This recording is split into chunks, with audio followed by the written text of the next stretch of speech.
I stood at the funeral in the cemetery, dressed in black mourning clothes, my face expressionless as I stared at the two coffins before me. The irony was, the ones lying inside were, in name only, my parents. Although they had given birth to this body, I felt nothing for them. I was a transmigrator, a soul from another world, with no memories of ever living with these people. A middle-aged man next to me, his face etched with grief, turned and asked, "Kino, would you like to say a few words? Your parents are about to be laid to rest." He called my name, but I only shook my head calmly, offering no reply. I truly had nothing to say.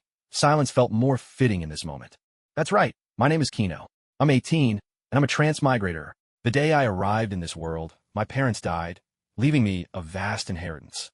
By all accounts, this should have marked the beginning of a life blessed with extraordinary luck. But the bad news is, this world is Marvel. There's some good news, though. I have a cheat, an ability that lets me travel to other worlds. Yet things get even worse. My next destination is DC. Neither place is remotely safe. Threats of world-ending disasters and human extinction loom at every turn. And to make matters worse, I have no idea whether these two worlds are even the main universes. Marvel and DC each have endless parallel worlds, and whatever foreknowledge I possess barely helps. I only know scattered tidbits. That thought made a trace of despair flicker across my face. The middle-aged man noticed my expression, and his heart ached even more. He thought, not only had his friends died, but their only child had suffered such a shock, perhaps even lost his memory. If not for sheer luck, I might have ended up in a coma. After the funeral, George called out to me, "Kino, you might not remember, but I'm your Uncle George, your parents' old friend. You're welcome to stay at our house." I replied, "Uncle George, I'd like to be alone for a while." He caught the guarded look in my eyes and handed me a business card. "If you run into any trouble, give me a call. I still have some connections in New York." Only after he left did I finally let down my guard. It seemed he wasn't one of those relatives eyeing the inheritance. I glanced down at the business card. It read, George Stacy, with his contact information. Even more interesting, it also bore the name Gwen Stacy. Wasn't she Spider-Man's girlfriend? Maybe this world's Spider-Man had something to do with her. I tucked the card away and walked toward the luxury car parked nearby. A burly butler stood by the car, his face stern as he asked, "Young master, where to next?" "Back to the manor, Butler Castle." Half an hour later, I arrived at the manor. It was a sight unlike anything I'd ever seen in my previous life, like something straight out of a novel. After a simple lunch, I went straight to the study and turned on the computer. Fortunately, this body came equipped with language skills. Otherwise, I'd have to start learning all over again. I searched for Tony Stark online, and in an instant, the page was flooded with information, taking several seconds to finally load. The latest headline announced Tony Stark's disappearance, causing Stark Industries' stock to plummet. I let out a sigh and muttered to myself, is this the beginning of the age of superhumans? In the Marvel Universe, Iron Man is undoubtedly the most captivating figure. Before his emergence, everyone with superpowers chose to stay hidden. But the moment he stepped into the spotlight, extraordinary individuals began surfacing all around the world. I'm mulled over my situation. I need to find a way to boost my survival skills. If I can't even make it past Thanos, that would be more than a little embarrassing. As I sifted through the information, I kept pondering what special abilities ordinary people could acquire in the Marvel world. As for DC, I'd set that aside for now. Metropolis might be relatively safe, but if I landed in Gotham, survival would be a nightmare. Besides, I wasn't even sure if my cheat code had a cooldown period, so I put that idea on the back burner. Suddenly, something on the screen caught my eye. A news flash. Life Foundation spacecraft crashes in East Malaysia. A spark of inspiration hit me. I suddenly remembered Venom as an option.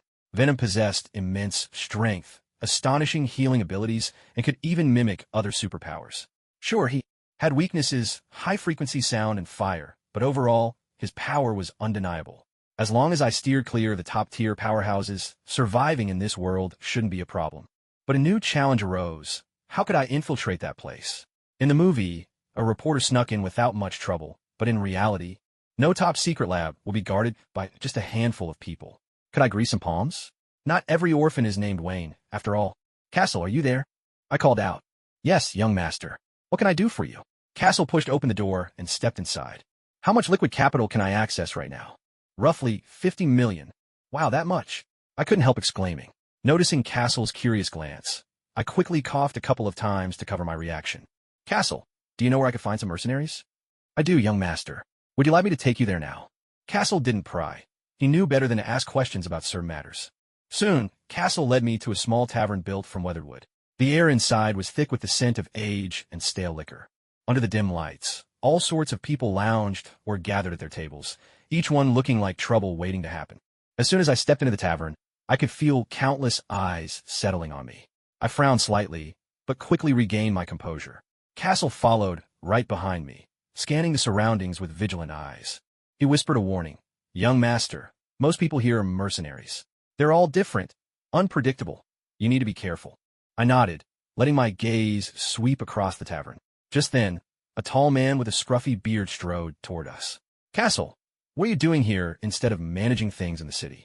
Don't tell me you're thinking of going back to your old ways." "Jason, I've left all that behind. I'm just here today to accompany my young master." Though I was curious about my butler's past, there were more pressing matters at hand. I turned to Jason and said, "Hello, I need to hire some mercenaries." Jason arched an eyebrow, a sly smile tugging at his lips. "You're not even of age yet, are you?" I shot back. "Does that stop me from hiring mercenaries?" Jason burst out laughing.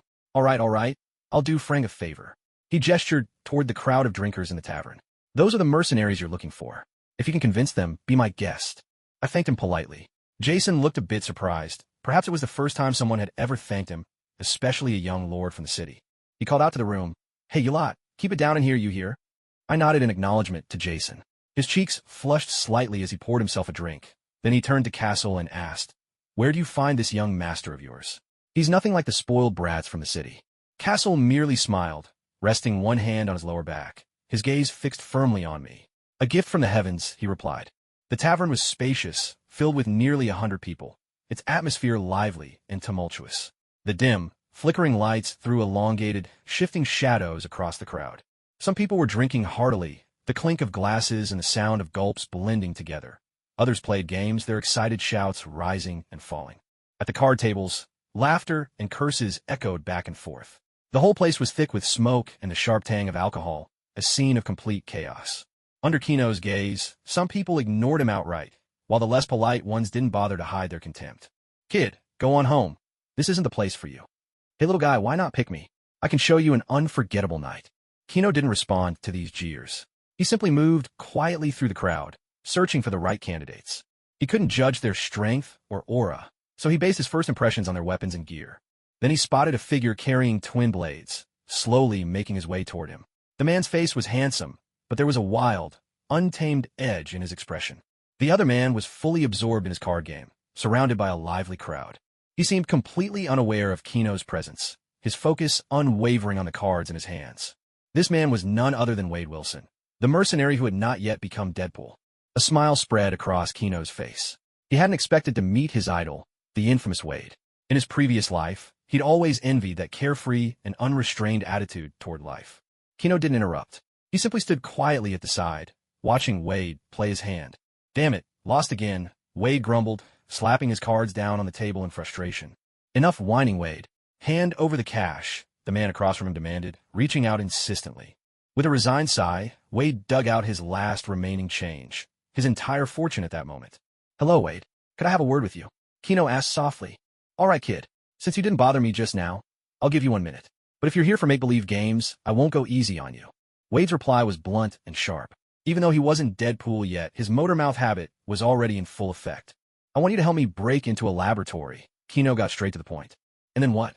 Sneak in, steal some mysterious serum, drink it, and become a superhero? Kid, you've been reading too many comics." Wade laughed, his tone dripping with sarcasm. The bar erupted with laughter at his remark. $1 million. Kino raised a finger. His voice was quiet, but it cut through the noise so everyone heard him loud and clear. Suddenly, the whole bar fell silent, as if time itself had stopped. Kino calmly met their gazes, unfazed by the crowd's reaction. "I can pay half up front as a deposit." Jason, the bartender, spat out a mouthful of his drink in shock, the spray glimmering in the light. Does this kid even know what $1 million means? Even a contract killing doesn't pay that much. Castle sighed. "I haven't even had the chance to teach the young master about these things." Kino looked steadily at Wade and said in an even tone, "Not interested? In that case, Before he could finish, Wade lunged forward, gripping his finger tightly. "No problem, boss. Forget just breaking into a lab. I'd do much more than that for you." "So you agree?" Kino smiled faintly.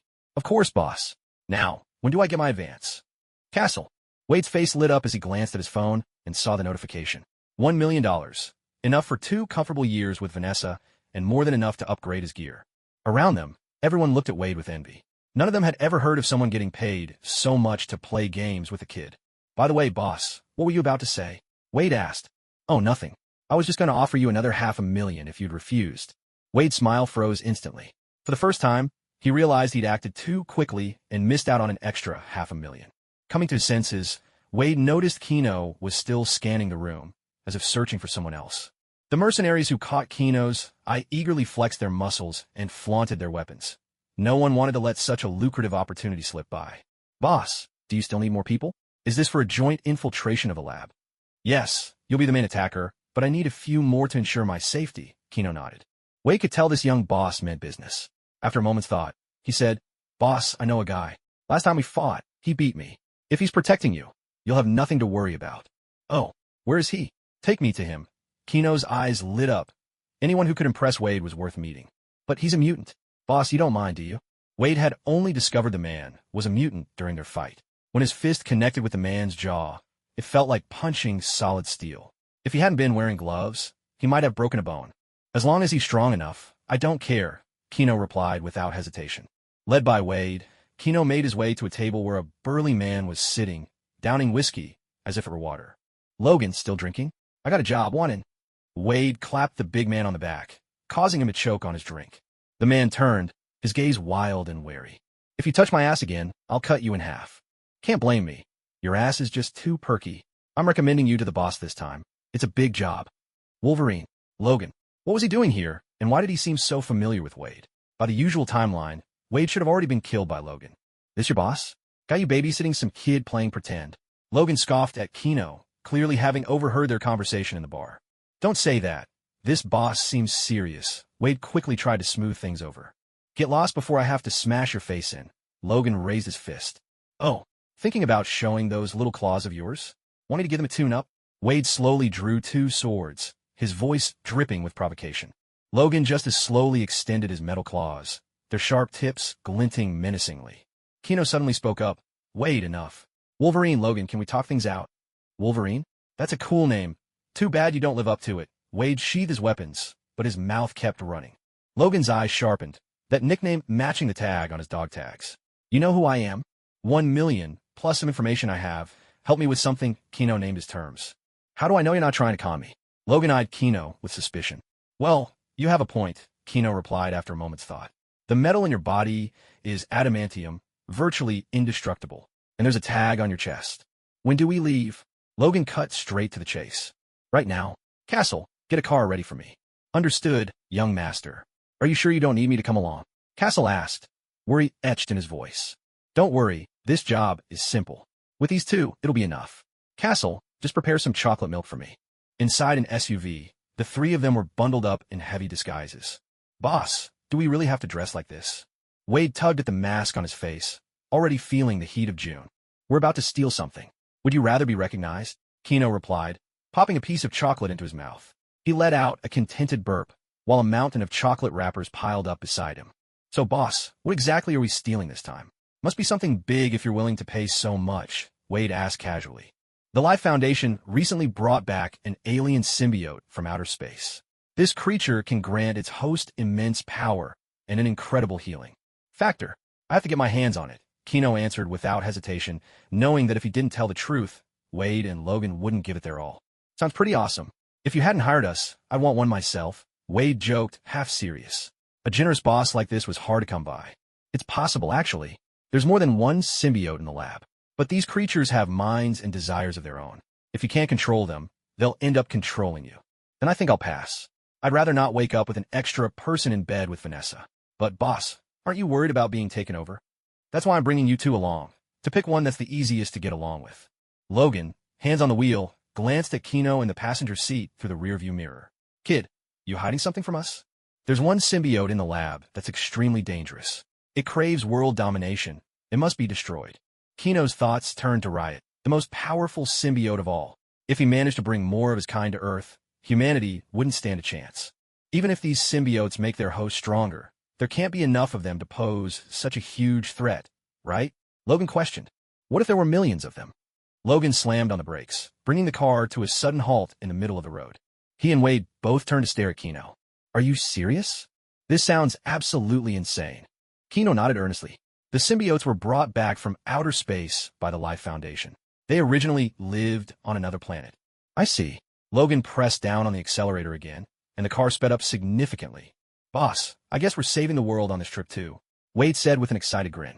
You could say that, Kino replied. With Logan driving at full speed, they finally arrived at a research facility in the middle of the night. This is the place. Wade, Logan, it's up to you now, Kino said, looking at the two of them. No problem, boss. Kid, don't stray too far from me, Logan cautioned. Wade and Logan got out of the car in a flash, moving swiftly as they slipped toward the entrance of the facility. Kino followed them closely, tense, gripping a pistol in his hand, even though he knew it probably wouldn't do much good when it really mattered. Wade moved nimbly in the shadows and quickly spotted a guard. Drawing his dagger, he slipped behind the man and plunged the blade into his heart. The guard tried to call out, but blood choked his voice, and he collapsed without a sound. Wade propped the guard up against the wall, making it look like he was just dozing off. All along the way, Wade led the group, deftly avoiding the surveillance cameras and silently taking out every guard they encountered, leaving no trace of their passage. Incredible. Kino's eyes shone with excitement, deeply impressed by Wade's seamless stealth and assassination skills. Before long, they reached a laboratory. Wade stood at the door, eyeing the complex security panel with a hint of resignation. Fingerprint scan, password, double authentication. What a pain. Logan stepped forward, nudged Wade aside, unsheathed his claws, and sliced 2 deep grooves into the heavy steel door. Then, with a powerful kick, he knocked out a triangular hole. Thanks, Logan. Without hesitation, Kino dove through the opening. Hey man, would you sell your claws? I'll give you 10 grand for each, planning to make a pair of steel knives. Maybe if you keep your mouth shut, I'd consider it. No way. You know, my mouth makes Vanessa really happy. Without it, can it, Wade? The two bickered as they followed Kino inside. At that moment, Kino had already found the symbiotes. 4 containment units stood in the lab, each holding a symbiote of a different color. Most floated quietly, but the black one was writhing with energy. Kino approached the black symbiote, raised his gun, and shattered the glass container. Instantly, venom surged out of its prison. Come on, Venom. From now on, we are one. Kino reached out his hand, letting the venom swiftly invade his body. The idea that Venom is the weakest among symbiotes is actually a misconception. In Venom vs. Carnage, Venom is described as the 998th generation of symbiotes.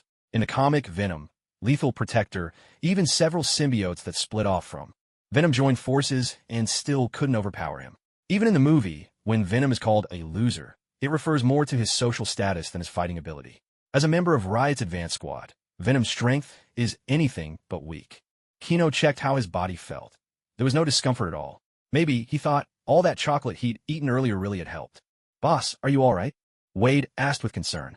To be honest, he seemed more worried about his $500,000 than Kino himself. I'm fine. Let's get moving. Kino pressed the TNT charges to the container holding the silver symbiote. He was worried it might be too powerful, so he had to make sure it was completely destroyed. The 3 of them retraced their steps and left the lab. They drove a short distance away before Kino pressed the remote detonator. An explosion thundered in the distance. Kino looked back toward the base and saw a column of black smoke rising into the sky. Venom was now in their possession, and Riot had been destroyed. Everything had gone smoothly, almost too perfectly. But Kino couldn't shake a sense of unreality, as if he were drifting through a dream. Suddenly, he drew his pistol and fired a shot at Logan, who was driving up ahead. Boss, have you lost your mind? Why did you shoot Logan? Wade stared at Kino in shock, his face etched with disbelief. Just as I thought, it's a fake. Kino looked at Wolverine, now slumped lifelessly over the steering wheel, and, seeing no sign of movement, turned his gun on Wade. Sorry, Wade. You're my idol. Wade took a bullet to the forehead and collapsed limply onto the sofa. Kino remained seated in the moving car, gazing down at the pistol in his hand, his expression dazed. Then he let out a faint, almost amused chuckle. I've died more than once already. Might as well bet that Venom really is still inside me. He turned his head and found himself staring into a pair of pale, enormous eyes watching him intently. With mental strength like yours, dying here would mean you're truly erased from this world. Venom's head emerged from behind Kino, placing itself between him and the bullet that had been fired. I'm pretty sure the feeling of you entering my body wasn't just an illusion, Kino said, holstering his pistol. So confident I'll save you? You know, if your mind dies, I'll still have your body. At that point, you'll have lost everything for good. Venom opened its mouth wide, revealing rows of razor-sharp teeth, and let its long tongue slither across Kino's face, as if ready to bite his head off at any moment. Because in this world, we are all alone. You're an outlier among symbiotes, and I'm a wanderer from another world. That makes us kindred spirits. Within the symbiote community, they were supposed to be cold, efficient, and obedient, but Venom had thoughts and feelings of his own, and even developed complex emotions and conflicts with his host. And you think you can, just because of those so-called movies in your head. Stop licking me. You know I'm a clean freak. Kino swatted away the tongue that was sliding across his face. Ah, sorry, I didn't mean to. Venom apologized instinctively, suddenly noticing the teasing glint in Kino's eyes. So you dare to trick me. It tickles. I give. Kino quickly admitted defeat, and only then did Venom let him go. As it turned out, even with memories from the past, a symbiote's personality was still shaped by its current host. That was exactly why, from the moment they met, the two were able to joke and roughhouse without any reservations. Venom, can you get me out of here? No way. I'll get you a game console, chocolate, and even take you on trips. Please help me out. Fine, since you're so sincere about it. Venom slipped back inside Kino, and Kino felt the world go black. He sank into darkness. The first sense to return was hearing. A barrage of gunfire filled his ears. Damn it, when is this kid going to wake up? If he doesn't, we're all going to die here. No idea. I didn't expect mutants here too. If the boss hadn't called me his idol just now, I would have left him behind. What rotten luck. Wait, you watch him. I'll see if I can break us out. No problem, leave it to me. Then came Logan's furious roar, accompanied by the sound of blades tearing into flesh. Wade, you're hurt. Kino opened his eyes, and the first thing he saw was the wound on Wade's shoulder. Boss, you're finally awake. This one's a workplace injury, so you'll have to cover my medical bills. Medical expenses in New York were no joke. Kino stood up and looked around, realizing he was still in the lab, with TNT explosives still strapped to the container. Wade, give me a rundown of what's happening. Sure thing, boss. You collapsed as soon as you stepped out. The Life Foundation hired 3 mutants as guards, plus a bunch of rifle-toting security. If they weren't scared we'd blow up the place, we'd be dead already. Well, except maybe Logan. He'd be fine. Wade gave his battered steel sort of shake. If it weren't for those 3 mutants, with his skills he could have handled all the guards single-handedly. At that moment, Logan was also sent flying into the room, crashing hard against the wall. His body was riddled with bullet holes, but the wounds began healing almost instantly, and his muscles squeezed each bullet out one by one. Kid, you're finally awake. Yeah, thanks for not leaving me behind. Chino felt a wave of emotion. Even if Wade hadn't said anything, with Logan's abilities, there was hardly anyone here who could have stopped him from leaving. After all, boss, you keep calling me your idol. Kid, I'm just here for the job. Didn't you say bonding with the symbiote would grant great power? Logan snorted, though he had other reasons to stay. Chino was mysterious, always knowing things others didn't. If the symbiote truly brought such power, then this predicament was hardly anything to worry about. Can you help me, Venom? In the next instant, thick black, viscous matter burst from within Chino, spilling through his clothes and rapidly merging outside his body. In moments, it became a menacing black creature, bristling with fangs and a long tongue. Let me take care of them. Venom sprang forward, and the moment it appeared, a hail of bullets closed in from every direction. A young man, with holes in the palms of his hands, stared in shock at the sudden black monster and fired a shockwave at Venom. The blast rippled harmlessly across Venom's body, unable to do any real harm. Is that supposed to tickle me? Ignoring the barrage of bullets, Venom communicated silently with Chino, deciding to deal with the mutants first. It crouched slightly, then launched forward like a bolt of black lightning, appearing right in front of the young mutant. With a fist the size of a cooking pot, Venom swung hard. Like a home run in baseball, the punch crashed into the young man's chest, folding his body into a less-than-sign shape and sending him hurtling into the guards behind him. He only came to a stop when he slammed into the wall. One down. Venom didn't spare a glance at the mangled foe. Instead, its gaze locked onto another man, a hulking figure whose whole body gleamed with metallic luster. My name's Ironridge. My body is indestructible.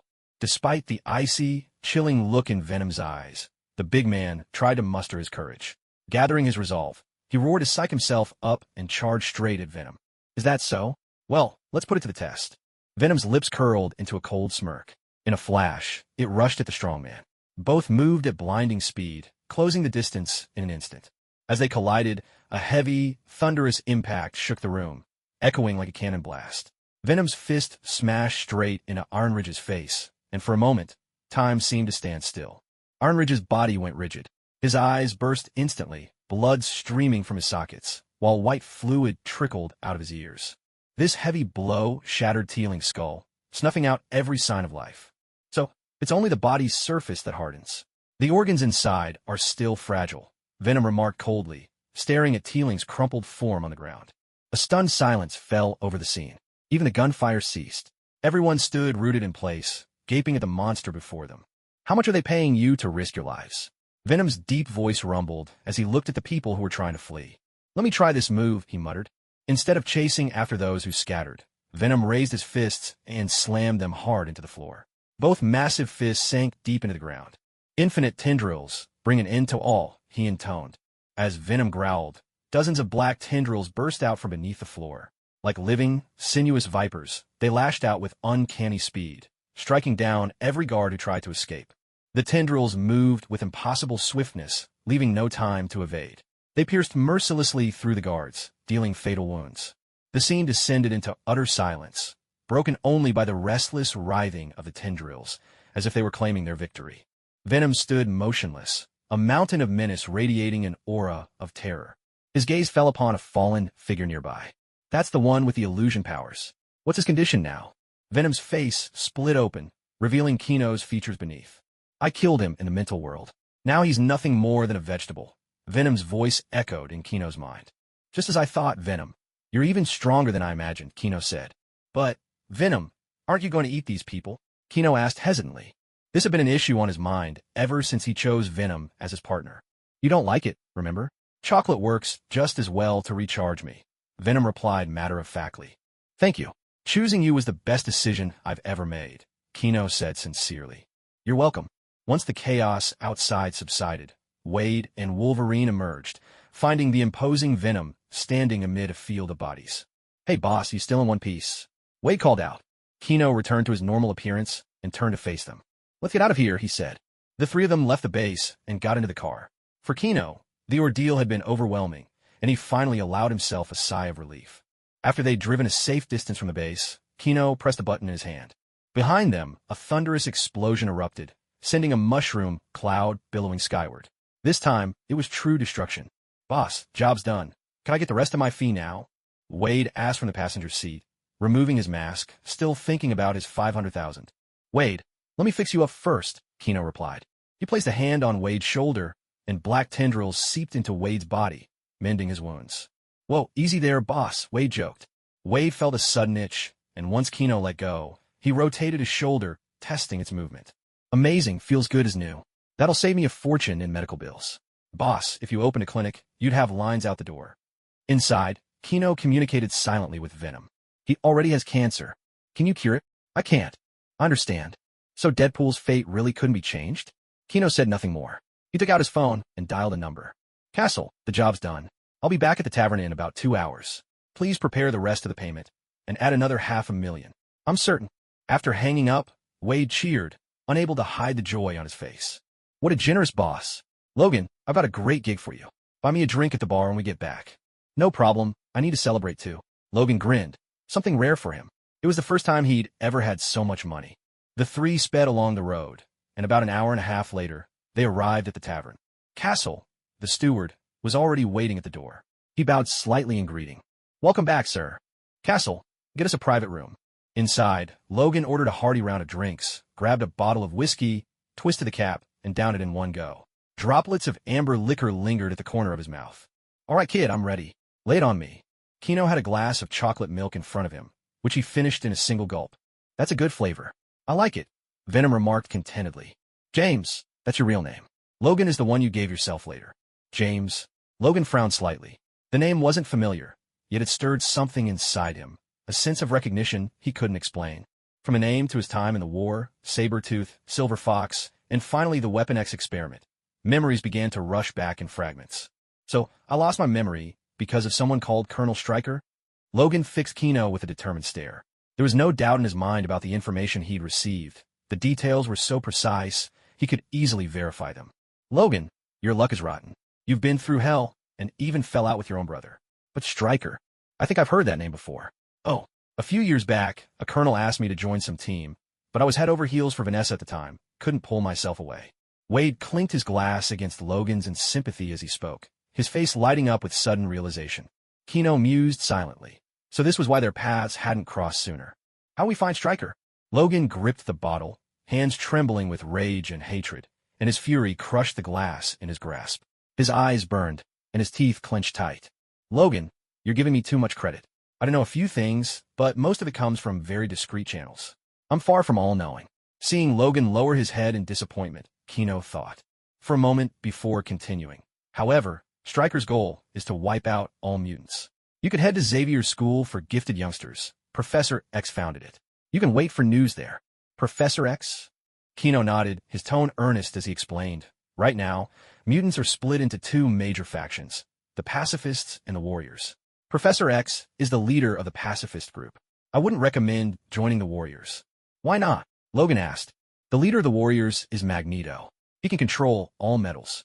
Logan fell silent, simply uncapping another bottle of whiskey and knocking it back.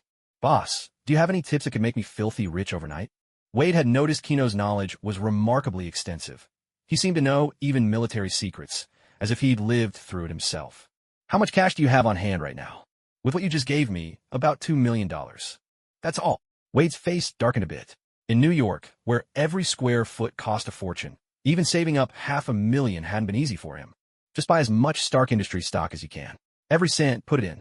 Boss, are you saying Stark's still alive? Tony Stark's name was a household word. There probably weren't many people in the world who hadn't heard of him. Whether it was his genius mind or that extravagant lifestyle, everyone envied him. He's not that easy to kill. Of course, that's just my advice. Take it or leave it. Kino took a sip of chocolate milk, his tone as ambiguous as ever. Boss, I've always trusted you. Without hesitation, Wade pulled out his phone and started dialing his broker. Even Logan, sitting nearby, couldn't help but glance over, wondering if he ought to buy some shares himself. Kino watched Wade's excitement, hesitated, but ultimately kept silent about the cancer. The intel he'd shared so far could be attributed to his special sources, but if he kept going, it would sound as if he knew the future itself. Suddenly, Kino remembered that in the comics, Deadpool had once been Venom's second host, and it was precisely Wade's influence that made Venom increasingly wicked and chaotic. He asked Venom silently in his mind. Venom, did you have any other hosts before me? No, you're my first. Even though you have a lot of fragmented memories about my origins, before I met you, I was always on the symbiote planet. Why do you ask? That's a relief. What's a relief? Venom sounded puzzled. I'm your first host. That means you haven't been corrupted yet. Kino took a sip of chocolate milk, which also meant that the symbiote was finding it easier to adapt to his form. Not contaminated? That's a bold claim. Do you really think you're so pure? The demoness, Lady 8 Feet, the colors of autumn. Your memories aren't exactly simple, are they? Looks like you enjoy living on the edge. The symbiote's tone was laced with sarcasm. Cough, cough, cough. Kino choked, spraying milk everywhere as he coughed uncontrollably. He hadn't expected the symbiote to dig up those memories. Wade and Logan, who had just raised their drinks, were caught off guard and ended up with milk all over their faces. Kino looked up and saw their darkened expressions. All he could do was offer an awkward smile. Sorry, I was just talking to the symbiote. It gets a little mischievous sometimes. Drinks are on me tonight. Wade and Logan exchanged a glance, then raised their glasses and continued drinking. And somehow this is my fault. Well, fine. I'm just an alien after all. Actually, all right, just say what you want. Kino covered his face, exasperated by how quickly the symbiote had picked up the art of sarcasm. I want to go somewhere. There's something I need to find. There was a note of confusion in the symbiote's voice. Ever since leaving the lab, it had sensed something far away, calling out to it. Where? What is it you're looking for? Kino's expression grew serious. He realized this was yet another event unrelated to the original story, and that made him uneasy. I'm not sure, but whatever it is, it's important to me. You don't know what it is, but at least you know the direction, right? Kino asked the bartender for a world map, then followed the symbiote's guidance, tracing the route all the way to a specific location. Is this the place? I think so. Even the symbiote wasn't sure. It could only sense the general direction. Kino stared blankly at the spot on the map. Afghanistan, in the Middle East, the very place where Iron Man was once held captive. What a coincidence. I could try extracting Wolverine's healing factor and inject it into you. That way, even without me, you wouldn't be in any real danger. The symbiote could feel that something was off, but the pull it felt was overwhelming. You can really do that? Kino was astonished. He hadn't expected the symbiote to have such a capability. I'm not certain. I've never tried it before, but instinct tells me it's possible. The symbiote hesitated, still unsure whether it would work, but its intuition was strong. Let me think about it. Kino fell silent, deep in thought. The allure of the healing factor was hard to resist. Not only would it let him recover from injuries in no time, it could also stall the effects of aging. More importantly, if he went to rescue Stark, there was risk, but the potential rewards were enormous. And if he ever faced an unbeatable enemy, he could always escape to the DC universe. It's decided then. I'll go, if nothing else. I can always try a different world. Kino made up his mind silently. Logan asked, "Kid, where are you headed? Need a hand?" He'd noticed Kino muttering to himself for a while now, his expression shifting unpredictably, and he'd even gone out of his way to ask for a map. Wade was already drunk. Competing in a drinking contest with Logan, who had a healing factor, getting knocked out was only a matter of time. Kino waved his hand. "No need, Logan. I can handle it myself. You've got your own business to take care of. If you ever need anything, just call," Logan said in a low voice. Kino stood up and patted Logan lightly on the shoulder. "Don't worry. I won't waste a favor you've shown me. You guys keep drinking. I'll head out first." With that, he turned and walked away.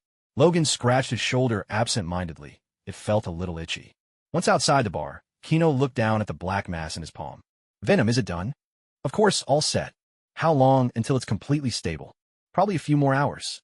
With Venom's help, Kino felt he had a new layer of security in this world. He settled into the luxury car and let out a deep breath. "I really can't get used to the smell of alcohol and smoke in bars." "Indeed, sir. It's best not to frequent such places," Castle replied, gently from the front seat. Kino was silent for a moment, gazing at the butler who was driving. "Castle, can I trust you?" It had been a week since Kino arrived in this world, and Castle had looked after him with meticulous care, even knowing his favorite foods, as if they'd known each other for years. "Of course, sir. I swear on my wife and children." Castle didn't turn his head, but met Kino's eyes in the rearview mirror. "Venom, come out and say hello to our butler." "Hello, Mr. Castle." Venom poked its head out from Kino's shoulder, flashing its sharp fangs and long tongue. "Hello, Mr. Venom," Castle replied, his expression unchanged, though a flicker of something unusual passed through his eyes. "You're not afraid of me?" Venom was a bit surprised. It could sense that Castle wasn't the least bit frightened. "Not at all, Mr. Venom. Please sit still. I'm driving." Castle kept his eyes on the road, his tone calm. "You're making me lose face here," Venom muttered. "Would you like me to pretend I'm scared and crash the car into a wall?" Castle's voice carried a hint of dry humor. "I mean, it wouldn't be the worst." "Quiet. You know how expensive this car is." Kino pulled Venom's head close and stuffed a few pieces of chocolate into its mouth, silencing it. Kino turned and asked, "Castle, what did you do before this job?" "I'm a retired officer from the United States Marine Corps, rank captain. After leaving the service, I spent some time as an instructor, then came here to work as the young master's butler." Castle spoke openly, holding nothing back. "With your background, why would you choose to become a butler?" Kino asked, puzzled. With that kind of experience, private security jobs could easily fetch a 7-figure salary. "Because the master saved my wife and child. In return, I became the young master's butler." Castle offered a faint smile. A Marine, a captain with a wife and child. Something about that background struck Kino as oddly familiar. "You fool, it's the Punisher." Venom's voice echoed in his mind.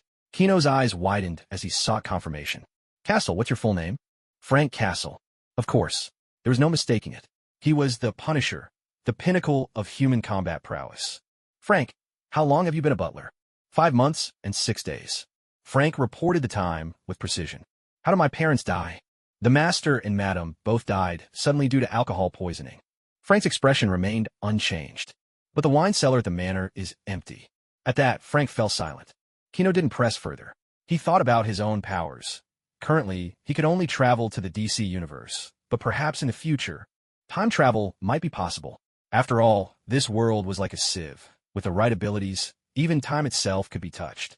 Moreover, the time Frank had just mentioned was likely the date of their first meeting, a detail Kino made sure to remember. The car's wheels crunched over the gravel drive. And those parents, who had died suddenly the day before his first crossing. He'd seen photos of them, but their bodies had long since been buried. The wheels crunched again. Are you even listening to me? If his father was really his future self, then who was his mother? Could he bring others along when traveling between worlds? And if so, who would they become? Are you done yet? Treating my head like a soccer ball, spinning it around. Ow! Venom finally lost patience and bit Kino's head sharply. A splitting pain shot through Kino's skull, shattering his train of thought. He quickly begged for mercy. Okay, I'm sorry. You know how I get. I can't help but overthink. Oof. As if I care. Every time I call, you just ignore me. You're doing it on purpose. Stop biting. I'm bleeding. Frank watched from the rearview mirror, amusement flickering in his eyes. Even though Kino's appearance had changed, the way they interacted was just as it had always been. Soon, they arrived at the manor. When Kino got out of the car, traces of blood still streaked his face. Venom, when you're healing my wounds, can you clean up the blood too? I'm leaving it there, so you'll remember this lesson. Chino hurried off to the bathroom to rinse himself clean. Venom, my back's a bit itchy. Could you help me scratch it? You're really hopeless. Am I your nanny now? Despite grumbling, Venom stretched out a few black tendrils and helped him scrub his back. After a shower, Chino put on some loose pajamas and collapsed wearily onto the soft bed. Venom, is there anything I need to do for the fusion with the self-healing factor? Nothing at all. Just relax and get some sleep. You won't feel any pain. Venom's head emerged from his chest as he answered. All right, I'll leave it to you then, Venom. With that, Chino closed his eyes. Before long, he drifted into a deep sleep, his breathing growing steady and calm. He's really asleep. Does he trust me that much? Venom mused silently. Nestled within Chino's body, he could sense every detail of his host's condition. Tonight, Chino truly slept peacefully. Venom sifted through Chino's memories and realized that he was usually extremely vigilant. Ever since arriving in this world, he'd often wake up startled in the middle of the night. But now he could let down his guard completely and entrust himself so fully. Venom found it a little amusing. What a strange human. All it took was a few movies for him to trust me like this. Yet for Venom, being trusted in this way wasn't necessarily a bad thing. He rather liked this feeling of being needed, even if the reason behind it was a little ridiculous. Naive and foolish Chino, Venom murmured, then slipped silently back inside, beginning the work of merging the self-healing factor. As time passed, Chino's body gradually began to change. His cells absorbed and blended with the healing agent, quietly enhancing his vitality and regenerative abilities. The Sahara Desert. In the sky, inside an armed helicopter. Frank, I didn't expect you to get your hands on something like this, Chino said, a note of surprise in his voice. After waking up that morning, he'd asked Frank to arrange a trip to the Middle East, but Frank had gone above and beyond, showing up with an armed helicopter. Connections from my days in the service still come in handy. But are you sure you don't want me to come along, young master? Frank asked as he skillfully maneuvered the chopper for a gentle landing. Dressed in black tactical gear, the cabin around him was stacked with all kinds of weapons and equipment. No need, Frank. Just wait for me here. Besides, I've got Venom. Don't worry, Butler. With me here, no one can lay a finger on him. Venom poked his head out, eyes scanning the distant hills, his sense of anticipation growing stronger. All right, let's head out. Kino, dressed in a yellow windbreaker, made her way down the slope. Below her lay a natural bunker, surrounded by patrolling militants. Cannons and missiles were scattered everywhere. As I thought, this is exactly where Stark was kidnapped. Well then, what are we waiting for? Let's just charge right in. Venom could hardly contain his excitement to transform. Wait, you don't really mean to just storm in there, straight into all those cannons, do you? Kino quickly stopped him. What else do you suggest? Sigh. Remember, our main mission is to find the item. Killing people is secondary. If you act rashly and scare them, and if the item is in their hands, they might just destroy it. Truth be told, Kino was even less eager to get hurt. Though Venom and her healing factor meant she wouldn't die, the pain would be just as real. So what now? First, let's confirm the exact location of our target. Kino skirted around a small rise, pausing now and then as she searched across the desert sands. It's here, right below us. All right, then start digging. Kino looked down at the yellow sand at her feet. You're truly remarkable to craft such a perfect weapon with nothing but a hammer. The leader of the 10 Rings gazed at the battered-looking, yet sturdy, suit of iron armor in the corner, greed gleaming in his eyes. You really are the greatest genius in the world, Tony Stark. The leader looked eagerly at the 2 men being held at gunpoint in the corner by his subordinates. Tony Stark wore a bitter expression. If he'd had just one more week, he would have managed to escape. He hadn't expected to be ambushed today, and now his plan lay exposed. Where are the weapon designs? Unable to wait any longer, the leader reached out his hand. He was certain that with those blueprints, the 10 Rings could conquer the world. Tony glanced silently over at Insun. In a low voice, Insun translated, he wants the weapon designs. Whatever you do, don't give them to him.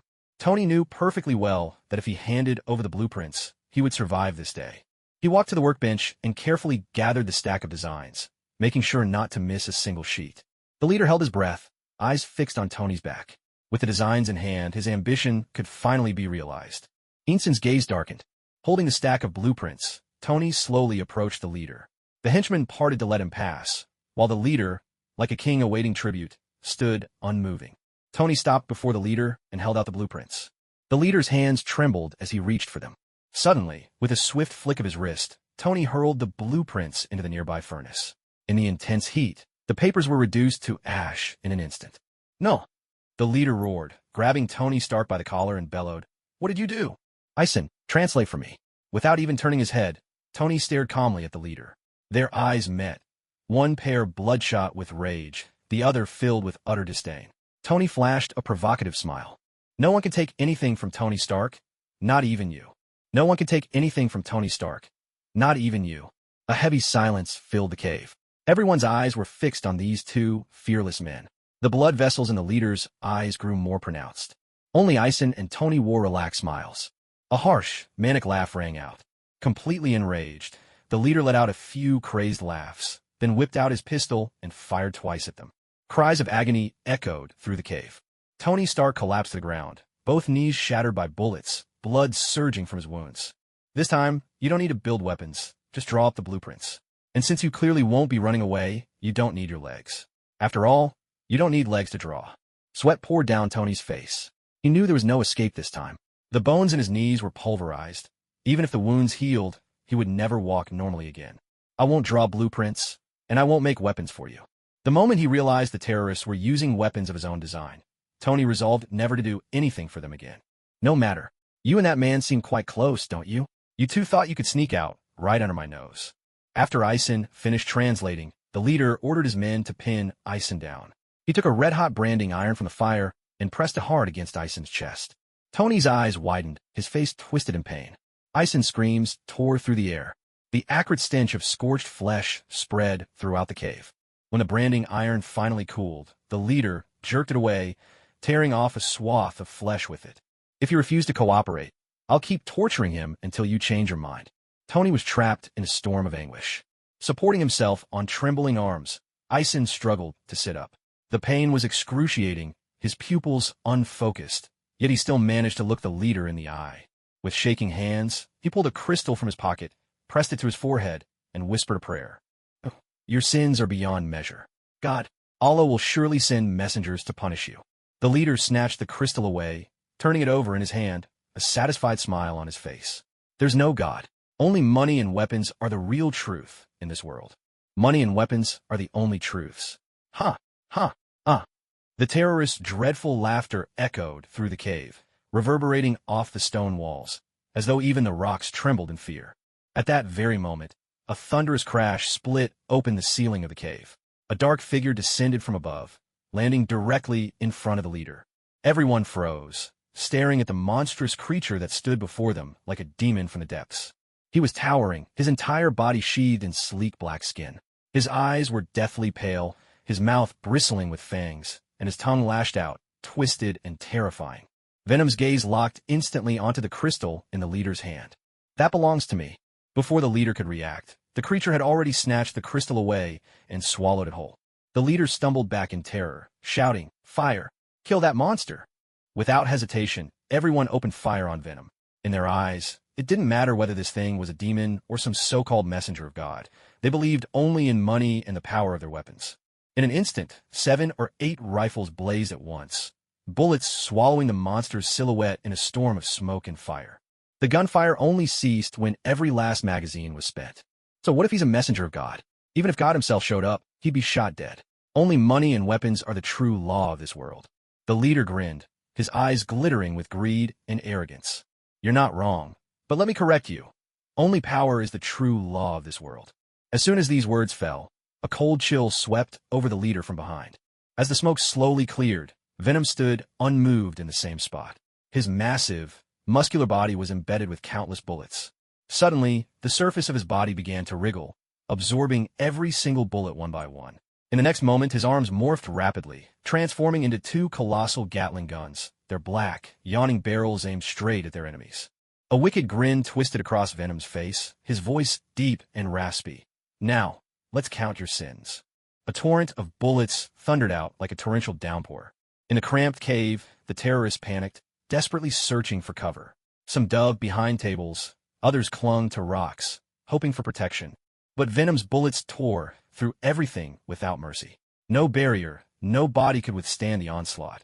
In seconds, all that remained were mangled, bloody remnants. The cave was soon thick with the stench of blood, the air filled with screams that sent chills down the spine. The leader stared in horror at the carnage unfolding before him, despair flooding his heart. He whirled to escape, only to find every exit already sealed tight. What are you? He stammered, his voice trembling. Venom reached out and seized the leader's head, lifting him high into the air. We are Venom. Venom's grip tightened, and the leader's eyes rolled back, his body thrashing like a dying fish, pleading desperately for his life. Wait, let me go. I have money.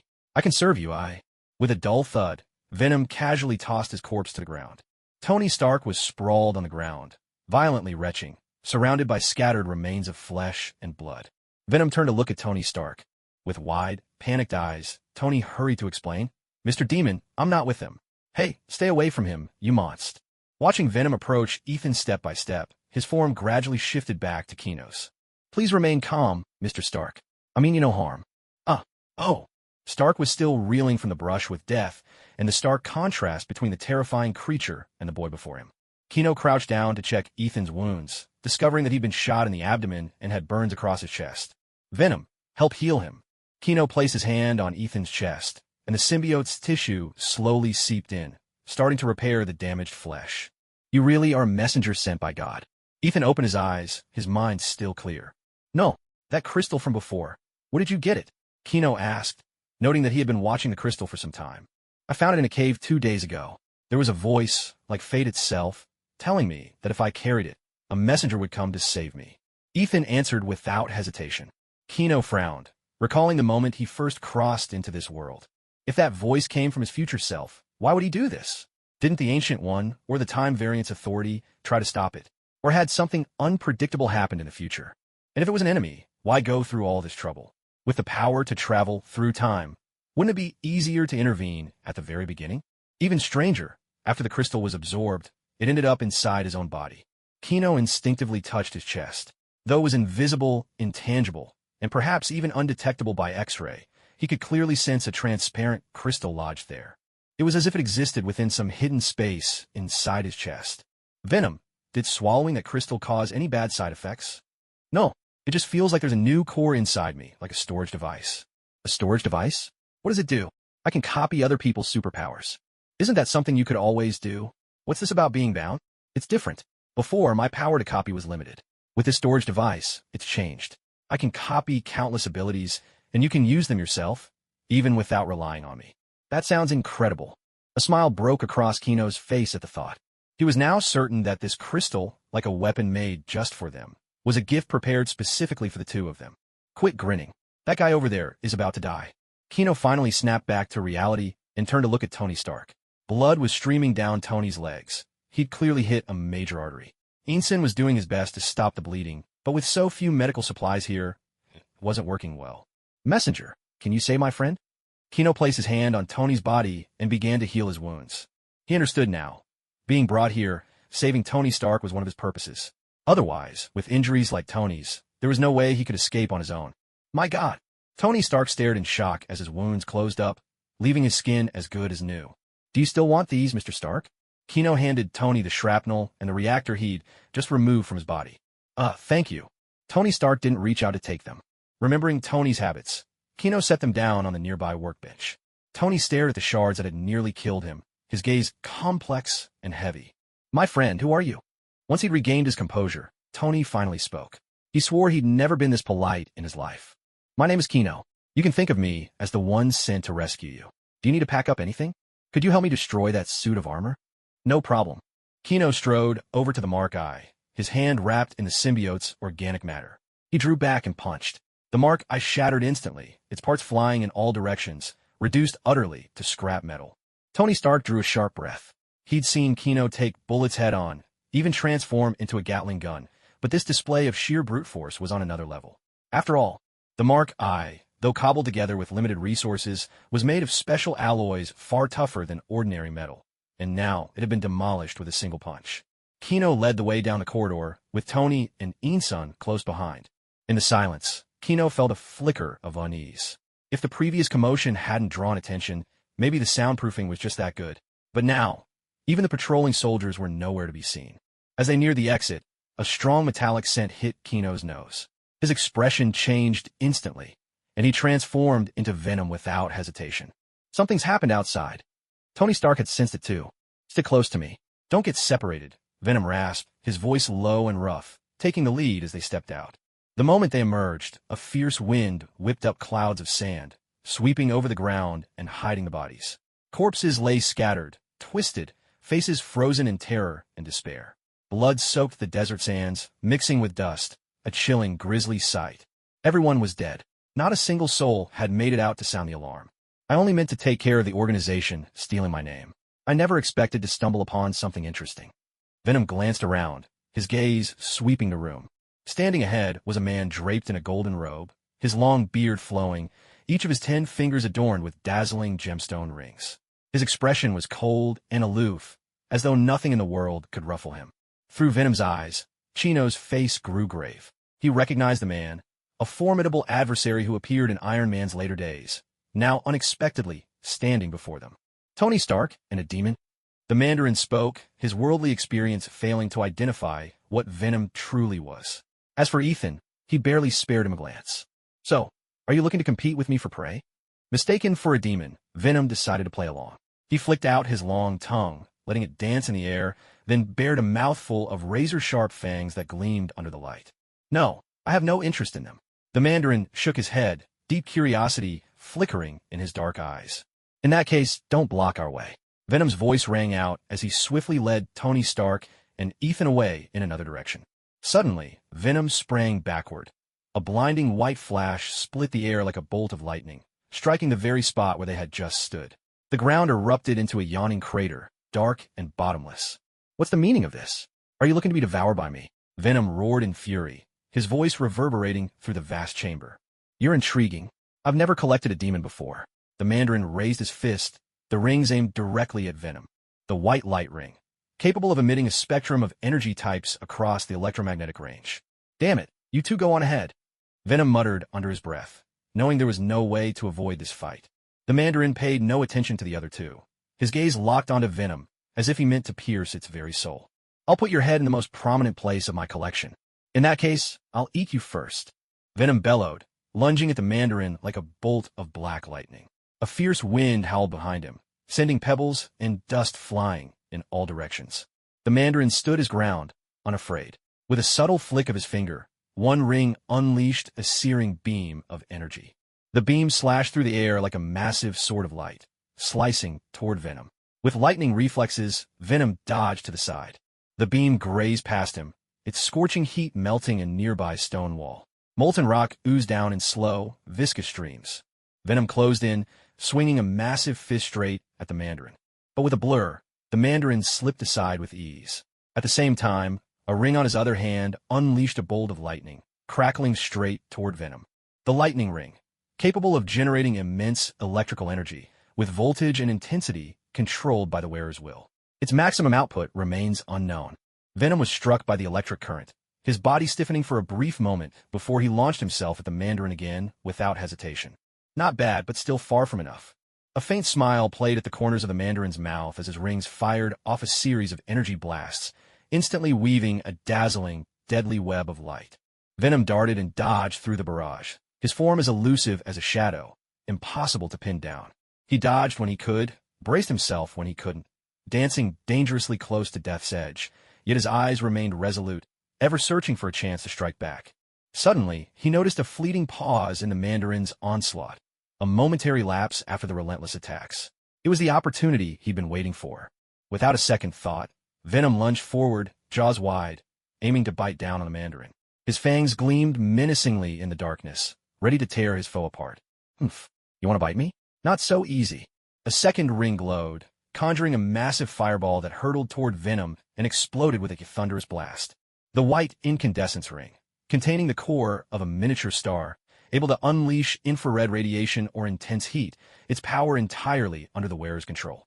Venom was flung hard to the ground, rolling through the swirling dust, carving deep furrows into the earth with the force of his fall. Venom, stop fighting head-on. Look for a chance to escape.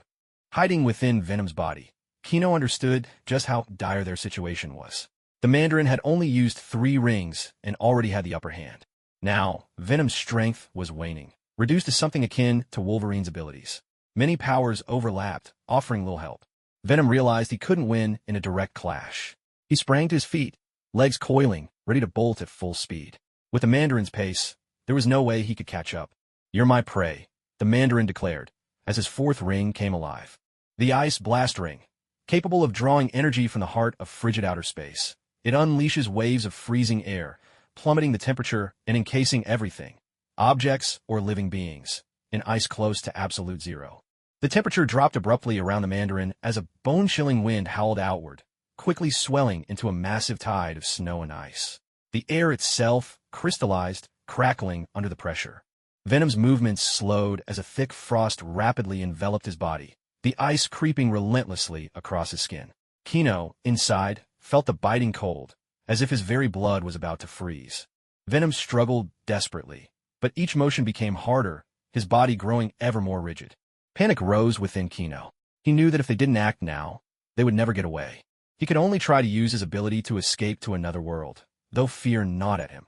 What if the other side was an even darker, more dangerous universe? Just as he prepared to make his move. He's still alive after all that? What tenacity! Let's see how he handles this. The Mandarin's fourth ring glowed once more. Impact Ring. It can unleash a variety of energy attacks, most commonly a shockwave of fast neutrons, packing the explosive power of 350 pounds of TNT. It can also emit powerful sonic and electromagnetic waves, pulling or repelling its target. A piercing wave of sound crashed toward Venom, invisible yet brimming with destructive force. Venom staggered wildly under the onslaught, clutching his head in agony. AR!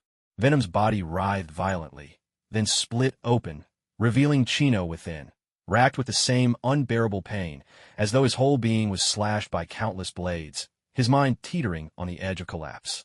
The black tendrils desperately tried to wrap themselves around Chino again, but it was hopeless. So, it was just a human after all? Seems I was deceived. The Mandarin's expression remained utterly unmoved. The red ring flared, conjuring an enormous fireball that blazed with intense heat as it hurtled toward them. The explosion from the fireball's impact blasted both Venom and Chino through the air like cannonballs, slamming them into the distant ground. This time, they were finally wrenched apart. Venom reverted to a mass of writhing black ooze, slowly crawling back toward Chino, as if yearning to merge with him once more. The crackling of ice underfoot echoed crisply in the silence as the Mandarin approached Venom, bent down, and picked it up. What's this? Some kind of parasitic organism, capable of granting its host immense power. He studied the squirming black substance in his hand, quickly realizing it was trying to latch onto him. Suddenly, the blue ring shone cold and bright. In an instant, Venom's supple form hardened, then became completely encased in a layer of transparent ice. Not the head of a demon, perhaps, but still worth adding to my collection. Give Venom back to me. Chino had somehow managed to block the Mandarin's path. The bitter cold had shrunk his frame, and each shiver sent tiny shards of ice tumbling from him. If not for the healing factor Venom had given him earlier, he would have long perished in this frozen wasteland. You're a mutant? The Mandarin noticed the quickly mending wounds on his body. Your powers are no match for mine. All you'll gain is more suffering. This has nothing to do with you. Chino spat back in anger, then, without hesitation, charged straight at the Mandarin. Foolish. The Mandarin's ring flashed with blinding white light, a blade of energy that pierced Chino's heart in an instant. Chino's body froze, then collapsed heavily to the ground. Brave, but reckless.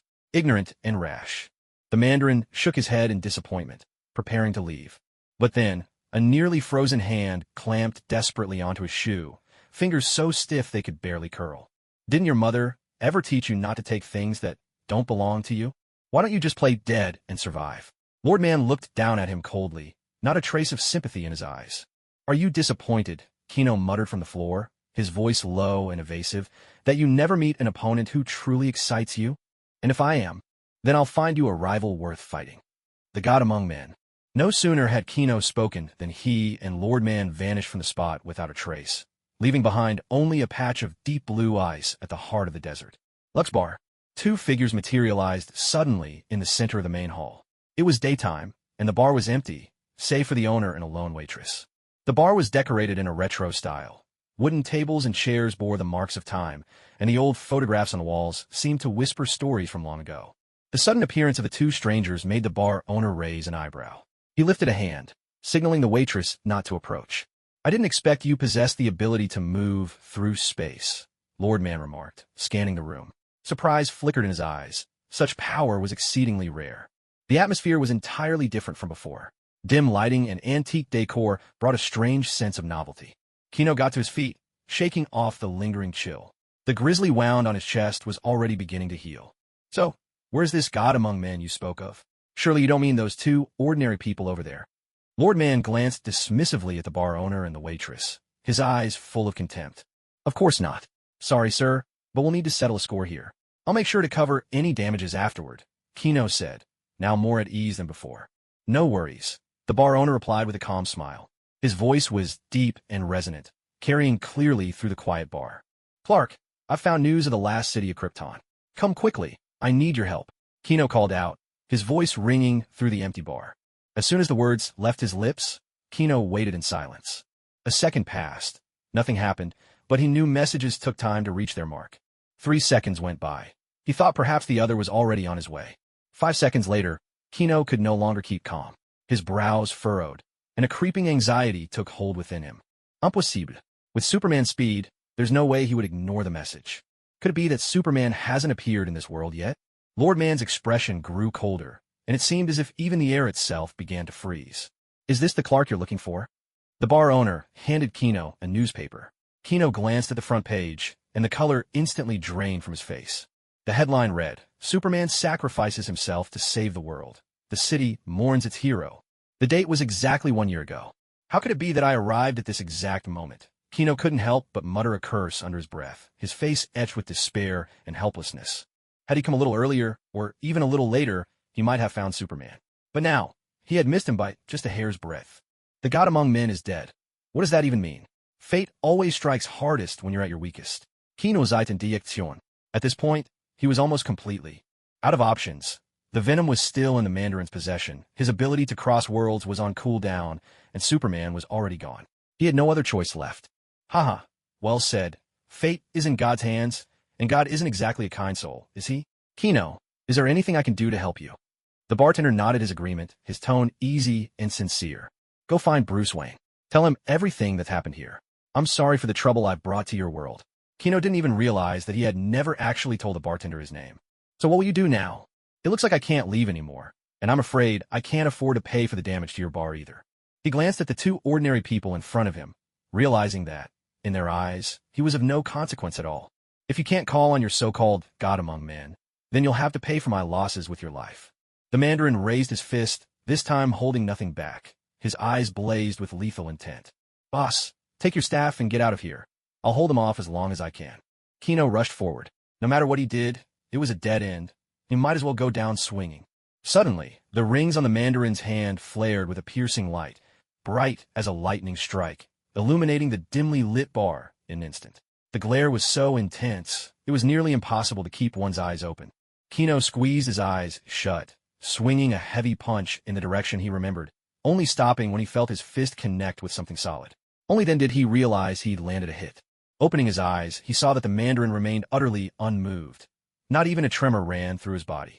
Kino's fist had landed squarely on the Mandarin's face, distorting his features under the force of the blow. But as Kino pulled his fist back, the man showed no reaction at all. As time stopped, the gods of the mortal world can't be summoned, but as luck would have it, there happens to be a devil nearby. A deep, magnetic voice sounded from behind. Kino turned around to see the bar owner, still maintaining his elegant composure. A suspicion began to form in Kino's mind, and he bowed respectfully. May I ask your name? Lucifer Morningstar. You may call me Lucifer, Lucifer replied pleasantly. The good news, it seemed today wouldn't be the day to die. The bad news, he'd just encountered the Lord of Hell, Satan himself. Lucifer was originally the most perfect angel God had ever created. Dissatisfied with God, he led a group of like-minded angels in rebellion. Their uprising failed, and Lucifer was cast out of heaven by God, sentenced to rule over hell for all eternity. My Lord Lucifer, I apologize deeply for disturbing you. It's quite all right. In fact, I'm rather delighted to encounter someone from another world. Lucifer's gaze was filled with curiosity and delight as he looked at Kino. Kino said nothing. He truly didn't know what to say. What rotten luck, searching for something, running into the Mandarin in the Marvel Universe, and now Satan in the DC world. This is an alien creature, truly fascinating. It can replicate other people's DNA. At some point, the frozen block of venom had appeared in Lucifer's hand. Kino instantly tensed up, bristling as he saw Lucifer casually toying with venom. He lunged forward to snatch it back. Lord Lucifer, if you like them, I could catch many more for you in the future, but not this one. He's family. Realizing what he'd done, Kino clutched venom to his chest, answering a bit anxiously. Off to the side, Mazekin looked surprised. In all these years, after learning His Majesty's true identity, Kino was the first to dare snatch something from him. My apologies, forgive my rudeness. Perhaps I could offer some compensation. With a snap of his fingers, the icy shell around venom melted away, and in a flash, venom returned to Kino's body.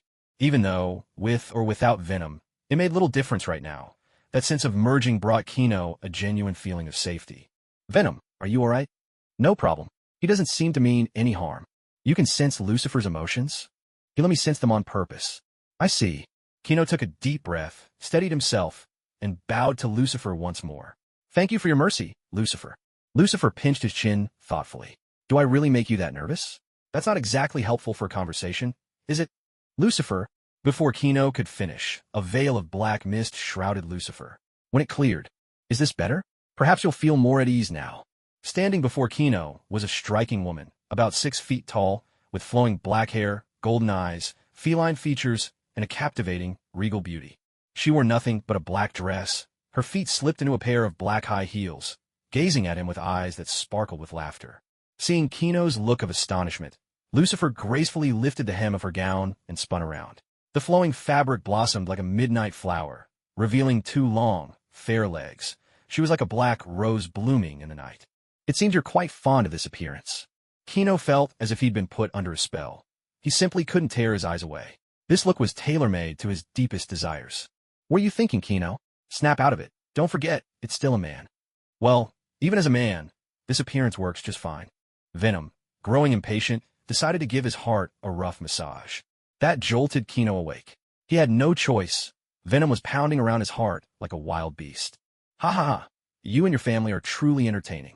Lucifer was genuinely amused, her laughter clear and melodic, ringing like silver bells. Lord Lucifer, please don't tease me, Kino replied with a helpless smile.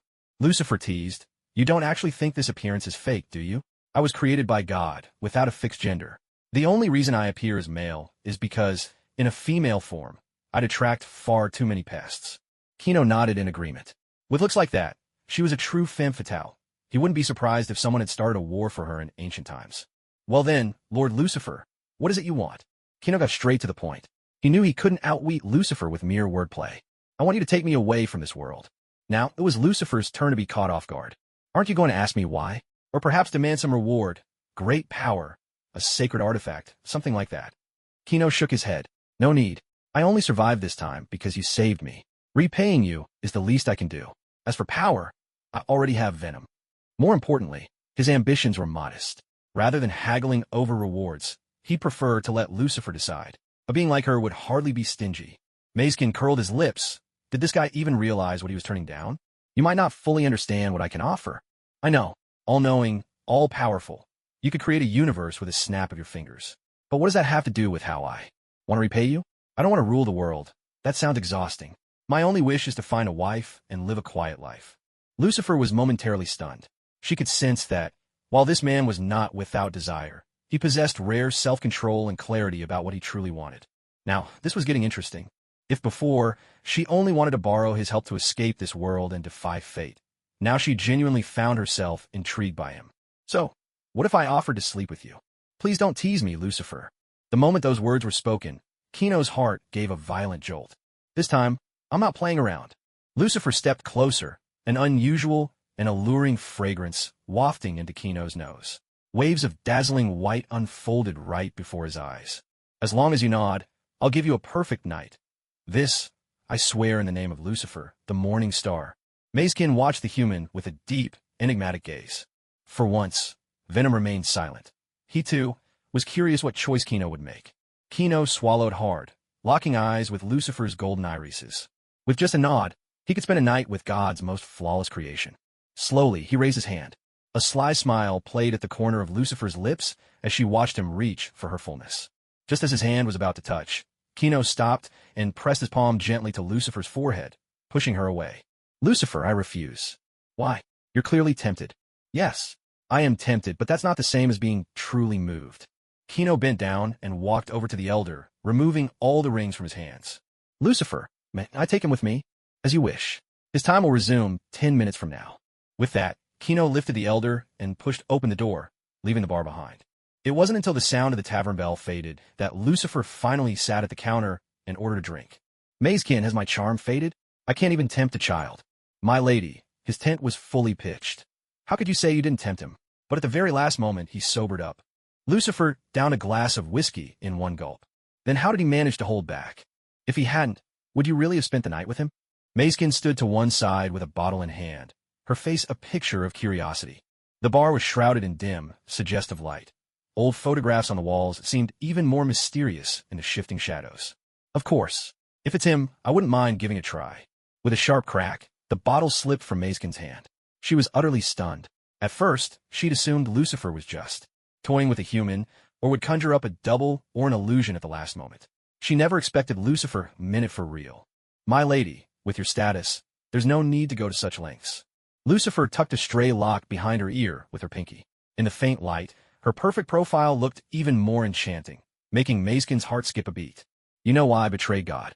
Legend has it you couldn't bear heaven's order, Mazekin ventured after a moment.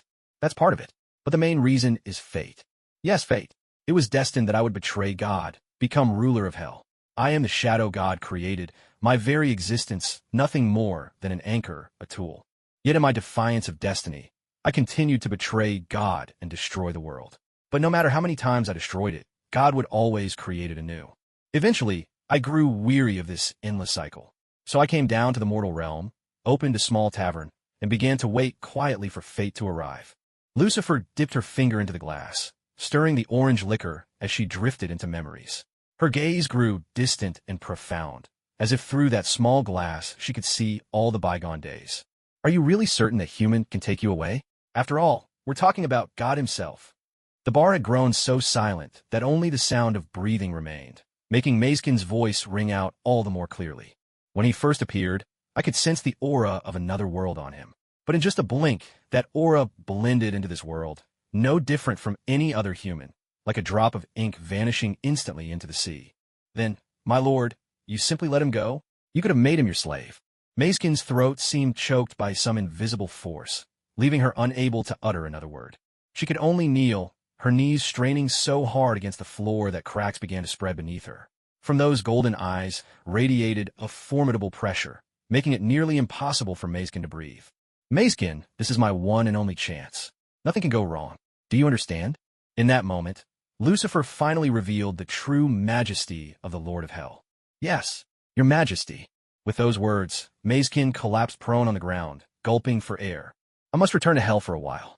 Only when the tavern had fallen completely silent did Mazekin lift her head, eyes brimming with obsession. She moved to the spot where Lucifer had left her drink and greedily licked up the remaining liquor. Lord Lucifer. Mazekin, Lucifer's most trusted demon, and a lover of women. Meanwhile, on the other side, Kino dragged Mandarin up to a rooftop. Before them stretched a city shrouded in darkness. Gotham, the city of sin, thick with the stench of decay and corruption. The dim streetlights cast only the faintest glow through the mist, barely illuminating a small patch beneath their feet. In the distance, the silhouettes of skyscrapers loomed like monstrous beasts hidden in the dark. Kino toyed with a ring in her hand, quietly waiting for the moment to pass. Mandarin tilted his head back and collapsed onto the ground. What's going on? I should have reduced that guy to ashes. And why does my face hurt so much? So many powers again. Rapid regeneration, teleportation, invisible attacks. Mandarin's attention snapped to Kino, who stood at the edge of the roof. Not this time, Kino replied, turning around. Mandarin stared at the ring in her hand, unable to believe his eyes. He reached out both hands, only to discover that all 10 of his rings had vanished without a trace. Those are my 10 rings. When did you steal them? The Mandarin's voice rang out, brimming with anger and disbelief. Yet, stripped of his rings, he was nothing more than an unnaturally long-lived man, no longer possessing any superhuman abilities. Powerless, he dare not make any rash moves. Chino spoke up. In fact, I should thank you. You were the first person to ever make me feel fear, the fear of having venom taken from me, the fear of nearly dying. Those moments made me realize that no matter which world I find myself in, I'm not strong. I can't just rely on my ability to travel across worlds and expect to be safe forever. With those words, Chino casually selected one of the rings and slipped it onto his index finger. Instantly, his brainwaves linked with the ring, and he understood its function. Seeing this, the Mandarin hastily cried out, "Wait, we can talk this through. I don't want to hear it." No sooner had the words left his mouth than the ring on Chino's finger unleashed a dazzling beam of white light, engulfing the Mandarin from head to toe in an instant. The light was as brilliant as midday sun, illuminating the entire rooftop. In the blink of an eye, the Mandarin's body disintegrated into countless motes of dust, which drifted away on the breeze, vanishing without a trace. Spectrum Ring. The energy beam it releases severs all bonds between the atoms and molecules of whatever it strikes. Chino felt no satisfaction from revenge, only a wave of nausea rolling over him. Before, it was always Venom who killed. He could fool himself into believing it wasn't really his own doing. Like watching a movie, it was just a thrill. Ugh, thank you, Venom. Chino gagged, but the nausea quickly faded. He realized Venom was now controlling his internal organs. Why wouldn't you let me handle it? Venom's head emerged, bewildered. He knew about Chino's past. He'd never even killed a chicken. Because I want to get stronger. I can't keep relying on you. I want to be able to protect you when you're in danger, not just hope for luck or someone else's help. Chino cradled Venom's large head in his arms. Thank you, idiot. Then I'm an idiot. Chino walked alone through the narrow alley, the walls around him mottled and crumbling, exuding a stench of decay. It didn't take long before he was surrounded. Kid, unless you want another hole in your body, hand over your cash. Hold up, this little punk's got such a pretty face. Let me give him a few new scars. Moron, with a face like that, we should sell him. I know a boss who's into this kind of thing. Chino frowned at this group of thugs. Dressed in rags, none of them looked like they had any money. I go and sacrifice my looks, and all I attract are these bottom feeders. Forget it, Venom, take care of them. Go for their limbs. You bastards, get away from him. A sharp female voice rang out in the alley as a green-skinned woman stepped out, steadying herself against the wall. Her body seemed terribly unstable, the green hue on her skin flickering in and out of sight. The faint glow of the moonlight spilled over her, casting a warped shadow of her figure. Haha, what kind of freak are you supposed to be? Doesn't matter. I'll sell you off too. A green-skinned monster like you could fetch a fortune. Pamela Lillian Isley's body had mutated ever since her professor deceived her and injected her with that serum. She'd spent all this time researching her own condition, desperate to return to her former self, or at the very least, to regain control over the toxins her body produced. Otherwise, living among humans, she'd be nothing but a walking plague. To avoid being noticed, Pamela took back alleys she'd never used before. She hadn't expected to run into an armed mugging. Who are you calling a monster? A surge of anger shot through Pamela. With a thought, she summoned vines from the ground, flailing wildly and lashing out at her attackers, leaving them bloodied and raw. The vines were thick and powerful, bristling with sharp thorns, slicing through the air with a menacing whistle. Caught off guard by the sudden assault, the thugs screamed and scattered in all directions. But Pamela's body was still weak. Recklessly using her powers left her completely drained. She collapsed into unconsciousness. Poison ivy? Chino crouched beside Pamela, gently touching her skin, which felt smooth and supple beneath his fingers. But a trace of green crept up his hand, spreading along his wrist where black, venomous tissue appeared to neutralize the green. Idiot, don't just touch things at random. Don't you know she's toxic? Oops. Venom, see if you can copy her abilities. As Chino spoke, the black tissue traveled from his wrist into Pamela's body, then pulled back a moment later. Got it. Give it a try. Chino closed his eyes. The crystal embedded in his chest shimmered with poison ivy's emblem, linking the two of them. His skin turned green. Opening his eyes, he looked to the ground, where a tender shoot broke through the earth, blossoming into a delicate white flower. One incredible power. With enough energy, I could turn a desert into an oasis. So what about her? Kill her. I'm not some crazed murderer. Why would I kill her? Chino grimaced. Then leave her here.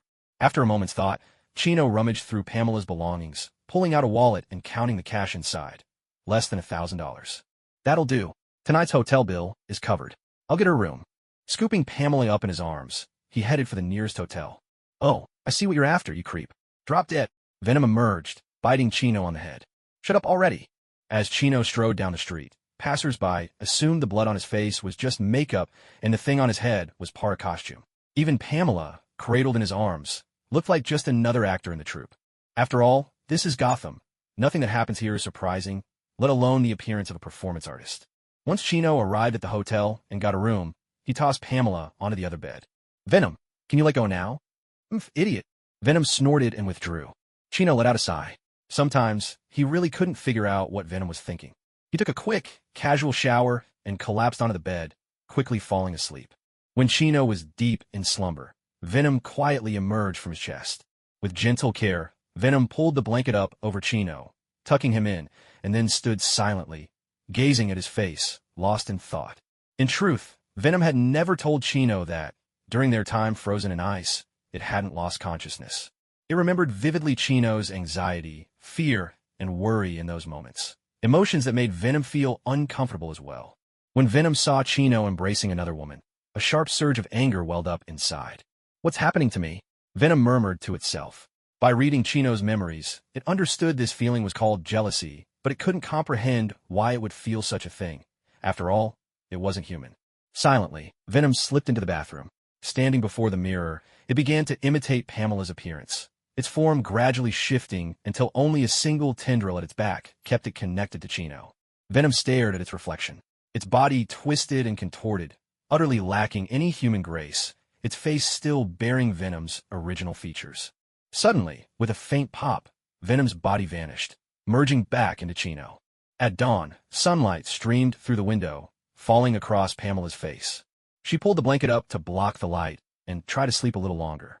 Suddenly, she sat bolt upright, looking around at the unfamiliar surroundings. Is this a hotel? She glanced down. Her clothes were intact. She let out a sigh of relief. Well, who'd be interested in a monster like this, anyway? Pamela gave a bitter laugh. With this body, laced with poison, she could kill a human in seconds with just a touch. The door opened, and in walked the man from last night. You're awake. I bought breakfast. Not sure if it's to your liking, but let's eat something together. Chino set the breakfast out on the table. Ah, thank you. But, aren't you afraid of me?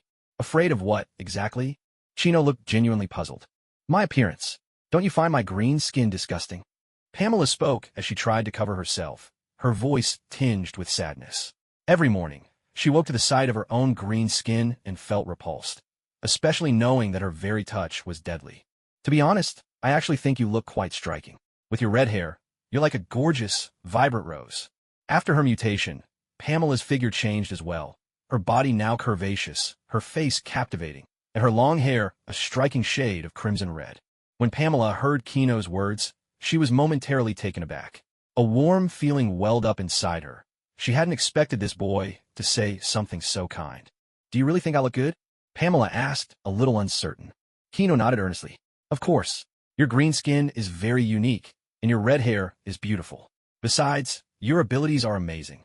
A faint smile appeared on Pamela's face. This was the first time since her mutation that she'd heard anyone praise her. She walked over to the dining table, gazing at the sumptuous breakfast laid out before her.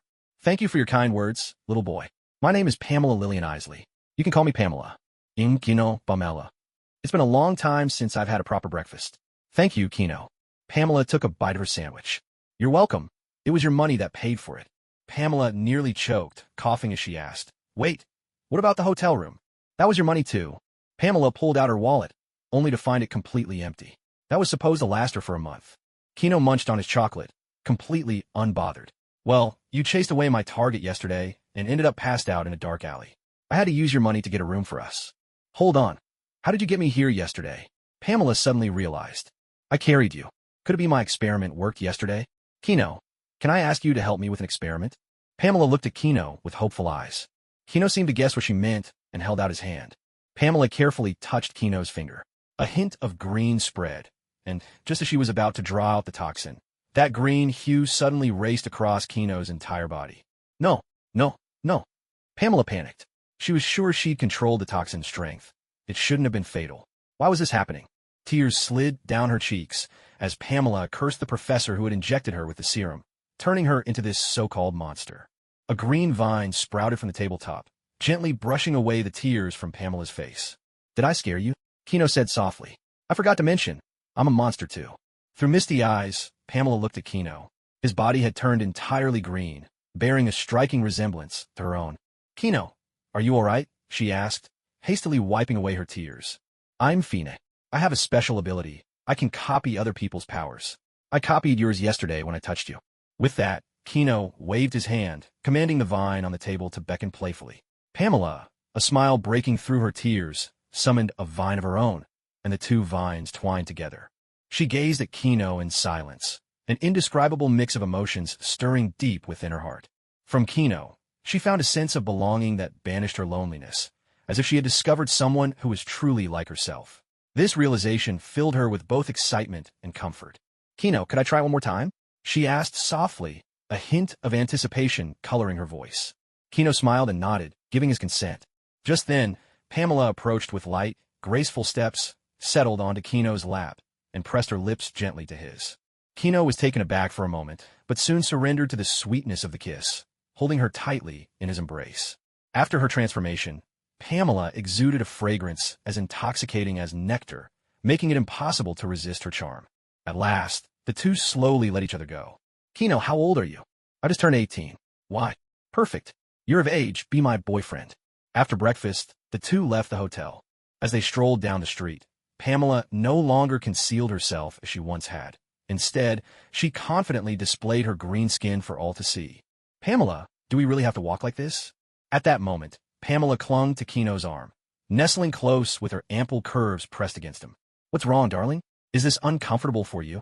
With a look of curiosity, Pamela leaned in, her presence carrying the subtle fragrance of grass and leaves. "No, actually it feels nice. I'm just a bit shy doing this out in public." "Good then."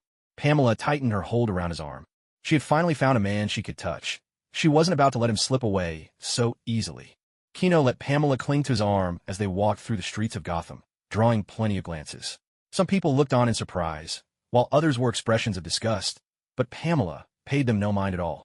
Kino felt a bit puzzled. Ever since he'd woken up, Venom hadn't said a word. He called out in his mind, "Venom, Venom, Venom. You're so annoying. What do you want? Go enjoy yourself with your girlfriend. Thank goodness you're still here. What does that have to do with you? Because as long as you're inside me, I feel safe. You're the only one who knows everything about me. Do you see me as a human?" Then introduce me to Pamela. "Pamela, come with me for a moment." Kino found a narrow alley and led Pamela over. Even in broad daylight, Gotham's alleys felt damp and shrouded in darkness. Pamela glanced around at the gloomy alley, her cheeks flushing faintly. "Darling, maybe we should just go back."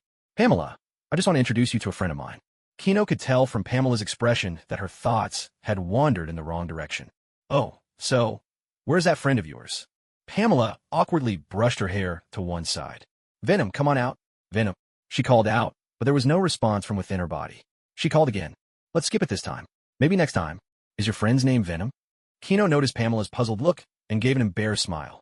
"Venom's a little shy. I'll introduce you next time." Pamela grabbed Kino, who was about to head out. She thought he'd come in with bad intentions, only to try escaping at the last minute.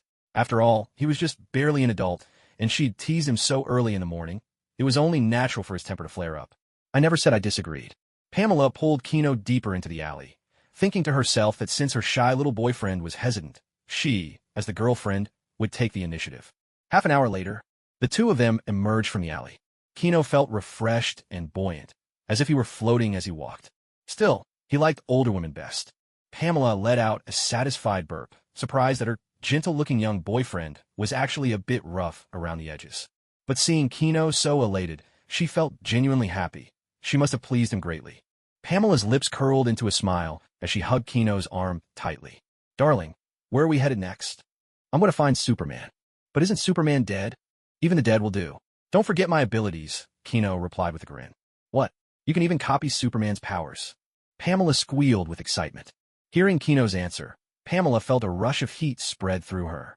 Women naturally admired strength, and the thought of her boyfriend soon wielding the power of a god made her want to drag him back into the alley. But she quickly calmed herself.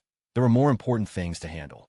"But there hasn't been any news about Superman's whereabouts." "That's all right. Someone knows." "Batman. Wayne Manor, on the outskirts of Gotham City." "Hello, Batman." "Bruce Wayne." Bruce Wayne sat quietly on the sofa, eyeing the uninvited man and woman across from him. His ever-loyal butler entered with coffee, along with sugar and milk, serving the two guests as they sat facing each other. "Thank you," Kino said politely. The butler nodded gently in return and stood behind Bruce. "Tell me what brings you here." Bruce's eyes were full of wariness. One glance at his surroundings was enough. The room was overrun with vines, coiling around him like serpents. Pamela was a bit taken aback. The Dark Knight of Gotham was actually the infamous playboy of the Wayne family. Kino was focused on sweetening his coffee. I want Superman's body.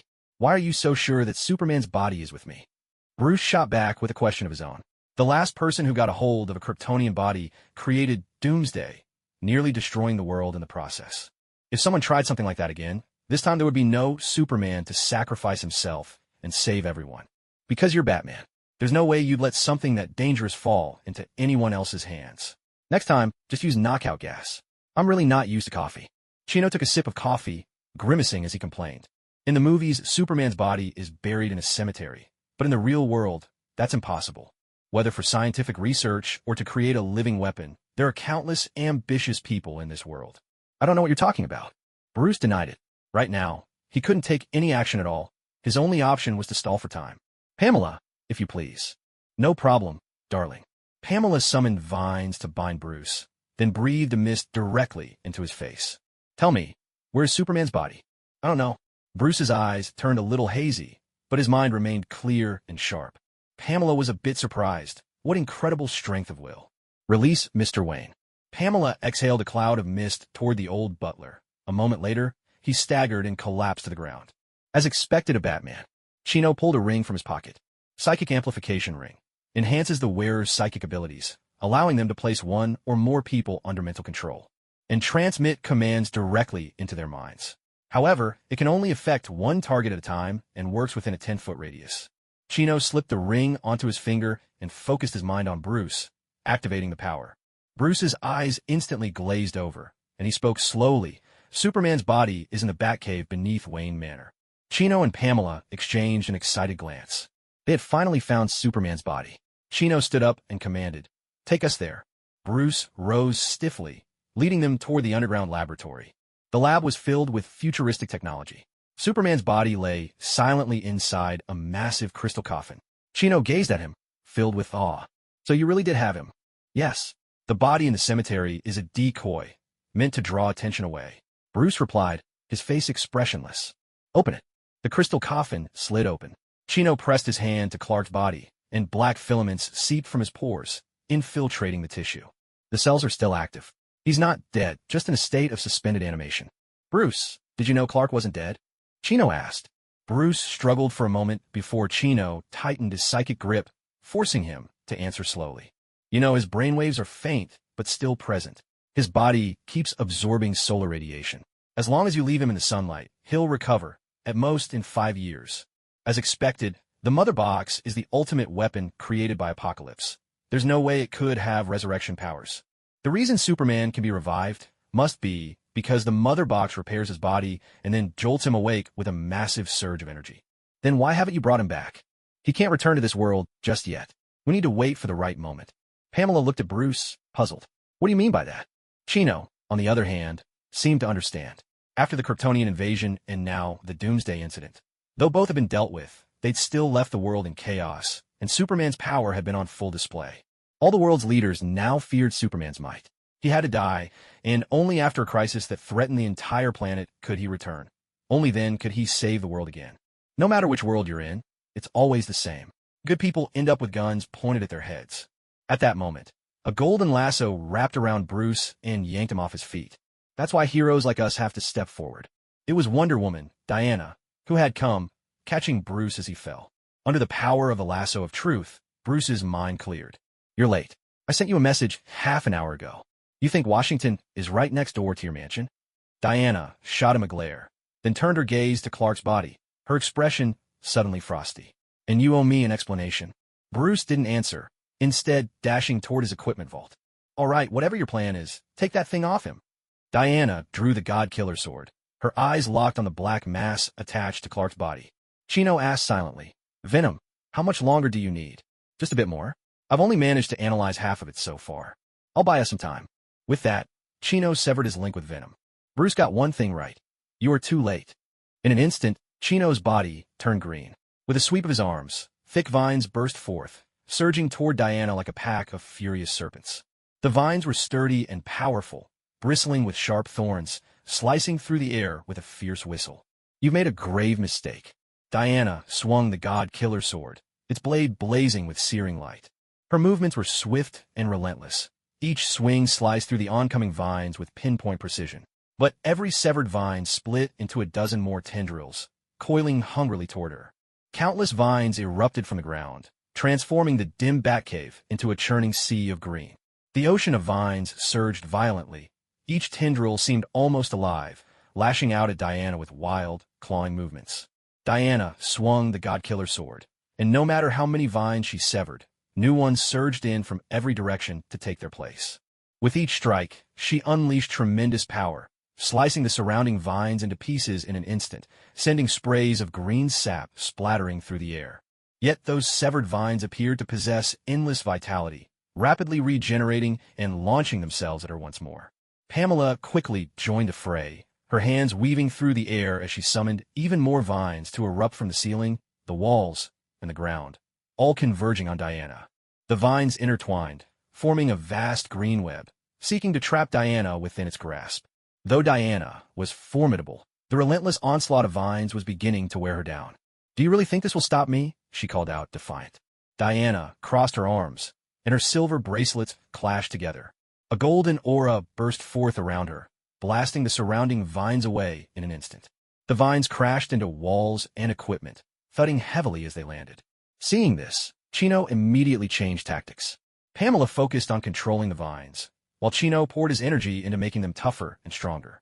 As a green light shimmered around Chino, the surrounding vines thickened and hardened, now gleaming with a metallic sheen. "Damn it, this is a pain," Diana cursed, continuing to swing the God-Killer sword as she pressed on, inching closer to her foes with great effort. Just as the stalemate showed no sign of breaking, Bruce burst out of the armory. He was clad in his black batsuit, clutching a canister tightly in his hands. With a swift motion, he hurled it into the heart of that green ocean. With a thunderous blast, a dense mist erupted from the canister, spreading rapidly. The tangled vines that came into contact with the vapor began to wither, as if drained of all life. "Weed killer. Guess the Batcave still had some left. Hey, over here, kid." At that moment, Diana finally reached her target. She sheathed her sword, raised her shield, and slammed it down toward Chino's head. A heavy clang echoed through the Batcave as Diana's shield was caught, held fast by a single, steady hand. "Clark!" Diana stared in shock at the resurrected Superman before her, disbelief filling her eyes. But Clark's condition was strange. His eyes were tightly shut, and his body was wrapped in a mysterious black substance, as if he were under some kind of control. Suddenly, Clark lashed out with a powerful punch, slamming into Diana's shield. The force of the blow sent her flying across the cave, crashing into the wall and leaving a massive hole in the stone. Clark slowly turned, now facing Chino. Chino reached out and gently pressed his hand against the black substance covering Clark. "If you ever dare to abandon me again, you'll regret it." Venom's voice echoed in Kino's mind. "I swear this will be the last time." Venom swiftly shifted across Kino's body, forming a black and white suit that wrapped him tightly. He began to grow taller, his frame expanding into a powerful and imposing figure. Where he had once been thin and frail, thick muscles now rippled beneath the surface. Kino caught Clark just as he was about to collapse, and carefully placed him back inside the crystal coffin. "So this was your goal all along?" Batman stepped up to Kino without a hint of fear, even in the face of danger. "Yes, this world is perilous. I need strength. Superman's strength is the greatest of all. What do you know?" Kino smiled mysteriously. "Don't let the three mother boxes be reunited, or we'll spell the world's destruction." With that, he turned to leave. Batman hurried after him, pressing, "Wait, explain yourself." But Kino didn't slow down. A piece of kryptonite appeared in Batman's hand, but before he could react, Kino snatched it away in a flash. "Bruce, you should know that kryptonite only works on Superman when he stands for justice." Kino crushed the kryptonite into powder with a gentle squeeze, then let it fall to the ground. Protected by the Venom suit, the kryptonite had no effect on him whatsoever.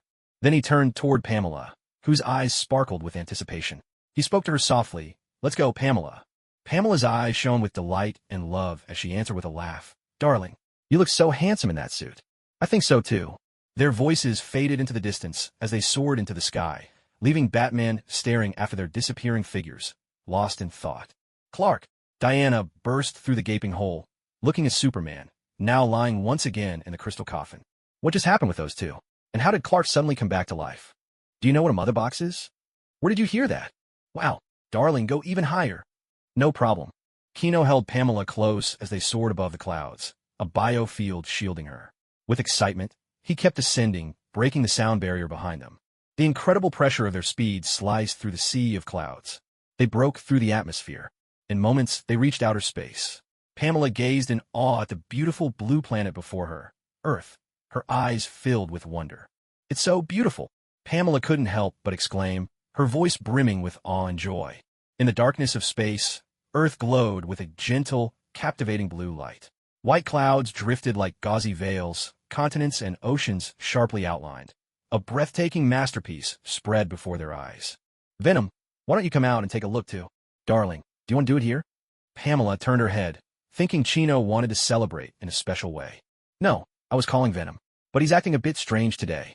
Chino shook his head quickly. An empty alleyway was already the most he could handle. "There really is someone called Venom?" Pamela blushed slightly, remembering how things had gotten in that alley earlier. "Yes, the suit I'm wearing is actually a part of Venom's body." Curious, Pamela reached out and touched the Venom suit. It felt amazing. She could sense the strong muscles beneath it. "Well, then introduce me when he's ready to come out." "Pamela, would you be willing to go with me to another world?" "Another world?" Chino nodded, revealing his true identity. He explained that if she didn't want to go, he would leave enough power in this world to protect her and visit her often. "Of course I'd go, darling." Pamela agreed without a moment's hesitation. She just found this man. She wasn't about to let him go. Besides, when lovers are apart for too long, it's easy for someone to slip up. Given Chino's looks and strength, it was only a matter of time, and she didn't really mind. After all, her body was filled with toxins, making it nearly impossible for her to get pregnant. She couldn't ask her beloved to go through life without a child. "Darling, when are we leaving?" "I still need to pick someone up." "Lucifer." "Lucifer? Isn't that Satan himself?" The ground, once like molten lava, had now become scorched and barren, while the sulphurous storms turned cool and crisp. Across the entire world, the wails of demons echoed. They could feel hell growing weaker by the moment. "Lucifer, if you keep draining it, hell will be destroyed." Dream watched as Lucifer continued to draw power from hell's core, unable to hide a twitch at the corner of her mouth. After Lucifer had handed over the key to hell, Dream had assumed their next meeting would be eons away. Who could have guessed that just a few years later, Lucifer would reappear, asking to borrow hell's core? Dream didn't object. Hell had always belonged to her, after all, but she hadn't expected this kind of borrowing. "Honestly, I'm just taking a little. It's not like it can't recover." At last, Lucifer stopped and began shaping the core of hell. Dream gazed at the fireball, now only a third of its original size. It could recover, perhaps, but if the world were destroyed, who knew if it would ever be restored to even half its former glory? "Lucifer, what are you planning to do with all this?" Dream asked, curiosity piqued. "It's a gift, a token of thanks for a certain little one." Lucifer shaped the core into a bracelet and began inscribing runes upon it. Who could possibly deserve a gift made from hell's core? A little brat who doesn't know what's good for him. Lucifer recalled how she had been rejected and voiced her displeasure with a single remark. Having finished inscribing the bracelet, Lucifer gazed at the mysterious accessory in her hand, a faint, knowing smile curling at the corner of her lips. Meanwhile, back on Earth, Kino was flying toward the agreed-upon location with Pamela at his side. All along the way, Pamela's heart brimmed with curiosity and anticipation. "Darling, are we heading straight to hell?" "No, we're going to Gotham. Lucifer is on Earth now." "Lucifer is a woman?" "Yes, and a remarkably beautiful one at that." "Oh my God." Outside Luxbar, the night draped itself over the city, a place shrouded in both sin and secrecy. Kino pushed open the door and stepped inside. The bar was dimly lit, filled with the scent of aged wood and lingering spirits. At the bar counter, Lucifer sat with effortless grace, a drink poised in her hand. There was a hint of playful mischief in her eyes. The faint glow cast her in delicate relief, tracing every alluring curve. "Kino, you've arrived," Lucifer greeted, her voice melodious and inviting. Kino led Pamela over, offering a polite nod. "Lucifer, thank you for waiting." Pamela, too, regarded Lucifer with unabashed curiosity. There was none of the demon's savagery the legend spoke of, only a beauty so striking it left her breathless. With her regal, cool demeanor, flawless features, and lithe figure, Lucifer was perfection itself. Pamela couldn't help but feel just a little inadequate in comparison. Suddenly, Lucifer's gaze met hers, sharp and discerning. "So this is your chosen lover, the avatar of the green." "Not bad at all." Lucifer saw straight through to Pamela's essence, then added, "But she's still no match for me. I am, after all, the more beautiful one." Pamela's eyes widened in astonishment. From the sound of it, Lucifer had nearly become her beloved's partner. With that figure and face, even a woman like herself would have trouble saying no. I refused you for her sake, and Pamela accepted me for the same reason. Kino squeezed Pamela's hand as he spoke. Pamela didn't quite understand what her beloved meant, but it didn't matter. She happily embraced Kino, planting a kiss on his cheek. TCH, taking my body wasn't enough. You want my heart as well. You really are even greedier than a demon from hell. Lucifer rolled her eyes with a dazzling, almost seductive flare. She hadn't used magic to control Kino, hoping to avoid complications, but that didn't mean she hadn't considered using a man's desires to sway him. Looking at them now, it seemed she'd miscalculated. Pamela, for her part, had chosen to give both her body and heart to Kino, touched by his fearlessness toward her toxins. That was why she had fallen in love with him. Pamela, am I really that greedy? Of course not, darling. Unable to help themselves, the two basked in their affection for each other, filling the air with sweet, unabashed love right in front of Lucifer. Lucifer frowned slightly and let out a soft, exasperated sigh. Enough, you two. Next, here's your reward. Kino took the bracelet and asked, What is this, Lucifer? It's the Hell bracelet. You'll understand once you put it on. Without hesitation, Kino slipped the bracelet onto his wrist. Instantly, it transformed into a pattern that wrapped around his skin. At that moment, a rush of information flooded his mind, and with a wave of his hand, a swirling black vortex appeared. From the vortex came deep, guttural roars and shrill, piercing screams, sounds that could chill anyone to the bone. Out of the darkness strode demons of all shapes and forms. Some were wreathed in blazing flames, the fire dancing as if eager to ignite the very air. Others were massive, towering like small mountains, each step causing the ground to tremble. Still others were covered in sharp, glinting blades, their menacing edges glimmering coldly, enough to freeze the bravest heart. Pamela stared in terror at the demons emerging from the swirling portal, instinctively edging closer to Kino for safety. The demons came forward and knelt before Kino, bowing with utmost respect. Hail, Lord Demon King! Kino looked at the assembly of demons before him and could sense their very lives were now under his command. Lucifer, who are these? These are demons of hell. I've recreated a new hell from its primal essence. Every type of demon is represented here, handpicked by me. You don't have to manage them. Day to day, just keep them in hell and summon them as needed to serve as cannon fodder. And don't worry about losses. When these demons die, they'll simply be reborn in hell.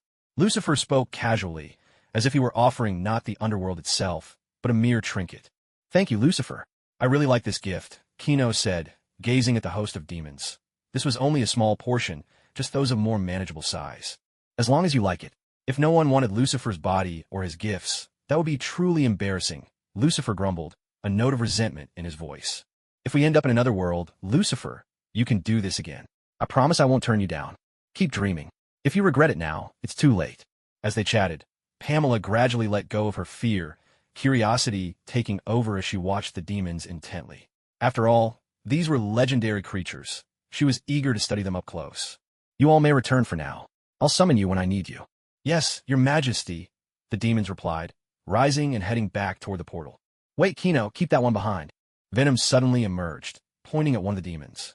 Pamela's eyes widened in surprise as a black, snake-like head appeared from her beloved shoulder. Normally, she would have screamed, but after seeing so many bizarre demons today, her nerves had toughened. You there, stay behind, Kino commanded, following Venom's gesture. The rest of the demons halted, casting envious glances at the chosen one. Each of them had hoped to display their abilities and earn the Demon King's favor. What are your orders, Your Majesty the Demon King? The demon knelt before them. It was a humanoid demon, its body and appearance shifting constantly, never settling into a fixed form. Shapeshifters, the weakest beings in hell in terms of strength, but in exchange, they possess formidable, transformative abilities and intelligence. Back when I ruled hell, I appointed several shapeshifters to help manage the place, Lucifer explained from the side. Venom, what do you want to do? I'm very interested in her abilities. Let me copy them. You are not allowed to resist. Kino commanded the demon before her. The shapeshifter bowed her head, allowing Venom to invade her body without protest. After a while, Venom withdrew his tendrils and returned to his original form as a suit. Don't bother me. I have things to do right now. Kino replied in a small, aggrieved voice. Ever since arriving in the DC world, Venom had been acting a bit odd. How interesting. Absolutely fascinating. Lucifer's eyes gleamed with golden light, and an inscrutable smile played on her lips. What is your name? Venom ignored everyone, so Kino turned to the shapeshifter and asked. I have no name, Your Majesty the Demon King, replied the shapeshifter. From today onward, your name is She. You will be responsible for managing the demons of hell. A red rune appeared on Kino's fingertip and pressed on Ishi's forehead. Yes, thank you, Your Majesty the Demon King. She felt a surge of authority over hell's demons coursing through her body, and she was overjoyed. She had only come to try her luck, never expecting to truly earn the Demon King's favor. After sending all the demons back, Lucifer, let's head out. Kino placed her hands on the shoulders of Lucifer and Pamela. A flash of light erupted, and the three vanished instantly from where they stood. The next moment, an old man appeared at the spot they'd left. Lucifer. In the blink of an eye, Lucifer found herself in a vast, boundless desert. Gale force winds whipped up clouds of sand, shrouding the world in a yellow veil. She reached out, catching the drifting sand in her palm, feeling the fine grains slip through her fingers. There was no trace of God's presence here. A world without God. Lucifer unfurled her wings, white as freshly fallen snow, wide and magnificent, each feather shimmering with a sacred glow. With a powerful beat of her wings, she sent up a swirling sandstorm and, in the next instant, vanished beyond the horizon, leaving behind only a streak of white light. My dear, where did Lady Lucifer go? Pamela gazed at the empty sky and asked. She's gone in search of her freedom. With the vision he'd gained from Superman, Kino could see Lucifer soaring into the cosmos. Sensing his gaze, Lucifer blew him a playful kiss. Thank you. Farewell. Goodbye. Soar as high as you wish. Only when Lucifer had disappeared from sight did Kino finally lower his gaze. My dear, I've caught someone. Kino glanced at the Punisher, who was tied up from head to toe, and couldn't help but twitch at the corner of his mouth. Frank, the butler. Young master, it's been a while. Frank hung in midair, his face expressionless, showing not the slightest sign of resistance. If it weren't the case, given Pamela's combat experience, he would have shot her in the head from dozens of meters away. My apologies, Frank. Pamela quickly let Frank down, clearly realizing she had tied up the wrong person. Her face was full of embarrassment and regret. It's all right, ma'am. That title made Pamela blush furiously. Frank, how long has it been since I disappeared? Kino glanced at the thick layer of dust on Frank's clothes and instantly realized he had been away for quite a while. 3 days, young master. That's about right. You've had a rough time, Frank. Must have been pretty dull here, all by yourself. Kino brushed some dust off Frank's coat, sending a small cloud swirling into the air. Not really, young master. Every now and then, someone dropped by to keep me company. It almost reminded me of my old days on military missions. Frank's eyes gleamed with a fleeting nostalgia. Only then did Kino notice how spotless the area was. No bodies anywhere, though he could catch the scent of fresh blood in the air. Clearly, remnants of the Ten Commandments gang had been stopping by from time to time. Frank, let's go home. Tell me what happened after I left. Yes, young master. Madam, I parked the helicopter out back. On the helicopter, the rotors thundered overhead, churning the air with a deafening roar. Gale force winds howled past the open doors as Kino listened to everything that happened. When Tony Stark and Insun found Frank and learned the young master was fighting, they tossed him a satellite phone and flew over in an armed helicopter. Unfortunately, by the time they arrived, the young master had already vanished. Frank chose to stay put, waiting until Kino finally reappeared. Tony Stark got on the phone, made arrangements, and left with Frank to hold a press conference. Just as in the original story, Tony Stark announced the closure of the weapons division. Nothing had changed there. A few hours later, they finally returned to the manor. Nestled among rolling green hills and sparkling rivers, the manor stood behind grand iron gates that slowly swung open. A cobblestone driveway meandered through the grounds, leading up to a magnificent mansion. Wow, darling, you really are a rich man. Pamela's eyes sparkled as she gazed at the estate, awestruck by its grandeur. I wouldn't call myself rich, just the son of someone who is, Kino replied with a smile. Kino led Pamela and Frank into the manor, showing Pamela around. She was fascinated by every detail, gasping in wonder at every turn. In the garden, flowers of every color competed in their beauty, filling the air with a rich, sweet fragrance. The fountain, bathed in sunlight, cast a dazzling rainbow through the mist. My dear, this place is truly beautiful, came the gentle voice. Kino smiled and said, from now on, this will be our home. There weren't many servants in the manor, just a team of chefs and Frank. The cleaning was handled by hired help who came in regularly. After dinner, Kino soaked in a spacious bath, warm water enveloping him and bringing a long, contented sigh of relief. My love, he called softly. No mischief allowed. After a night of exhaustion, the two had drifted into a deep and peaceful sleep. Unseen, a black substance crept silently along Pamela's wrist, invading her body. Ever since the symbiote gained the powers of a shapeshifter, it had been molding the physical form, at last shaping itself into Kino's favorite memory. Yet, while it had mastered the outer form, it still didn't know how to make the inside feel comfortable. So, taking advantage of the couple's slumber, it sought a template. Pamela became the unwitting subject. Darling. Pamela sensed something strange within her body and, half awake, slowly opened her eyes. She saw herself enveloped in black venom. Just as she was about to scream, she lost consciousness. Phew, good thing I blocked Kino's ears. Now, to continue. Once certain that Kino remained asleep, the symbiote resumed its work.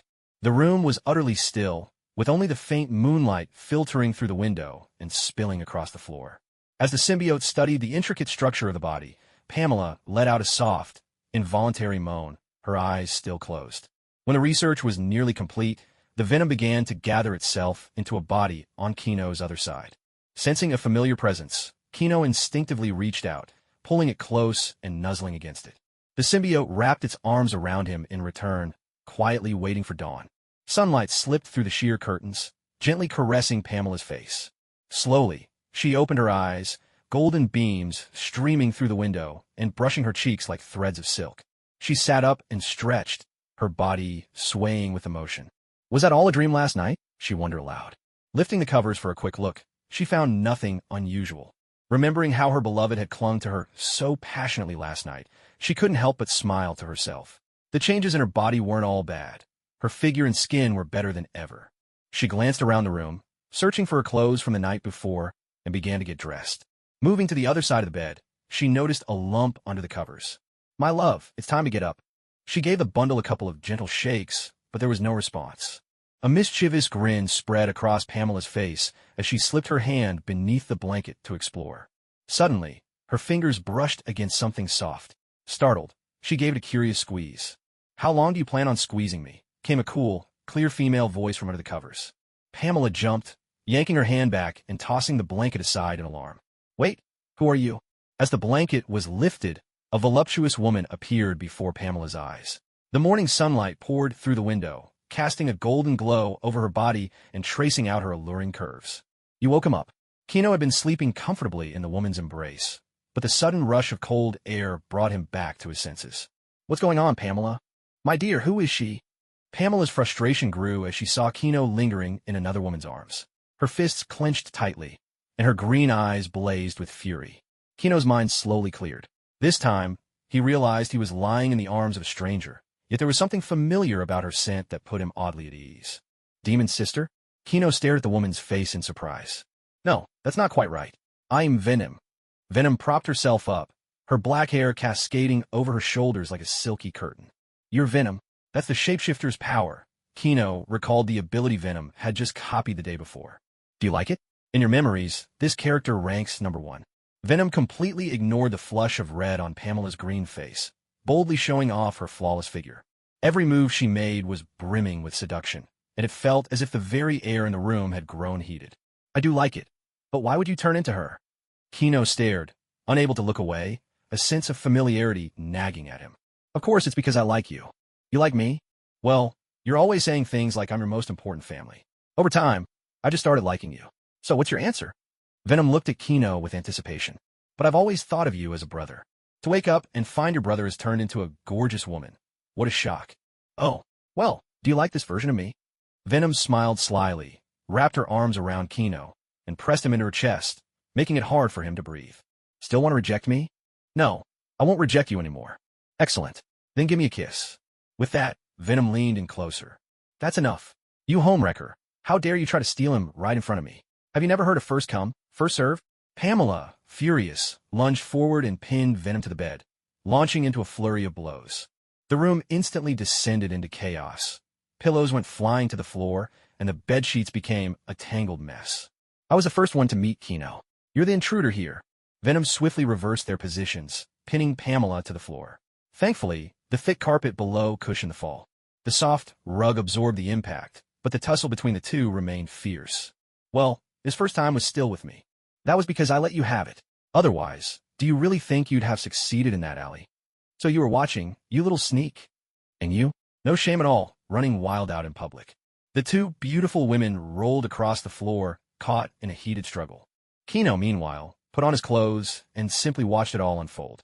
Neither of them had gone all out. Both had long been aware of each other's existence. If their first encounter hadn't been in this situation, things might have gone much better. As Pamela's pajamas were torn apart, Kino also sensed something was off. "Venom, why do you look exactly like Pamela?" Kino asked, his tone puzzled. Venom, pinned beneath Pamela, stiffened at those words and replied, guiltily, "Well, that's probably just a coincidence." Pamela's hands froze mid-action as she scrutinized Venom, her expression darkening as she remembered last night's dream. "Damn it, it wasn't enough for you to bend me over yesterday, and now you've even pirated my body." "It's not piracy. I just borrowed your style a bit. The inside is different, I swear." "You dare argue with me?" Now, Pamela was truly angry. She commanded the vines to tie Venom up. "Hey, you're serious? Go easy on me." Venom didn't resist. After all, she was in the wrong this time. Kino covered his face, finally piecing things together. In his memory, he had the general appearance, but no specific details, so he'd had to reference others. Still, what Venom had done was out of line. Maybe it was best to let Pamela vent her frustration. "Wait, Pamela, let me tell you a secret," Venom called out. "I don't want to hear it," Pamela retorted, swinging the vines with every intention of beating Venom until she was thoroughly punished. "It's about Kino, and I'll restore your color too," Venom bargained. Pamela paused mid-swing, and Venom breathed a sigh of relief. This body was sensitive. If the beating continued, she might actually pass out. "Wait, Venom, This time, it was Kino's turn to panic. Seeing Kino's reaction, Pamela realized Venom did, in fact, no more than she did. "Darling, you should step outside for a bit. Venom and I have some things to discuss," Pamela said. Kino looked at the closed door, resigned, and waited outside. Beyond the room, the hallway was lined with luxurious carpets and adorned with exquisite oil paintings on the walls. "Young master, even in the manor, you must mind your manners," came Frank's voice from beside him. Frank-eyed Kino, who was standing there in nothing but his boxers. "Pamela, open the door. I haven't even put on my clothes yet." Kino knocked insistently. Pamela, now in a flowing green dress, and Venom, dressed in a black gauzy gown and high heels, stepped out together, their skirts swaying like blossoms caught in the wind. This time, Pamela's skin was as fair as snow, leaving Kino utterly mesmerized. One wife, two very different experiences. "Darling, my sister and I will go down first and wait for you," Pamela called, linking arms with Venom as they walked downstairs. "Ladies, breakfast is ready," Frank announced, staring at the floor, completely unfazed by the appearance of another mistress. Pamela felt the burning gaze on her back, the corner of her lips curling up. She really did like tall women. When Kino was dressed, he went downstairs. Venom and Pamela hadn't moved. They were waiting for Kino. "Darling, have a taste of this fruit." "Kino, have some chocolate." Pamela's diet was almost entirely vegetarian. Breakfast was a fruit salad. Venom, even with a human body and able to savor other flavors, still preferred chocolate. Kino accepted whatever was offered without hesitation. After breakfast, Venom and Pamela went to watch TV. Suddenly, the doorbell rang from outside. Frank opened the door and welcomed someone in. "It's been a while, Kino. Are these your wives?" "Hello, I'm Tony Stark. You can call me Tony." Tony spoke, dressed smartly in a black suit. Venom and Pamela nodded politely, introduced themselves, and then lost interest in further conversation. "Oh, this is actually the first time I've ever been ignored," Tony Stark said, a little embarrassed. "Tony, what brings you here?" Kino asked. "Oh, my friend, you saved the greatest genius of this century." Tony Stark replied with theatrical flair, then smacked his lips when he saw Kino's impassive expression. "All right, fine. Honestly, I came to bring you a thank you gift." Kino took the contract Tony Stark handed over and began to read. 20% of Stark Industries shares. Don't even think about refusing. You saved my life. This is what you deserve. Even as he offered up a fifth of his company, Tony still wore that proud look on his face. "Tony, why are you really doing this?" Kino didn't look particularly pleased by the generous gift. Instead, he placed the documents on the table and gently pushed them back. "I already said, Tony, you're a businessman. You're very wealthy. But no matter how rich someone is, they wouldn't give away such a large portion of their company just to thank a lifesaver." Kino fixed him with a piercing gaze. "Unless your last name is Lee." "I knew it. I'm really not cut out for this kind of thing." Tony's face fell as he confessed the truth. "That day, I noticed the Mandarin's laser beam came from his ring. I want to know if you have those rings." "They're right here." Kino took out 10 gemstone rings and placed them on the table. "That's them exactly. 10% of the shares are a thank you, and another 10%. I want to buy one." Tony's gaze lingered on the gemstone rings. Buying them all was impossible, but but acquiring a single one was within reach. Tony, do you know where they come from? Kino chuckled and shook his head. What's their origin? These rings are masterpieces of the alien macluants. Each one possesses extraordinary powers. Tony, how much do you think it would cost to buy just one? Kino picked up a ring, letting it catch the sunlight and sparkle brilliantly. Alien technology. Forget I said anything. I never thought there'd be something even I, Tony Stark, couldn't buy. Tony's eyes burned with excitement, but then he gave a self-deprecating laugh. If this was truly alien technology, its value couldn't possibly be measured in money. Just deciphering its secrets could yield enough profit to build an entirely new military-industrial empire. A crimson ring landed in Tony's palm. I thought you weren't selling?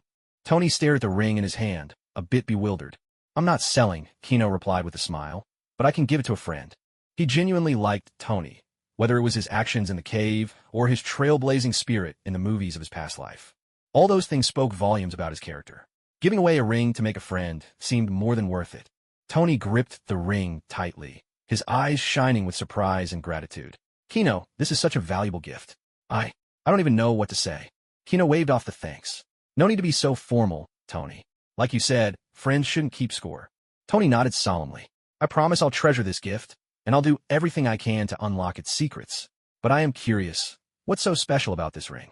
Yours is the flame ring. It holds the miniature heart of a star, capable of emitting infrared radiation or heat, with its intensity controlled by whoever wears it. But be careful when you study it. Try not to blow up New York, Kino warned, half joking, half serious. Miniature stellar core, energy compression, spatial compression, neural link technology. So much packed into such a tiny ring. Tony slipped the ring on with great care, and in an instant, he understood how to wield its power. A fiery orb, half a meter wide, appeared in Tony's hand. Under his control, it danced through the air. This was the allure of the extraordinary. It also caught the attention of Pamela, Venom, and Frank. Before Tony could really start having fun, a beam of blue light shot at the fireball, freezing it into an orb of ice that shattered as it hit the floor. Tony, no playing with fire in someone else's house. Kino's voice was full of disapproval. Ahem, sorry, I got a little carried away. Tony looked a bit embarrassed. At that moment, Pamela walked over and settled herself on Kino's lap. Darling, these rings are beautiful. Her eyes sparkled. There are few women who don't love gems that glitter. If you like one, pick it out. Word for now. When we get married, I'll make you an even better one, Kino said, going along with her wishes. Thank you, darling. Pamela gave Kino a quick kiss on the cheek, happily selecting a white ring and sliding it onto her middle finger. The cutting beam ring was just a thing to make up for Pamela's lack of firepower. Does it look good? It looks great. You'd look good in anything. The two of them flirted openly, completely oblivious to anyone else, until Venom sauntered over. Pamela immediately made room, shifting behind Kino, where she began to serve as a soft cushion for the back of his head.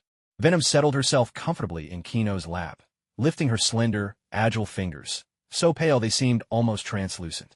Help me pick one. A mischievous, enchanting smile played on Venom's lips. How about this one? The color suits you best. Kino selected a black ring and slipped it onto Venom's middle finger. Black light ring. This ring can create a zone of absolute darkness, seeming to absorb all light. This darkness may be similar in nature to the dark energy used by cloaking devices, dark stars, or burial shrouds. It's beautiful. You deserve a reward. Venom pressed a gentle kiss to Kino's lips. In that fleeting moment, time seemed to stand still. Kino felt the softness of her lips, and a wave of indescribable warmth filled his heart. Once Venom and Pamela had left, Tony spoke up. Those rings are worth billions, and you just give them away as accessories. Doesn't it bother you at all? Tony's tone was half teasing, half curious. He'd had his own share of romantic adventures, but he was still surprised by Kino's generosity. It doesn't bother me. As long as they like them, that's enough. You really are romantic. But honestly, those rings are incredibly powerful. Aren't you worried they might accidentally cause trouble? Tony shrugged. If anything happens, I'll take care of it. With superhuman strength, as long as he didn't provoke the real power players in this world, Kino could pretty much do as he pleased. Oh, by the way, the military's been acting weird lately.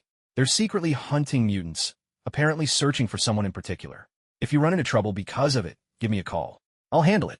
This kind of information was supposed to be classified, but Tony revealed it without a second thought. Thanks for the heads up. Having said his piece, Tony took his leave as well. He had plenty on his plate. Developing the Mark II armor, researching the rings, hunting for traitors. Every task was important. The share transfer contract was left behind. After all, Tony Stark had never taken back anything he'd given away. Pamela, Venom, let's go out and have some fun. On a sudden whim, Kino realized he hadn't really explored this world since his arrival. Yes, darling. Pamela, who'd been wanting to go shopping for ages, was delighted by Kino's suggestion. Venom, on the other hand, didn't mind either way. As long as she was with Kino, she was happy. Frank, do you have any recommendations for places to go? Kino turned to Frank for suggestions. Young master, I recommend Manhattan. It's bustling there, and since the ladies haven't brought much luggage, they can buy some clothes and other things. Then let's go there. The three of them rode in a luxurious car towards Manhattan. Along the way, Pamela gazed excitedly out the window, her heart brimming with anticipation for the shopping trip ahead.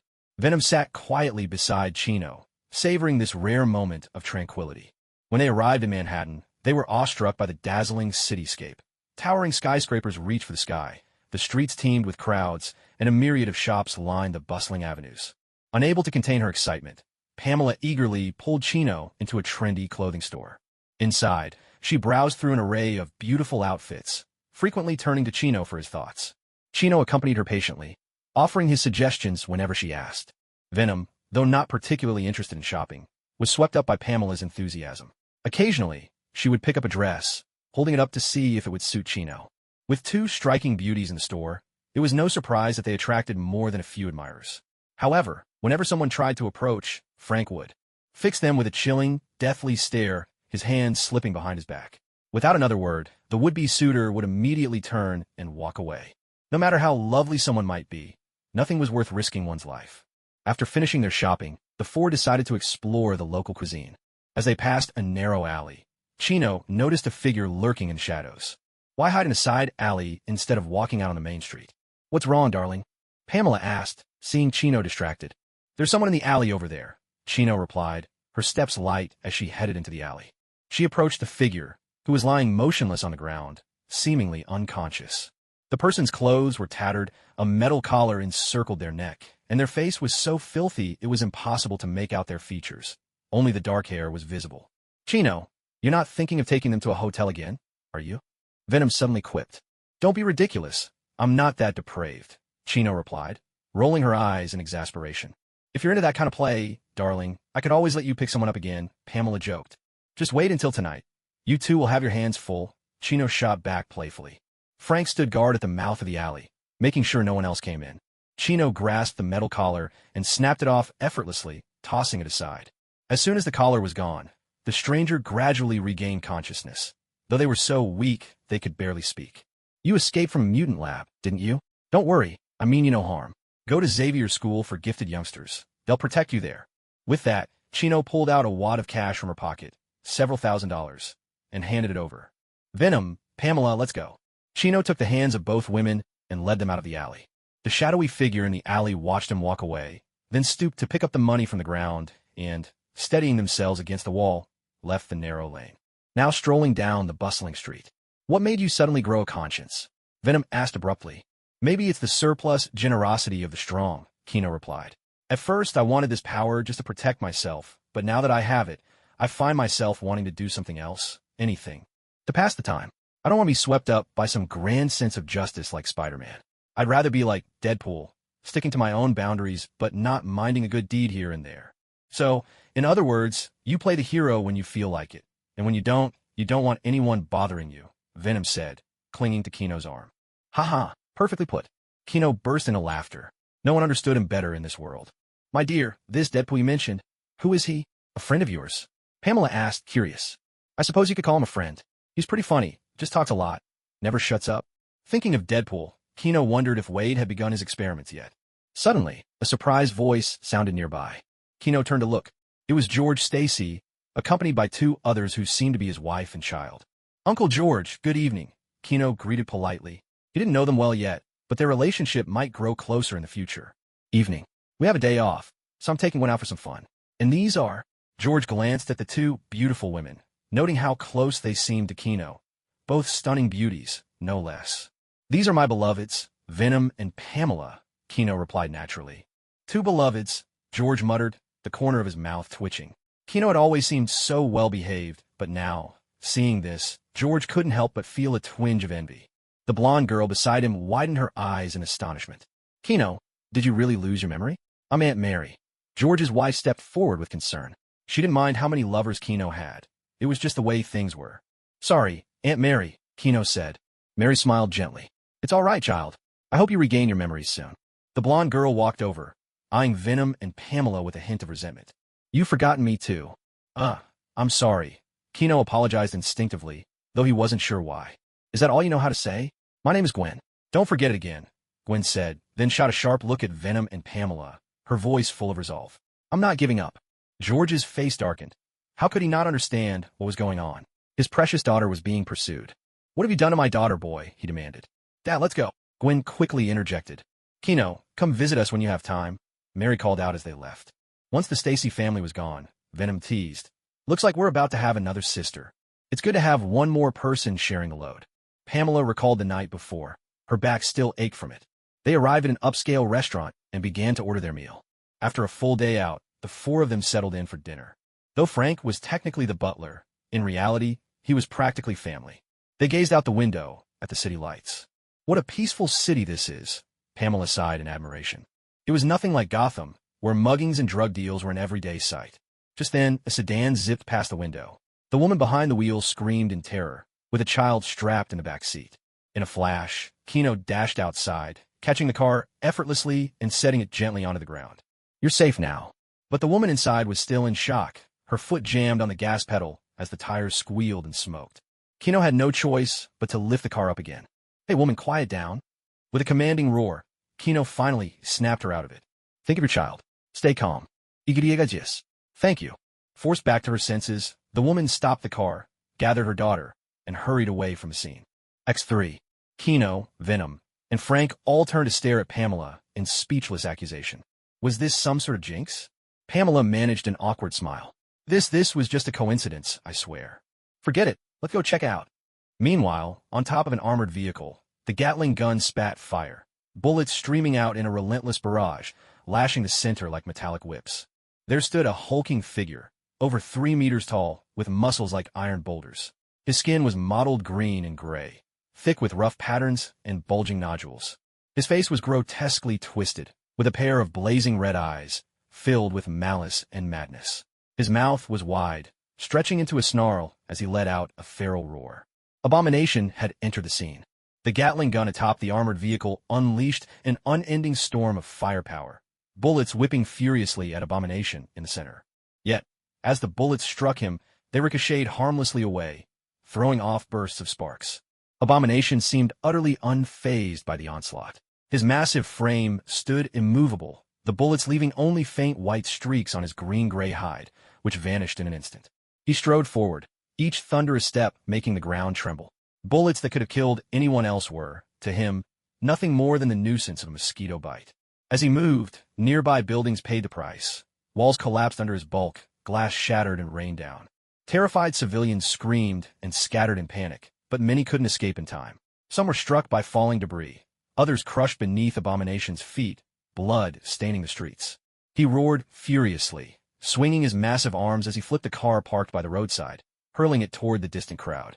The car spun through the air, sending the panic into a new, more frenzied wave. "Give me a real opponent. Bring me the Hulk."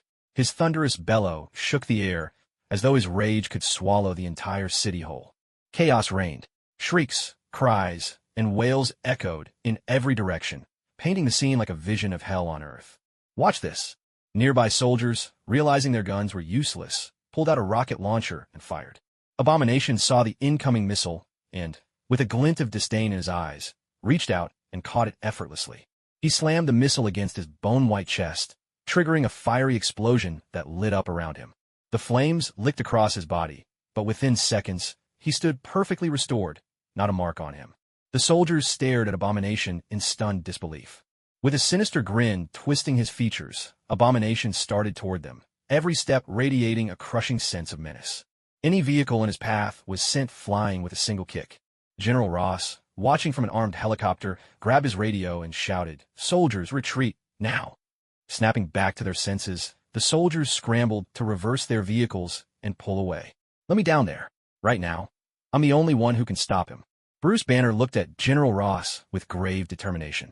Just as General Ross was about to agree, a voice sounded behind him. "General, someone's joined the fight." Ross narrowed his eyes and peered downward. One of the armored cars had lost a wheel, and with the road clogged by abandoned vehicles, it was quickly overtaken by Abomination. He raised his foot and, with the force of a soccer kick, launched the armored car high into the air. The vehicle flipped in a wild arc, sailing 20 or 30 meters before plummeting back toward the ground. In that split second, a white silhouette leapt onto the roof. She landed lightly, gripping 2 soldiers in one hand. With the other, she fired a web that stuck to a nearby street lamp, using its tension to guide them safely to the ground. The armored car crashed down, erupting into a great ball of fire. "Get out of here now!" Clad in a black and white spider suit, she kept her eyes locked on a monstrous figure ahead. "Be careful out there!" the 2 soldiers shouted, scrambling to their feet and retreating to safety. "So, let's see, a little bub wants to take me on?" Abomination sneered, more than willing to amuse himself with this insect before the Hulk arrived. "Come and get me, you ugly brute." Honestly, Gwen thought, what rotten luck to just be out with family for dinner and run into a monster like this. To tell the truth, Gwen had no desire to fight this hulking terror. Her attacks couldn't even scratch him. A single blow from her opponent could easily leave her gravely injured. But she had no choice. Gwen's eyes darted to the police officers evacuating people in the distance. Her father was here as well. If she didn't hold the monster back, her dad would surely die. On this chaotic street, Gwen took a deep breath, her gaze unwavering as she faced Abomination. "Come on, big guy," Gwen shouted, taunting Abomination, and in the same instant, she shot webs to a nearby skyscraper, swinging herself rapidly through the air, circling the creature and keeping him occupied. Abomination, provoked by Gwen's challenge, swung his massive arms, trying to seize this nimble little bug. Gwen dodged his attacks with agility, occasionally firing webs that stuck to Abomination's body, throwing off his movements. "You ugly brute, you're way too slow," she jeered as she evaded him. Abomination roared in fury, charging after Gwen in a blind rage. Taking advantage of her surroundings, Gwen darted and leapt between cars and buildings, luring Abomination into smashing everything in his path. Again and again, Gwen's agility saved her from his crushing blows by the narrowest of margins. At one point, she sprang onto Abomination's back, swiftly webbing his eyes, and as he flailed in frustration, she leapt away before he could catch her. "Come on, you big oaf!" Gwen kept taunting as she led Abomination toward an area with fewer people. The monster, consumed by rage, pursued her relentlessly. Gwen swung between the tall buildings, her webs flying out to snag onto anything she could use, creating obstacles to slow Abomination down. Abomination crashed through these barriers with brute force, refusing to let up. Spotting her chance, Gwen soared over his head, landing a quick kick as she passed. "Huh, barely felt that, did you?" Abomination grew even more furious, picking up speed. Gwen shouted as she ran, "Catch me if you can, you hideous giant." Her taunts echoed down the street, successfully luring Abomination away from the crowded area. "That's right, just keep going farther and farther away." But as Gwen swung around a corner on her web, she suddenly spotted someone familiar. Chino and his 2 lovers. Why hadn't they left? Chino glanced up, meeting Gwen's eyes as she hovered in the air. Heavy footsteps thundered behind her. There was no time to get all 3 of them out safely now. "Chino, run!" Gwen shouted urgently, her gaze full of determination and resolve. Making up her mind, Gwen dropped swiftly from the air, landing firmly on the ground. Her green ballet shoes skidded hard against the pavement, carving 2 deep grooves as she came to a stop. In a flash, she placed herself protectively in front of Chino and the others. With practiced skill, Gwen fired webs, anchoring them securely to the surrounding walls. In the blink of an eye, a massive web was woven together, standing firm like an impenetrable barricade. Yet Abomination charged straight into the web, its enormous body tearing through the silken threads with ease as it pressed relentlessly toward Gwen. Abomination swung its fist, its momentum fierce and wild as it aimed a blow at Gwen. Gwen knew there was no way to dodge. Gritting her teeth, she crossed her arms before her chest, bracing herself for the impact. Chino wrapped his arm around Gwen's slender waist, pulling her into his embrace. With his other hand, he clenched his fist and met Abomination's punch head-on. A giant and a much smaller fist collided, unleashing a shockwave that rippled through the air. The sharp crack of breaking bones rang out, and it was the larger figure who was sent flying. Gwen stared in utter disbelief at the incredible scene before her. "Gwen, have you lost your mind? Were you really planning to take that monster's punch head-on with your tiny frame? Did you think you were Toby Spider or something?" A teasing voice echoed in her ear, warm breath slipping past the mask to tickle her skin. Gwen turned to see Chino's eyes sparkling with laughter. "Ah, I only tried because of you. Wait, who's Toby Spider?" "He's Spider-Man too," but the toughest one of the bunch. There are other Spider-Men. Venom, watching the two of them banter so cheerfully, rolled his eyes. Chino, are you two planning to keep chatting like this? All snuggled up?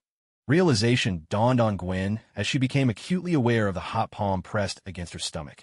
He even gave a little squeeze. Her cheeks flushed scarlet, and she quickly struggled out of Chino's arms. You creep. Gwen shot Chino a glare as she smoothed out her rumpled suit. Sorry, Gwen. I squeezed without thinking, Chino said apologetically, unable to resist the perfect feel. Ahem. I'm not Gwen. You got the wrong person. You can call me Ghost Spider, Gwen replied in a deliberately gruff voice. All right then, Miss Spider, Chino said, barely suppressing a laugh. Venom watched their little scene with exasperation, rolling his eyes again. Can you two stop flirting for a second? Don't forget we still have a huge problem to deal with. A furious roar echoed from the distance. Two hulking figures squared off. Originally, Banner had no intention of joining the fight after Abomination was lured away. But before long, Abomination, who'd been drawn off, came charging back toward the armored helicopter where they waited. Fortunately, the pilot's skills were top-notch, and he narrowly dodged the beast. Still, the turbulence stirred up by Abomination's massive body rocked the helicopter in midair, throwing Banner out. Hulk, you finally showed up, Abomination called out with excitement, his obsession with defeating Hulk clear in his eyes. Even with one arm shattered, Abomination didn't hesitate for a second. He charged. Hulk let out a roar of his own and met him head-on. At the very instant their colossal bodies collided, Hulk was sent flying. Although Abomination had lost an arm, his body now possessed an extraordinary healing ability. His arm had already regenerated halfway, and it hardly affected his fighting prowess. Hulk, however, was in a different situation. His body had been injected with a heavy dose of inhibitors. He was lucky just to be able to transform. The moment they clashed, he was instantly at a disadvantage. Hearing the distant roar, Chino and Gwen immediately stopped their playful scuffle and turned their heads toward the direction of the sound. No, we have to draw them away. Chino, can you help me? Gwen pleaded earnestly. Although she had only acted once before, that overwhelming power could surely stop them. Of course. Venom, shall we? Chino bowed with elegance, raising her hand as if inviting a lady to dance, not heading into battle. Venom smiled faintly, settled on her hand, and his body morphed into black tendrils that wrapped around Chino, transforming into a super suit of golden armor. Pamela, I'm heading out now. With that, Chino soared forward. Come on, Gwen, let's go help too, Pamela said. Gwen was still reeling from the shock of watching someone transform into a living suit. You'll understand once you become one of our sisters, Pamela said with a mysterious smile.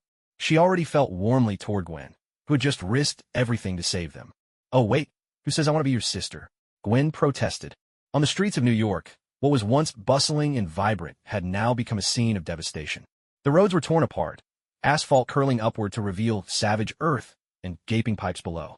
Storefront windows stood shattered, glass shards scattered across the ground, catching what little light remained.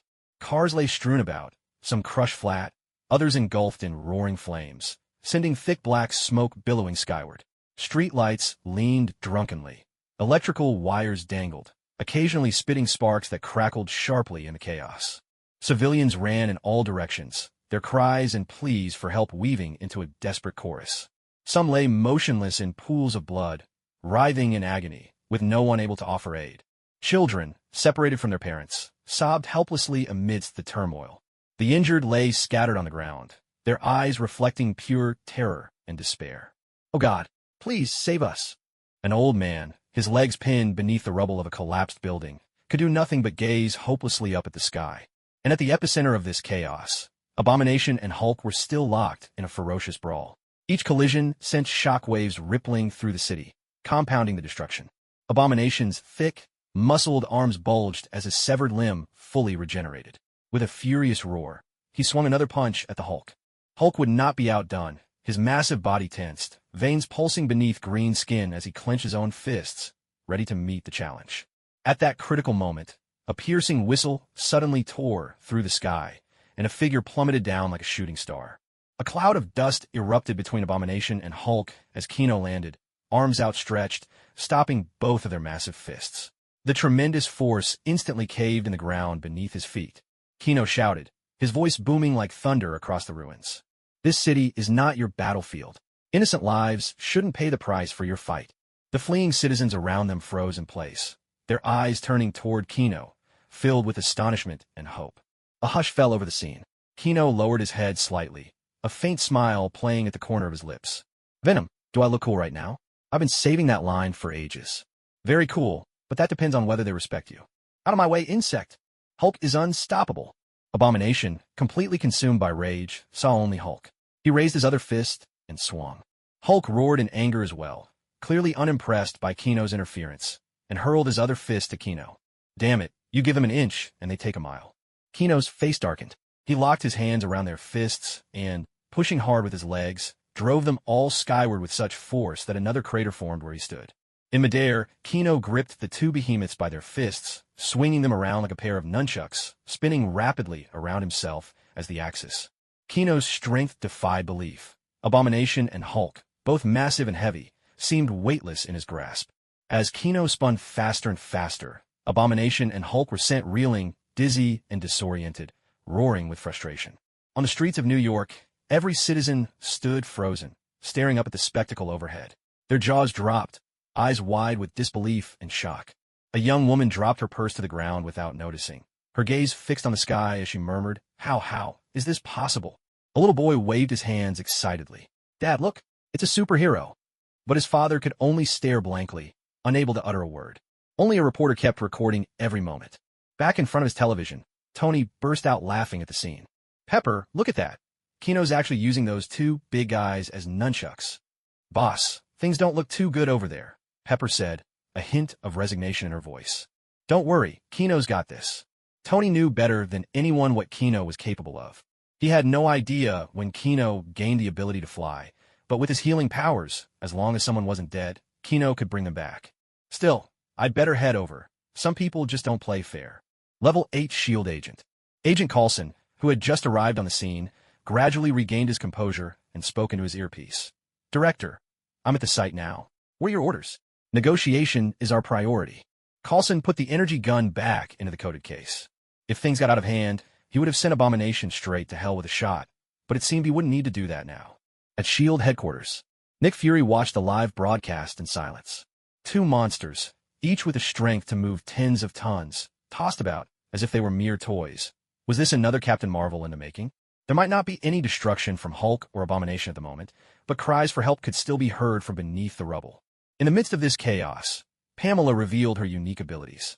With light, graceful steps, she walked toward a collapsed building where civilians were trapped beneath the debris, their desperate calls for help echoing out. Pamela closed her eyes gently and raised her hands with elegance. Green light flickered at her fingertips. In an instant, thick and supple vines burst through the ground, rapidly growing and stretching as if alive.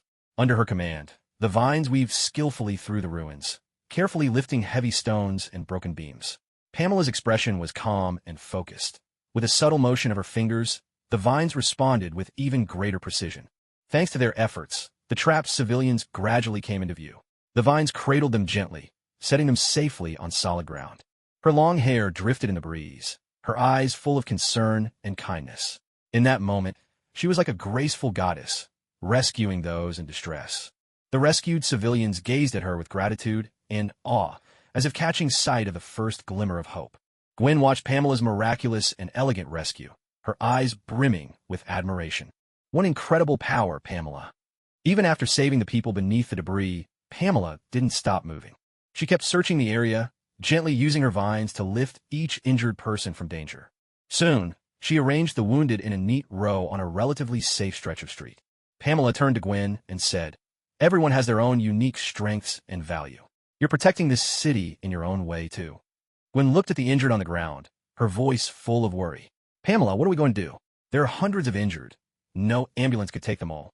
By now, Gwen was so impressed by Pamela that she naturally called her sister. That's a job for Venom.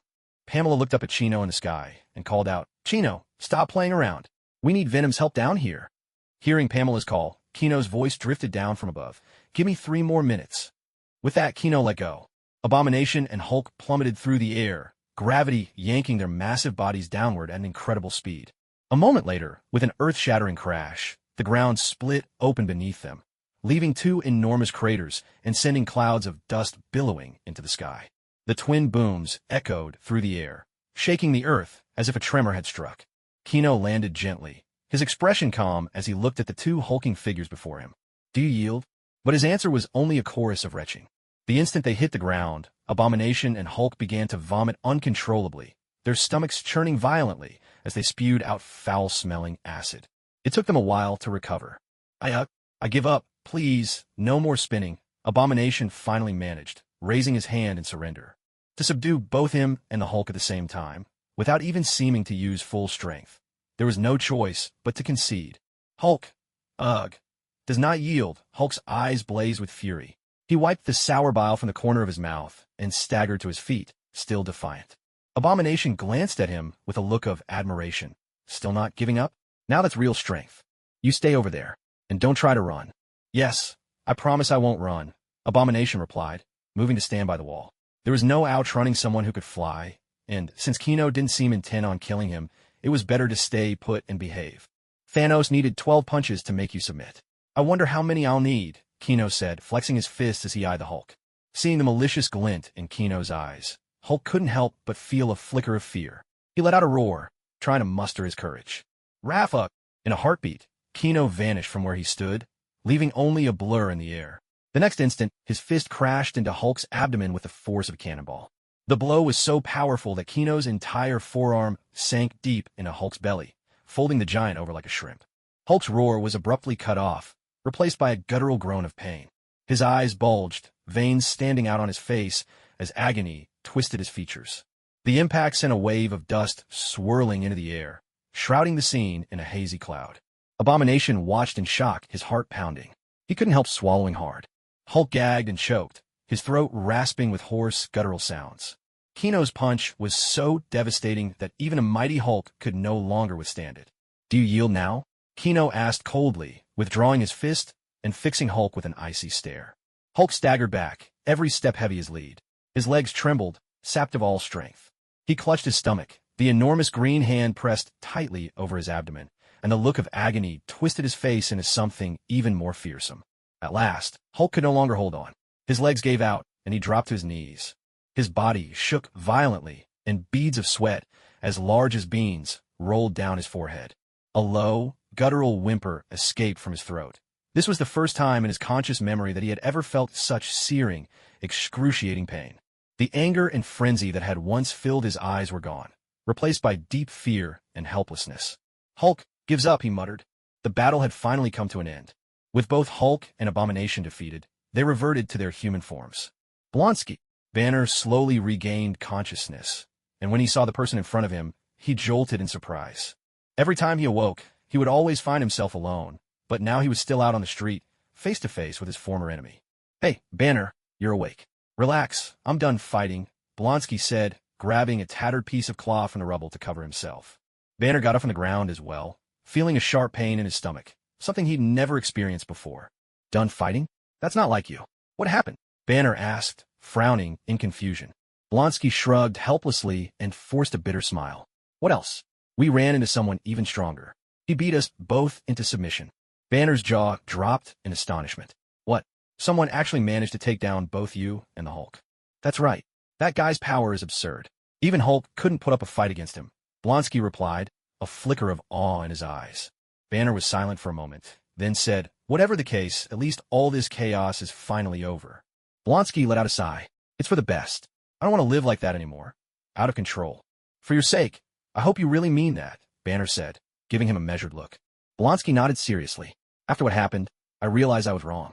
Power isn't meant to be used for mindless destruction." Banner let out a short, skeptical laugh. "I hope you remember what you said today." "Don't worry, Banner. There won't be any more Abomination," Blonsky replied, his voice full of resolve. Seeing the genuine remorse on Blonsky's face, Banner said nothing more. He was ready to leave. If he didn't get out soon, the military would be on their way. "That guy told us to stay put. You'd better not go anywhere, either. Next time, it really could cost you your life," Blonsky cautioned him. "Where is he?" "I want to talk to him," Banner replied. Blonsky pointed in a direction, and Banner started walking that way. Meanwhile, Kino made his way over to Pamela's side. The crowd hadn't dared to approach too closely. They watched from a distance of several dozen meters. "Pamela, how's everything?" 76 people are severely injured and disabled, 176 are lightly wounded, and 89 have died. Pamela reported the situation at the scene. Kino looked at the hundreds of people lying on the ground and felt a headache coming on. Kino, is there any way you can help them? Gwen asked softly from the side, unable to bear the sight. Let me think for a moment. Kino pondered silently. Venom, if I ask you to heal so many people at once, would it drain you too much?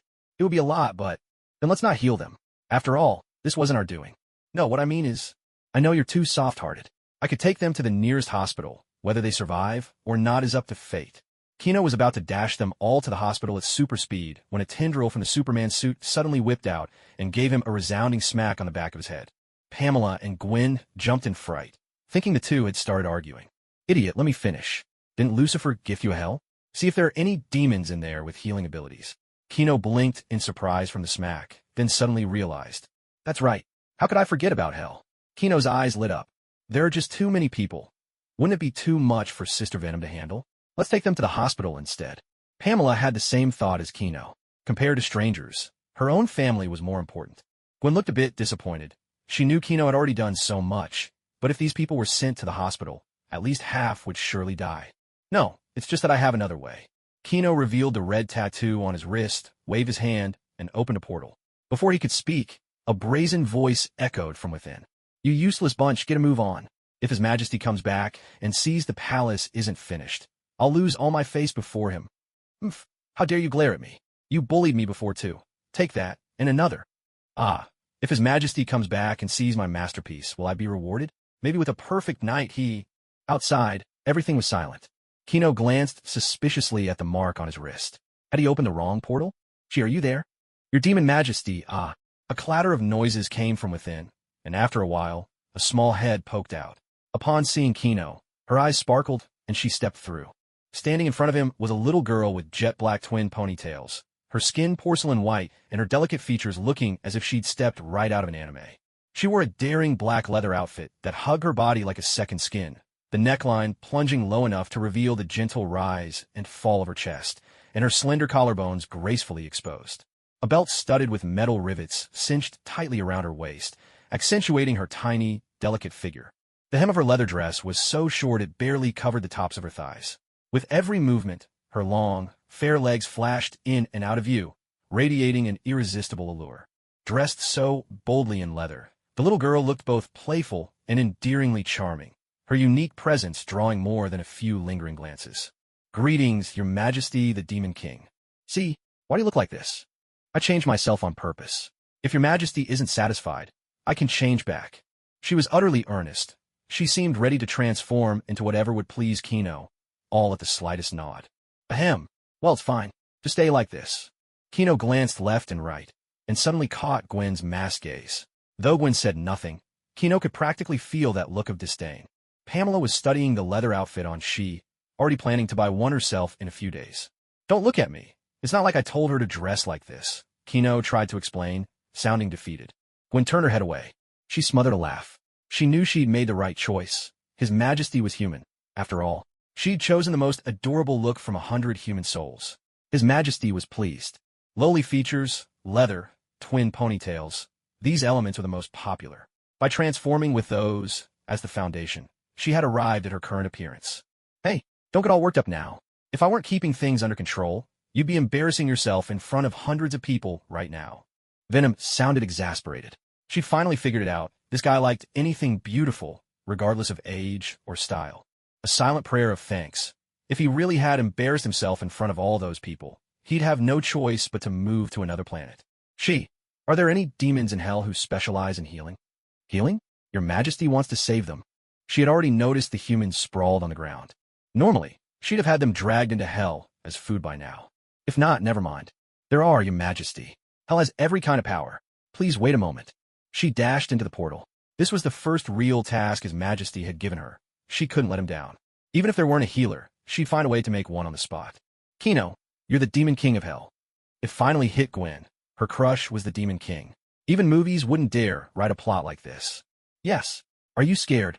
Gwen looked at Kino's handsome face. Her cheeks flushed. With looks like his, being a Demon King wasn't so bad. Not at all. The wounded on the ground thought, maybe you're not afraid, but I sure am. It's not an angel coming to save us. It's the Demon King himself. What if he demands our souls as payment for healing us? Banner and Blonsky walked over as well. Hell is real. That's a portal. Banner's gaze was fixed on the swirling black portal. With 7 PhDs to his name, even Banner couldn't help but be fascinated by the gateway. Completely ignoring Kino's presence, the figure examined the surroundings in detail, muttering technical terms under his breath. What's going on with him? Kino glanced over at Blonsky. He was planning to tell you he was leaving, but I guess he's forgotten now, Blonsky replied with a shrug. What are you going to do next? Kino asked. I'll probably be court-martialed, Blonsky said with a bitter smile. Or maybe I'll end up locked away in some lab as a test subject. He looked around at the ruined streets, confusion clouding his face. How had he come to this? An officer attacking civilians. Why not come with me? This world is going to face many crises in the future. I'll need your strength, and I can make you even stronger, strong enough to truly defeat the Hulk. You must have noticed yourself. As your battles with him went on, the Hulk's power only kept growing. Even without me, you would have lost to him eventually. Kino began his recruitment pitch. He had plenty of demonic followers, but he couldn't unleash them openly in this world without causing chaos. Still, he had other ideas. Maybe some could work out. Blonsky's eyes flickered with longing at those words. His reason had returned, but his obsession was not so easy to shake. Fixing Kino with an intense gaze, Blonsky asked, You really can make me stronger? Strong enough to actually defeat the Hulk? Kino lifted his chin slightly, confidence radiating from him. Of course, I have the power. As long as you follow me, I'll make sure you master even greater strength. Blonsky hesitated for a moment, then clenched his teeth and said, Fine, I'll go with you. Just make sure you keep your word. A faint smile appeared on Kino's lips. Don't worry, I never break my promises. At that moment, a commotion echoed from within the portal. Mora, hurry up. Why do you have to wake me? I've only been asleep for a week. The Demon King needs your powers. Honestly, what does a demon end up looking like this? Can't help it, born this way. Jealous Jealous my foot. I could transform too, you know. Get moving. The Demon King doesn't like to be kept waiting. The voices drifting from the portal were both light and languid. Banner snapped to attention, eyeing the portal warily. That gateway led straight to hell, and demons were about to step through at any moment. The first to emerge was she, a little girl in appearance. She frowned at Banner, who was blocking the doorway. If you don't want to be dragged into hell, you'd better move aside. Banner stepped aside. This was a demon? She didn't seem any different from a child. A ripple ran through the portal behind she. The first thing to emerge was an enormous chest, so exaggerated in size it seemed to push the very air aside. Only then did the rest of the tall figure gradually come into view. She was a tall, commanding woman with an air of lazy confidence. Her fiery red hair tumbled carelessly over her shoulders. With every step she took, her chest swayed dramatically, drawing the stunned gazes of both the wounded on the ground and the citizens watching the live broadcast on TV. This demoness was truly formidable. The cameraman, quick to catch the moment, focused the shot squarely on her chest. Her face was exquisitely beautiful, yet carried an effortlessly seductive allure. Her slender, arched brows lifted ever so slightly, and her long, almond-shaped eyes were half-closed, shimmering with a mysterious light. 2 horns, symbols of her demonic nature, adorned her head. She strode out of the vortex gate, step by measured step. It was as if everyone around her had been frozen by a spell, their eyes fixed on her, unable to look away. Greetings, Your Majesty the Demon King. I am the healing demon, Mora.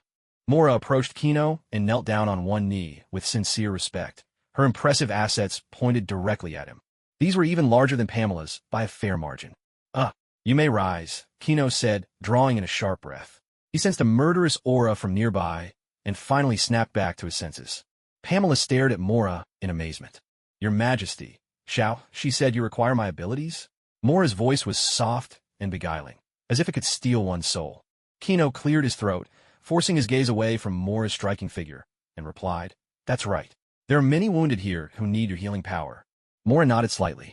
Your Majesty, my ability does come with a side effect. What kind of side effect? A loss of desire in that regard. For minor injuries, it'll last a few months. For severe wounds, it can be over a year. Isn't that just temporary impotence? You all heard her. Do you still want to be healed? Kino looked to the injured. Most were still lucid, and they all quickly agreed, reasoning that survival came first, especially since the cost of medical care was out of reach for most, even if they did manage to survive. Let's begin, Mora. Mora nodded gently, lifted her hands, and a green glow instantly enveloped the wounded. As the light shimmered, their injuries healed at a remarkable rate. Some even regrew lost limbs, causing expressions of pure joy to bloom across their faces. Just as the patients celebrated their miraculous recovery, a commotion suddenly erupted in the crowd.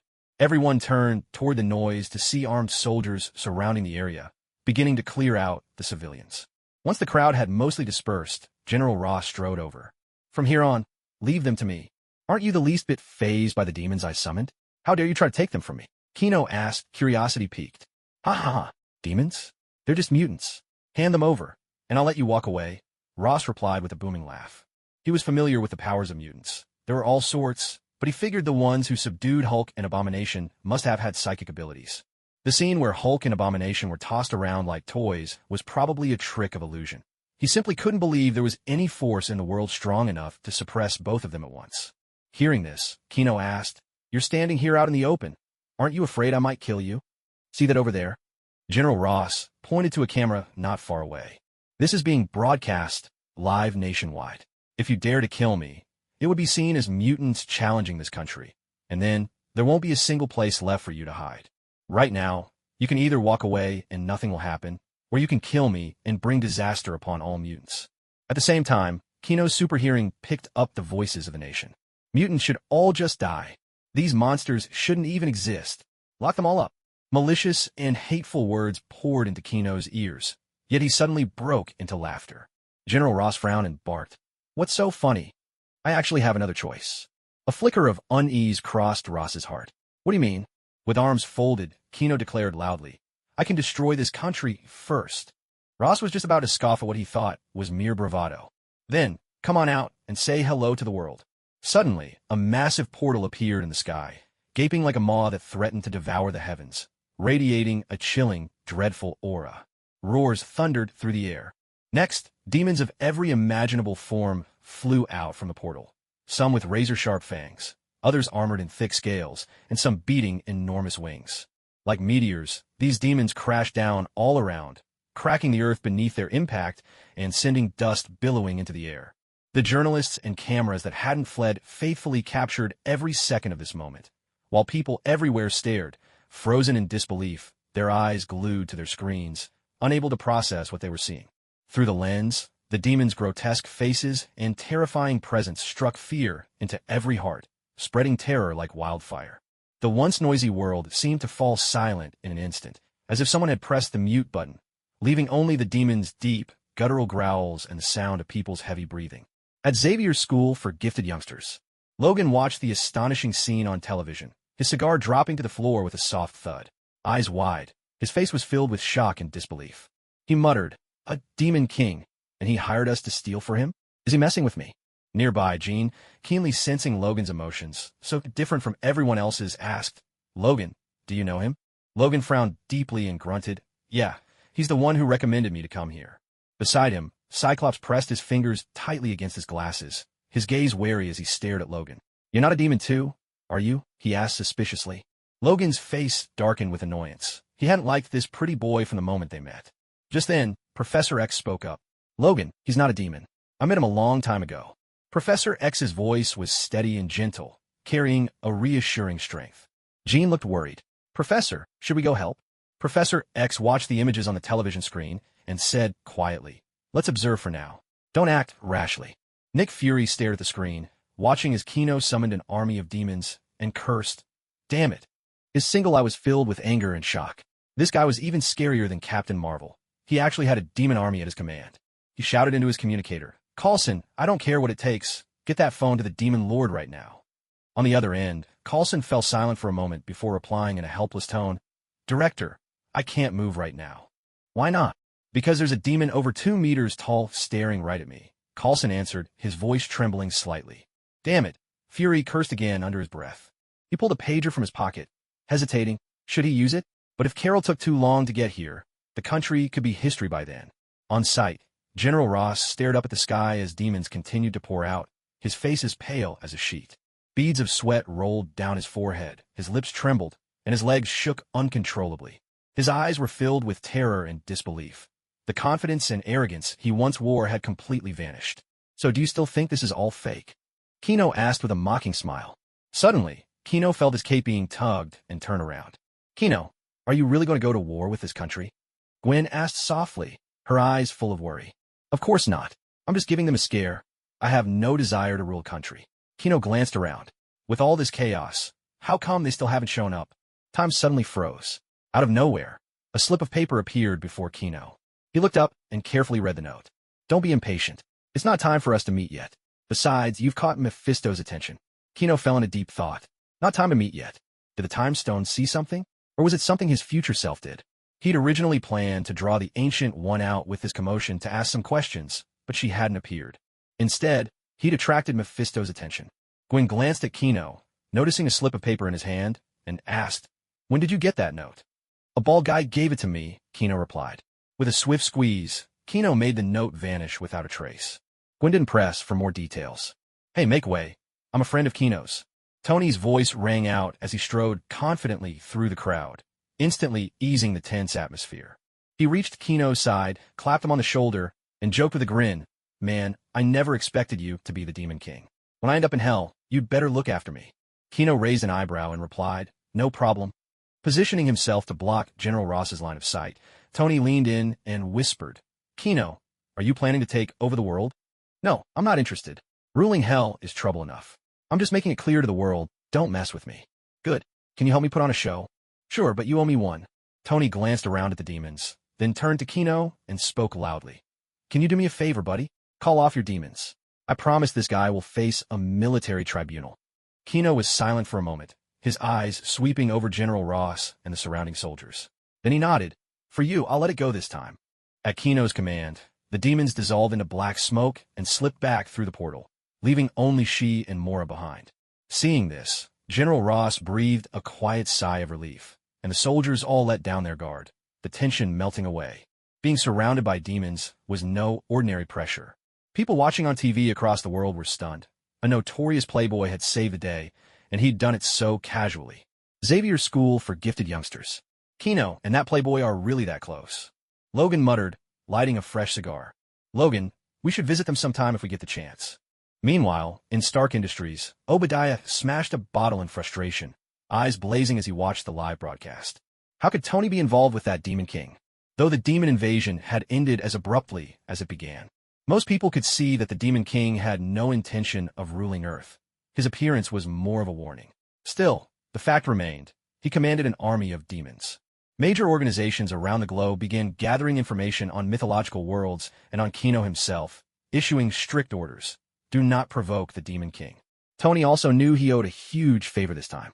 He took out his phone, dialed a number, and then casually tossed the phone to General Ross, who, regaining a bit of composure, pressed it to his ear. "General, you're relieved of duty. Prepare for a military tribunal." General Ross's face went pale. "Mr. President, you can't just strip me of my command." On the other end of the line, the president spoke coldly. "We just held an emergency meeting. This was a unanimous decision by all the members of Congress. Right now, the whole country is watching you." General Ross stared at the camera not far away, his face ashen, lips trembling, unable to utter a word. "This country was nearly written into the history books because of you. It's time to stand down, General Ross."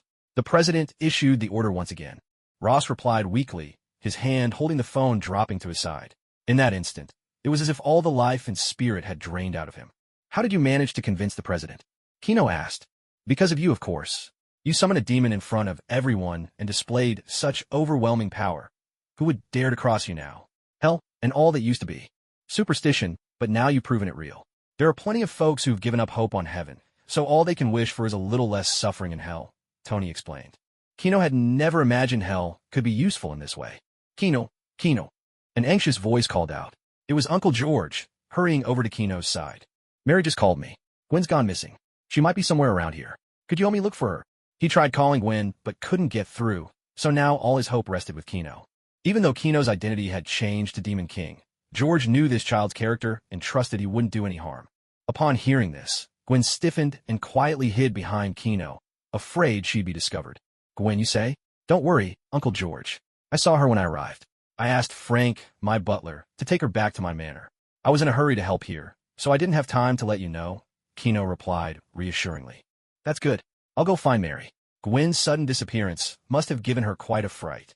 George let out a sigh of relief, then added, "I can't get involved in your affairs anymore, but until Gwen graduates, I don't want to be a grandfather." "Understand. I understand. Goodbye, Uncle George." After saying farewell, Kino abruptly reached out and grabbed Gwen by the arm. And where do you think you're going? Home, of course. Gwen stammered, clearly flustered. At this hour, you really should be in my manor. Unless you want your uncle and aunt to find out who you really are. You? Fine, I get it. Truth be told, she had no objection to staying over. It was just that Kino already had 2 lovers, and her presence would make things awkward. Gwen, why don't you sleep with me tonight? Pamela chimed in cheerfully. After all, tonight, Kino belonged to someone else. Sure, Pamela. At this moment, she spoke up. Your Majesty, if there's nothing else, shall we head back? All right. Thank you all for your hard work today. Is there anything you'd like? Kino asked. To serve your Majesty is our greatest honor. She was well aware that everything she possessed today was granted by His Majesty. Ah, I'd love a little wine. Is that all right? Mora voiced her request without hesitation. Sure, I'll get you some tomorrow. After seeing she and Mora off, Tony sidled over. Kino, are all the demon women in hell this fierce? I'm actually starting to look forward to going there myself. Kino gave him a look and said, You must be really desperate if you're even interested in demons now. Don't single me out. I heard everything back there. Counting this one and the 2 before, that makes 3 already, Tony said, raising his eyebrows and grinning slyly. He's not wrong. You really don't seem too picky either. Kino shot Tony a glare. Stop talking nonsense. Things aren't the way you think. Tony chuckled. All right. No need to explain. Still, you're awfully lucky with romance lately. I have no idea what this one looks like, but the other 2 are absolute stunners. Enough about me. Have you found that traitor yet? Kino tried to change the subject. You're just afraid to admit it's someone you know. There aren't many people who could smuggle weapons behind your back. With Jarvis' help, investigating a few suspects was a simple matter for Tony. The only question was whether he wanted to or not. Give me a little more time. Tony sighed. He didn't know, but he hadn't made up his mind yet. Give me your hand, Kino said, thinking it over before deciding to add an extra layer of protection. He pressed his palm against Tony's, leaving a faint red mark. Well, what's this? I'm not really into tattoos, Tony said, but before he could get a good look, the mark vanished. It's a kind of mark. If you're ever in danger, it'll send me your location and I'll come rescue you. The world's getting more dangerous, and I'd rather not have to attend your funeral, Kino explained. A mark from hell, when the bearer is in peril, it can open a portal for rescue. He didn't want to wield superhuman power when there was no need for battle. Otherwise, this world would be as fragile as paper. That's a pretty sentimental mark, but thanks, Tony replied. He knew that, with this mark, as long as he wasn't killed instantly, his friends would always have a chance to save him. You're welcome. After saying goodbye to Tony, Kino set off back to the manor with Gwen and Pamela. Blonsky and Banner followed as well, and were settled in a house next door to the manor. Originally, Banner wanted to leave, but Kino promised he could separate him from the Hulk. Whether it was true or not, Banner wanted to give it a try. That night, Gwen found herself daydreaming in the bath. She'd visited this manor a few times before, but tonight was her first time spending the night. Today had been overwhelming. So many things had happened. She had 1,000 questions she wanted to ask Kino, but she didn't know where to start or in what capacity she should ask. And then there was this world itself. How could such unimaginable monsters suddenly appear? All she had ever intended was to use her powers to fight crime, nothing more. She never signed up for battles with creatures like that. As Gwen wrestled with her tangled thoughts, the sound of a door opening echoed in the room. Whoa, how did you get in here? Pamela. Startled, Gwen ducked into the pool, only to realize the visitor was indeed Pamela. But then she simply froze in surprise. Pamela's red hair cascaded loosely over her shoulders. She stood there, unabashed, her mature beauty and graceful figure on full display. Long legs, confident posture. Gwen felt utterly outmatched by comparison, like a little girl in the presence of a woman. What's wrong? Thought it was your darling barging in. Pamela rinsed herself off and stepped into the bath. Gwen snapped out of her daze, suddenly embarrassed, and instinctively wrapped her arms around herself. Pamela caught sight of Gwen's shy reaction and chuckled softly. Relax, there's no need to be so nervous. Darling wouldn't just walk in here. Tonight, he belongs to Venom. Gwen couldn't help but ask, is Venom another lover? Pamela nodded, smiling. Yes, that's right. Gwen frowned, pressing further. Pamela, you're so amazing. Why would you want to share him with anyone else? Leaning against the edge of the bath, Pamela answered in a gentle voice. Gwen, I'm not amazing. I'm a monster too. Gwen looked puzzled. But you don't seem any different from anyone else. Just someone with special abilities. Why call yourself a monster? Pamela gave a bitter smile. My university professor injected me with a serum. Now, my body is saturated with toxins, so potent that just a few seconds of contact could kill someone. She paused, her gaze softening. But darling, he wasn't afraid of me. He accepted me. Venom helped compress the toxins inside my body so I could live like a normal person again. That's why I'm willing to share his love with others, because this love is so precious to me, so precious that I never want to lose it. Gwen listened, sympathy and admiration shining in her eyes. And I'll never be able to have a child naturally, Pamela continued. But Venom promised me that, using my cells and his, we could create a new life together. As she spoke, Pamela gently touched her own belly, a look of hope flickering in her eyes. Gwen felt a swirl of emotions, sadness for Pamela's suffering, and deep respect for her courage and resolve. After the bath, the two of them lay side by side on the bed, sharing stories from their past, growing closer with every word. Pamela, is that ring on your finger an engagement ring? Gwen suddenly noticed the gem-studded ring that Pamela wore, one she hadn't even removed for the bath. Is it this one? No. My darling said he'll give me an even better ring when the time comes. Gazing at the ring in her hand, Pamela's lips curled into a sweet smile. She had overheard the conversation between her beloved and Tony. Just like that, a ring worth tens of billions had been given to her. Gwen hesitated a little. Pamela, I feel like this ring is kind of dangerous. I don't know if it's just my imagination. Pamela looked at Gwen in surprise, marveling at her keen senses. It's not your imagination. This ring has special powers. It can fire a cutting beam. Gwen's eyes widened in astonishment. Her mouth formed a perfect "oh" as she exclaimed, "What? This tiny ring can shoot beams? That's incredible." There was a glimmer of envy in her gaze. Pamela noticed and smiled. "No need to be jealous. My darling still has 7 more. Gwen huffed, turning her head away, trying to sound indifferent. "I don't want his rings anyway. Who cares about them?"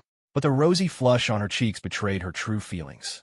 Pamela chuckled, recognizing the stubborn pride of a young girl embarrassed to show her heart.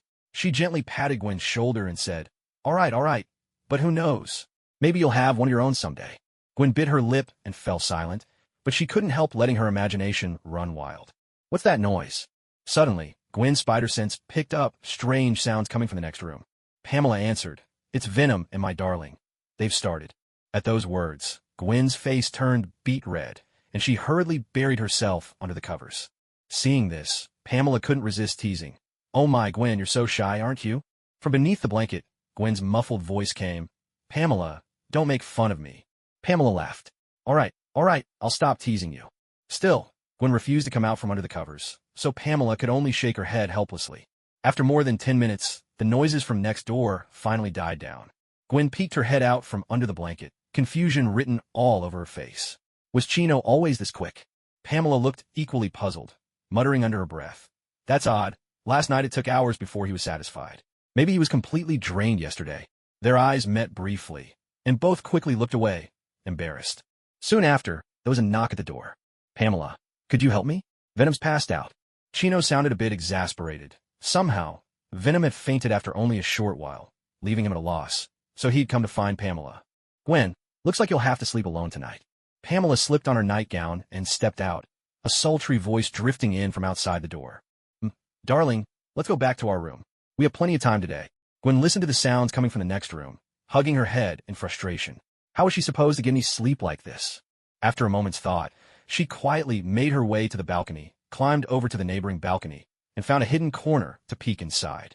Kino woke up, still surrounded by warmth and softness. Both Venom and Pamela were exhausted, and even all the commotion didn't wake them. He got up and stepped onto the balcony, enjoying the morning sunlight. Suddenly, he heard the soft splash of water beneath his feet. Curious, he crouched down to inspect the little puddle on the floor. He glanced over at the neighboring balcony. The door hadn't even been closed. There was a mischievous little spider here last night. A sly grin spread across Kino's face. He already knew who it was. Without disturbing Pamela or Venom, he made his way downstairs. Gwen was already having breakfast. When she saw Kino come down, she froze for a moment, then kept her head down, eating in silence. Kino took his seat and greeted her. "Good morning, Gwen." Almost by instinct, Gwen replied, "Good morning, Kino." But as soon as the words left her mouth, she felt awkward, her cheeks flushed, and her gaze darted away, not daring to meet Kino's eyes. Kino found her reaction amusing and deliberately asked, "Did you sleep well last night?" Gwen nearly choked on her food and stammered, "I slept fine." Kino chuckled and shook his head, choosing not to tease her further, and began to enjoy his own breakfast. Gwen hurriedly finished eating, eager to leave. This was just too embarrassing. Yesterday, she completely lost her head, spying on Kino and Pamela like that. "What's the matter? Is there something else?" Trying to sound calm, Gwen replied, watching as Kino walked right up to her and gently took her hand. Her mind was a tangled mess. What is he doing? Is he about to propose? He's already got two. So greedy. Should I say yes? Wait, what am I thinking? There's no way he's proposing. But if he really is, what should I do? If I accept, it feels like I'm letting him off too easy. If I refuse, I know I'll regret it. Kino pressed a red mark into the center of Gwen's palm and said, "Just leaving a mark. This way I'll know if you're ever in danger." Seeing Gwen's odd expression, Kino asked, "What's wrong? Are you feeling unwell?" Gwen quickly pulled her hand back and blurted out, flustered, "It's nothing. I wasn't thinking about a ring or anything like that."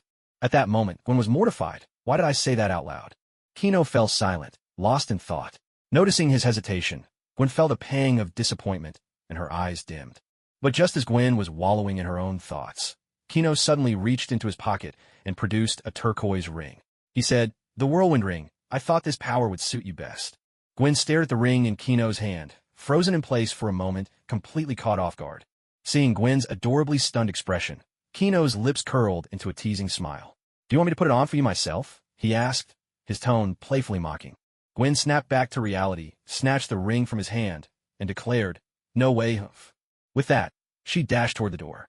Just as she was about to leave, she hesitated, her steps coming to an abrupt halt. Then, with a sudden burst of courage, she ran back to Kino, planted a quick kiss on his lips, and, blushing furiously, said, "Don't get any ideas. This is just a thank you."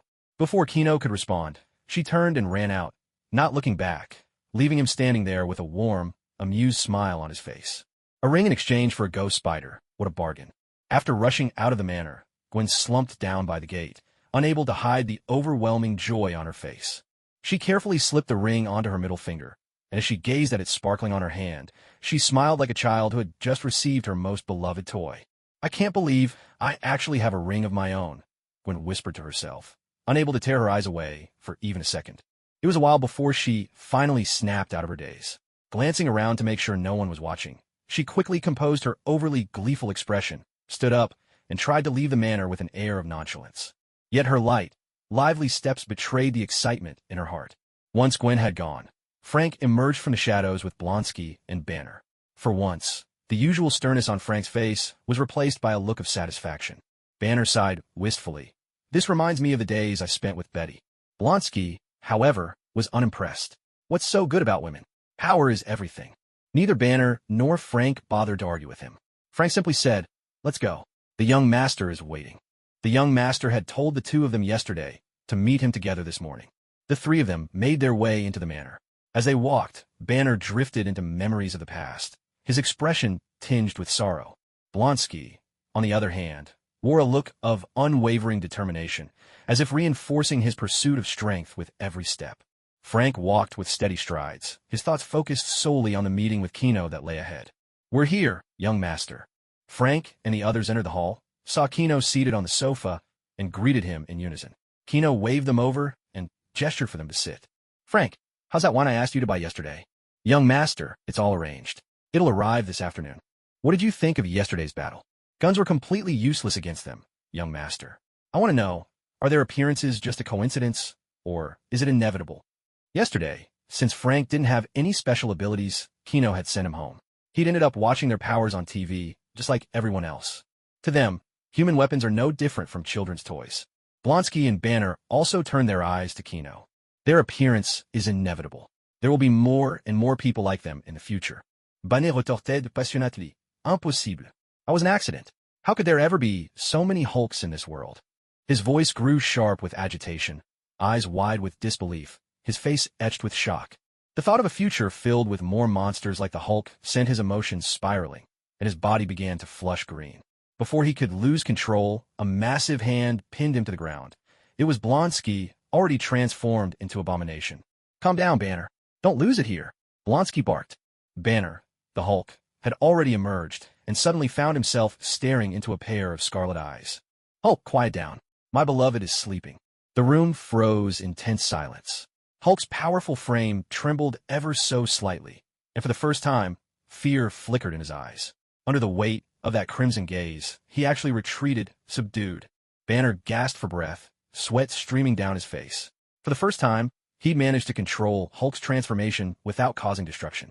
Kino watched the scene in silence. Frank's expression was grim. He hadn't expected that the two monsters young master had brought home yesterday were these very people, and he'd even given them the room next to his own. The hall fell utterly silent, broken only by Banner's ragged breathing. After a long pause, he finally calmed down, sitting on the ground, utterly exhausted. Sorry, I got carried away. It's all right. Kino turned to Frank, whose face was still clouded with concern, and said, just as I mentioned, their emergence isn't a coincidence. It's a certainty. I'm not saying there will be countless Hulks, but there will absolutely be many with extraordinary abilities. Frank, do you want power beyond the ordinary? Frank was quiet for a long moment, then answered, yes. I want the strength to protect my family, now and always. With a wave of Kino's hand, a portal opened in the center of the room. Come with me. Frank didn't hesitate. He stepped through at once. Blonsky glanced at Banner and followed. Banner, worried it might be a trap, hesitated as the portal began to close. Clenching his teeth, he dashed through at the last possible instant as it vanished. In the blink of an eye, Banner found himself inside a pitch-black palace. There was no one in sight. Where were the others? Could this be a trap to imprison me? Banner's heart pounded. He instinctively took up a defensive stance. Banner, what are you doing? Blonsky's voice came from behind. Turning around, Banner saw Kino, Frank, and Blonsky all looking at him in surprise. Will perform Chinese martial arts, Banner declared, flapping his arms in an exaggerated gesture like a great rock spreading its wings. Your Majesty, did you really bring a fool with you? Someone muttered. She, standing to the side, couldn't bear to watch. She wondered which poor devil would be unlucky enough to end up bound to him. Have all the demons you arranged for arrived? Asked the king. They're all here, Your Majesty, she replied. At the mention of this, she became more serious. Led by she, they approached a high platform upon which a metallic throne stood. Below, an open square stretched out, packed with ranks upon ranks of demons, each one unique in form. Some were as massive as mountains, their bulging muscles sheathed in scales as hard as steel, each scale glinting with a cold, metallic sheen. Others bore bat-like wings, the feathers as sharp as blades. There were even demons with enormous heads, blazing flames burning in their eyes, black smoke curling from their mouths. Your Majesty, as you requested, all the elite combat demons are present, she announced, dropping to one knee. As she knelt, the multitude of demons below seemed to receive a single, silent command. In perfect unison, no matter their form, they too bent their knees in obeisance. For a moment, an unseen wave of awe swept the entire square. The largest demons, mountain-sized, knelt with a deep, earth-rumbling thud that made the ground tremble. Those with bat wings furled them close and bowed their heads low. The flame-eyed giants subdued their fire, kneeling with utmost respect. All the demons thundered as one. We pay homage to Your Majesty. Their voices crashed like thunder across the square, deafening, reverberating again and again. Their movements were disciplined and reverent, as if Kino were their sole faith and sovereign. The spectacle was overwhelming, a true display of Kino's supreme authority and awe-inspiring might. Kino lounged on the throne, legs crossed, surveying the gathered demons from above. He had to admit, this feeling was pretty great. Frank, choose one. Form a contract with them, and you'll gain their abilities. But remember, every power comes with a different price. Frank snapped back to himself and stepped forward, scanning the sea of demons below. They were all formidable, each one unique. Suddenly, Frank's gaze fixed on a demon wielding a massive sword wreathed in flames. Master, what kind of demon is that? He asked. She glanced over and replied, That's an enchantment demon. Its ability is to enchant and strengthen various weapons. Among demons, its raw power isn't the greatest. That's the one, Master, Frank said, his eyes shining. Weapon enchantment. He felt it was just right for him. Kino waved his hand, and the enchantment demon strode over to stand before Frank. So you want my power? Good choice. But my price is this. Each day, you must offer me 10 souls. Before the enchanter demon could finish speaking, several lashes suddenly struck its back. The demon let out a blood-curdling scream, its body trembling uncontrollably. She spoke coolly. I'm giving you a chance to rephrase your answer. Terrified, the demon glanced at the whip she was raising again and quickly changed its tune. 1 soul every day, no, every 10 days, just 1 soul. Its voice quivered with fear, eyes filled with dread as it looked at she. At last, she seemed satisfied and lowered the whip. Noticing Kino's curious gaze, she explained, Your Majesty, don't be fooled by his screams. He's fine. The whip just strikes at his soul. Kino nodded without comment. Since he'd entrusted her with managing the demons, he chose not to interfere. Still, he couldn't help but feel that she's attitude toward these demons was odd. Kino turned to Frank and the enchanter demon. Now that the price is settled, let's proceed with the contract. Frank nodded. Souls were of little value. There were plenty to be found in these squalid alleys. The enchanter demon produced a piece of parchment inscribed with the agreed-upon terms. Frank pressed his hand onto it, and instantly a mysterious force enveloped both him and the demon. As light shimmered around them, Frank felt a strange energy surge through his body. A faint, rune-like mark appeared on his forearm. Once the contract was sealed, the enchanter demon returned to its place. Frank drew his pistol from his belt. Instantly, crimson flames erupted, flickering like the tongue of a viper, licking along the gun's barrel. Under the caress of the fire, the pistol began to twist and transform. Once smooth lines warped into something menacing and grotesque. The gun thickened, its surface etched with intricate, demonic patterns. The barrel widened, morphing into the semblance of a roaring maw, exuding a chilling, sinister aura. Frank gripped his weapon. No, his hand cannon, reveling in the surge of power within. A fierce, almost feral grin spread across his face. Find me a demon with formidable defenses. Kino, too, was intrigued. This weapon's power bore a striking resemblance to that of the Ghost Rider. Sean stepped forward. At Shi's selection, the largest demon lumbered into view. It stood several dozen meters tall, its body like a mass of black stone. Without its eyes, one could have mistaken it for a piece of landscape rock. She introduced it from the sidelines. This is the mountain demon. Its strength and defenses are unrivaled. Only its speed leaves something to be desired. Thumping its chest in disdain, the mountain demon rumbled, "Short-sighted humans, come on." His deep, thunderous voice echoed across the plaza like distant storm clouds. That enchanted demon is far too familiar. He always sneaks up on me while I'm sleeping, chipping away at the stones on my body to forge weapons.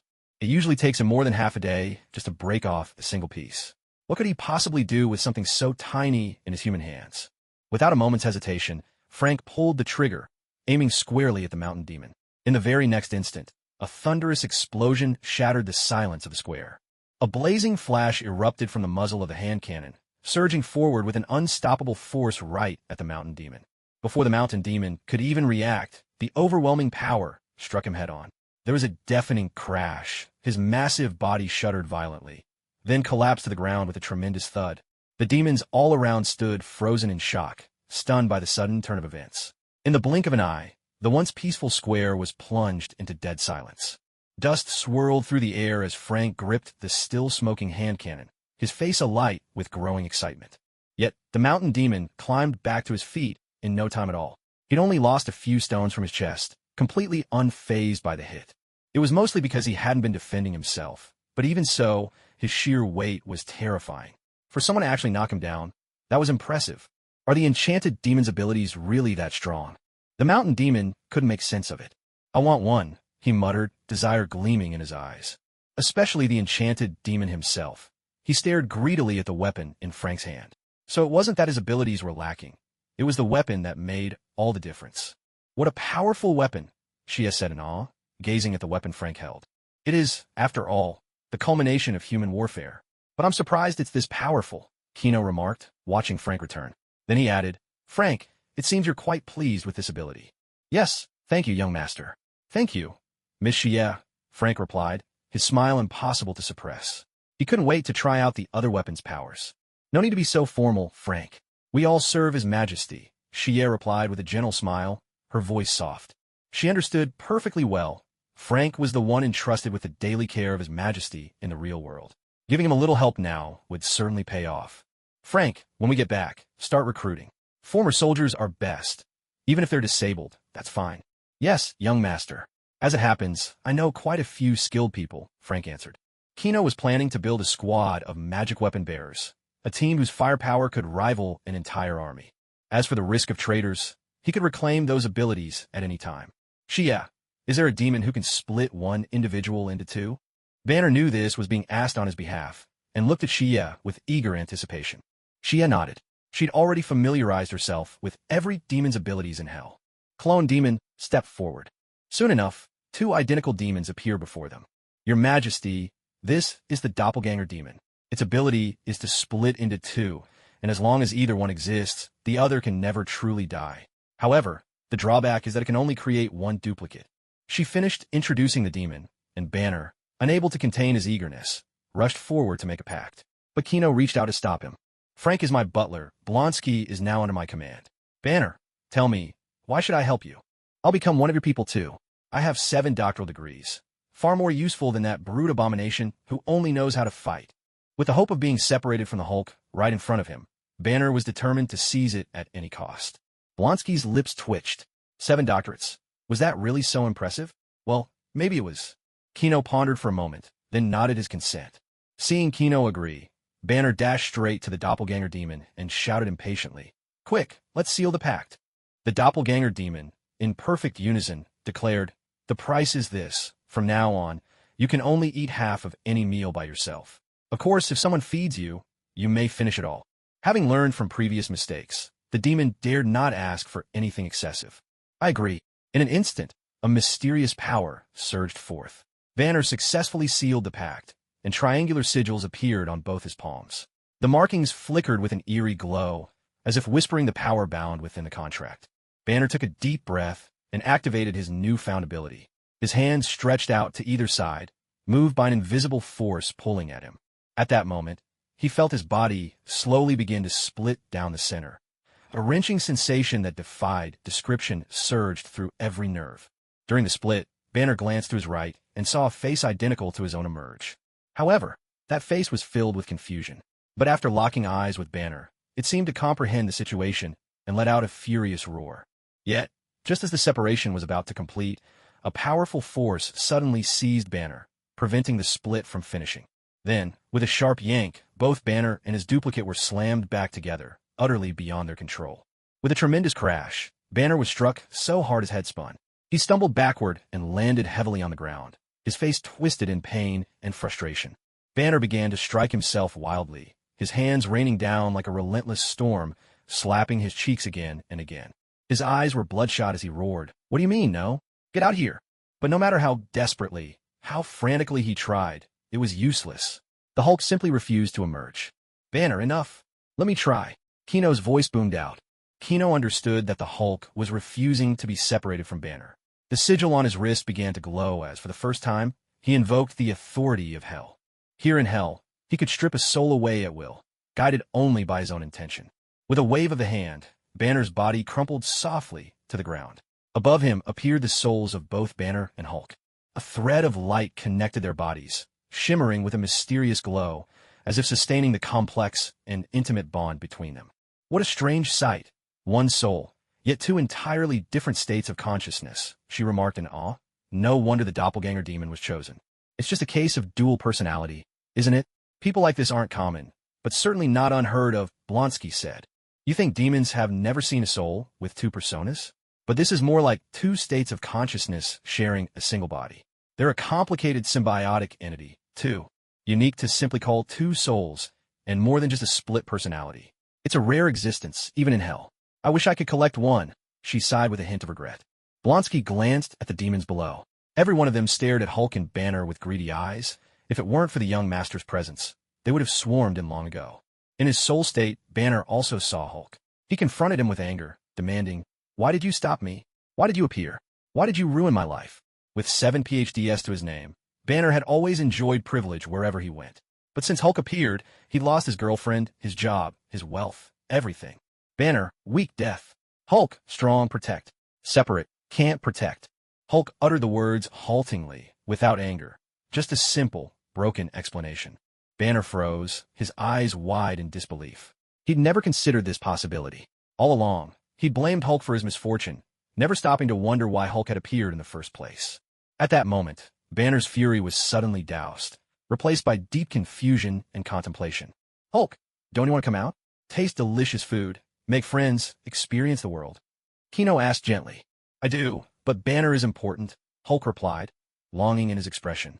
"You actually can," Kino said. "Let me explain how the doppelganger ability works." Kino began to describe the ability. Banner watched as Hulk listened intently, a complex look in his eyes. He realized he had misunderstood Hulk all along.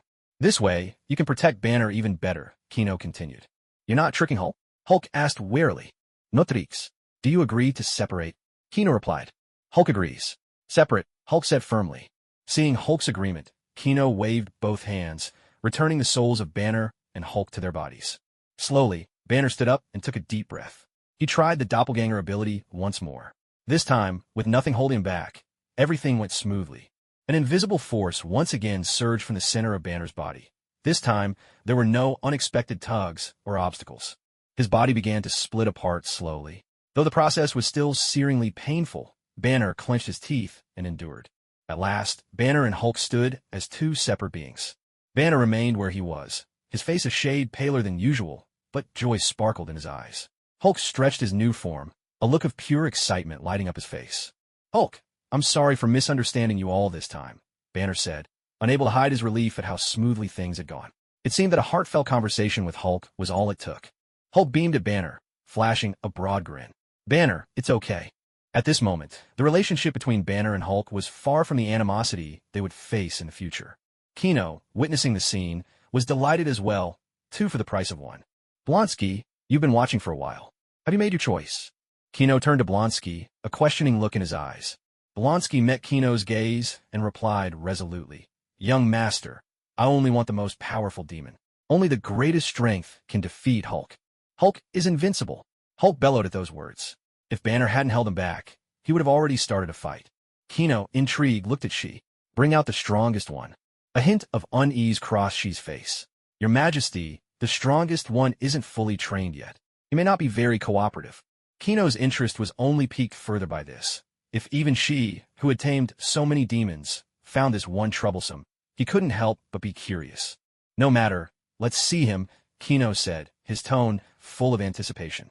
Suddenly, a 10-meter-tall obsidian box rose from the center of the plaza, radiating a strange and oppressive aura that seemed to thicken the very air. The nearby demons recoiled in terror, hastily retreating to a safe distance. The next moment, the black box slowly creaked open, its hinges groaning.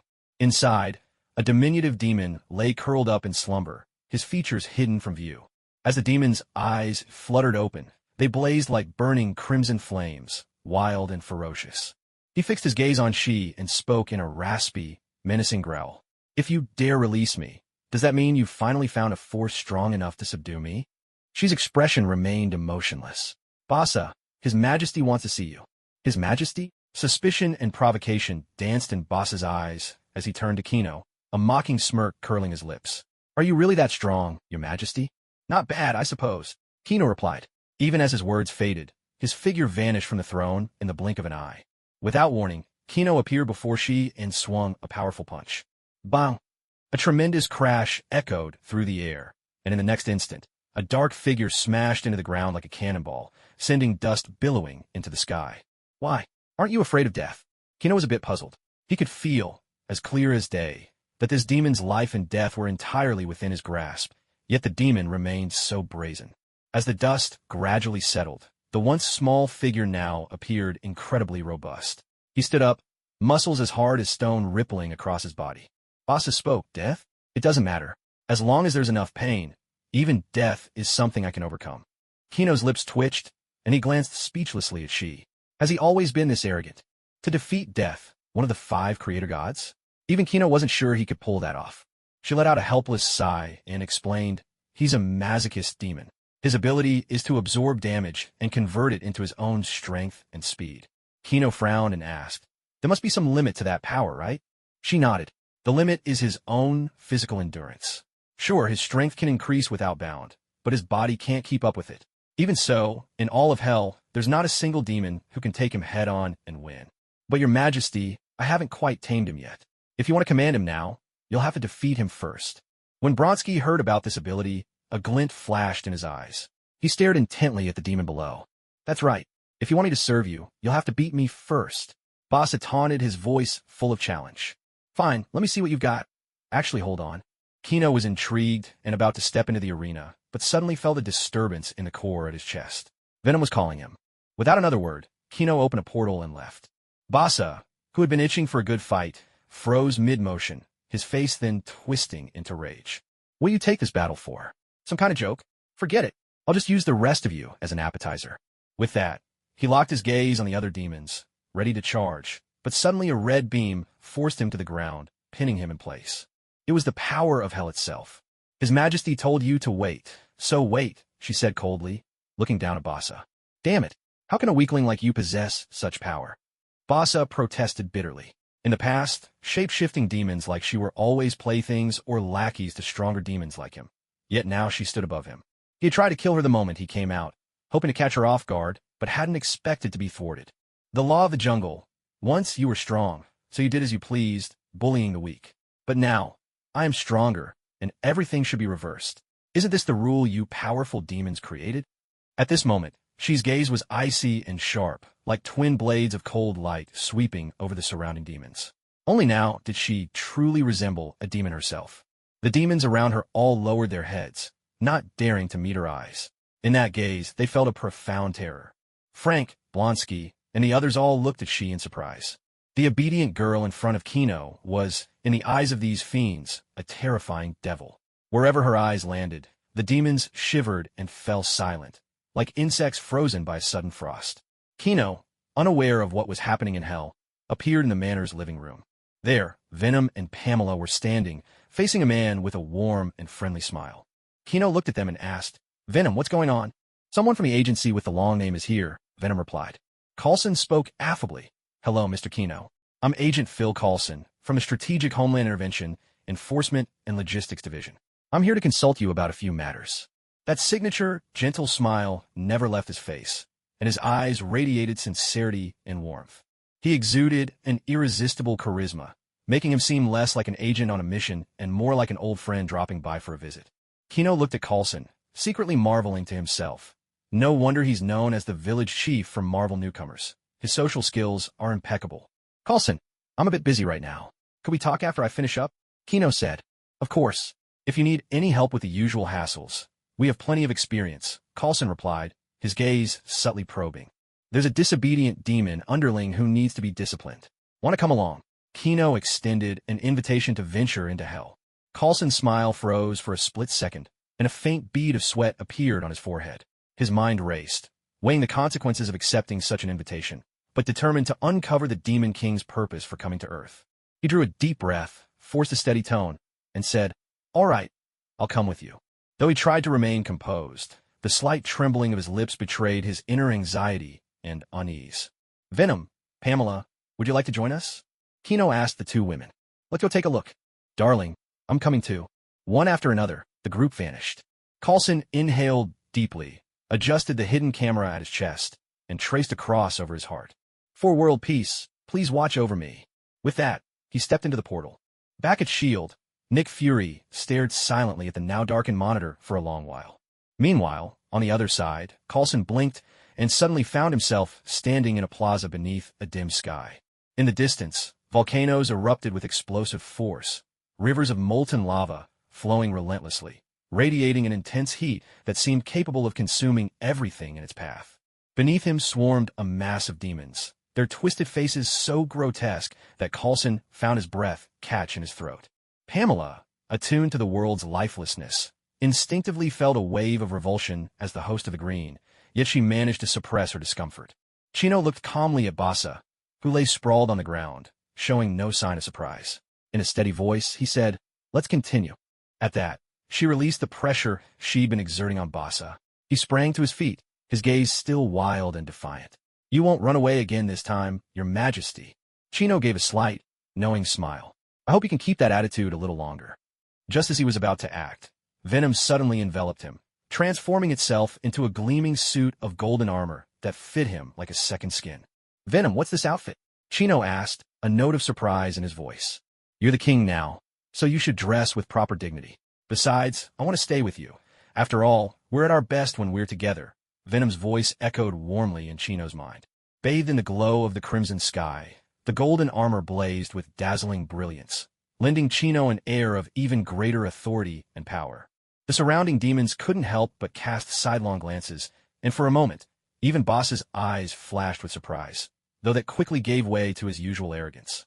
Pamela plopped herself onto the throne, ready to watch the match unfold, while she hesitated briefly, then held her silence. "Let's give you a power boost first." Chino's eyes lit up with a fierce red glow. From them burst searing beams of heat, so intense they warped the very air as they shot straight toward Basa. Basa, utterly fearless, spread his arms wide, as if daring to embrace the onslaught of energy. Yet the power of the heat vision was overwhelming. In an instant, he was pinned to the ground, and the earth around him began to melt, turning into churning lava from the raging heat. Coulson, heart pounding with tension, captured everything with his hidden chest camera. Suddenly, she glanced sharply in his direction. For a split second, Coulson felt as though his heart might stop. But she quickly turned away, allowing Coulson to breathe a sigh of relief, silently thankful that he hadn't been discovered after all. He continued recording, thoughts racing. The Demon King possesses abilities like Superman's, super strength, flight, heat vision. With nimble fingers, Coulson tapped discreetly on a small computer hidden in his pocket. If he could get back to the real world, all this precious intel would be automatically transmitted to S.H.I.E.L.D. Chino's heat vision blazed for a full minute. When his eyes finally began to feel dry and strained, he relented. Venom swiftly went to work, repairing the nerves in his eyes. Looking down at the seething magma at his feet, Chino called out, "How much longer do you plan on lying down there?" In the next moment, a perfectly intact arm shot out from the molten lava, gripping the seething magma as it pulled itself out. "What incredible strength, Your Majesty. This is the first time I've ever felt power like this." Boss's voice rang out, rough and violent. He now stood a full 3 meters tall, towering like a small giant. His muscles bulged beneath his skin, radiating an overwhelming sense of pressure that sent a chill down anyone's spine. Coulson stared at the stunning scene before him, unable to stop himself from swallowing hard as he continued to jot down notes. "So what are you waiting for?" Chino descended from the sky. "I'm still digesting the power in my body. Are you done yet?" No sooner had the words left his mouth than Chino appeared right in front of him, his fist swinging toward Bassa, whose own fist, veins bulging, rose to meet Chino's strike. The moment their fists collided, a visible shockwave of energy burst out from them, rippling through the air. The pressure compressed the atmosphere, filling the arena with a piercing, thunderous crack. Boss's face contorted, veins standing out on his arm as he caught the punch with one hand, his expression twisted in a snarl. "You'll have to do better than that if you want me to yield. Then brace yourself for what's next."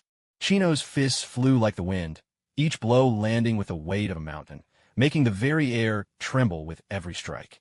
Bassa refused to back down. His enormous fists crashed down like sledgehammers, each counterblow sending shockwaves through the ground.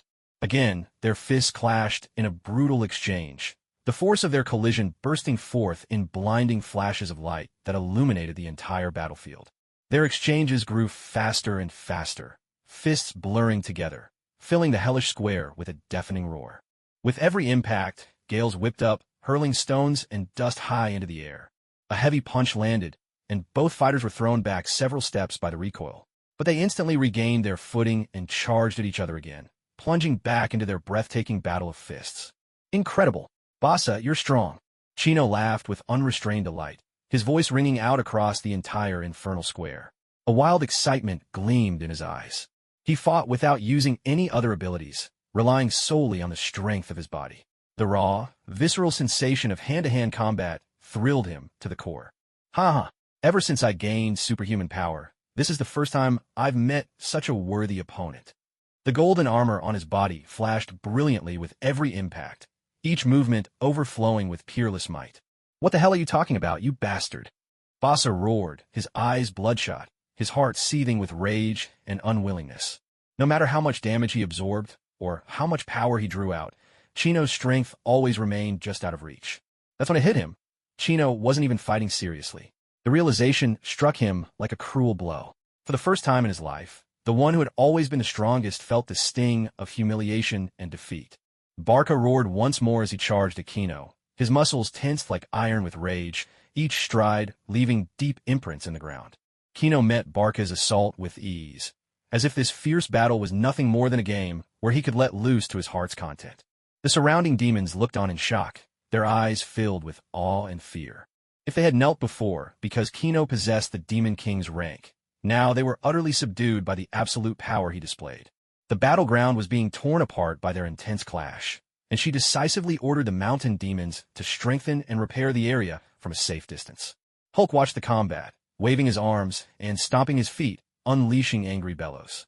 Blonsky, meanwhile, was convinced that this kind of power could surely defeat Hulk. Frank stared at the small pistol in his hand, his gaze resolute, secretly telling himself that as long as he could form a team of magic weapon wielders, even such enemies could be overcome. Coulson, on the other hand, stopped what he was doing in despair, gazing at the apocalyptic scene before him, doubts gnawing at his heart. Could an enemy like this really be defeated? Darling, you can do it. Amidst the chaos, Pamela showed not a hint of fear. Her eyes were filled with unwavering trust in Kino. She gazed at Kino with fervent admiration, the demon's worship of the strong shining unmistakably in her eyes. The battle only grew fiercer as Kino and Barca's figures flashed and collided across the plaza, each impact sending tremors through the ground. While unleashing a rapid barrage of punches, Kino asked, "Is your strength nearing its limit?" "Not even close," Barca shouted back, his voice thunderous with defiance. By now, Barca's body was marred with wounds, crisscrossing fissures standing out starkly on his bulging muscles. His power was beginning to wane, each counterattack against Kino's relentless blows growing more labored. Yet he clenched his teeth and summoned every ounce of strength, desperately trying to withstand Kino's storm-like assault. Kino frowned, his clenched fist suddenly surging with unstoppable force as he drove it into Barca's body. With a tremendous crash, Barca was sent flying like a shooting star, hurtling away at breakneck speed. His body bounced along the ground, raising clouds of dust and sending shards of stone scattering. A deep, thunderous rumble echoed as Barca's body finally crashed into a distant wall, causing it to tremble and crack, lines spreading like a spiderweb across its surface. With Barca's defeat, the entire crowd of demons erupted in cheers. Their voices thundered across the hellish plaza, deafening and triumphant. "All hail His Majesty! His Majesty is invincible!"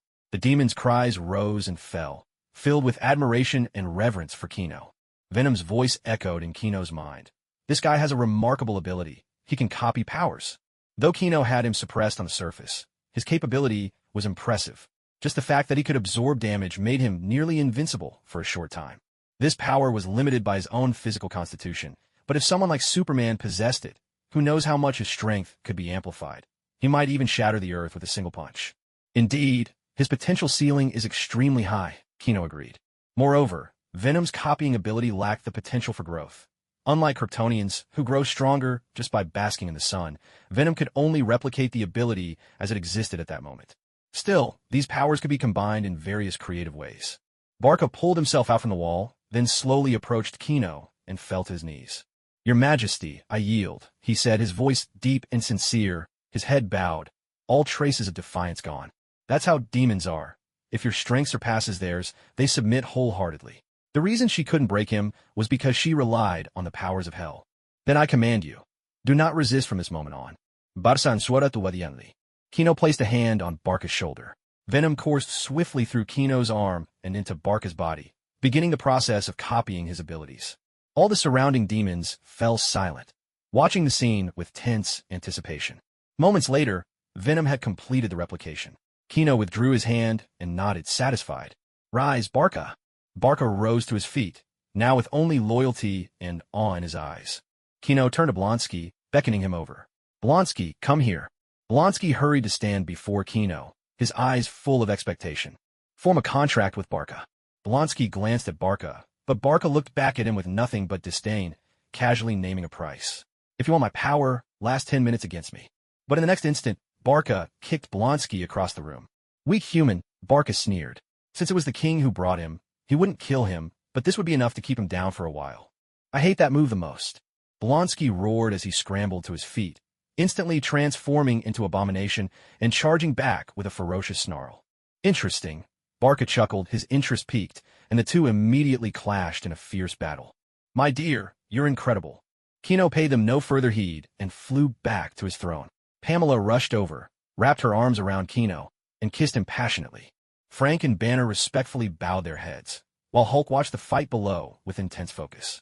Only she gazed on with envy, her eyes filled with jealousy toward Pamela and admiration for Kino. After Pamela's passionate kiss with Chino came to an end, Venom shifted back into human form and leaned in to plant a quick kiss on Chino as well.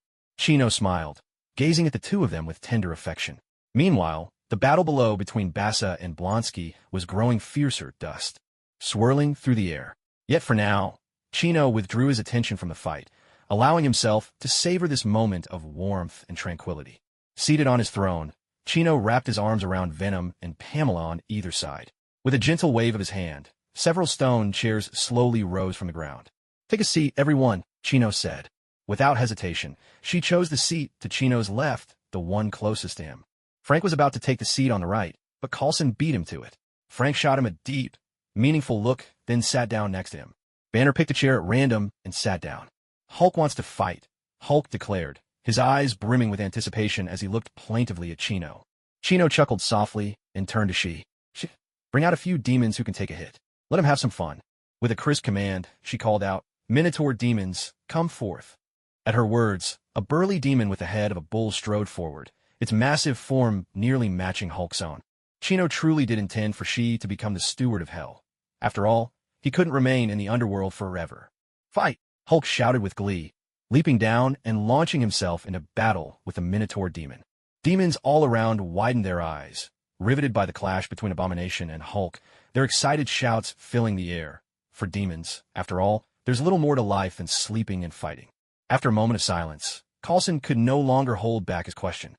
Your Majesty, the Demon King, what exactly is your purpose for coming to the human world? Chino looked at Coulson with calm indifference.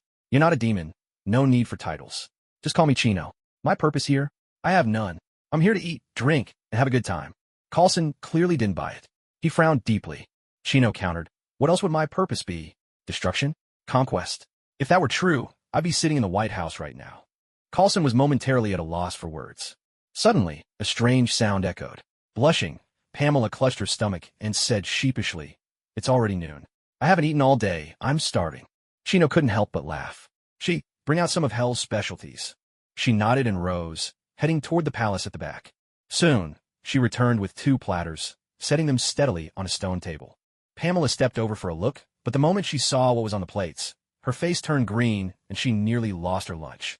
A plate was piled high with fist-sized insects, still writhing and glimmering with a green sheen. On another plate lay red fruits, but they emitted an eerie crimson glow that made one instinctively wary. Kino frowned and asked, Is this really your food? She nodded earnestly, answering, demon worms and fire fruits, the staple foods for demons. Only weak demons can access these. The powerful ones choose to devour souls, which not only fills their hunger, but also strengthens them. Kino slapped his forehead and said helplessly, Frank, go prepare some proper food. Make sure every demon gets a good meal. Yes, young master. With permission to travel freely to and from hell, Frank departed. With a heavy thud, she dropped to his knees, bowing his head. I have disappointed your majesty. Please punish me. Get up, it's not your fault. This is my responsibility, Kino said as he reached out to help She to his feet. Gazing at the hellish landscape, Kino felt instincts engraved deep in his soul begin to awaken, stirring a new idea within him. Pamela, let's transform hell.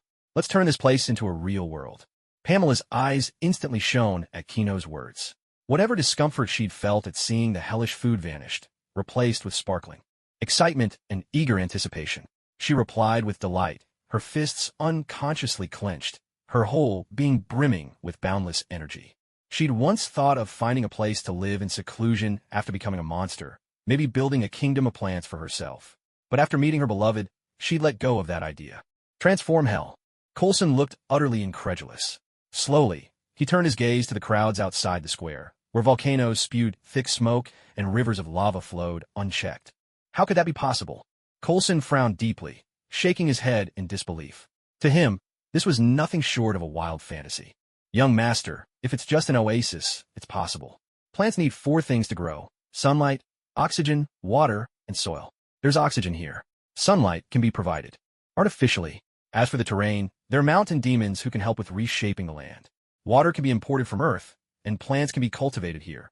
Among Banner's 7 doctorates were geology and meteorology, and, thanks to Kino's assistance, he was now seriously contemplating solutions. Banner, I want an entire world, not just a tiny oasis.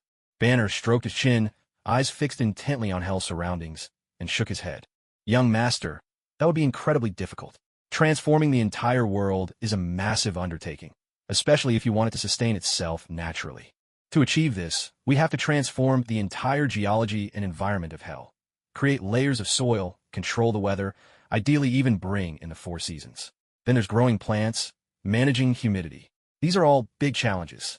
As Banner spoke, he knelt on the ground, drawing a simple diagram in the dirt. His expression was grave and intensely focused. You don't need to worry about the plants.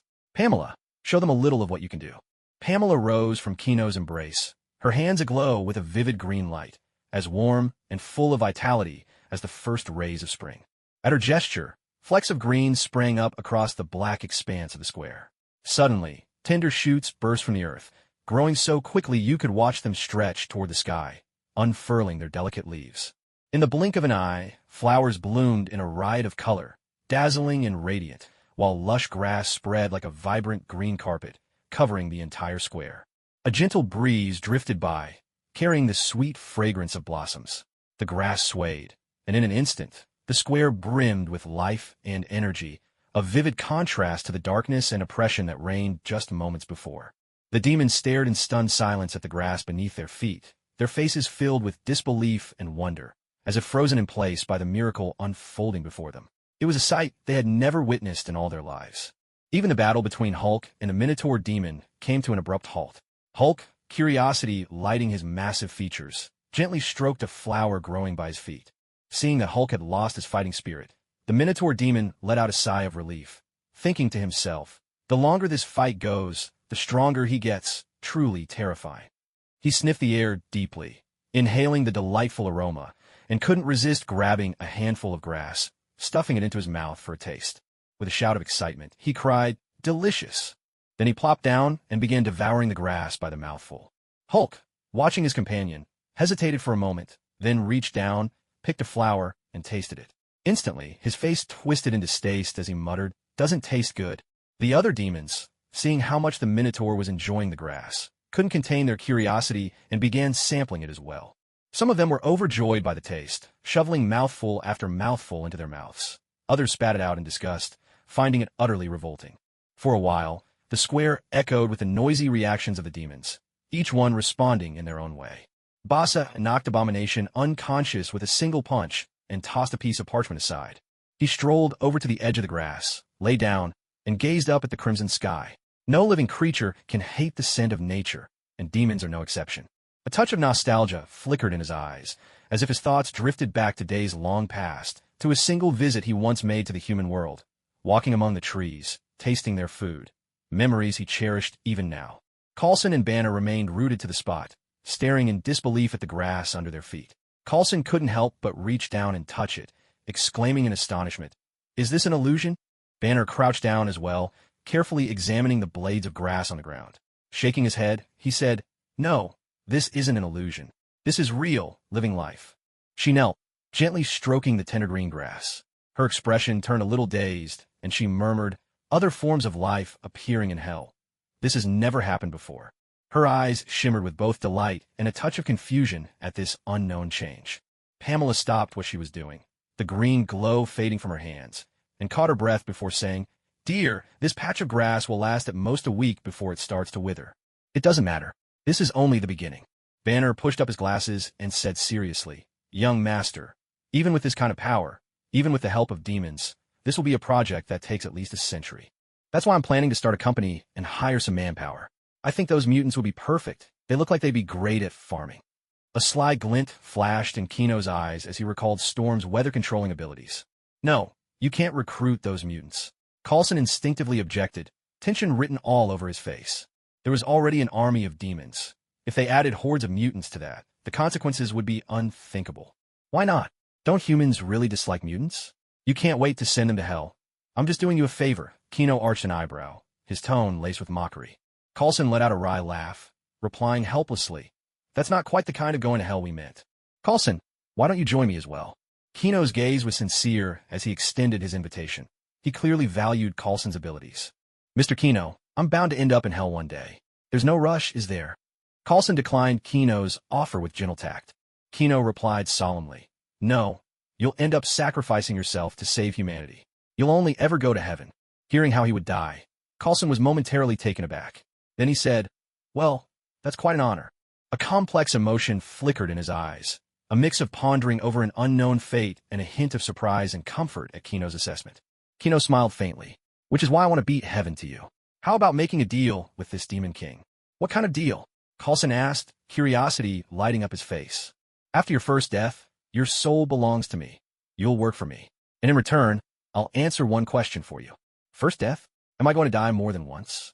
Coulson couldn't help but sigh inwardly at what a turbulent life awaited him. "Any question at all?" "That's right. There's very little I don't know about this world. Here's a free bit of information. Captain America isn't dead. As Kino spoke, he placed a parchment on the table. Captain America. Hearing that his idol was still alive, Coulson's face lit up with a blend of disbelief and exhilaration. His heart began to race uncontrollably. Captain America was alive. The news struck him like a thunderbolt. He stared intently at the parchment, wrestling with the daunting choice. Should he really sell his soul? As Coulson battled his inner turmoil, Frank led a group out of the vortex gate, driving 3 heavy trucks, with the Manor's chefs following behind. Taking a deep breath, Coulson agreed to the deal. Without hesitation, he pressed his hand to the parchment. Instantly, it burst into fierce flames, leaving a mysterious black mark in the center of his palm. So what do you want to ask? Captain America's whereabouts? How Nick Fury lost his eye? Perhaps the details of your own death, or the future crises awaiting Earth? Kino teased with a mischievous smile. I want to ask, how did you come to possess this hell? Coulson had always sensed that Kino was unfamiliar with hell itself, as if he'd only recently become its lord. A deadly gleam flashed in She's eyes, as though she might strike at any moment. Pamela summoned vines that shot up beside Coulson, razor-sharp tips poised at his heart, ready to strike. Venom, though a little surprised, remained perfectly composed, lounging on Kino's lap. Banner took in the scene, quietly debating whether to move farther away, just in case things got out of hand. Coulson's gaze locked on Kino, unwavering, not a trace of fear or hesitation in his eyes. Kino gave Pamela's waist a gentle squeeze. All right, everyone relax. It's not a big secret. He turned to Coulson and replied, this hell was a gift from Lucifer Morningstar. At the mention of Lucifer Morningstar, everyone in the room was visibly startled, none more so than Coulson, whose face turned grave and tense. Banner couldn't help but ask, young master, what does Satan look like? A stunningly beautiful woman. As Kino spoke, the image of Lucifer surfaced in his mind. Having sampled her allure, he couldn't help but feel a flutter in his heart at the memory. Satan is a woman? Banner exclaimed in utter shock.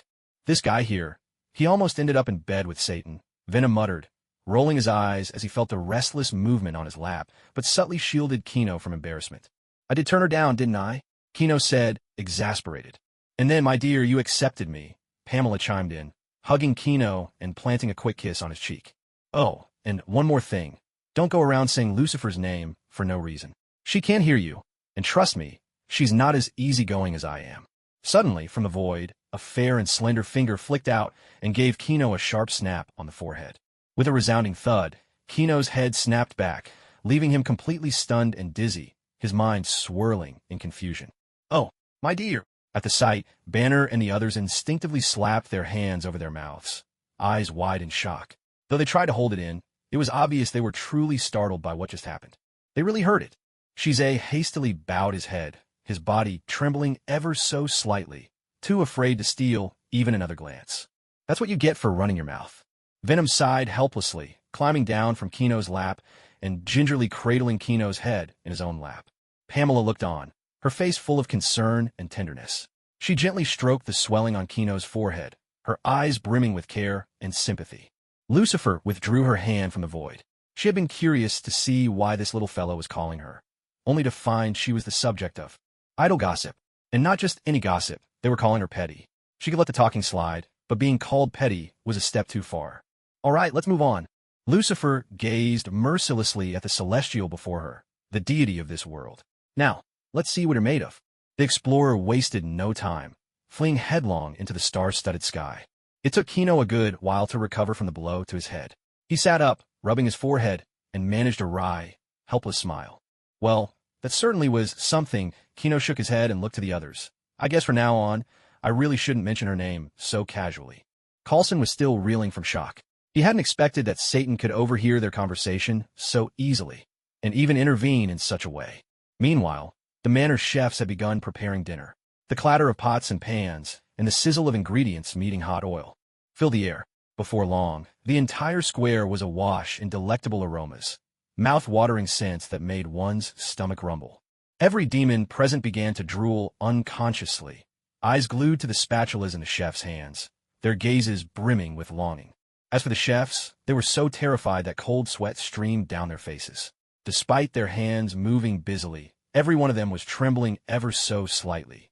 If you asked why they were willing to come here, there was only one answer. Frank's offer was just too good to refuse. Hold steady, hold steady. Once we get through this meal, each of us gets 50 grand. The head chef whispered to his colleague, who nodded fervently. The promise of such a reward gave their hands newfound steadiness. Kino stood up and announced loudly, "Today is my first time in hell, so I'm treating all the demons to a meal. Everybody line up. As long as it's not a person, you can eat it." His voice echoed across the square. The demons were stunned for a moment, then erupted into a frenzy of excitement. "This is amazing." In an instant, the demons scrambled to form a line, some shoving, others pushing forward in their eagerness, throwing the scene into utter chaos. Kino frowned and shouted, "Quiet, all of you. Line up properly.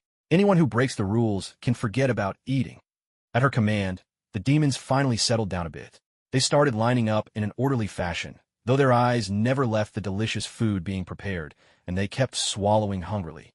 Blonsky slowly came to his senses. Having just sealed his contract, he was eager to challenge Hulk to a fight. But when he turned his head, he saw Hulk happily shoveling fried rice into his mouth, exclaiming, "Tasty." Hulk wants more. Beside him, Banner was busy refilling his plate, serving him one helping after another. Seeing this, Blonsky reconsidered. Now wasn't the time for a fight, and there would be plenty of chances later, so he decided to let it go for now. Coulson, mustering his courage, wandered among the demons, trying to gather information, but very few of them paid him any attention. Kino let him be, even instructing the demons to share details about their contracts. Given Nick Fury's personality, he'd surely plant people here in the future, which would make poaching them easier down the line. Suddenly, something massive pressed down on Shi's head, her neck sagging under the weight. "Your Majesty, I want a drink," murmured Mora, her voice thick with sleepiness and a playful, lazy tone. "I brought some for you this time, Frank," Kino replied. Frank nodded, then hauled a crate from the car and set on the table. "There's half a carload left. All kinds of liquor," Frank added. Mora excitedly grabbed a bottle of vodka, popped it open with one hand, and downed half the bottle in a single gulp. "Ah, that's the stuff," she cried out in satisfaction. A vein throbbed on Shi's forehead. "Mora, just how long are you planning to keep that thing on my head?" "Oh, Shi, I didn't see you there. You're so short," Mora said, finally realizing with not a hint of apology in her voice. She retaliated by biting Mora. "Ow, that hurts." Mora jolted, instantly awake, and tried to pry Shi off her. "I'm sorry, I was wrong. If you keep biting, something's going to fall off." Mora pleaded in a panic. Curiosity flickered in Kino's eyes. Pamela noticed Kino's gaze. After a moment's thought, she blushed and leaned in to whisper something in Kino's ear. "Really?" Kino gasped with surprise and delight, his voice rising without thinking. "Keep it down. Sister Venom is joining too," Pamela snapped playfully, her cheeks turning even redder as she shot Kino a coy glare. "I'm fine with it," Venom declared bluntly, showing no trace of human embarrassment. After much effort, Mora finally managed to pry Shi off, wiped the sweat from her forehead, and noticed the way she was looking at Kino. "What's wrong? Want to join in too?" Mora teased. She, however, averted her gaze, suddenly uncertain. "In the evening, we are demons. Everything we desire, we take by force. The Demon King is no exception," Mora said with utter seriousness. Shi's eyes grew complicated, as if an intense struggle was raging within her heart. Venom glanced over, sizing up Shi. Petite, with a childlike charm, she could definitely be added to the group. Venom didn't mind Kino assembling a harem. Influenced by Kino's memories, she had grown fond of women herself. As the banquet drew to a close, the lively square gradually quieted. Kino and his companions prepared to leave Hell and return to the real world. Yet Hulk showed unmistakable reluctance to part, loudly insisting that he wanted to stay. There was food, drink, fights to be had, and friends to enjoy it all with. Banner, exasperated, tried to reason with him. "Hulk, don't make a scene." But in the end, he couldn't win against Hulk's stubbornness. Seeing Hulk's unwavering resolve, Banner had no choice but to agree. After all, with the young master's permission in Hell, he could always drop by to check on things. Blonsky didn't hesitate for a moment. Fixing his gaze on Hulk, he declared, "Hulk and I still have unfinished business." Kino nodded and said, "She, keep an eye on them. If they don't behave, just order Bassa to give them a good beating." "Yes, Your Majesty." After a moment's thought, Kino added another privilege to Shi's authority in Hell, the freedom to leave and return at will. "From now on, address me as Young Master. Let me know if anything comes up." "Yes, Young Master." Shi's lips curled into an involuntary smile. In that instant, her once calm eyes gleamed with delight. She knew deep down that by granting her this privilege, Kino was truly accepting her as one of his own. Back in the real world, the sunlight outside had softened, signaling that afternoon had arrived. Coulson had already left, no doubt hurrying to report the day's astonishing developments. Frank wasted no time, rushing off to arrange the recruitment of new personnel and the transportation of supplies to Hell. There was so much to do that he even roped Banner into helping. Kino looked at Venom and Pamela, a knowing, playful smile on his lips. It's getting late. Let's get some rest. Pamela and Venom exchanged a glance, then shot Kino a teasing look, clearly aware of his little schemes. Director, I'm back. Coulson strode into the office, placing a tablet on Nick Fury's desk and handing over a file. Nick Fury's face was clouded with concern, his gaze locked on the screen. The images of hordes of demons and powerful demon kings, along with intelligence on demon contracts, made his expression grow even more grave. Wait, what are they saying? Nick Fury suddenly asked. On the screen, Kino was explaining the origins of Hell, but the language he spoke was completely unintelligible. Coulson also sensed that something was off. What he was hearing was exactly the same as before. After thinking for a moment, he picked up the document, compared it with the previously recorded information, and pointed to a line. Director, what do you see here? Nothing at all. Just a blank section. Coulson, what's going on? Nick Fury frowned. He knew Coulson was always reliable. There was no way he'd make such a rookie mistake. Coulson already had a theory in mind. Director, all I can say is, the myths are real. Nick Fury's pupils narrowed as realization struck him. Hell was a gift from the gods, and there weren't many beings with that kind of power. No further explanation was needed. He fell silent for a long time, eventually pulling out a pager. Yet, he hesitated and put it down again. That pager could summon Captain Marvel, but in this situation, even if she came, it might not make much of a difference. Coulson, do you think he's telling the truth? A demon lord who doesn't want to rule the world, but instead wants to rebuild Hell. Fury's gaze was deep, and his tone was laced with doubt. I think we can trust him. He used to be human, Coulson replied.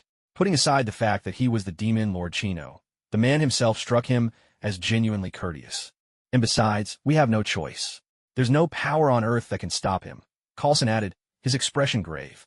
Nick Fury considered this, his fingers tapping a steady rhythm on the desk. Coulson, keep engaging him openly. I'll have someone approach from the shadows. If we can get access to demonic power. Yes, Director. Coulson finished reporting and turned to leave. As he reached the door, Nick Fury's voice called out. Thank you for your efforts, Coulson. For humanity. It's nothing, Director. Coulson answered with a slight turn of his body, then left the office with unwavering resolve. In the DC universe, Chino wandered among the endless snowy mountains. Why had he come to this world? The answer was simple. He'd run out of money. Back in the Marvel world, he spent his days playing games with Pamela and Venom, occasionally teasing Gwen whenever she dropped by. He indulged in every kind of gourmet food, drove flashy sports cars, and traveled wherever he pleased. A life he'd never dared to dream of in his past existence. But then, disaster struck. His $50 million had dwindled to a mere $5 million. He had no choice. To bring his paradise plan to life, he'd hired staff, bought all sorts of supplies and machinery, even purchased land and started companies, but the money was nowhere near enough. He still had a 20% stake in Stark Industries to fall back on, but the transformation of Hell would require a staggering amount of resources and manpower. Hell had nothing special to sell or profit from. He had to go out and make money. Who has the most money in the world? What do they love most? So he set his sights on the Lazarus Pit, the famous resurrection pool in DC, a place that can slow aging, restore youth, even bring people back from the brink. Of course, there's a tiny bit of side effect, but that's not a big deal. There are plenty of genius scientists in Marvel and DC. Just let them improve it. And if that doesn't work, he could always dilute it. This time, Kino came to the DC universe with only Venom by his side. Pamela was busy cultivating even hardier plants to survive the hellish environment. We're here. Kino gazed up at the castle perched atop the mountain, the headquarters of the League of Assassins. He looked down at the snowy ground and said, Could you let your leader know I'm here? Let me handle this in a bit. I haven't stretched my legs in ages. Venom's voice echoed in Kino's mind. Haven't I given you enough of a workout? Kino teased it. Keep it up, and I'll show you a real workout right now, Venom threatened. All right, business first, Kino replied hastily, well aware of how daring Venom could be in these matters. Kino pressed forward. He was halfway across the snowy field when, without warning, a flurry of black shadows burst from the ground. In an instant, assassins in white ninja garb surrounded him. Without a word, a volley of throwing knives flew his way. I gave you your chance, Kino said coolly. No sooner had he spoken than the black sheen of Venom's symbiote swept over his body, shielding him from the blades. Seeing their knives were useless, the assassins drew their katanas in unison, charging at him like a whirlwind of white, their eyes sharp and fearless. Venom responded with a low, menacing laugh. Her fist cut through the air with a vicious whoosh, striking out with brutal speed. With a series of heavy thuds, the assassins at the front were all sent flying. Their bodies arced through the air, bones snapping audibly as they crashed into the snow, sending up great plumes of white. The pristine snow was instantly stained red, blood mixing with swirling snowflakes to form a scene as brutal as it was stunning. Venom batted aside the attackers with ease, grumbling, "I don't get it. What era do they think this is? Still using swords and knives?" Kino replied, "It's probably for dramatic effect. Otherwise, no matter how tough Batman is, how could he fight the League if they all had machine guns?" Venom snorted, "That's just dumb. I have no idea what these guys are thinking." She punctuated her words by sending another assassin flying with a punch. One even tried to restrain Venom with an iron chain, only to be yanked in and dispatched with a single, crushing blow to the head. "This is the League's tradition. Bladed weapons are better suited for assassination," came a cold, steely voice. At the sound of it, every assassin instantly froze in place. Venom, however, paid no mind and casually took out two more with headshots. Only when he saw the assassins standing frozen in place did he finally stop, bored with the lack of resistance. He turned his gaze toward the black-haired, middle-aged man standing atop the mountain. "Lei Xiaogu. That's me. Why'd you come here?" Lei Xiaogu regarded Venom with a scrutinizing gaze, his eyes sharp and searching. "My name is Kino. I've come here for you. How about becoming one of my men?" Kino revealed his human form. Initially, he only intended to take the pool of Lazarus, but upon seeing Lei Xiaogu, a new idea took root in his mind. She was currently in charge of the demon's assignments and activity zones. For now, all that was needed was to clear more land. Frank, on the other hand, was swamped, overseeing Hell Supply Lines, a new company recruiting retired soldiers. Even Banner had been roped in to help handle all sorts of affairs.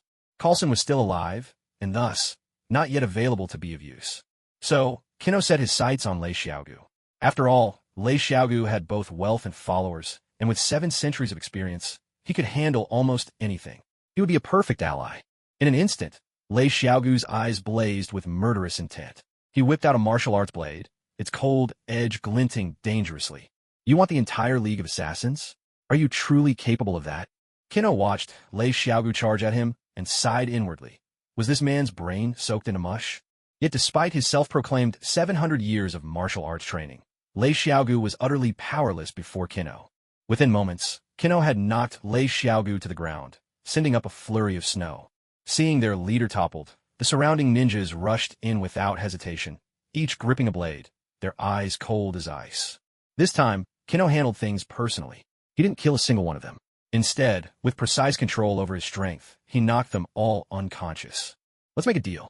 Is there a wish you want fulfilled? I'll make it happen for you.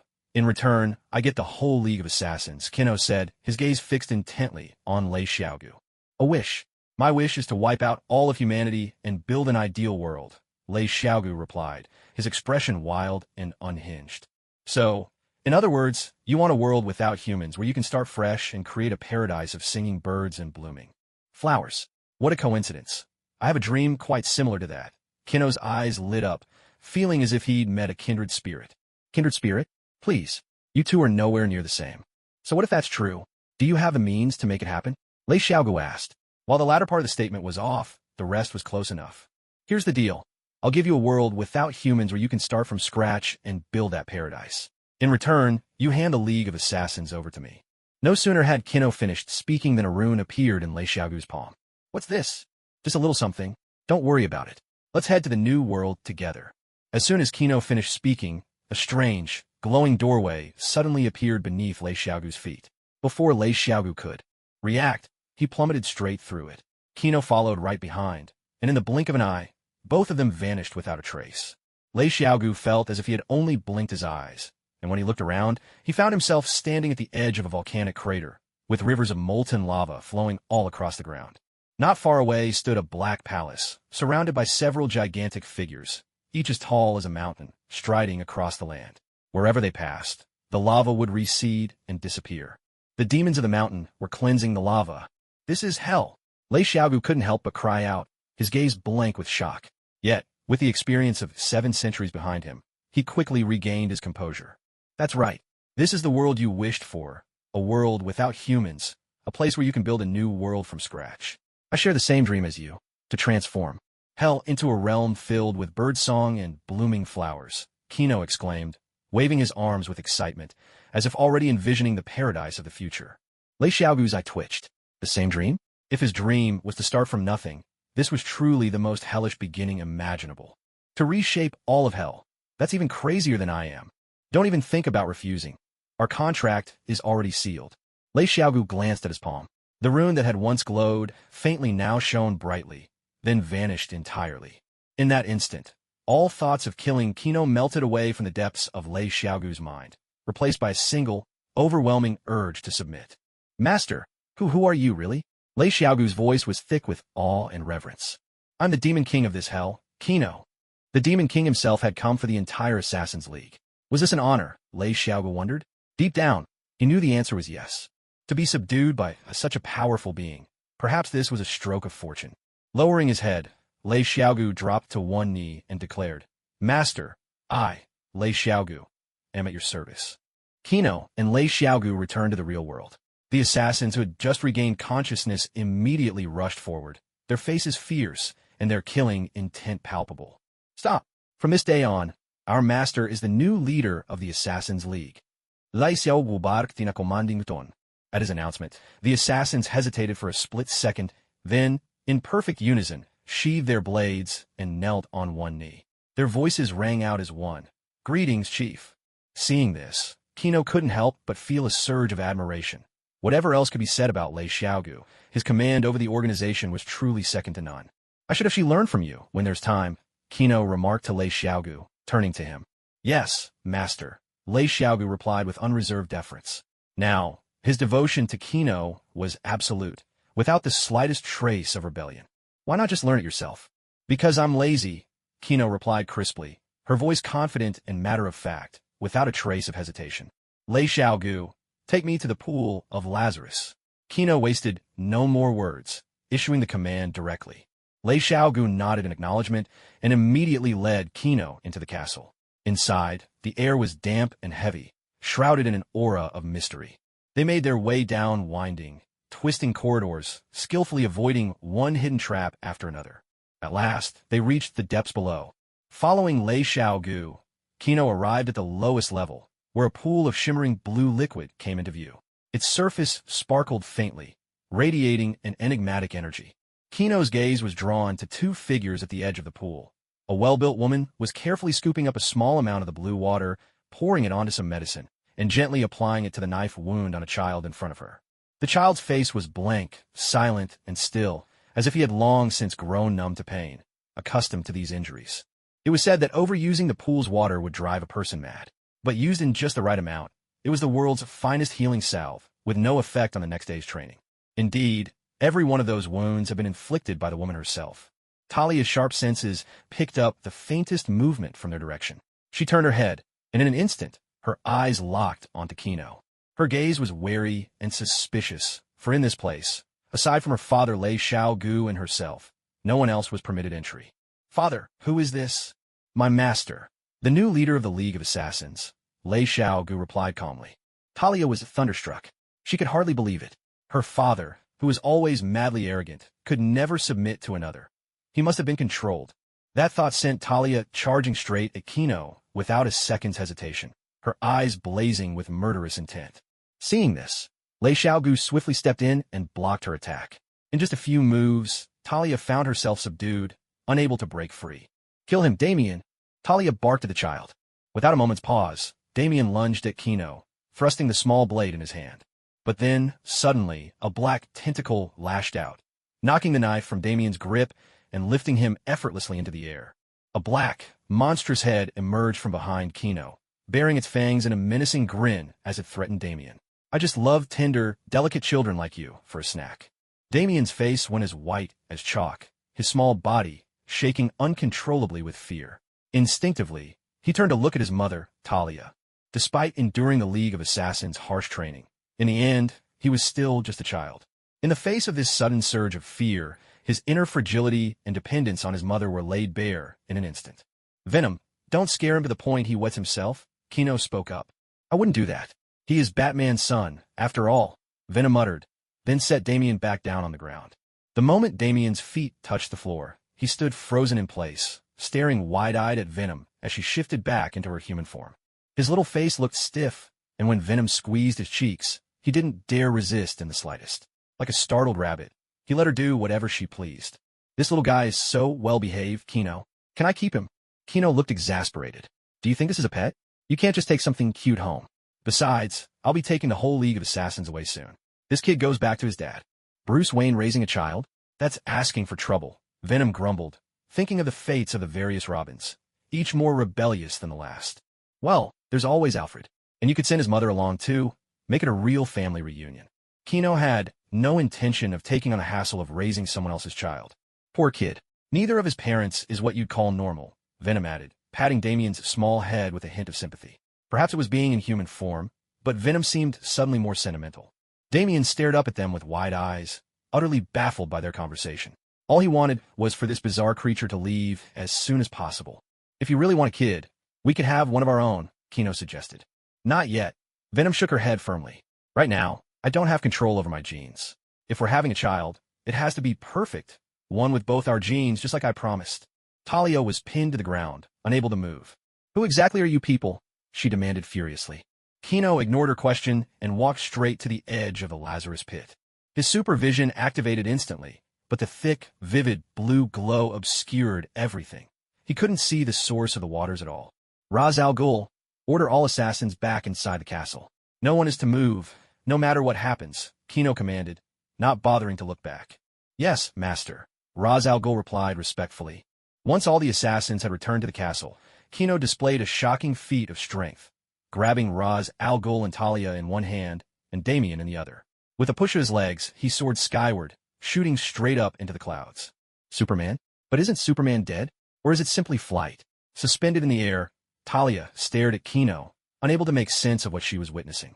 Damien sat perfectly still and quiet, which made Kino glance at him a few more times. This little fellow truly was well-behaved, and with that handsome face he'd inherited from his parents, Kino almost wanted to adopt him. When they reached the foot of the mountain, Kino gently set the boy down.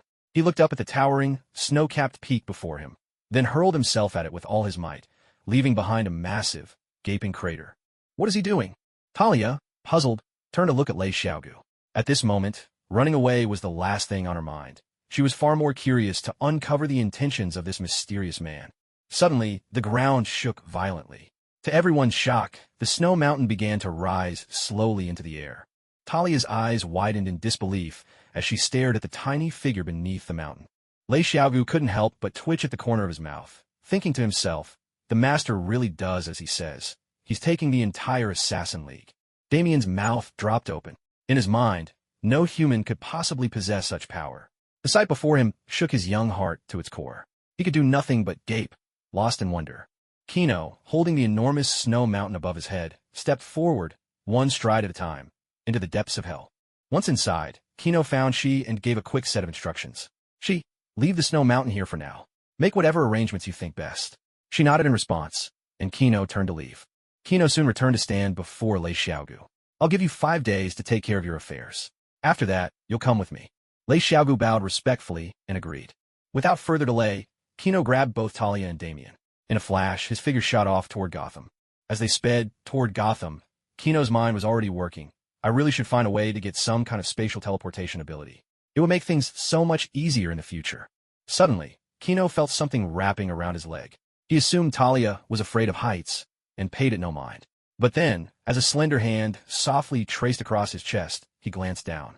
Her red lips curled into a seductive smile, while her fair fingers wandered gently over Kino's chest. What are you doing? Isn't it obvious? Or, if you prefer, we could find a hotel and have a deeper conversation.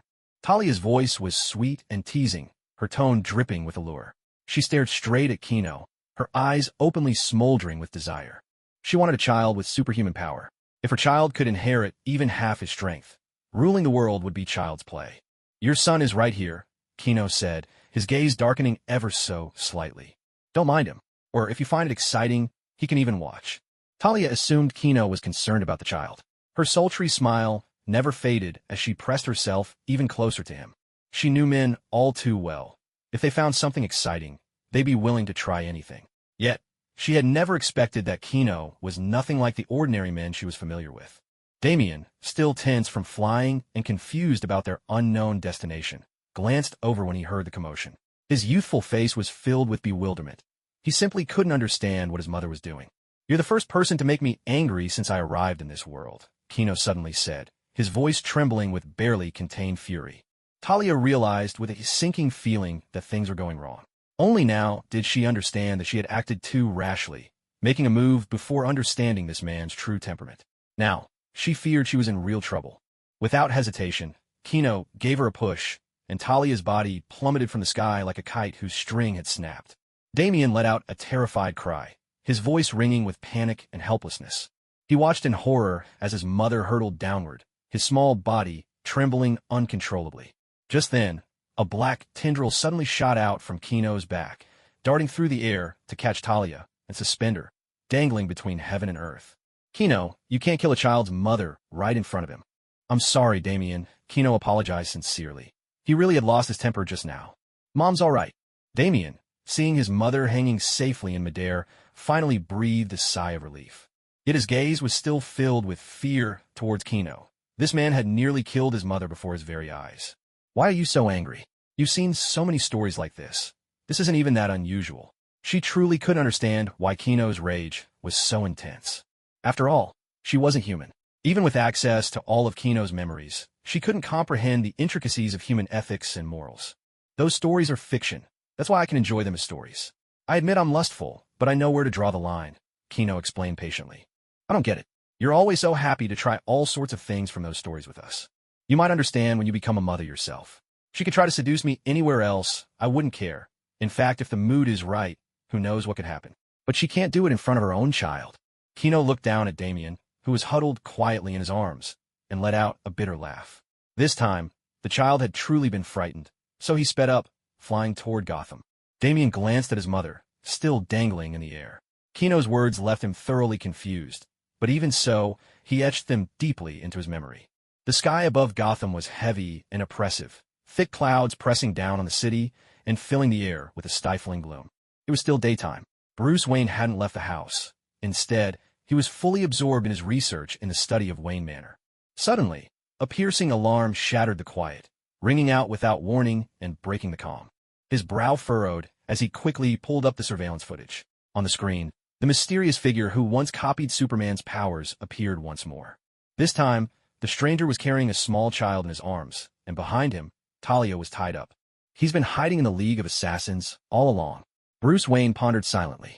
He had been searching for this enigmatic man for some time, never expecting that his quarry would walk right into his sights. His gaze grew ever more grave. His mind raced, trying to deduce the stranger's intentions and possible next moves. Chino looked up at the monitor and said, "Bruce, I'm here to see you about something. Can we meet?" There was a pause on Bruce's end of the feed before he finally replied, "I'll be waiting for you in the drawing room." Chino led Talia inside, striding into the manor and arriving in the drawing room, where Bruce sat upright, awaiting his arrival. Alfred was off to the side, preparing tea. The moment Chino saw Bruce, he didn't hesitate. He pushed Damien straight into Bruce's arms. "Here you go. Your son, Damien." Bruce instinctively caught the child, and upon hearing those words, paused for a split second. He looked down at the small face in his arms, his expression stunned. A teacup hit the floor with a sharp clatter. Alfred stared wide-eyed at Damien's little face. It looked so much like young Master Bruce's. Chino quipped, "Butler, do you think you could serve me some quality tea this time?" "Of course, sir," Alfred replied with a smile, his tone noticeably warmer than before. Bruce sat there holding Damien, his eyes a storm of emotions. Shock, concern, surprise, and a sudden sense of responsibility. Any plans he'd had to test Chino were now completely upended. As for the identity of the child's mother, there could be no doubt. It was Talia, who was all but gift-wrapped behind them. Bruce's posture grew awkward, hands unsure where to rest. This was his first time meeting his own child, and the unfamiliar yet intimate feeling left him flustered. His gaze lingered on Damien, and suddenly he noticed the boy stealing fearful glances at Talia and Chino.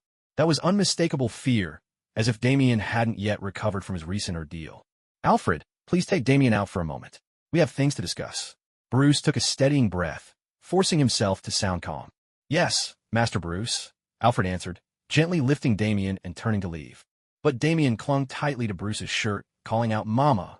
Bruce looked at Chino, his eyes silently asking for guidance. Chino let out a sigh and, turning his back to Talia, released the tendrils binding her. Quiet. Go with them. Talia stood up, shot Bruce a look, and was the first to walk out. Alfred followed closely, taking Damien with him. I am sorry. It was my fault. I nearly killed his mother right in front of that child. Bruce's pupils contracted, and in an instant his thoughts were dragged back to that dark alleyway. The image of his parents lying lifeless in a pool of blood surged through his mind, agony and rage flooding his heart. What brings you here? He forced down the storm of emotions inside him and asked coldly. One reason is to bring you the child. The other is to find you. Chino spoke with a calm expression, setting a small vial of blue liquid on the table as he talked. The Lazarus Pit. You've taken control of the League of Assassins. Bruce's gaze locked onto the vial, his face grave. He knew exactly what it was. He'd even used it himself once. But what caught his attention more was the information behind it. More or less. I want you to use this as a base to create a new serum. It doesn't need to be as potent. Chino lifted his tea and took a delicate sip, as if discussing something as ordinary as the weather. I can do it, but I need to know who you really are and what you want with all this. Bruce stared at Chino, agreeing to the deal, but his eyes were wary and searching. Bruce's gaze bore into Chino, sharp enough to pierce through any disguise. He looked for the smallest hint in Chino's face, bearing, or gestures, anything that might reveal the truth. But all it brought was confusion and frustration. This man seemed to have appeared out of thin air, with no history, no traceable past. Inwardly, Bruce wondered, could he be an alien? Someone who had arrived on Earth from a distant galaxy, driven by motives unknown? Or was he, like Diana, someone who had lived in isolation, in a hidden corner of the world, never touched by the outside? The uncertainty unsettled Bruce. He was used to having control, to seeing through darkness and secrets. But Chino's presence made him feel lost in a fog, searching for a path he couldn't find. Chino met Bruce's eyes, and a faint smile tugged at his lips. I make you uneasy, don't I? Aside from copying Superman's powers, I've never done anything wrong in this world. In fact, I help you find your son. Bruce's gaze grew even sharper. This world? You're from another world. Chino nodded. That's right. My name is Chino, and I come from the Marvel Universe. In the future, there's an unimaginably powerful villain who will wipe out half the life in the universe. So I came to your world, searching for power to survive. At this, Bruce frowned, his eyes full of doubt. If I'm not mistaken, Marvel is a comic company. Are you saying you stepped out of a comic book? Chino nodded again. Something like that. Bruce's gaze grew sharper as he pressed further. So you also learned about my identity from the comics? Chino replied in a calm, steady voice. Your universe is known as the DC Universe. I see. That means I'm supposed to be one of the main characters, Bruce said, his tone steady and his expression utterly composed. The revelation that his world might merely be a comic didn't seem to faze him in the slightest. There was no trace of panic or confusion. Chino looked at Bruce, a flicker of admiration in his eyes. That's right. In your universe, you are indeed a figure of immense importance.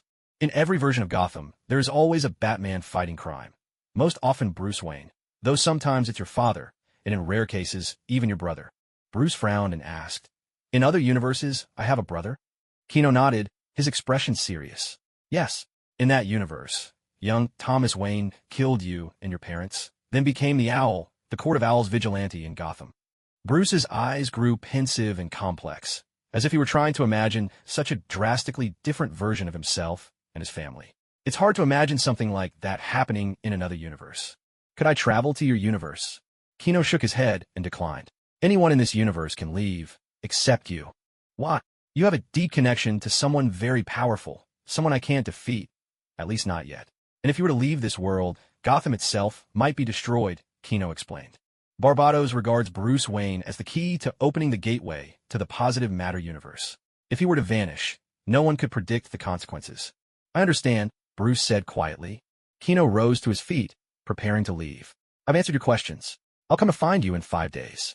After Chino left, Bruce sat motionless on the sofa, like a statue. His brow was deeply furrowed as he drifted into profound contemplation. To be so closely tied to some great power, and to pose a threat to Gotham just by existing. Could the endless crime in Gotham also be connected to this figure? What is their ultimate goal? These questions kept circling in his mind, but he found no answers. Just then, there was a knock at the door. Master Bruce.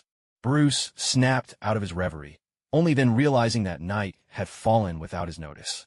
Come in, Alfred, he called, his voice tinged with weariness.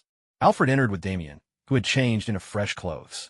The boy's face still showed traces of unease and confusion. They stopped before Bruce, and Alfred, looking grave, spoke. Miss Talia has already left, and there's something you really need to see. As he spoke, Alfred gently rolled up Damien's sleeve. The boy's thin arm was covered in scars, some deep, some faint, old wounds and new, crisscrossing in a way that was both shocking and heartbreaking. Bruce's gaze fell upon those scars, and a flash of pain flickered in his eyes. Does it hurt? Bruce's voice was low and gentle, his fingers carefully tracing over the scars one by one, as if hoping to soothe away all the pain that had been endured. Damien looked up at the man before him, showing a rare vulnerability. His mother had told him that this was the strongest man alive, and that as a child he must grow stronger and one day surpass this man. But the man standing before him seemed full of flaws, his eyes holding emotions that were unfamiliar, yet somehow not unpleasant. This strange feeling left Damien confused, his young heart wavering for the first time. It doesn't hurt anymore. At this moment, Alfred spoke up. Master, when I was bathing Damien just now. Bruce listened, his expression unreadable as he turned to look at Damien. Damien, what do you think of the man from before? He was strong. I was afraid. Do you hate him? No, I don't. I understand. A plan began to take shape in Bruce's mind. Meanwhile, Kino landed at random in a bustling city. No sooner had he touched down than Venom's familiar figure appeared at his side, snuggling up to him affectionately. Venom, for the next 3 days, let's really enjoy our own private world together, Kino said with a bright smile, his eyes filled with anticipation. Kino, why do we come here? What's wrong with Gotham? Gotham is stifling and dangerous, not the best place for us to unwind. Kino chuckled softly, shaking his head as he took Venom's hand, and together they melted into the lively throng of people. Now that Venom had successfully gained a human body, she'd miraculously acquired a sense of taste as well. Though these foods offered her no real nourishment, her curiosity was insatiable, and she was eager to try all the delicacies that Kino loved so much. The two of them strolled side by side, sharing bites of food at every stop along the way. A look of pure satisfaction lit up Venom's lovely face, while Kino gazed at her with fond affection. Behind them, a young man couldn't help but cast an envious glance their way, secretly thinking, a guy with such a beautiful girlfriend, he's really lucky. Just as Kino and Venom were leisurely walking down the sidewalk, a deafening roar of engines suddenly erupted from up ahead, followed by the sharp staccato of gunshots and terrified screams from the crowd. Kino looked up to see a black car, barreling down the street like a runaway beast. At that reckless speed, it would only be seconds before the car plowed into the innocent crowd. He had barely begun his honeymoon. He certainly didn't want this sudden chaos to ruin it. Just as Kino was about to make his move, a blinding yellow flash of lightning erupted at his side. In the next instant, the world before his eyes fell utterly still. The fear on the faces of the pedestrians froze in place. The oncoming cars halted mid-charge, and even the bullets arcing toward the sky hung motionless in midair. Only Venom, Kino, and a naked man beside them were unaffected. It was Barry Allen, the Flash. In a flurry of motion, he struggled into his red suit at lightning speed, then began whisking pedestrians off the street in a dizzying blur. When it was Kino and Venom's turn, Barry nervously wiped his hands, staring directly at Venom, and sighed, I'm so envious of you. When am I ever going to find a girlfriend? As he spoke, he reached out to grab Venom's and Kino's arms, but his hands closed on thin air. No need to trouble yourself with us, Kino answered at once. Barry looked up at their reply, locking eyes with the pair. He widened his eyes in astonishment. This was the first time he'd ever met anyone who could keep up with his speed. His nerves got the better of him, and Barry slipped right out of the Speed Force state. Suddenly, the world lurched back into motion. Pedestrians erupted in terrified screams. Snapping back to reality, Barry realized there were still people to save. He was about to re-enter the Speed Force when his stomach rumbled loudly. He'd skipped lunch and was now out of energy. I'll handle from here, Kino said. He stepped forward to face the oncoming car, planting his foot firmly on the ground. All the airbags in the car exploded out at once. Inside, the driver floored the gas pedal in vain, the tires screeching and sending clouds of white smoke billowing across the street. Barry stood aside, slack-jawed at the sight. He could have stopped the car too, but to witness such overwhelming strength was nothing short of awe-inspiring. Finally, the car ground to a halt. The doors burst open, and 2 armed robbers leapt out. Their eyes were bloodshot with rage. You ruined everything for us. Drop dead, they shouted, raising their guns and unleashing a hail of bullets at Kino. Kino's hand flickered through the air, leaving a blur of afterimages. Astonishingly, he caught every last bullet, forging them into a seamless ball of copper in his palm. I'll say this once. Get on your knees and beg for mercy. The two robbers ignored him, growing even more defiant. Humph. What do you think you're going to do to us? Come on, if you've got the guts, they retorted. They swapped magazines, preparing to open fire on the surrounding crowd. In a heartbeat, Kino materialized at their side. Moving so fast he left only a faint trace behind. Effortlessly, he bent their gun barrels out of shape, then lifted them both off the ground by the neck. Aren't you afraid of dying? Kino's gaze was icy cold. The robbers sneered, scoffing, You superheroes never kill. Go on, do your worst. Seeing Kino hesitate, a smug grin spread across their faces. After Superman's death, many other superheroes emerged, each with their own unique abilities. However, because Superman had set such a powerful example, none of them would take a life either. They might just end up spending a few days in jail. Upon hearing this, Kino's lips curled into a faint smile. I never said I was a hero. What? You're not a hero? The robber finally realized something was wrong, and his voice began to tremble. I came on a date today, so I won't be killing anyone, Kino said slowly. Before the robber could breathe a sigh of relief, Kino's voice turned icy as he continued. But whether you survive in hell or not, that's up to your own abilities. The robber's face changed drastically. Wait, let's talk. Before he could finish, Kino loosened her grip. He plummeted into a portal that appeared out of nowhere, and in the blink of an eye, both he and the car beside him vanished. When the robber landed hard on the ground, the sharp pain jolted him back to his senses. Haha, I knew it. I won't die, he laughed, but his laughter was abruptly cut short. His eyes went blank. They now found themselves in the middle of a massive coliseum, surrounded on all sides by demons with twisted, menacing faces. The demons stared curiously at the newcomers, as if sizing up a pair of exotic prey. Boss, I think we're in hell, a trembling companion whispered at his side. Is this a hallucination? The robber wondered. He had no time to be sure, because a green figure shot across the arena, and in an instant, smashed them into a cloud of blood and mist. Hulk is angry, roared the Hulk, rising to his feet. He spotted the car that had appeared nearby, grabbed it in both hands, and with a mighty wrench, tore it in half. With the front half in one hand and the rear in the other, he slammed them together like giant boxing gloves, creating a thunderous crash that echoed through the arena. Come on, Hulk, is that all you've got? Abomination taunted him. He had noticed the two robbers' sudden appearance, but didn't care in the slightest. Hulk is invincible.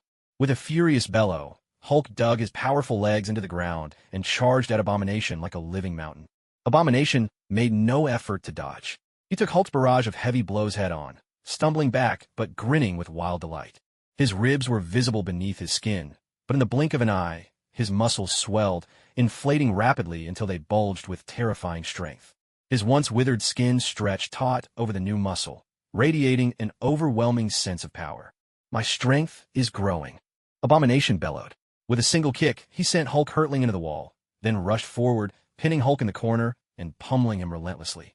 The ferocious assault shattered the rock wall behind Hulk, instantly turning it into searing lava. If the arena hadn't been reinforced by the demon of the mountain, it would probably have been reduced to rubble long ago. Don't be fooled by how Abomination is pounding Hulk now. The number of times he's actually won lately is pitifully few. If he can't knock Hulk out before Hulk's strength hits its peak, then he's the one who's going to lose. Go Hulk! Abomination! Smash him! From the stands, the demons shouted themselves hoarse, each rooting for their chosen champion, their cheers rumbling through the arena. She sat at the highest point of the stands, watching the match. Beside him was an empty throne. It was the young master who had suggested building this arena, saying that demons were brimming with energy and needed a way to let off steam. With enough participants, they could even start charging for entry in the future. So far, the results were promising. The demons have been much more obedient lately. Before long, Hulk's massive, vice-like hand clamped down tightly on Abomination's arm. With that grip, Abomination felt an irresistible force surge through him. His arm was pinned as though locked in iron shackles, utterly immobile. Abomination knew, in his heart, that he'd missed his chance this time. Hulk suddenly bashed his head forward. Abomination went down hard, dizzy and dazed. The entire arena erupted in wild cheers. Cries of Hulk! Hulk! Thundered through the Coliseum. Hulk raised his arm high, responding with excitement, his face beaming with satisfaction. He liked to hear. After a while, Abomination came to his senses and saw a hand reaching out in front of him. He grabbed it and was hauled to his feet. Lost you again. You really are something else. Hulk, invincible. Though at first they'd been mortal enemies, fighting to the death, after so many battles, a bond had formed between them. Kino glanced at the bandit who'd arrived in hell only to be annihilated instantly, raising an eyebrow. Talk about bad luck. He'd been selected at random, only to end up in the arena right away.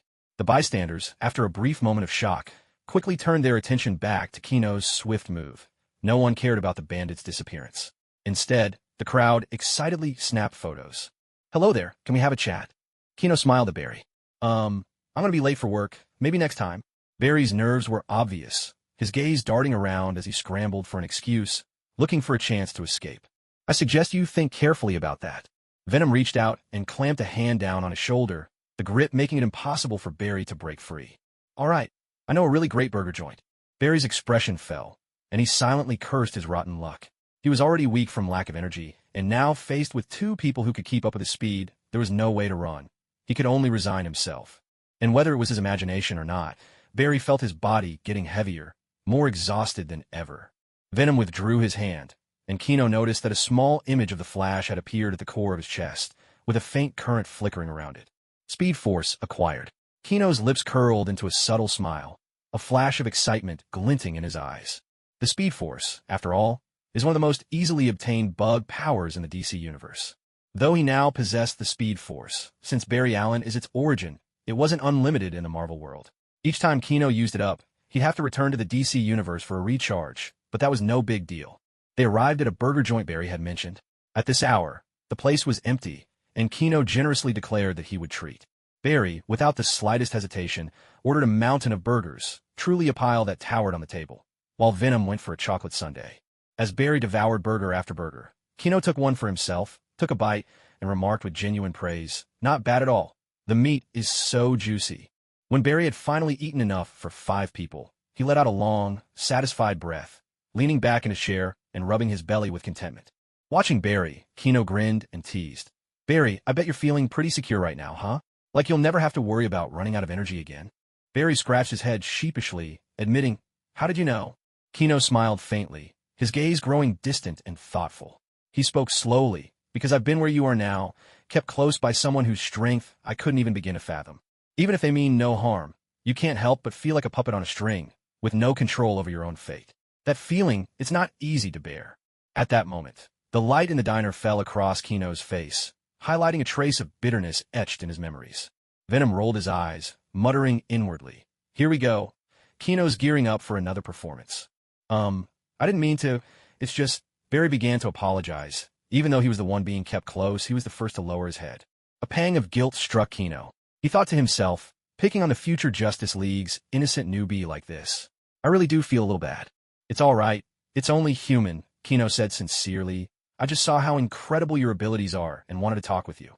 My powers, they came to me on a rainy night." Trusting Kino's good intentions, Barry began to share his story, holding nothing back. Venom blinked, inwardly grumbling, "This guy's an open book. He's even spilling all the weaknesses of his powers." Kino chatted with him as well. Names, the directions their abilities could evolve, the state of the world, favorite vehicles. Barry was delighted. For the first time, he found someone who could keep up with him, and he finally let his guard down completely. "So what exactly are your powers?" Barry asked, his face brimming with curiosity as his gaze darted back and forth between Kino and the Venom at his side. Kino responded with a faint smile, then slowly reached his hand toward Venom. Venom caught on instantly, clearly understanding Kino's intent. In a flash, it extended its own hand, gripping Kino's tightly, their fingers interlocking. What happened next was truly astonishing. Venom's body seemed to come alive, transforming into streams of black matter that began to slither up Kino's arm. "Oh my God!" Startled by this sudden transformation, Barry sprang up from his seat, his eyes wide as saucers, mouth agape in utter disbelief. But his shock quickly gave way to fascination as he became completely captivated by the dazzling armor taking shape on Kino's body. "Wow, this is just incredible." Barry couldn't help but gush, his eyes glued to the magnificent golden armor gleaming before him. "But wait a minute, does this mean your girlfriend isn't even human? And that symbol on your chest?" Kino smiled knowingly and explained, "Venom isn't human. She's a symbiotic life form from another planet. As for my ability, you can guess from the symbol on my chest. An alien, and your girlfriend, no less." Barry looked conflicted, clearly struggling to wrap his head around his friend's unusual tastes. Kino slung an arm around Barry's shoulders, a mischievous grin spreading across his face. "Venom can become any shape or form you like. Whether you're into the sweet and innocent type, the sultry and seductive, or the graceful and elegant. She can transform into your every fantasy, fulfilling a man's every dream. Not only that, she can stay forever young and beautiful, eternally 18. Kino's words struck Barry like a bolt of lightning, setting his heart racing. After all, what man could resist the allure of such a stunning, ageless girlfriend? Leaning in close to Kino's chest, he asked eagerly, "Hey, Venom, do you have any sisters you can introduce me to?" "Nope. Get lost." Venom retorted, clearly unimpressed. Her kind had always sought out hosts for power, never for matchmaking. This was definitely a first. "Oh," Barry's shoulders slumped in disappointment. Kino burst out laughing. "Don't worry, Barry. If the chance ever comes, I'll help you find one." "Thanks, Kino." Venom nestled quietly onto Kino, and although she could exist independently now, as a symbiote, she still felt most at home with Kino. Here, she found warmth, perfect cooperation, and a sense of belonging that words could never quite capture. "Chino, are you from the same place as Superman?" Barry asked curiously. The Kryptonian invasion had taught the whole world that Superman was not alone. "No, but I gained my abilities from Superman," Chino replied calmly. "Then, Chino, are you going to become the new Superman?" Barry's eyes sparkled with anticipation. "No, I'm not a hero, and I won't become Superman." Barry, puzzled, pressed on. "Why not? If you have such powers, shouldn't you be out there saving the world?" Chino turned his gaze back to Barry and replied slowly, "Everyone has their own way of using power. I just want to live my life in my own way, to protect the things I believe are important." Barry nodded, half understanding, and fell into thought. "And Barry, do you really think Superman's existence is a good thing?" Chino asked, his tone laced with meaning and his eyes deep and complex. "Of course. Superman has saved the world twice, and along the way, he's rescued countless families," Barry replied without hesitation, echoing the common belief of most people around the world. "But both of those global crises were related to Superman. And when he died, the crime rate skyrocketed overnight. Sure, while he was alive, Superman did countless good deeds, fighting crime, stopping natural disasters, but in doing so, he also suppressed humanity's potential and independence. Just look at how the police force collapsed. It's proof enough." Chino's tone remained calm, but there was a depth to his words that made one pause and reflect. From this perspective, Lex Luthor and Bruce Wayne were right to take down Superman. He protected humanity too well. If something ever happened that Superman couldn't handle, the darkness within, humanity would swallow his kindness whole. No one could stay good forever. In the end, more and more villains would keep testing his limits, until the whole thing became a ticking time bomb. Does that mean everything we've done is wrong? Shouldn't our power be used to help others? Barry asked, a bit lost. Since gaining his abilities, Barry had realized he could help people and fight evil. That sense of purpose had driven him to use his powers to protect the city and its people. No, in the future, this world will see an endless stream of superpowered crimes. We do need heroes, but we also need to find the right balance between our powers and humanity itself. Chino's face grew serious. Alien invasions, threats from parallel universes. These are things ordinary humans can't handle alone. Then what should I do? Barry looked to Chino, hoping to find an answer. "I have no idea. I'm not a hero. Honestly, you should just be grateful I'm not out committing crimes," Chino replied carelessly, a teasing smile playing on his lips. Barry was at a loss, a dark line forming on his brow. He'd raised so many questions, but he didn't have any answers himself. But in the future, you could ask someone else.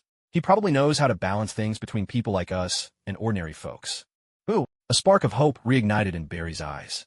Batman. So, I should go to Gotham to find him? Barry had heard plenty about the Dark Knight of Gotham. He'll come find you. Barry was skeptical, but with no better options, he could only place his hopes, for now, in this mysterious Batman. Kino glanced up at the sky, now deepening into dusk, and said, "Barry, it's getting late. I still have things to do. I'll be heading off. If you need anything, Kino, I'm always willing to help," Barry said earnestly, unable to hide his reluctance to part ways. "Oh, don't worry. It's just that your Venom lady and I have some, grown-up business to attend to." Kino's grin turned mischievous as he delivered the line with a wink, stabbing right at Barry's heart. "Allericht, Kino. Will we meet again?" Barry's face fell a little, but he still looked forward with hope. "Of course, Flash. Until next time." With that, Kino's figure shifted and, like a rocket, shot straight up into the sky, vanishing in the blink of an eye into the endless night. "Goodbye, Kino." "Goodbye, Venom," Barry murmured, listening to their fading farewells behind him. "Now I think I understand a little better why you're fond of that silly kid.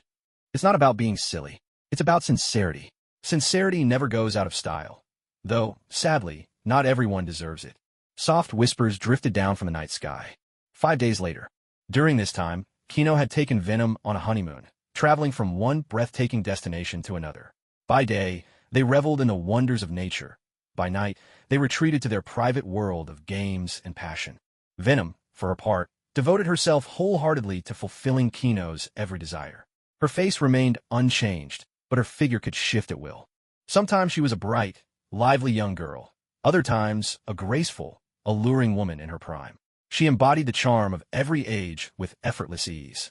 Her wardrobe was just as dazzling, from exquisite evening gowns to adorable short skirts to all sorts of swimsuits, each more stunning than the last. Kino couldn't help but sigh. Stealing Venom was the smartest thing I ever did in this life. His face glowed with satisfaction and happiness, his eyes full of love and appreciation for Venom. Even if you say that, I've run out of new ways to reward you, you know. After all, they'd already explored every kind of play he could imagine. Just having you in my life is the greatest reward I could ever ask for. Oof. If I'd had this kind of charm in my last life, I wouldn't have stayed single for so long. That's because I hadn't met you yet. Kino soared through the sky in his hoodie, bantering flirtatiously with Venom. Gotham, Wayne Manor. Kino touched down at the front entrance, standing tall and straight as he reached out to press the doorbell. In the past, he had always barged in with a stormy temper, but this time, he was here as a proper guest. Good morning, Mr. Kino. Alfred quickly answered the door, though his expression was tinged with something complicated. Good morning, Mr. Pennyworth. Kino greeted him with a smile, but then suddenly noticed the butler was giving him a rather resentful look. Mr. Pennyworth, I know I was a bit rude on my previous visits, but I'm not here to make trouble today. Surely, I don't deserve that look, do I? Kino asked, genuinely puzzled. No, I'm just surprised you came so early. Alfred sighed, helplessly, turning to lead the way. His steps were steady but carried a hint of urgency, as if he wanted to get this over with as soon as possible. Isn't early a good thing? As the butler, aren't you supposed to be punctual? Kino asked, confused. He remembered one time Bruce had partied too late and overslept, and Alfred had simply dumped his breakfast out. But this time, I was hoping you'd be a bit late. Even if you postponed your visit by a few days, I wouldn't have minded at all. There was a touch of helplessness and reluctance in Alfred's tone. He led Kino to a room. Here we are. The master is inside. Kino was full of suspicion, unable to make heads or tails of the situation, but he still pushed the door open, and then quickly slammed it shut. What is it, Mr. Kino? I think I'm hallucinating? Kino opened the door again, and the sight before him made his eyes widen. It was a spacious kitchen. Bruce Wayne, impeccably dressed in a suit and wrapped in an apron, was expertly preparing breakfast at the stove. You're here. Would you like some breakfast? Bruce said, not turning around, his voice calm and natural. Yes, please. Thank you. Kino collected himself, walked over to the table, and sat down, but his gaze never left Bruce's busy figure. Seeing the faint smile playing at the corners of Bruce's mouth, Kino felt a wave of unreality wash over him. Did I get transported to another parallel universe? Kino muttered to himself, utterly incredulous. Obviously not. Venom's voice echoed in his mind. Kino rubbed his eyes, checking once again that everything before him was real. He never would have imagined that Gotham's Dark Knight, the one and only Batman, Bruce Wayne, would ever reveal such a side of himself. Bruce soon brought over a plate of exquisitely prepared Western-style breakfast. The sandwiches were arranged in perfect order, and the yolks of the fried eggs gleamed with a tempting golden hue. Kino began to eat, and with the very first bite, a look of satisfaction appeared on his face. He couldn't help but exclaim, Impressive, Bruce. I had no idea you had such culinary skills. I once studied at Le Cordon Bleu. It's a world-renowned culinary school. You're the third person to ever taste my cooking, Bruce replied, not turning his head as he continued to tidy up the kitchen. Who were the first and second? Kino asked curiously, still chewing his food. Alfred, my daughter, Damien, Bruce answered, his voice steady and calm. Wait, your daughter? Kino was so startled he nearly choked on his food, his eyes wide in disbelief. Just then, Alfred entered with Damien in tow.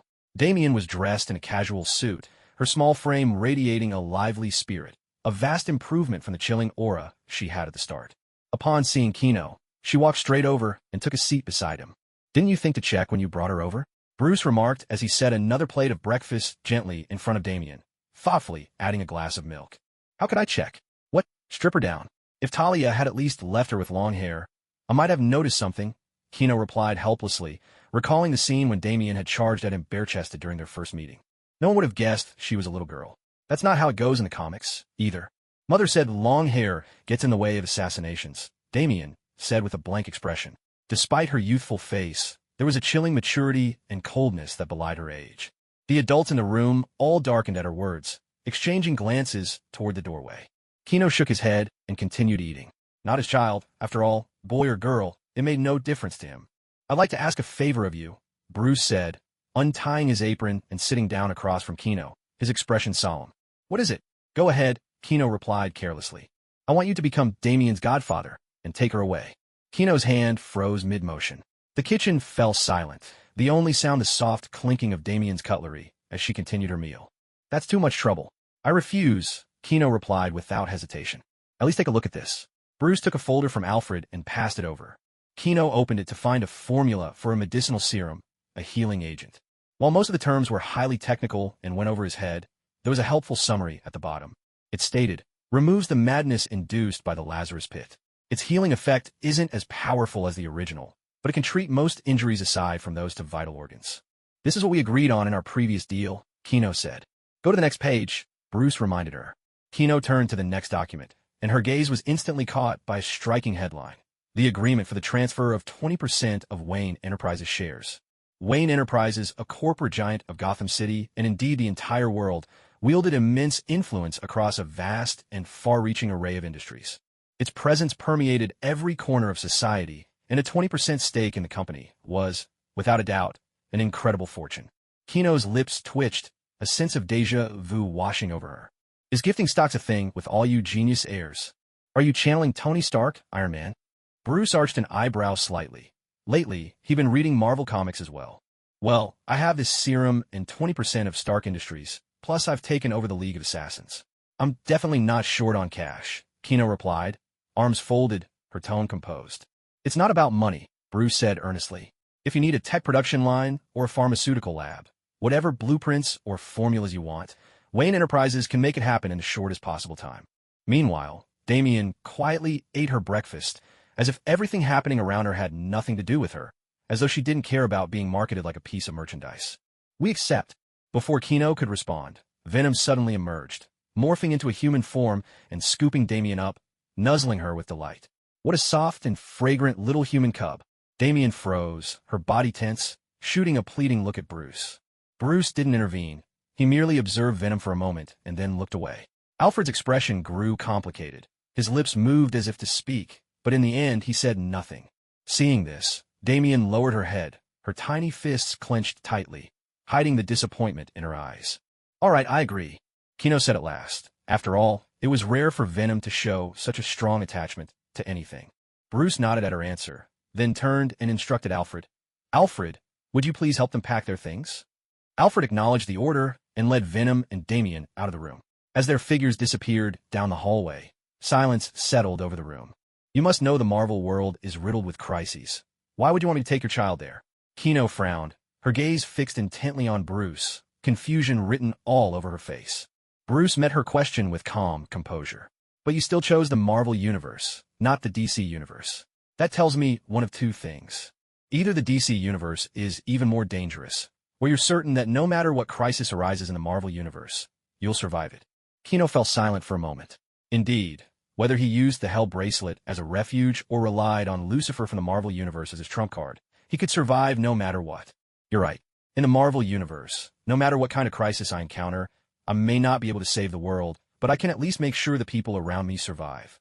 That's enough. Let her live as a carefree, ordinary girl." Outside Wayne Manor, Damien stood quietly beside Venom, her small frame appearing a bit stiff and awkward. To be abandoned by both her biological parents in such a short span of time. She neither cried nor made a fuss, which was a sign of strength far beyond her years. Her tiny face was tense, her gaze full of stubbornness and confusion. It was as if she was desperately suppressing the emotions within, standing there like a silent little statue, making anyone's heart ache for her. Alfred the butler's eyes grew damp, his gaze never leaving Damien. His heart was heavy with reluctance. Behind him, the tall structure of Wayne Manor loomed solemnly, its ancient walls seeming to sigh for the impending farewell.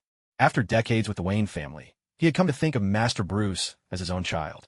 Now, just when he finally had an adorable little granddaughter, he had to send her away at such a tender age. Bruce's fists were clenched so tightly that his knuckles turned white. To say he didn't love his daughter would be a lie. In these 5 days, Batman hadn't made a single appearance. Other than the first couple of days spent buried in chemical formulas, every remaining moment was devoted to Damien. But Gotham, this dark and decaying city, this world, so rife with danger and chaos, was no place for a child to grow up. He took a deep breath, forcing his expression to return to calm. Kino sent 10 shipping containers into hell, marveling inwardly. Bruce really is something else. He had thought of everything Damien might need in the future, from modes of transportation down to every last accessory and piece of jewelry. Nothing was overlooked. Turning his head to see Bruce's awkward demeanor, Kino chuckled. Bruce, why the long face? You don't think I'll never bring your daughter back, do you? Is it that easy for you to travel between worlds? Bruce's brow furrowed, his gaze suspicious. It's as easy as taking a stroll, Kino replied nonchalantly. Bruce was momentarily stunned, at a loss for words. I'd even prepared myself for a lifetime without seeing her again. I asked Alfred to be distant with Damien, to cut emotional ties, just to prevent her from missing us, or from holding a grudge against Kino. But Alfred paid him no mind. He walked over to Damien, knelt down, and gently instructed her. Miss Damien, when you get there, be good and listen. Don't be naughty. If you feel wronged, you must tell Mr. Kino. Remember to eat your meals on time, get plenty of sleep, and add an extra layer when the weather turns cold. Don't catch a chill, all right? And don't neglect your studies, even though you're in a new place. Knowledge will always be your most valuable treasure. Also, don't try to tough things out by yourself. If you run into trouble, ask for help. People will always like you for who you are. Damien gazed at Alfred, her eyes filled with confusion. These past few days, there was no training, no injuries, no more choking down that awful nutrition drink. She could eat sweet cakes every day. Father, though he seemed distant, would tell her stories at night and take her out to play during the day. Why are you abandoning me? Is it because I'm too weak? Damien asked, her voice trembling. Is that why Mom left too? Her little fists clenched tight, her eyes brimming with tears that she fought not to let fall. Miss Damien, tears traced down Alfred's deeply lined cheeks. Bruce froze where he stood, his lips trembling as if he wanted to speak, but the words caught in his throat. Kino gently pushed Bruce closer to Damien. I'm just here to look after her. Don't expect any fatherly love from me. I'm still just a kid myself, Bruce said, taking a deep breath. He crouched down, meeting Damien's eyes, his voice rough and low. Damien, it's not because you're weak, and I am not abandoning you. I love you very much. But this world is full of danger, and I can't always keep you safe. I'm entrusting you to Uncle Kino because I want you to grow up in a safer place, far from the darkness and chaos here. I'll always be thinking of you, and when things get better, I'll come and bring you home. Seeing this, Kino quickly pulled out his phone to record the moment, a mischievous grin playing on his lips. This is one of Batman's rare vulnerable moments. I gotta save it for posterity. Venom rolled her eyes and slipped back into his body. The human child would be hers eventually. There was no need to rush. Damien listened to Bruce's words, stunned for a moment. Then she reached out and threw her arms around him, burying her small head tightly into his chest. Once Damien's emotions had settled. All right, let's get going, Kino said, lifting Damien into the crook of his arm. Kino, who's the enemy? Bruce fixed Kino with a steady, unwavering gaze. Are you sure you want to know? This could push you into despair, Kino replied, his brow furrowed. Even Batman, who hadn't yet faced the many invasions, couldn't imagine what Barbados would become. I'm Batman, Bruce declared, every word ringing with unshakable resolve. Kino sighed, pulling out the mind ring. Lower your mental defenses. This isn't something I can say out loud. Bruce immediately recognized the ring that had controlled him before. A flicker of wariness crossed his eyes, but he allowed himself to relax. In an instant, a tidal wave of information surged into Bruce's mind. The sinister presence of the Bat Army, the mysterious and powerful X-Metal, the Court of Owls lurking deep within the shadows, and at the root of Gotham's evil Barbados. Kino transmitted the entire metal event directly to him. It was a long moment before Bruce finally opened his eyes, his face pale. He accepted the handkerchief Alfred offered and wiped away the blood trickling from his nose. So this is my enemy. How do you feel?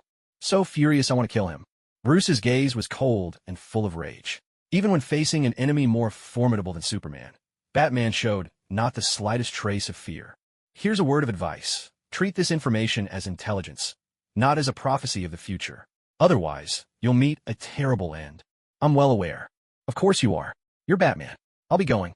Once Kino had soared into the sky and disappeared, Bruce looked up in the direction he had vanished, his eyes a bit unfocused.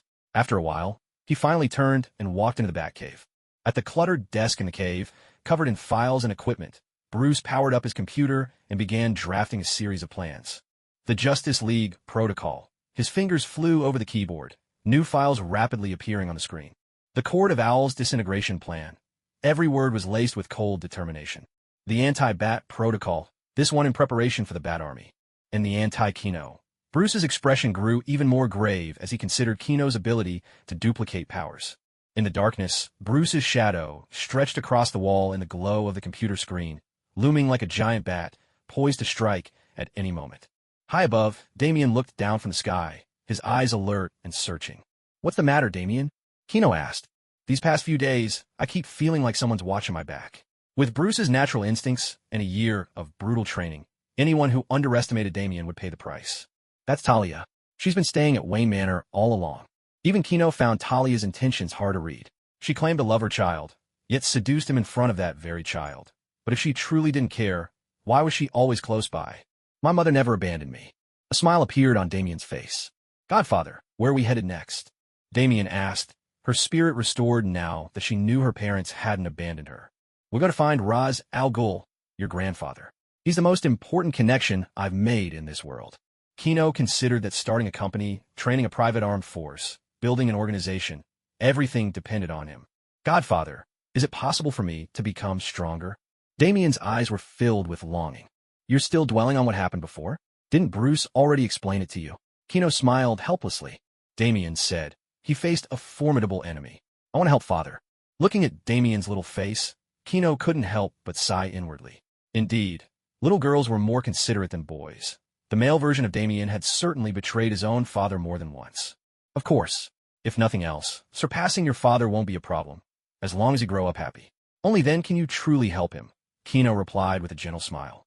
"Okay, I'll exercise every day, drink milk, and study hard." Damien's childish voice rang out beneath the open sky. "What a good child." Kino's eyes shone with genuine affection. "Right? Then let's have a daughter of our own in the future, too." "All right, and if we have a boy, that means we'll have 2 little heirs to dote on." "Sure, let's have 2 children."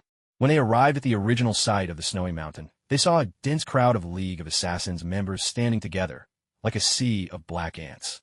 Venom swiftly formed a Superman suit around Kino, lending him an even more commanding and imposing presence. Kino descended slowly from the sky, his golden cape billowing fiercely in the wind, the armor he wore gleaming coldly beneath the sunlight. "Greetings, Master." Ra's al Ghul knelt on one knee, his voice resonant and full of respect. The assassins behind him dropped to their knees in perfect unison. "Hail to the leader!" Their thunderous voices echoed to the heavens, shaking loose the snow from the surrounding slopes. Damien, cradled in Kino's arm, stared wide-eyed at the awe-inspiring scene before her. Countless assassins knelt in formation. The sheer force of it made her young heart pound wildly. She gaped in amazement, her eyes sparkling with wonder at the grand spectacle. "Everyone rise. Ra's al Ghul, what's the situation?" Kino's voice was stern, snapping Damien out of her reverie. "All combat personnel of the League of Assassins are in position. We have enough supplies to sustain the League for a century. Some of our commercial staff and undercover agents have been assembled. The rest remain in place," Ra's al Ghul reported with utmost respect. Without another word, Kino opened a massive portal and strode through first. Ra's al Ghul led the League's people and supplies behind him, surging forward like a powerful tide. Damien, nestled in Kino's arm, swayed gently with his every step. Suddenly, darkness fell over Damien's eyes. As her vision cleared, she found herself gazing out at a world both unfamiliar and steeped in an unsettling air. Infernos blazed, thick smoke billowed, and strange, twisted landscapes stretched as far as the eye could see. Damien couldn't help but gasp at the sight. "Godfather, where are we?" Her voice trembled.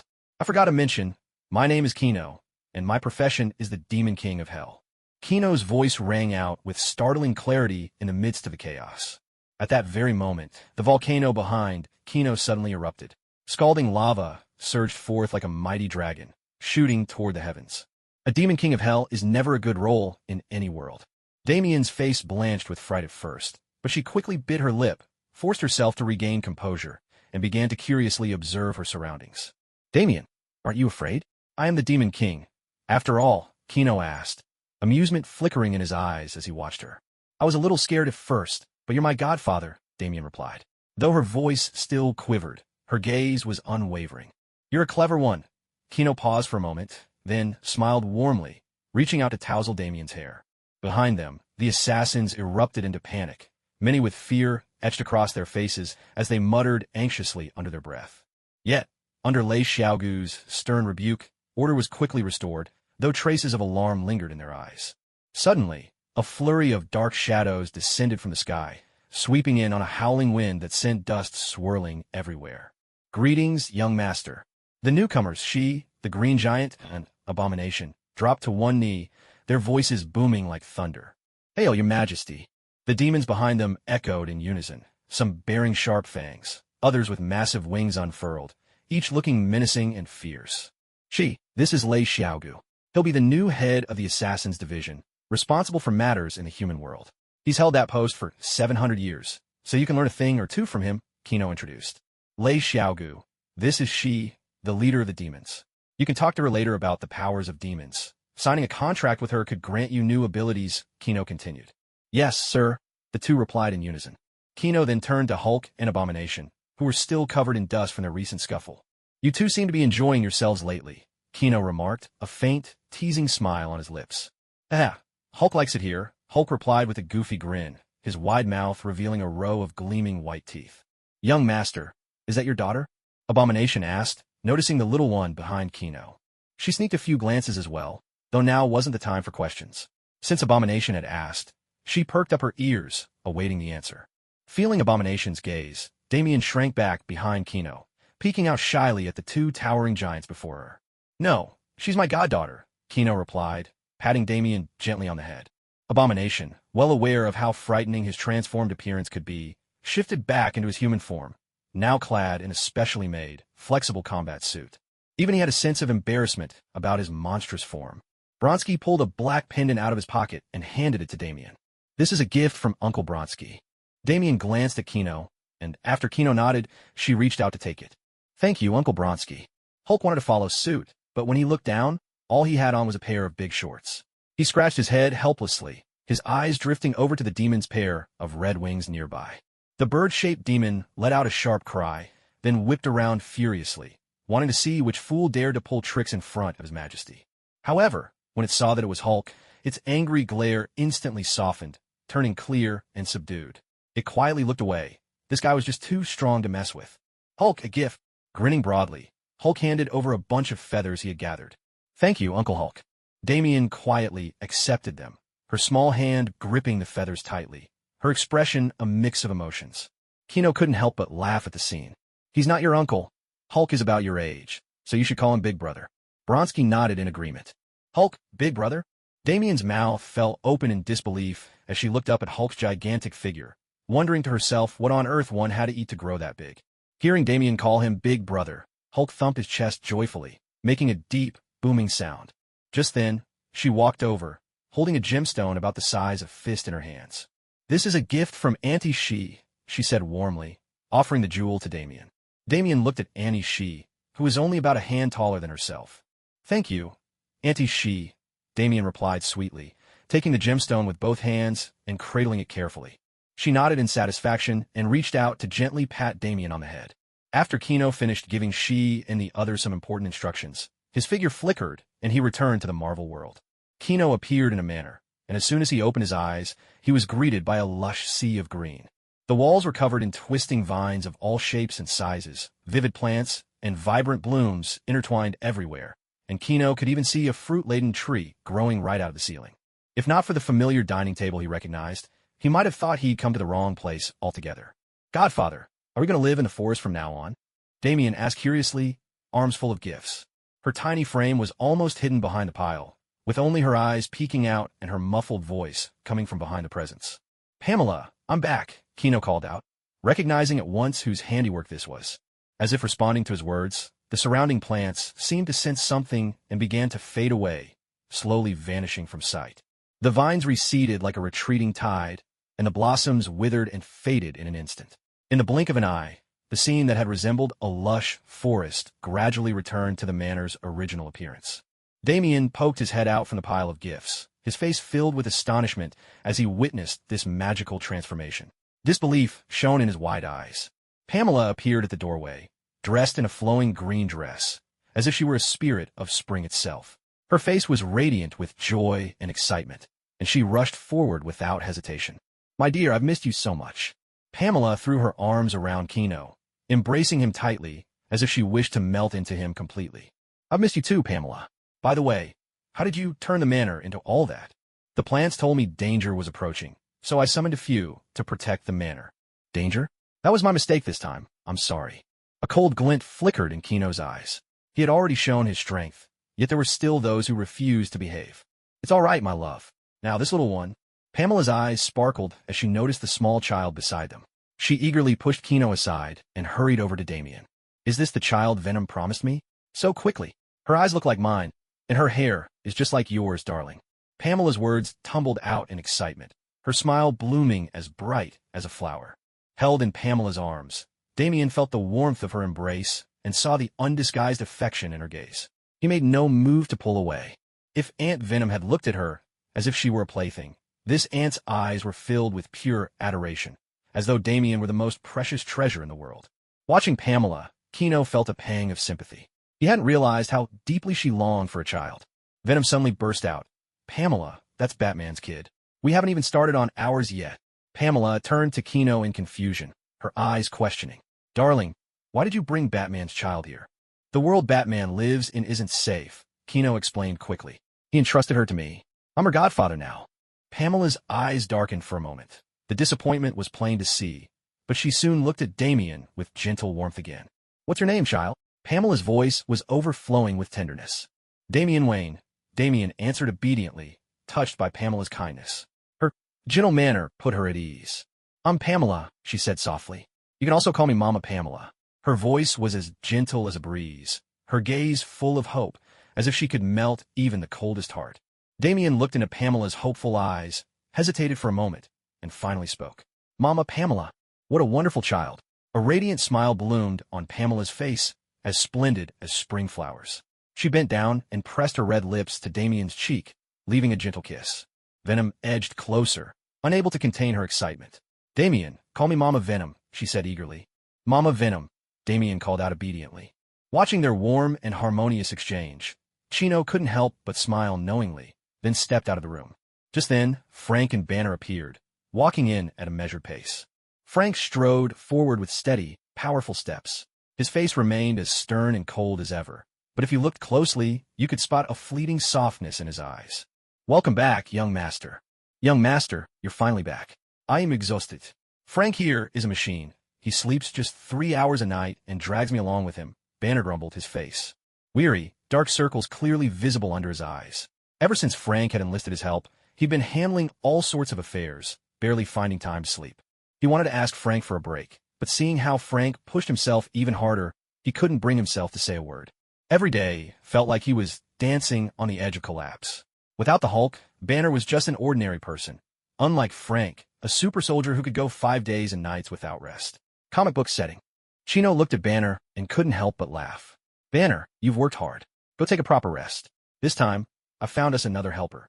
Both Banner and Frank let out a sigh of relief. One was Banner, now just an ordinary man without the Hulk. The other was Frank, perfectly capable of fighting, training soldiers, even leading missions, but running a company, interviewing candidates, or handling complex reports was another matter entirely. No wonder he dragged Dr. Banner along for support. "Young master, who is it?" Banner asked, already eager to meet their new ally. Chino raised his hand and gave a gentle wave through the air. A portal shimmered into existence before them. "Raese al Ghul, come fort." A dazzling light flickered within the portal, and a figure gradually came into focus. Ra's al Ghul stepped out of the brilliance with calm, measured steps. His expression was grave and respectful, his gaze unwavering as he looked to Chino. "Thank you all for your encouragement and tips. I'm so happy." Omega. Ra's al Ghul, the ageless one. With 7 centuries of experience, he can handle any task. He's also brought a sizable retinue. "From now on, the company's affairs will be in his hands," Chino said, introducing him with due solemnity. Frank furrowed his brow, wariness in his eyes. "Young master, can he be trusted?" "Of course. I bound him with a demon's contract," Chino replied calmly.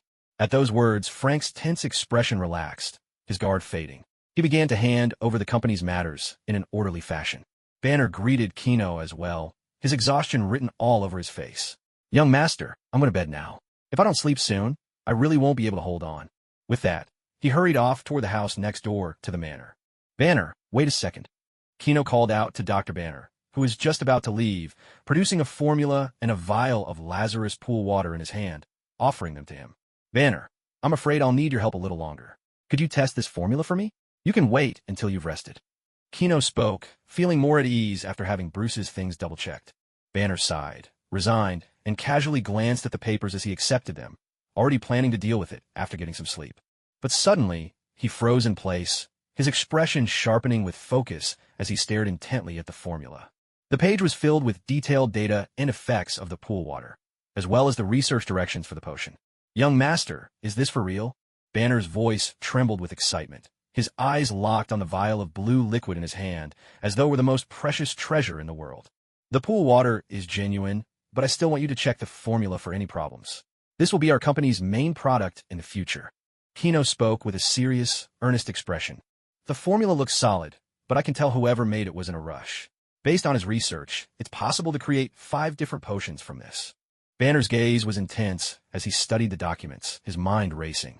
Only gave him 5 days, after all. Kino replied. In truth, it only took a single day.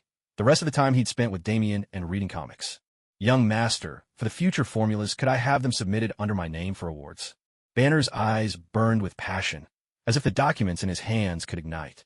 For a scientist, an invention capable of changing the world and the honor that comes with it is the ultimate dream. Of course, I don't need that kind of recognition, Kino agreed without a moment's hesitation. Thank you, young master. Banner's face lit up with joy, but a moment later, he clutched at his chest in pain. Carefully setting aside the vial and documents, he collapsed onto the ground. Banner, you got too worked up. Kino was about to call on Venom for help, but Banner dissolved into black smoke before he could, leaving only a pile of clothes behind. Banner was dead. Frank and Ra's al Ghul had also noticed the commotion. Frank, how long have you been pushing Banner like this? Kino looked at Frank in disbelief. Not long. Only about a month. Frank scratched the back of his head, a bit embarrassed. Ra's al Ghul eyed the man warily, inwardly marveling at Frank's methods. It took real skill to push someone to such extremes. Even his League of Assassins hadn't seen anyone literally work themselves to death. Before long, a portal opened up in front of Kino, and Banner stepped out, wrapped in a tattered cloth. Young master, I'll head to the lab first, Banner said. He shot Frank a look full of silent accusation. That look sent a chill straight down Frank's spine. Gathering up the clothes and documents lying on the ground, Banner turned and left without another word. Banner, you could take some time off first, Kino called after him. No need. I've just been resurrected. My body is back at its peak. There's no better time than now, Banner replied, his voice brimming with excitement as his pace quickened.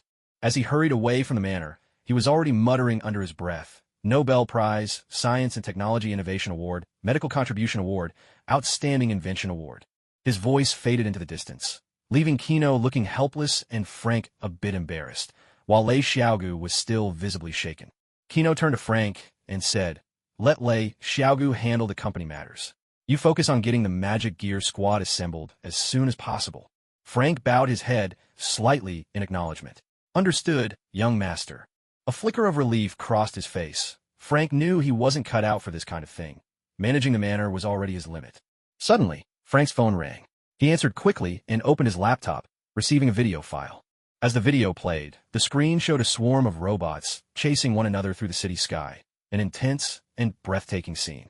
That's Tony. Frank, whose call was that? Kino asked curiously. I don't know. It was a woman's voice. She asked me to call the young master to save Tony, Frank replied, shaking his head and frowning slightly. A woman? Well, we'll know when we get there. Kino stretched lazily, looking completely at ease. He wasn't worried at all. Tony had a tracker on him, and since it hadn't gone off, there was no immediate danger. After a moment's thought, Kino called out, Venom, Pamela, Damien, anyone up for watching a robot showdown? A chorus of agreement rang out. Venom melded instantly into Kino's body, and Kino scooped up Pamela, who in turn held Damien. In a flash, the 3 of them soared into the night sky. Frank and Lei Xiaogu exchanged glances, shrugged, and went back to wrapping up their work. High above the city, Tony Stark, clad in his sleek Iron Man armor, cut a dazzling figure against the brilliant lights in the night sky. He darted skillfully among the robots, every twist and burst of speed charged with determination. The robots swarmed like locusts, their metallic bodies glinting coldly as they relentlessly attacked Tony. Tony unleashed powerful energy blasts from both hands, sending several robots flying in an instant. But even more robots swiftly filled the gaps, their bullets pouring down on him like a relentless storm. Sparks flew in all directions as they struck his armor. Tony's expression was grim and intensely focused. He twisted and rolled through the air, dodging attack after attack. "Come on, you tin cans!" he roared, ramping up his energy output once more. Another wave of robots was reduced to smoking wreckage and crashed to the ground under his assault. Yet, just as quickly, another massive swarm of robots came roaring out from the factory below. Like a surging tide of black steel, they filled every space left by their fallen counterparts in the blink of an eye. "Damn it, Obadiah, where did you get so many arc reactors? Has the tech been leaked?" Tony cursed furiously, sweat beading on his forehead, his face flushed red with rage inside the helmet. Dodging the relentless attacks, he racked his brain for a solution. The endless stream of enemies left him feeling a wave of helplessness. Thanks to Chino's reminder, Tony had been secretly gathering evidence for some time, preparing to send Obadiah to prison. But not long ago, Obadiah had handed over all his authority, pleading to be left alone to enjoy his twilight years. Tony's heart had softened. After all, Obadiah had played a fatherly role in his life for so many years. So, he gave Obadiah back some authority and arranged a comfortable position for him, hoping he could finally retire in peace. What Tony didn't realize was that, while he let his guard down, employees of Stark Industries, including Pepper, had all been taken hostage. Upon learning this, he had rushed over in his suit, only to be greeted by a veritable army of robots. Each machine bristled with weapons and powered by an arc reactor. No matter how many he destroyed, the factory below kept churning out more, an endless tide of adversaries. He wanted to blow up the factory entirely, but too many innocent people were still inside. That left him trapped in an agonizing dilemma. Sweat continued to trickle down his brow. His eyes burned with anxiety and fury, but he forced himself to keep his composure, weaving among the machines, desperately searching for a way to end this crisis without putting innocent lives at risk. Meanwhile, inside the factory below, a lithe red-haired woman in a black tactical suit slipped silently through an air duct. She was a S.H.I.E.L.D. agent, the Black Widow, Natasha Romanoff. Natasha watched the assembly line of robotic parts with a steely gaze, her face set with determination. "I'm in the factory, Fury. This place has been turned into an armory. They're cranking out a robot soldier every 10 minutes, she whispered into her earpiece, keeping her voice low. Nick Fury's voice crackled through the signal, exasperated. "God damn it. Is Obadiah trying to start a war? Find the hostages first. If that fails, blow up the base." Natasha acknowledged the order, then slipped into a hidden corner and carefully emerged from the ventilation duct. "Fury, are you sure those calls you had me make were worth it?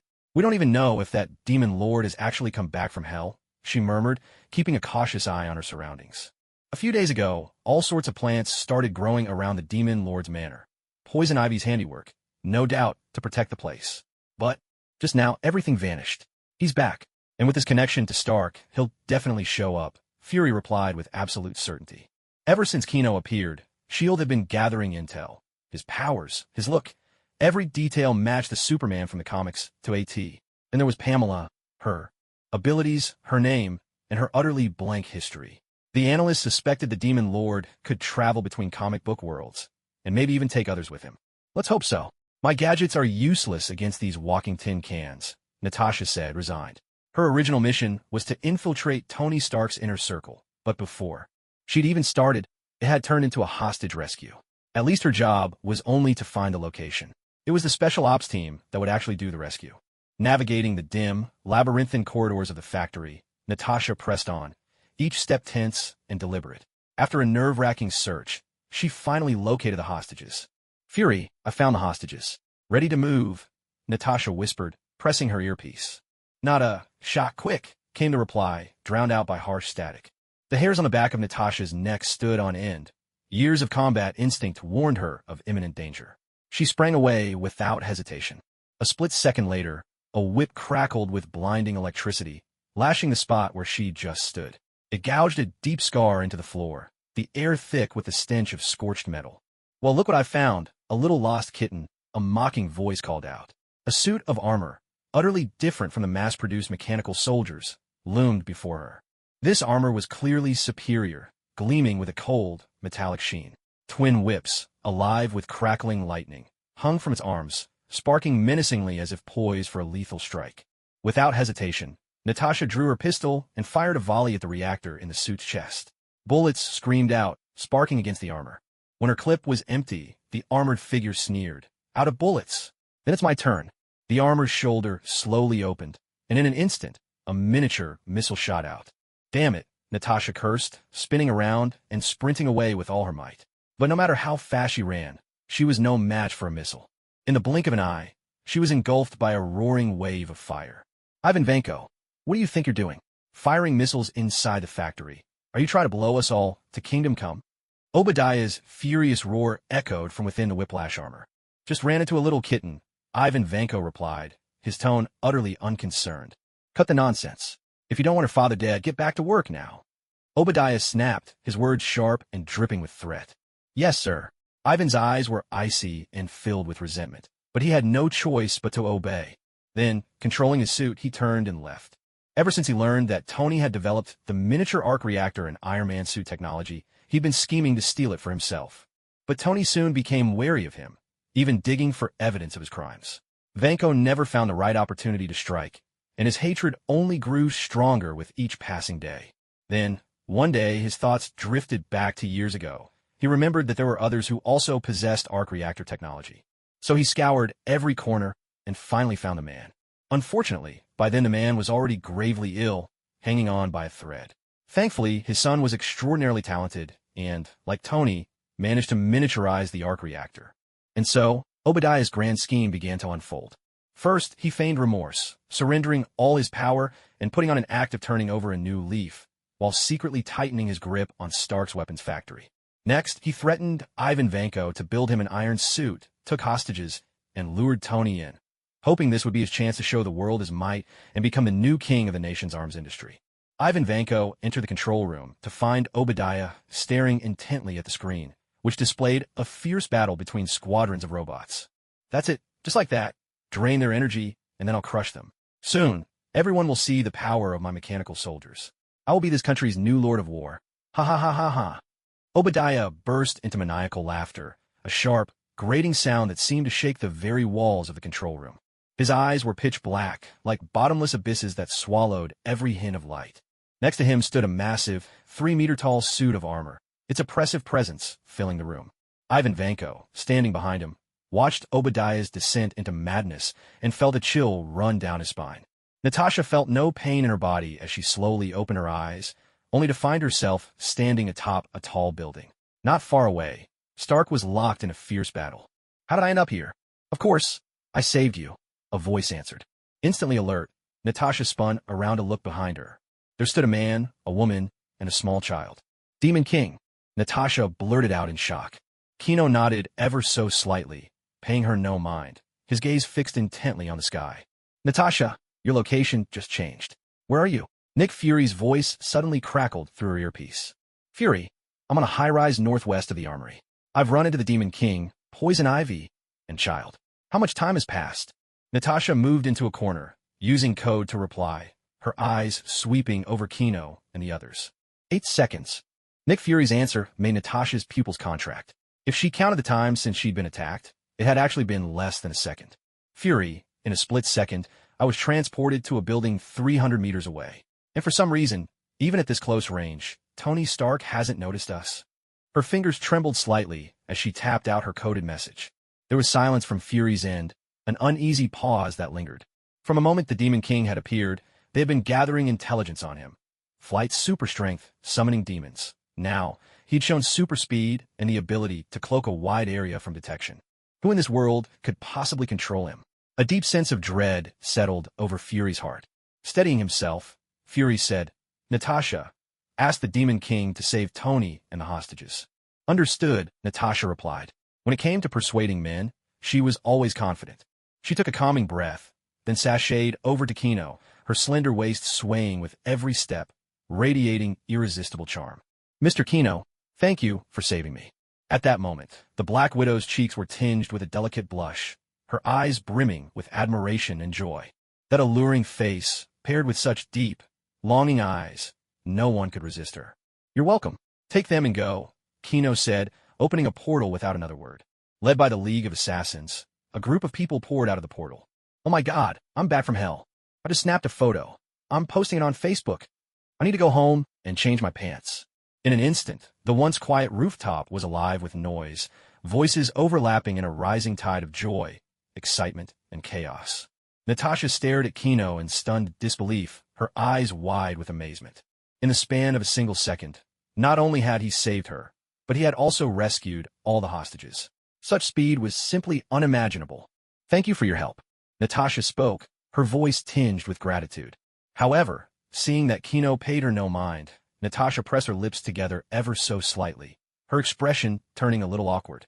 But she quickly regained her composure and prepared to leave with the group of hostages. Well, it's only natural, she thought to herself. Men always like to appear chivalrous when there are other women around. Her curiosity about Kino grew even deeper. Just then, a blonde woman came rushing over. "Are you Mr. Kino? Please, you have to save Tony." Pepper's voice quivered with urgency and worry, her eyes pleading. Of course, Pepper knew exactly who was fighting those robots. Now that Tony was surrounded and in such danger, maybe the only one who could save him was this demon lord standing before her. She'd heard Tony mention that he and Kino got along quite well. Tony's beloved Pepper Potts. Kino recognized the woman before him. "No, it's not like that. I'm just his employee." Pepper blushed, her gaze evasive, as if she wanted to make things clear. "All right, I'll just take it that way then." Kino replied with a cryptic, smiling expression that was impossible to decipher. "Mr. Kino, could you please save Tony first?" Pepper pleaded once more, her voice trembling on the verge of tears. Without another word, Kino turned his gaze toward the factory. His eyes blazed with a fierce red light, and in an instant, a scarlet beam shot forth, striking the munitions depot inside the factory dead-on. In a split second, the factory erupted in a colossal explosion. Flames soared skyward, and thick, churning smoke billowed out, swallowing everything in its path. Pepper was completely stunned, standing there in shock with her mouth agape. All she wanted was to save Tony, never expecting Kino to act so bluntly, to simply blow up the whole factory. Natasha could only sigh and rub her forehead, feeling a surge of frustration. She'd hoped to handle this matter quietly, but now, how could they possibly cover it up? Oh well, let Fury and the others worry about it. Natasha gave a resigned sigh and decided to stop torturing herself with this headache. Up in the air above the factory, Tony was sent flying by the blast, barely managing to steady himself. Hopeless, Tony shouted in despair as he watched the factory below erupt in flames right before his eyes. His heart pounding with anxiety, he tried to swoop down, but the relentless mechanical soldiers barred his path at every turn. At that moment, he no longer cared about conserving his energy. He poured every bit of power he had in his chest plate. Uni-beam. A barrage of energy beams shot from his chest, each one radiating overwhelming force. Wherever the beam struck, massive holes were blasted through the mechanical soldiers, sending shards of metal flying in all directions.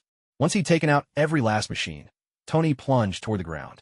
But by now, the flames from his thrusters sputtered and faltered, threatening to go out at any moment. But in the end, he made it to the ground safe and sound, escaping danger by a hair's breadth. Staring at the scene before him, the munitions factory blasted to ruins, flames raging everywhere. There wasn't the slightest hint of giving up in Tony's eyes. He piloted his armor, now running dangerously low on power, and struggled through the debris, searching for something. Each time he lifted the heavy mechanical arm, the armor groaned and creaked, and warning lights for low energy flickered insistently. "Jarvis, initiate a life scan." "Sir, under these circumstances, it's impossible for anyone to have survived." "Just do it. Start scanning." "Yes, sir." Initiating scan. Tony watched the projection anxiously. The scan detected no living tissue at all. The only possibility left was that everything had been reduced to charcoal. Chino, with a teasing expression, mimicked Tony's tone and voiced over from afar. "Just do it. Start scanning." He couldn't help but burst into laughter after finishing his impression. "What do you think he's looking for? His employees?" Chino asked, his voice dripping with playful sarcasm.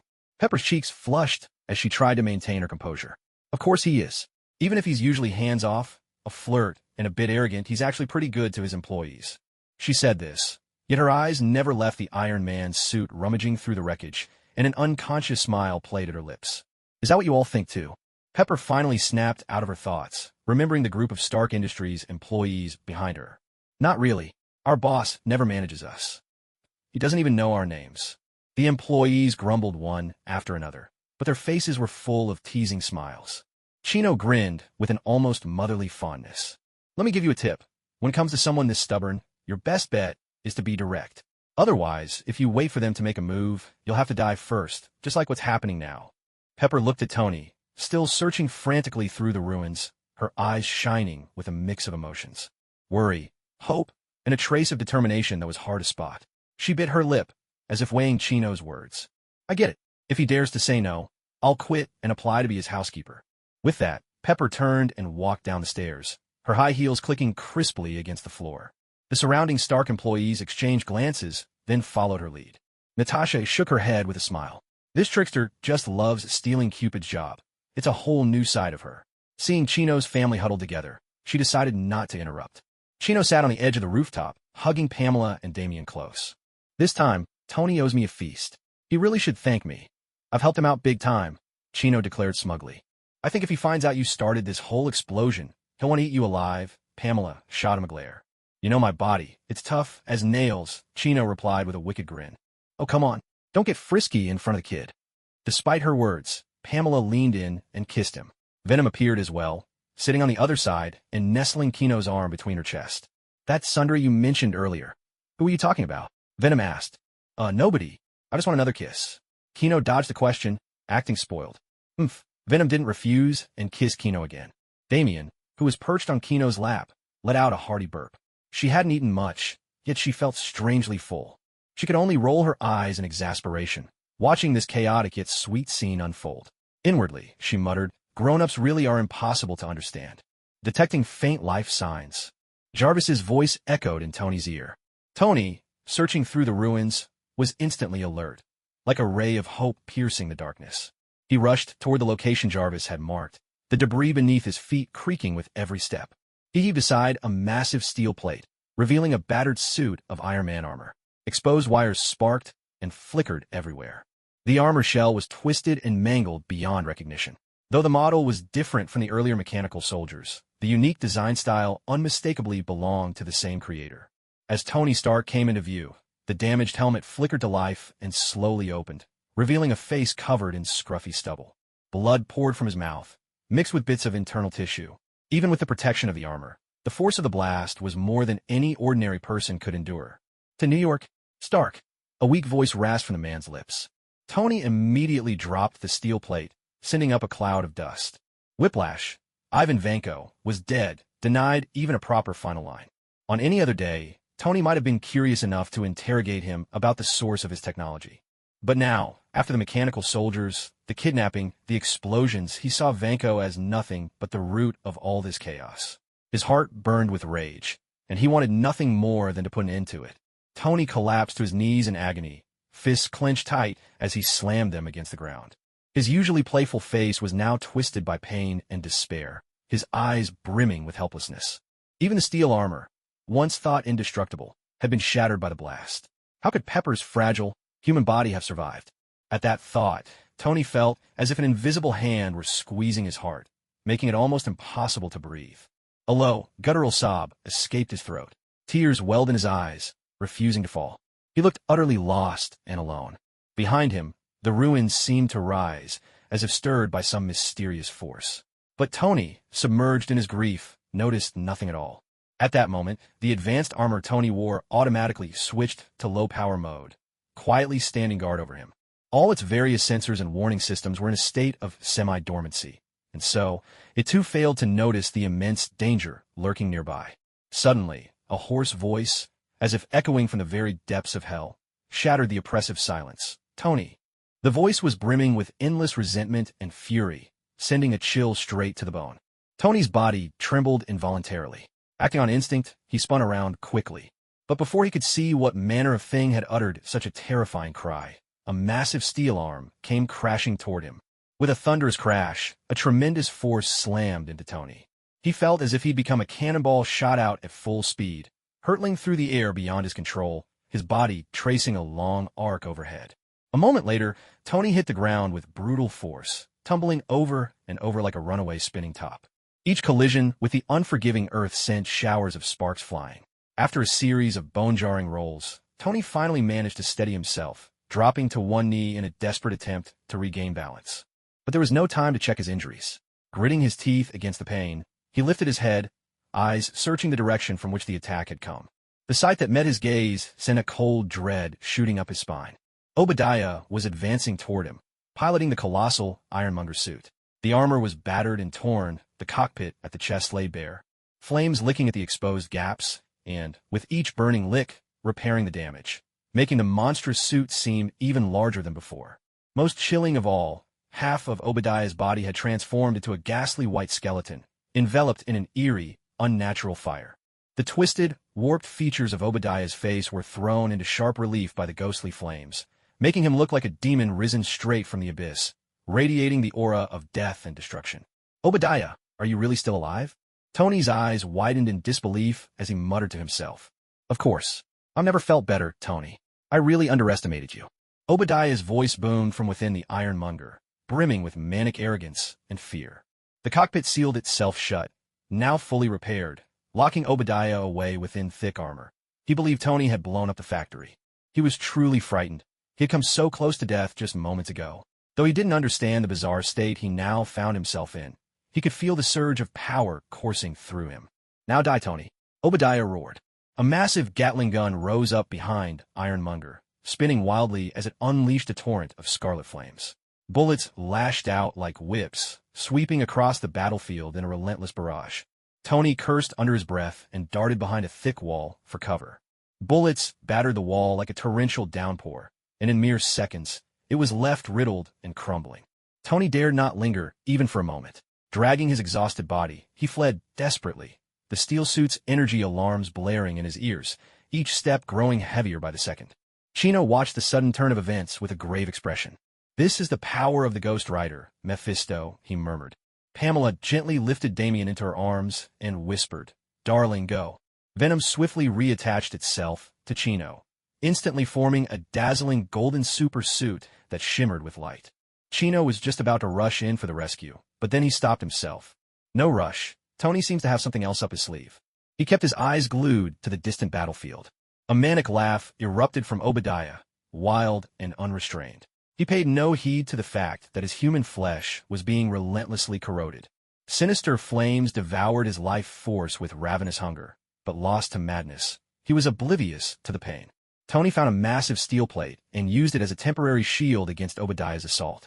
"Sir, armor energy down to 2%. 5 minutes until complete shutdown." Jarvis' voice sounded in Tony's ear.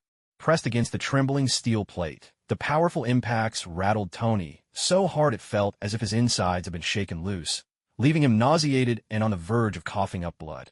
"Jarvis, initiate Apollo mode." Tony gritted out through clenched teeth.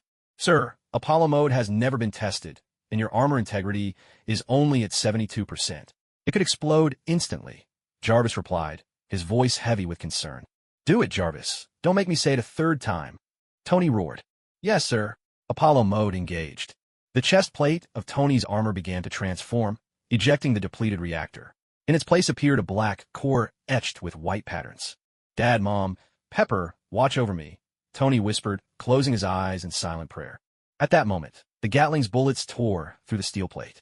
Chino watched with absolute focus. If a single bullet pierced the armor, or Tony's energy readings faltered, he was ready to save him in a flash. The next instant, a colossal fireball erupted around Tony, its blistering wave instantly vaporizing the bullets and the steel plate. "Tony Stark, truly the greatest genius of the century," Chino murmured in awe. "What?" Obadiah cried out in shock, halting his attack. On his screen, nothing remained but a blinding field of white. After a few seconds, the dazzling white light gradually faded away. The crimson armor gleamed like burning embers, radiating a fierce and mesmerizing heat. Looking around, the once solid ground had completely vanished, replaced by a churning ocean of molten lava. "Obadiah, prepare to meet your end." Tony's voice rang out from within the armor, cold and resolute. The eyes of the suit blazed with a piercing red glow, its sharp gaze sending a chill through Obadiah's heart. Yet, shame and fury quickly overtook him. "Damn you, Tony Stark!" Obadiah roared in madness, unleashing the Ironmonger in another furious assault. With all its firepower unleashed, the Ironmonger's guns thundered relentlessly. Mini missiles shot out in swarms, anti-tank rockets shrieked through the air, and the chest-mounted laser poured forth in a merciless barrage aimed straight at Tony. Such overwhelming firepower, truly, the Ironmonger was a match for an entire army. Yet, faced with this onslaught, Tony simply raised his hand. In an instant, a blazing shield of fire materialized before him. Every deadly projectile was swallowed by its flames, melting into searing liquid metal in the blink of an eye. Even the devastating laser beam vanished the moment it touched the shield. Step by step, Tony strode toward Obadiah, every footfall steady and powerful. Projected before him were staggering numbers. Energy at 200%, 250%, 300%. The Apollo mode relied on the ring of fire at its core, lifting its restrictions to unleash the sun's energy to its fullest. But Tony had failed. He hadn't found material strong enough to contain such power, nor had he designed a device to control the energy output. Once activated, there was no turning back. At best, he would become a massive bomb, one powerful enough to send the entire city to the bottom of the sea. I really am the world's greatest arms dealer, Tony said bitterly. Jarvis, help me draft a will. After I'm gone, Stark Industries goes to Chino, and all my personal assets are to be donated to the Children's Foundation. Yes, sir. By now, he had reached Obadiah. Why? Why won't you just die? Not in the desert. Not now. Why won't you just die? Obadiah screamed hysterically, completely unhinged. The laser in his chest blazed on in a continuous, blinding burst. This time I will, Obadiah. Tony gritted his teeth, bracing against the torrent of laser fire, and slowly reached out to crush the reactor in his hand. With a sizzle and a few sparks, the reactor died for good. Under the command of hellish flames, the ironmonger mustered one last, desperate punch at Tony, only to melt instantly into a pool of molten metal before losing power altogether. Tony could already feel a wave of searing heat washing over him. The energy shield under this overwhelming surge would only hold for a dozen seconds at most. We need to go, Obadiah. Tony gripped Ironmonger tightly around the waist. Flames erupted in brilliant torrents from the thrusters beneath his feet and along his back, lifting the two of them slowly into the air. Suddenly, a voice rang out across the sky, slicing through the tension like a shrill whistle straight to Tony's ear. Startled, Tony's heart skipped a beat. He quickly glanced down. Not far below, a striking blonde woman was sprinting toward him with all her might, her silhouette graceful and determined. Her golden hair whipped wildly in the wind, shining like a dazzling beam of light. Pepper, she's unharmed. A surge of indescribable joy and relief welled up inside Tony. But before he could truly savor this moment of wonder, another voice broke through to him. Wait, Tony, I admit it, I was wrong, really wrong this time. Please, I'm begging you, let me go. I'll give up everything. Obadiah's voice trembled, thick with fear and panic. At that moment, Obadiah had lost all composure. He never imagined things would spiral so far out of control. He knew Tony well. Once Tony made up his mind, nothing would sway him.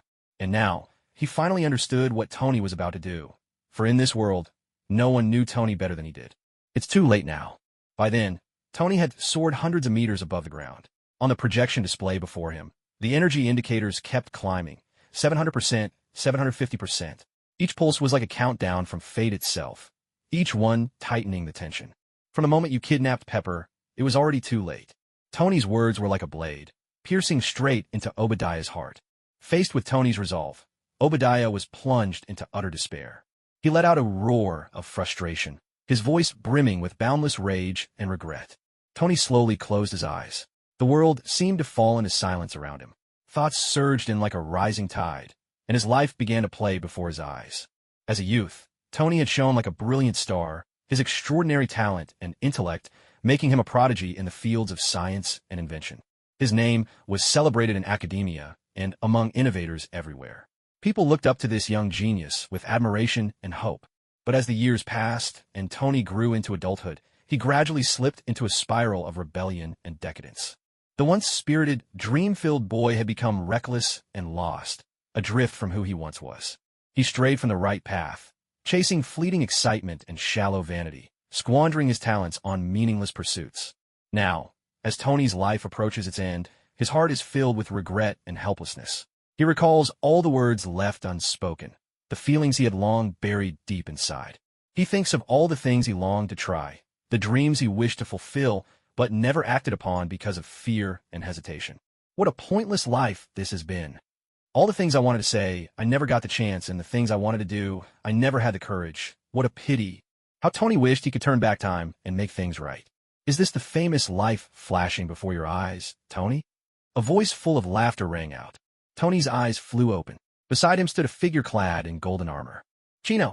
Suddenly, a massive fireball blazed across the sky, its radiant light turning the pitch-black night as bright as day. No, Tony. Pepper dropped to her knees, tears streaming uncontrollably down her face. Pepper, are those tears for your boss? A voice echoed, almost like an illusion, and Pepper looked up through her tears, stunned to see Tony before her, battered but alive. She rose to her feet and stumbled toward him, and Tony spread his arms wide, ready to welcome her embrace. Are you going to give me a kiss for our reunion? Tony said, his tone playful and teasing. A sharp slap sounded. Tony's face jerked to the side, nearly sending him tumbling, a stinging pain blooming instantly. What a slap. But in the next heartbeat, her tear-stained lips pressed against his.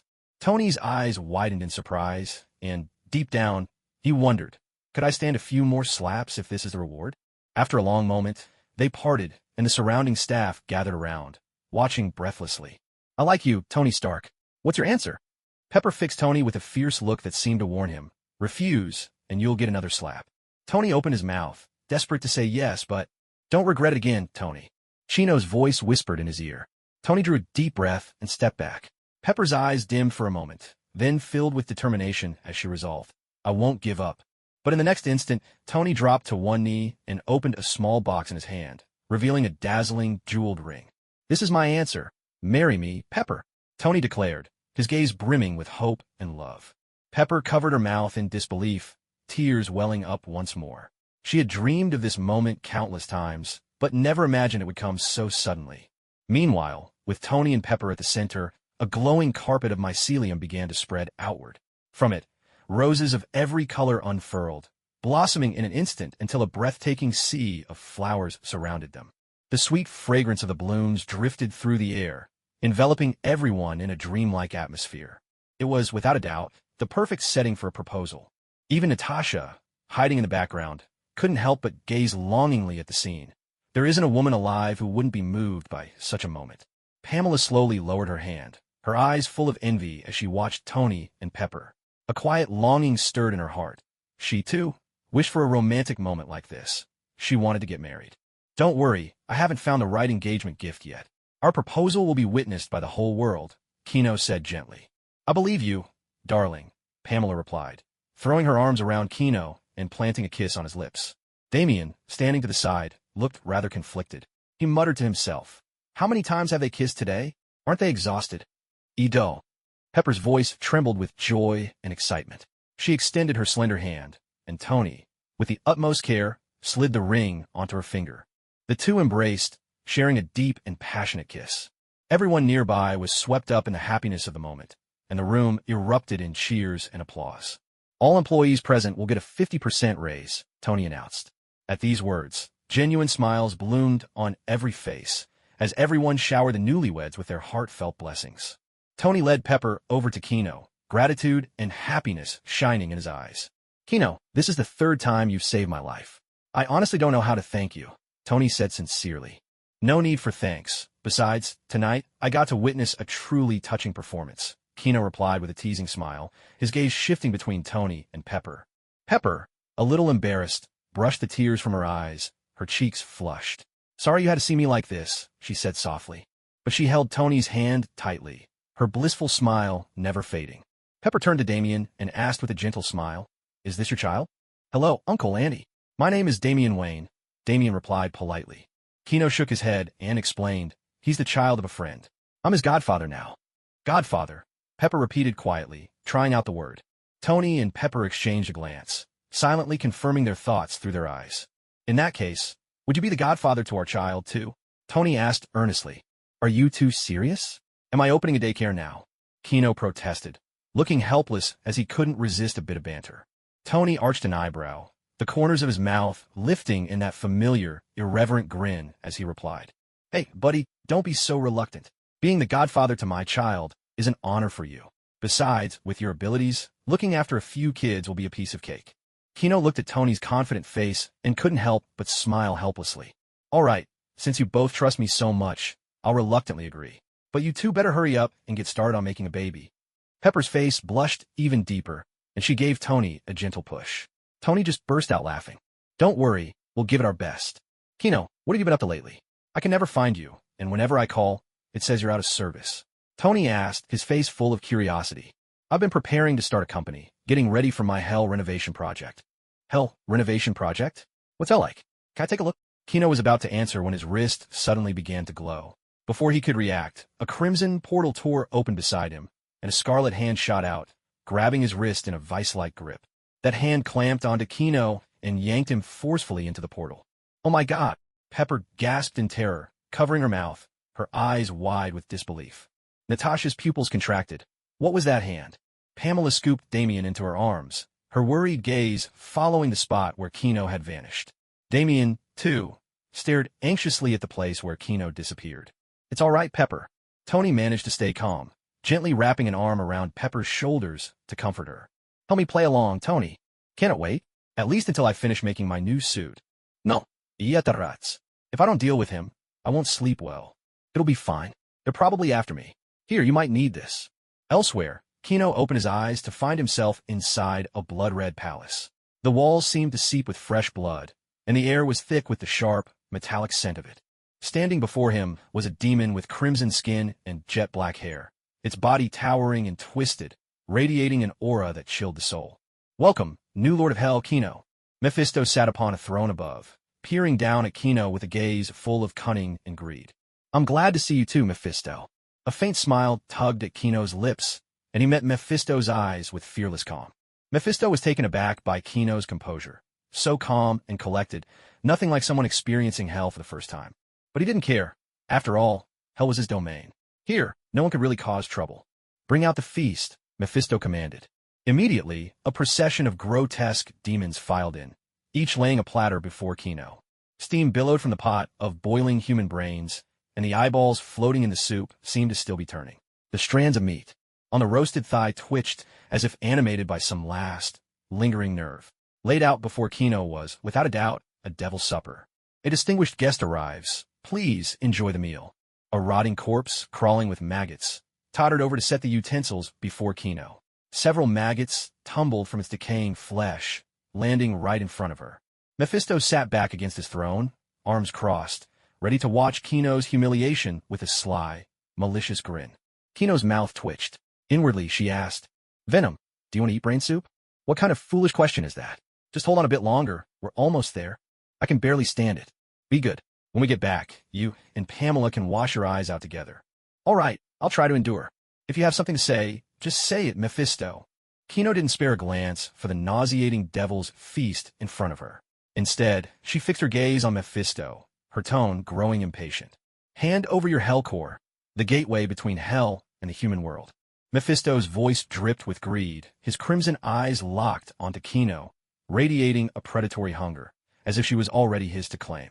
In the human world, even the faintest trace of demonic energy had managed to bypass the planet's 3 great protective spells and manifest directly. This instantly caught his attention.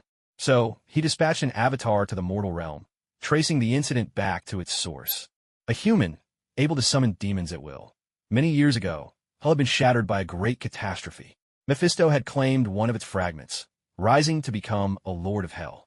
Now, with a new fragment appearing in a human's possession, one that allowed free summoning of demons on Earth, if he could seize the human's hell core and link it to his own, he would have a passageway to invade the mortal world and harvest souls on a grand scale. What's more, his power would no longer be constrained. Even someone as formidable as the Ancient One might not be able to stop him. Yet, after searching for so long, he still hadn't managed to track down that human. Even the human's manor was shielded by a most peculiar force, barring him from entry. Left with no choice, he settled for the next best thing, Obadiah. So that's why. You used Obadiah to lure me out, Kino said. Exactly. His resentment called to me. But he was useless, couldn't even muster a tenth of a spirit of vengeance's power. Mephisto's face twisted with contempt. He really was pathetic. If he'd been able to use even half that power, Tony's Apollo mode might not have stood a chance. A ghost, rider with a healing factor to rival Wolverine, and you treat him like a disposable resurrection token? That's just insulting. A touch of regret flickered in Kino's eyes. Give me your hell, and when I rule the earth, I'll share it with you. Mephisto's words were nothing but lies. Though his expression seemed sincere, it was laced with hidden cunning. Really? Then why don't we sign a contract? Kino replied, a half-smile playing at the corners of his lips. Mephisto was momentarily lost for words. He had always been the one to initiate contracts with mortals, yet now the tables had turned, leaving him caught off guard. His face darkened in an instant, and a fierce glint flashed in his crimson eyes as he snarled. Kino, you'd better think this through. Right now, you're in my hell, your life and death are mine to command. With just a flick of my finger, I could subject you to endless torment, with no hope of escape. He spread his arms wide, radiating a powerful, malevolent aura, as if the whole of hell itself was answering his call. There he is. Get him. I put up with you long enough. Kino could bear it no more. He upended the table and smashed the rotting corpse beside him into a pulp. Like an arrow loose from its bow, he shot forward, launching himself at Mephisto with reckless abandon. Foolish. Mephisto sneered, his face full of contempt. He raised his hand, reaching for Kino, his fingers brimming with dark magic, ready to seize him in one swift motion. But in the very instant they made contact, a thunderous crash echoed through the chamber. A crimson figure, unstoppable and furious, shattered the throne and rocketed skyward, tearing through the air in a violent tempest. Debris and dust whirled in all directions. The demons of hell stared in shock, watching their lord go flying like a rag doll, their jaws dropping in disbelief. This can't be. How do you possess such immense power? Mephisto tumbled through the sky, barely managing to halt himself. His clothes were torn, his hair disheveled, and his face was a mask of utter shock. The power of Hell's Lord was supposed to be bound to Hell itself. The longer one left, the weaker one became. Yet Kino had shattered this rule entirely. Suspended in midair, Kino looked down at Mephisto, his gaze icy, his tone mocking. Did you really think I was like you? A lord imprisoned by Hell? I am the Demon King. How arrogant! This is Mephisto's hell. With Mephisto's furious roar, a pillar of red light crashed down from the heavens, slamming into Kino like a mountain, forcing him back toward the ground. This was the weight of hell itself, an unfathomable pressure, as though thousands of mountains pressed down all at once. The ground beneath Kino's feet exploded, stones flying outward as his body buckled under the unimaginable force. I will seal you in the deepest pit of hell, where there is no space, no time, until the day you surrender hell itself to me.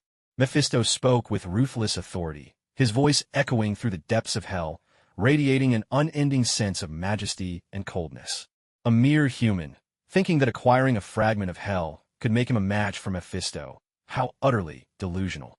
Relying solely on superhuman strength was proving difficult. Kino tried combining his powers, but the crushing weight pressed him down, leaving him unable to move.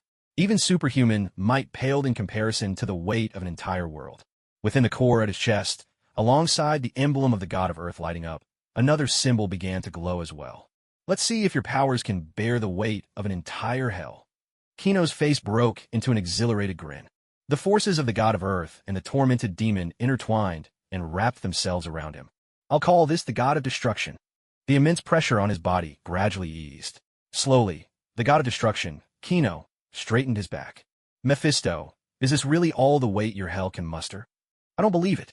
This must be a trick. Mephisto stared at him in shock, disbelief written all over his face. How could anyone withstand the weight of a whole world? The crimson light around Kino grew even more intense, blazing like wildfire.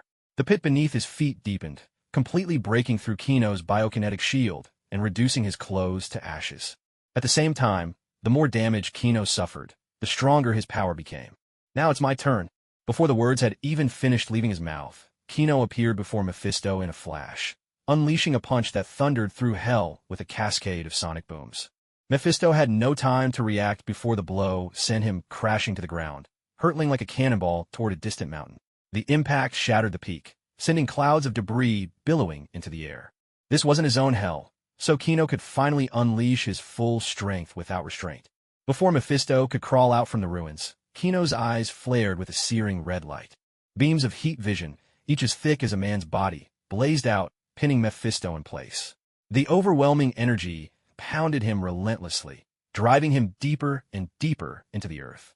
Wherever the heat vision swept, rock melted instantly into molten lava, bathing the entire underworld in a hellish crimson glow. Mephisto vanished into the depths, only to reappear high above in the sky moments later. His chest was a grotesque web of burns, so severe his charred organs could be glimpsed beneath the flesh. Yet in an instant his wounds regenerated, looking as if nothing had ever happened. In hell, killing a Hell Lord was all but impossible. All demons, attack! Mephisto bellowed, his voice exploding across hell like a thunderclap. A torrent of demons surged forth, black as a storm-tossed sea, swarming toward Kino in a frenzy. So what if you're strong? You're still alone. My demons are endless. Mephisto roared, certain of his coming victory. Demons? As if you're not one yourself. Kino scoffed, waving his hand. In an instant, a massive portal materialized behind him. A chorus of deep, guttural roars rumbled through the air. The first to emerge was the Hulk, his enormous, hulking frame radiating an overwhelming sense of menace. Next came Abomination, Baza, Shangan, and others, each stepping through in turn. More and more demons gathered behind Kino, a daunting, densely packed swarm as far as the eye could see, enough to make anyone's blood run cold. What are your orders, young master? She approached Kino's side, her cheeks flushing as she glanced at his powerful physique. How impressive, she thought. Keep those demons away from me. Don't let them interrupt, Kino said curtly before charging straight at Mephisto. Slaughter every last one of those demons. In She's mind, as long as she annihilated the enemy demons, nothing would disturb her master. In the depths of hell, the two demon armies clashed in an instant, the battlefield erupting in a deafening cacophony of battle cries and the clash of steel. Kino's demons surged forward like wild, raging beasts.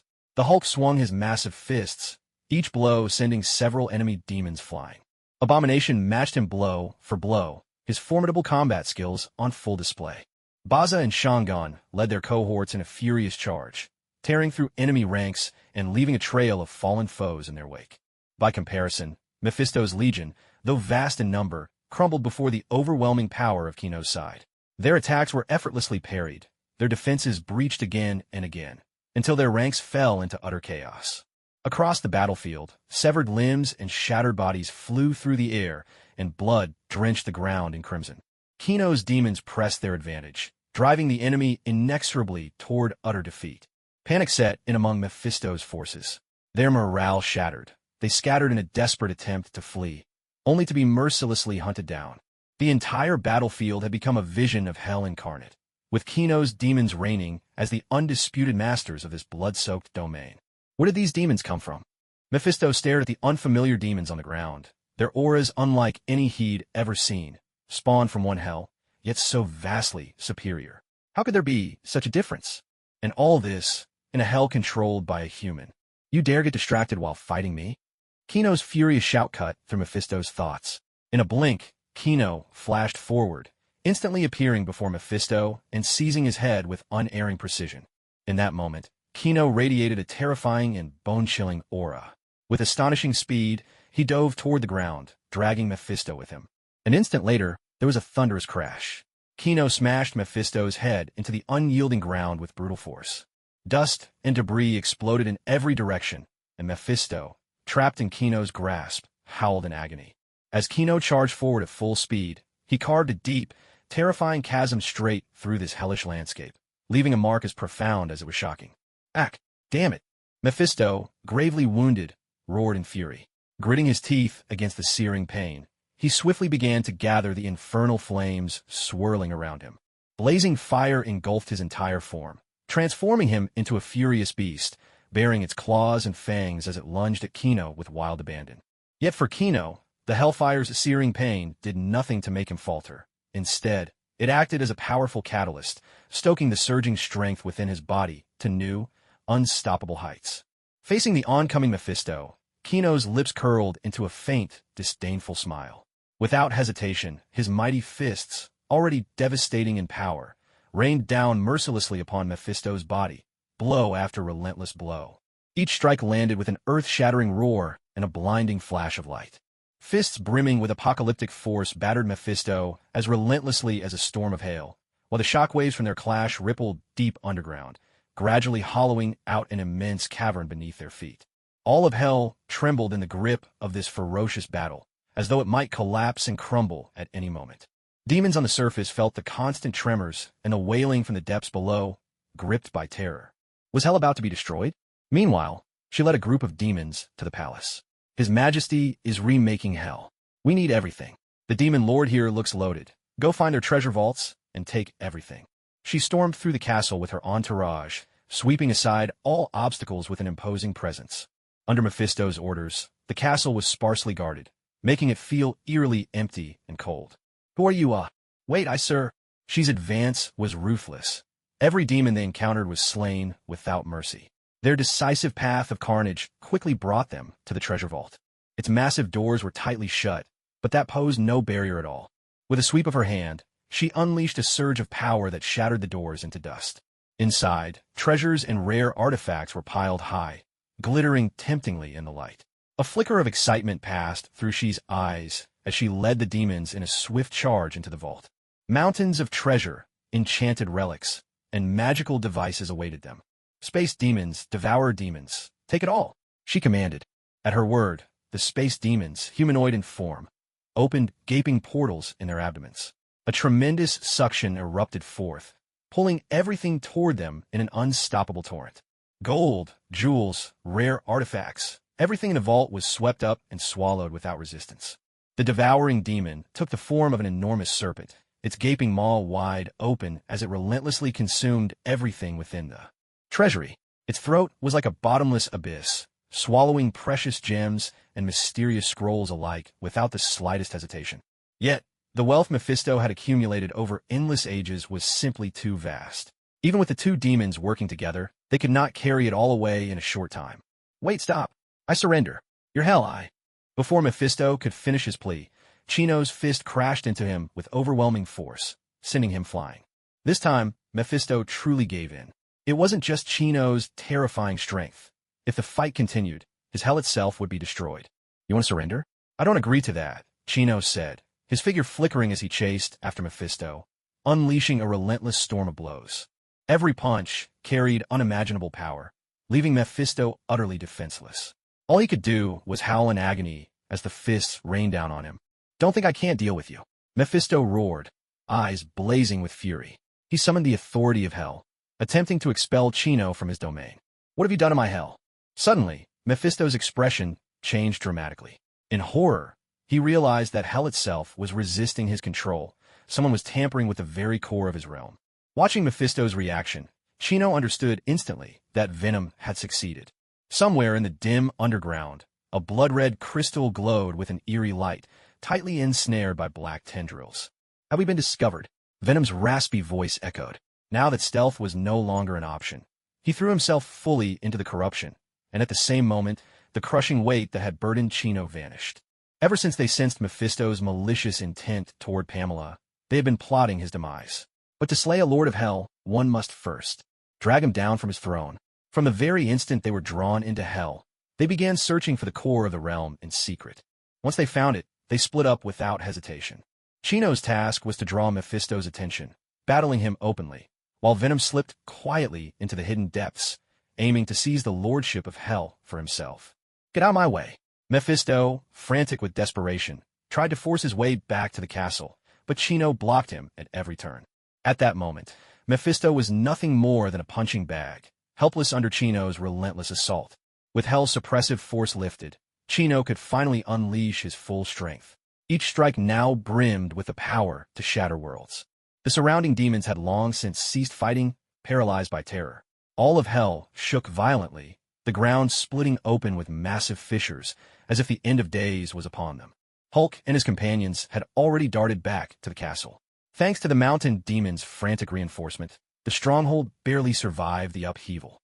What terrifying power! So this is the full strength of his majesty. Bassa gazed at the distant figures locked in battle, unable to hold back his awe. I have to say, Hulk, the fact that you survived a punch from a young lord back then really is impressive, Abomination said, casting a look at Hulk. Hulk, that hurt. Hulk gingerly touched his stomach, the memory of that punch still vivid. He could almost feel the pain all over again. Wait, I'll give you anything you want. Innocent souls, spell books, riches, whatever you desire. Just please stop. Gone was the arrogance and bluster from Mephisto's voice. Now, he pleaded, his tone full of fear and desperation. Mephisto truly regretted it now. What he'd enticed wasn't a lamb. It was a rampaging Tyrannosaurus. All he wished for was for this dragon to stop before it devoured any more of his essence. If this erosion continued, he would lose his position, and then he'd be nothing more than a powerful demon, no longer a lord of hell. And if that happened, even if this demon king didn't finish him off, countless other demons would be clamoring for his soul. The longer one lives, the more one cherishes life. Then sign this. At those words, Kino paused in midair and tossed over a black parchment scroll. A demon contract? Mephisto took it, and, upon reading, his face grew stormy with outrage. This was no ordinary demon contract. It was a contract of slavery. Becoming Kino's slave would mean surrendering everything to him, and even that, Mephisto could have tolerated. After all, Kino was human.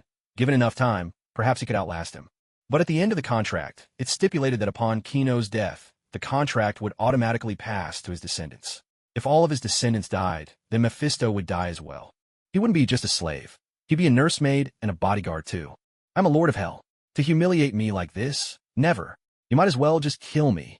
Mephisto roared with hysterical defiance, his face twisted in resolve. Then go ahead and die. Kino raised his fist, ready to strike once more. Wait, let's talk. Mephisto hastily shouted, terror plain in his voice. You refuse to sign the contract, yet you don't want to die. You're putting me in a difficult spot. Kino shook his head, feigning helplessness. Who's really in a difficult spot here? Mephisto's heart was filled with bitter indignation, nearly moved to tears by frustration. Feeling that 5% of his authority had already been eroded, he clenched his teeth. I agree. At last, it seemed to take all his strength, but Mephisto forced out those 3 words. He waited a moment, yet the erosion didn't stop. It had already reached 6%. Stop. Please stop, Mephisto screamed, his voice raw with urgency and dread. Sign a contract first. Kino remained unmoved, fixing him with a cold, unwavering gaze that brooked no argument. Mephisto knew he had no other choice. His hand trembled as he picked up the pen and signed his name on that infernal contract. The very moment he finished, his entire form erupted into blazing flames and vanished without a trace. Yet the power of the contract clung to his soul like a searing brand, an inescapable shackle that would bind him forever. Work has been a bit slow lately, so I've been sneaking in some writing during office hours. Plus, I have a bit of backlog, so starting today, there'll be 3 updates a day. But a heads up, this schedule isn't stable. Things might get busy again, or I might run out of stored chapters and go back to 2 updates a day. I hope you'll understand. Also, since I have such good taste, and you all are such discerning readers, perhaps you consider sending a few gifts or giving a nudge for more updates. Of course, I know money doesn't grow on trees. Free support is more than enough. Every little bit adds up. Oh, and the weather's turning cold. Take care of yourselves, dear readers. That's all. Love you all. Hurry up and tell your people to stop. Mephisto glared at Kino, his eyes burning with fury and hatred, a humiliation unlike any he had ever known. Kino crossed his arms and said nothing, his gaze icy and detached. What are you waiting for? Mephisto shouted, his voice taut with urgency. Before he could finish, a searing force slammed into him, sending him flying. There was a thunderous crash as Mephisto's body was hurled against a low mountain peak. The mountain crumbled, rocks of all sizes tumbled down in a roaring cascade, shrouding everything in a thick, choking cloud of dust. You should adjust your attitude, Kino said, hovering slowly above Mephisto, the red glow in his eyes not yet faded. Mephisto struggled to lift his head and looked up at Kino in the air, his eyes filled with despair and rage. He could feel it. 8% of his authority had already slipped away. If this continued, the consequences would be unimaginable. Slowly, he bowed his head, then dropped heavily to his knees. With a trembling voice, he knocked his forehead to the ground and said, "Please forgive your slave, master." "Come, slave," Kino replied coldly, looking down at him with utter indifference. Mephisto answered in a subdued voice. As he rose to his feet, he seemed utterly defeated, as if the very soul had been drained from his body. Obediently, he trailed behind Kino. Deep within a mysterious underground cavern, the walls were inscribed with countless runes flickering with eerie light, sealing off every trace of presence and forming a powerful defense. Not even spatial teleportation could breach this place. If not for Kino's hellish bracelet guiding the way, even the keenest explorers would have struggled to discover this hidden sanctuary. How much time has passed? I wonder how Kino is doing. Venom was filled with worry, muttering to herself. In hell, it was impossible to sense the passage of time. What's more, Mephisto had held dominion over the core of hell for many years, making each step forward even more challenging. And that was with the symbiote's natural corrosive abilities. Without them, escape would have been nothing but a hopeless fantasy. Suddenly, the seamless rock wall slowly parted, and a crimson demon strode in with heavy, echoing steps. Mephisto. Did Kino lose? Venom's heart lurched, a cold weight settling within her. But just then, a familiar voice came from behind Mephisto. As if If I'd really lost, I'd have been the first one here, just to grab you and make a run for it together. Kino's confident voice cut through the tension, instantly easing Venom's worries. Kino stepped out from the depths of the ominous shadows, his stride steady and resolute, radiating an intangible sense of authority. Mephisto, by contrast, stood to the side with bowed head, his posture humble and submissive. Gone was the pride and arrogance of Hell's former lord.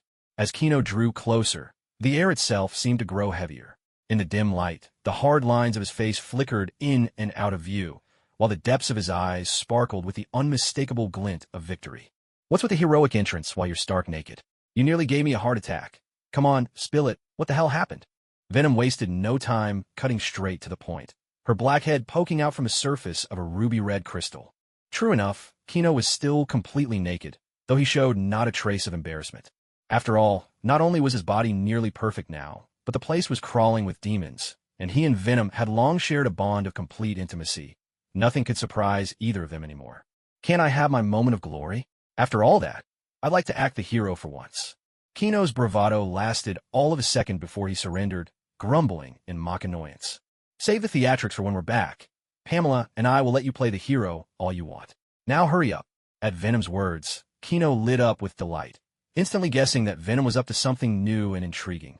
Long story short, this guy was just scared for his life. Kino launched into an animated explanation, gesturing passionately as he spoke, while Venom nodded along from time to time, signaling her understanding. Mephisto stood off to the side with his head down, inwardly seething yet too afraid to speak out. His eye twitched in frustration. Couldn't they just have their chat without all this corrosive torment? Yet the erosion of his authority continued regardless, the percentage now reaching 10%.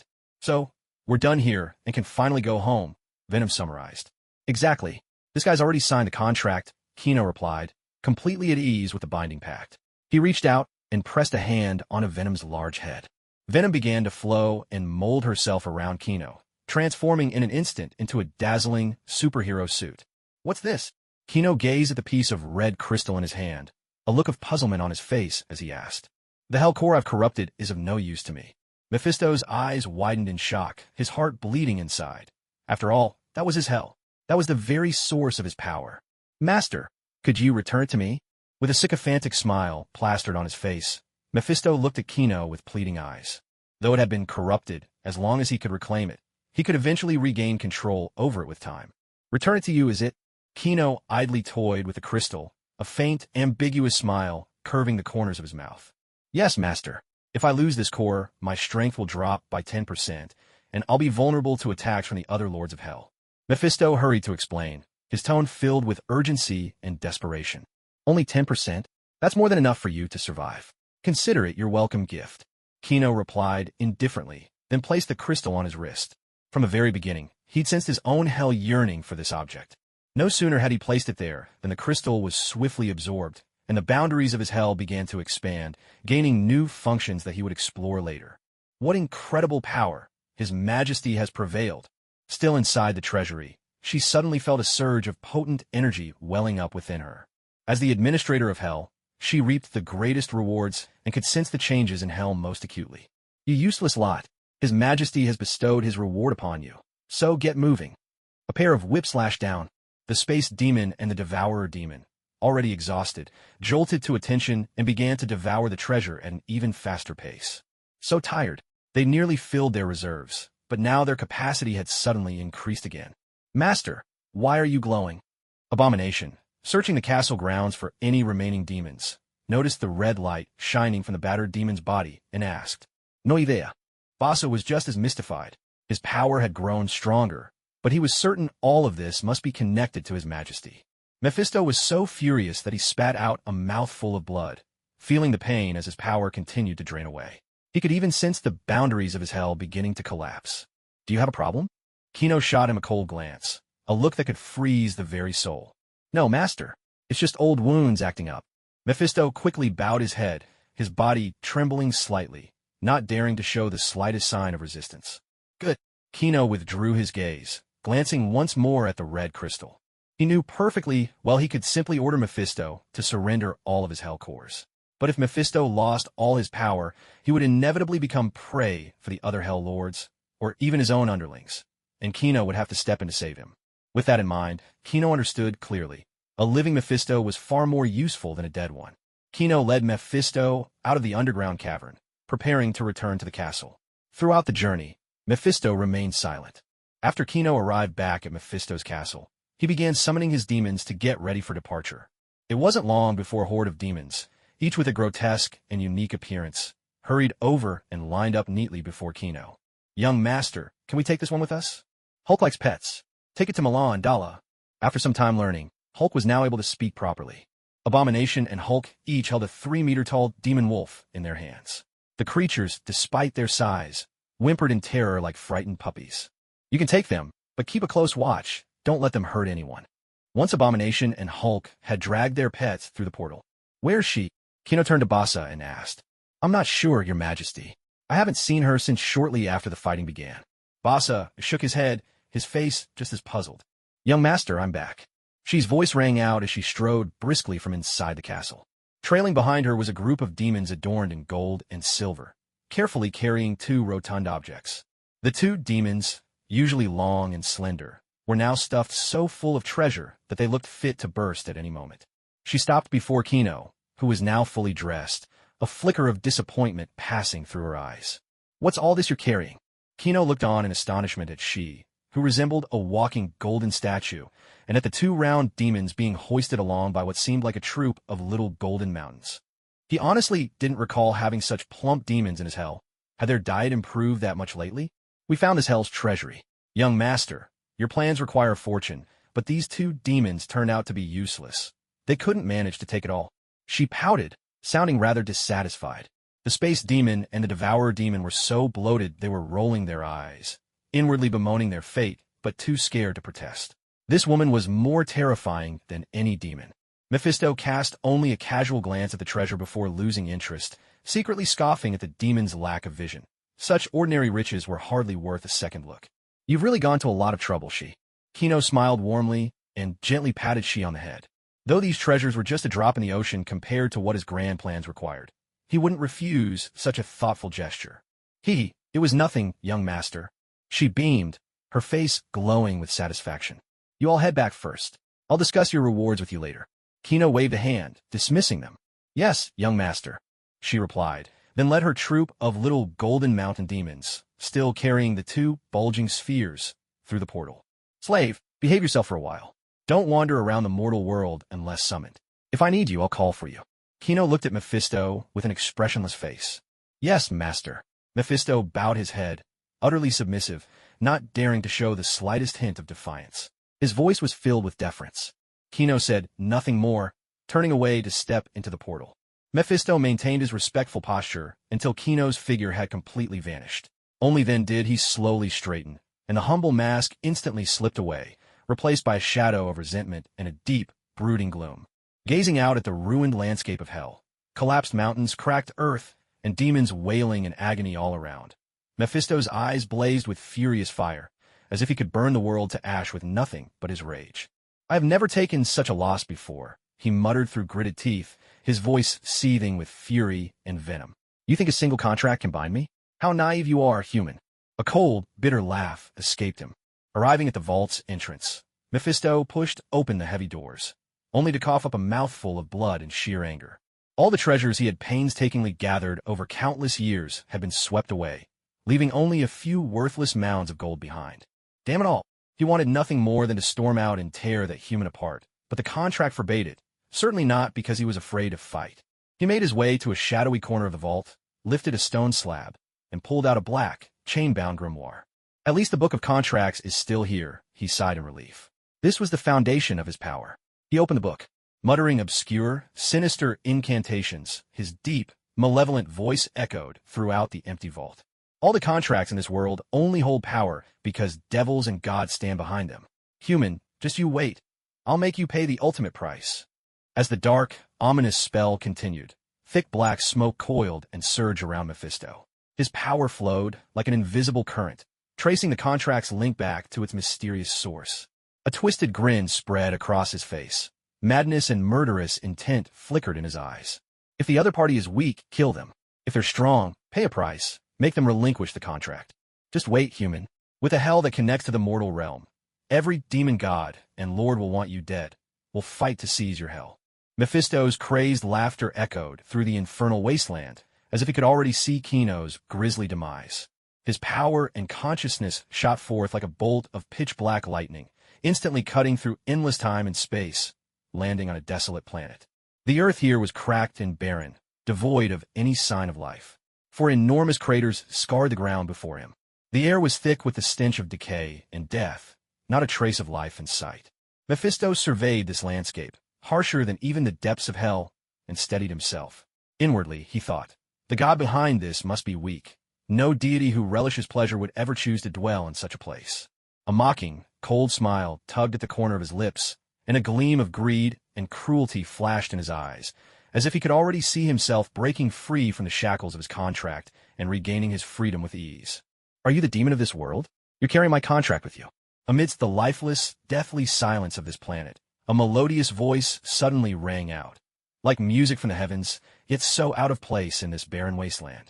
Mephisto turned toward the sound and saw a strikingly beautiful woman standing gracefully not far away.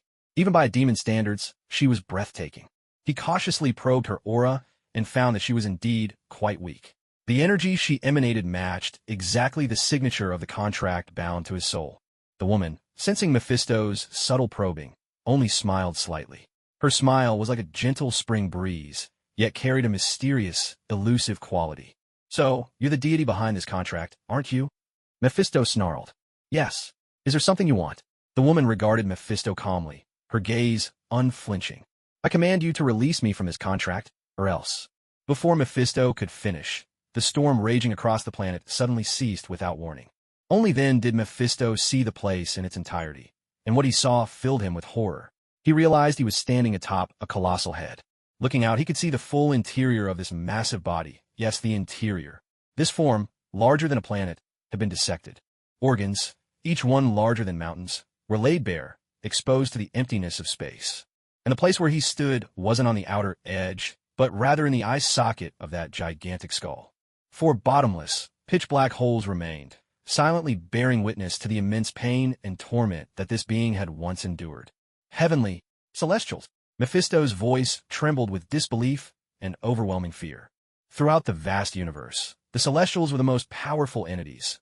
Legends claimed their might rivaled that of the 5 great gods.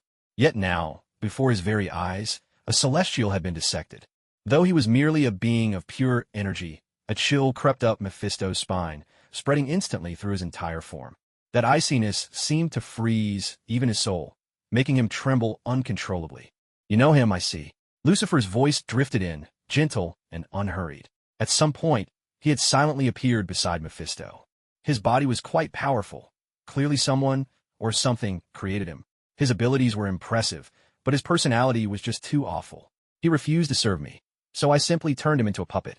As he spoke, Lucifer carelessly pressed his foot down on the enormous head beneath him. In that instant, the explorer who had already fallen in battle suddenly began to move, slowly sinking to his knees in the void. The sight sent a shiver of terror through Mephisto. Every hair on his body stood on end, and cold sweat poured from him like a waterfall. His eyes widened in horror, his throat clenched tight as if by an invisible hand, unable to utter a single sound. Lucifer turned his head unhurriedly, a strange, chilling smile curling on his lips. What exactly were you trying to order me to do just now? That smile seemed to come from the deepest abyss, radiating an endless, icy evil. Hearing these words, Mephisto's heart plummeted. In a flash, fear swallowed his reason whole. The thought exploded in his mind. Without hesitation, Mephisto chose to abandon that fragment of power and consciousness. In an instant, that power and consciousness vanished in the void, extinguished like fireworks, leaving not a trace behind. Back in hell, Mephisto's eyes flew open. He gasped for breath, as if he'd just escaped from the maw of death itself. Who was that woman? Such a terrifying presence, he muttered, still shaken. Suddenly, a voice behind him made his pupils contract. You're quite the quick runner, aren't you? A hand rested lightly on Mephisto's shoulder. It was such a simple gesture, yet left him utterly paralyzed. He tried to summon his magic, but it was as silent as a dead sea. He reached for his authority over hell, but nothing answered. Even the power to feign death and resurrect was beyond his grasp. At that moment, Mephisto was consumed by despair. Would it have been easier just to behave and remain a slave? Now he'd run headlong into someone he couldn't possibly handle. It was as if someone had heard the thought echoing in his heart. Relax. You're my little one slave, so I won't break you. Still, you've been a bit naughty, so I'll have to give you some proper training. Besides, I'm very curious about the anatomy of a demon from this universe. Before the words had fully faded, Mephisto's body vanished from hell, swallowed completely by darkness. Of the earth-shattering events taking place in hell, Kino was utterly unaware. At that moment, he had already returned to the human world. He found himself back in the manor's living room. Pamela, I'm home. No sooner had Kino finished speaking than the door creaked open, and a green figure burst out. Darling, you're finally back. Pamela's voice was filled with deep emotion. Pamela, Kino replied, his face lighting up with joy as he swept her into a tight embrace. I miss you so much, darling. You've been gone for 10 days. Pamela buried her head against Kino's chest, her voice muffled, thick with longing and a trace of grievance. I'm sorry. It took a little longer this time to deal with the enemy once and for all. Kino gently stroked Pamela's back, his words full of apology.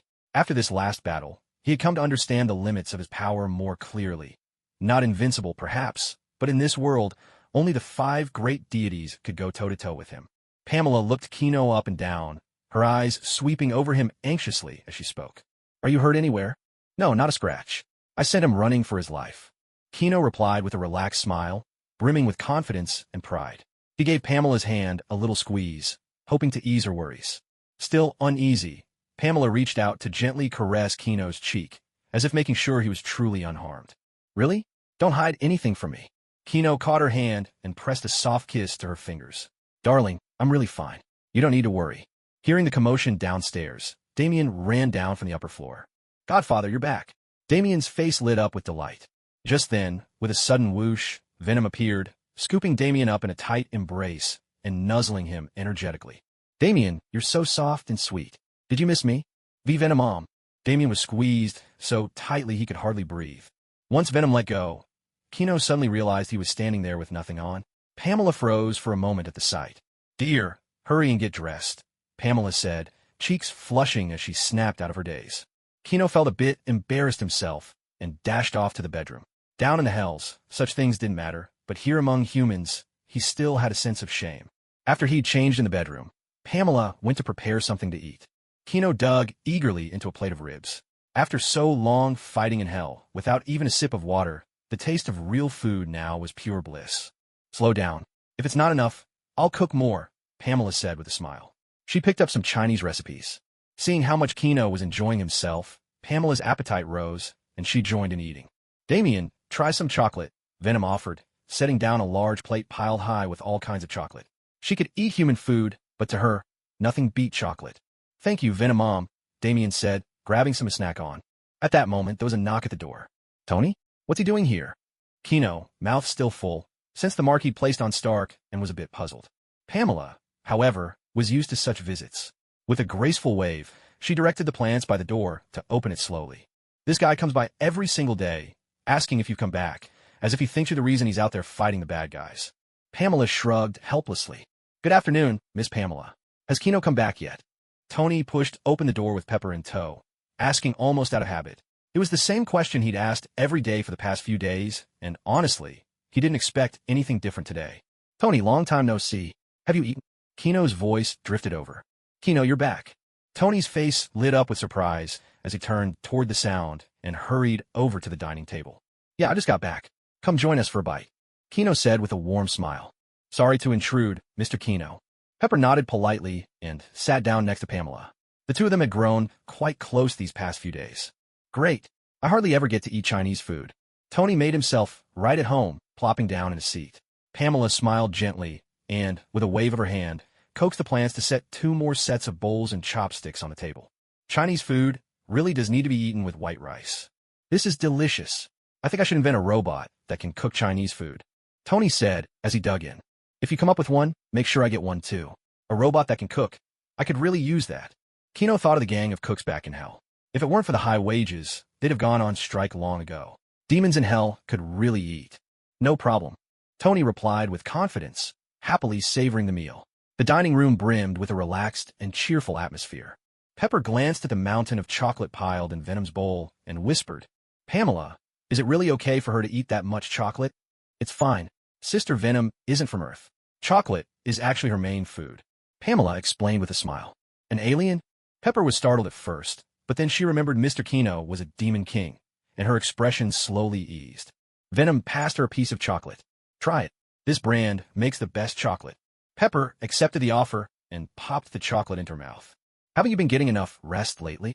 Venom noticed that Pepper looked a bit worn out and asked with genuine concern. Yeah, with Obadiah's death, the explosion at the weapons factory, then Tony becoming Iron Man, it's just been one thing after another. Pepper rubbed her forehead, sounding weary. Even though she'd been coming by every day, she rarely stayed more than half an hour or just dropped off a gift before leaving.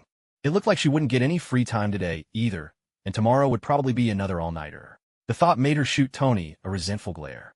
Tony, a bit embarrassed, scratched his head and chuckled awkwardly. I've been busy upgrading the Iron Man armor lately, so I handed all the company matters over to you. Thank you for all your hard work, Pepper. Let me help you recover a bit, Venom offered. Thank you. That would be a big help. Pepper glanced at Tony.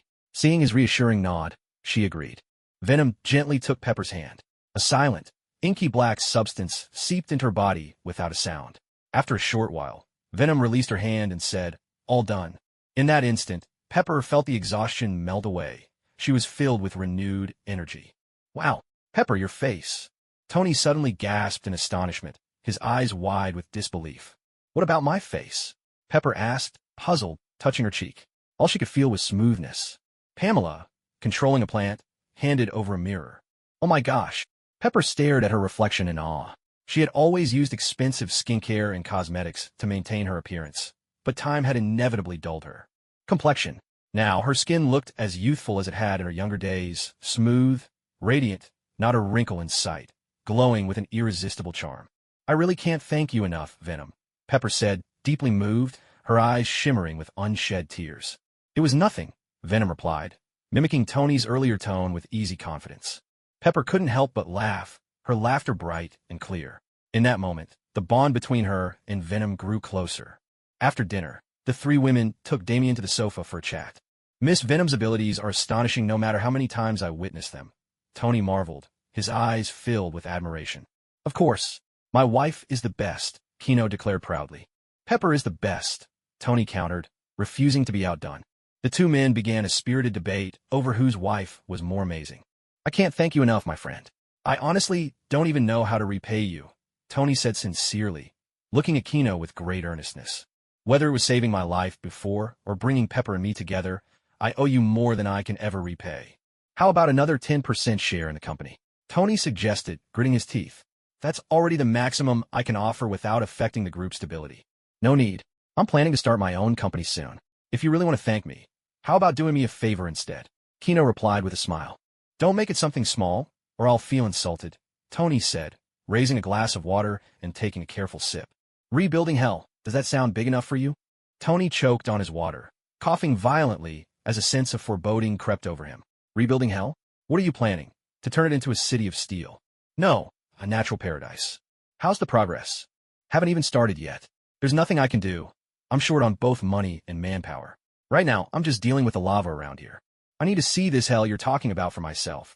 Tony realized he might have been bragging a bit. Dealing with lava? What a hellish environment. No problem. The two of them prepared to head to hell. Venom, Pamela, Damien, Tony, and I have some business to take care of in hell. Kino informed his family. I'm coming too. Pamela spoke up immediately. She'd only just reunited with her beloved, and she wasn't willing to be separated so soon. Pepper, would you like to come along and see for yourself? Venom invited Pepper. Without a moment's hesitation, Pepper agreed. She was just as curious about what the legendary hell looked like. Pepper, darling, who knows, maybe there's a throne of flames in hell just waiting for you. Tony waggled his eyebrows, flashing an exaggerated grin. You always tease me. If such a thing exists, it's probably prepared for you, Pepper retorted, giving Tony a playful glare. Maybe the demons of hell will treat you as their honored guest and offer you a mountain of burning jewels, Tony continued, painting a vivid picture with his imagination. Then you'd be the #1 target for their mischief. Let's see if you can still joke around then, Pepper said, folding her arms and pretending to be annoyed. Oh, don't be mad, darling. Maybe there's a mystical spring in hell that can keep you young forever. Tony tried to coax her. Pepper rolled her eyes. Like that could ever exist. It actually does, Kino replied earnestly. What? Tony and Pepper exclaimed in unison, both utterly shocked. The potion I'm about to sell has that very effect. I'll make sure you both get some. Kino smiled as he answered. You're the best, Kino, my man.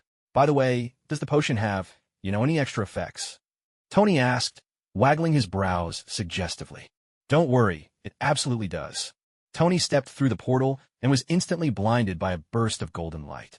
It took him a long moment to adjust to the brilliance. But when his eyes finally focused, he was completely stunned by the sight before him. All around were heaps of gold and gemstones, piled in towering mountains, their dazzling brilliance enough to make anyone dizzy. Kino, didn't you say you're short on people and broke?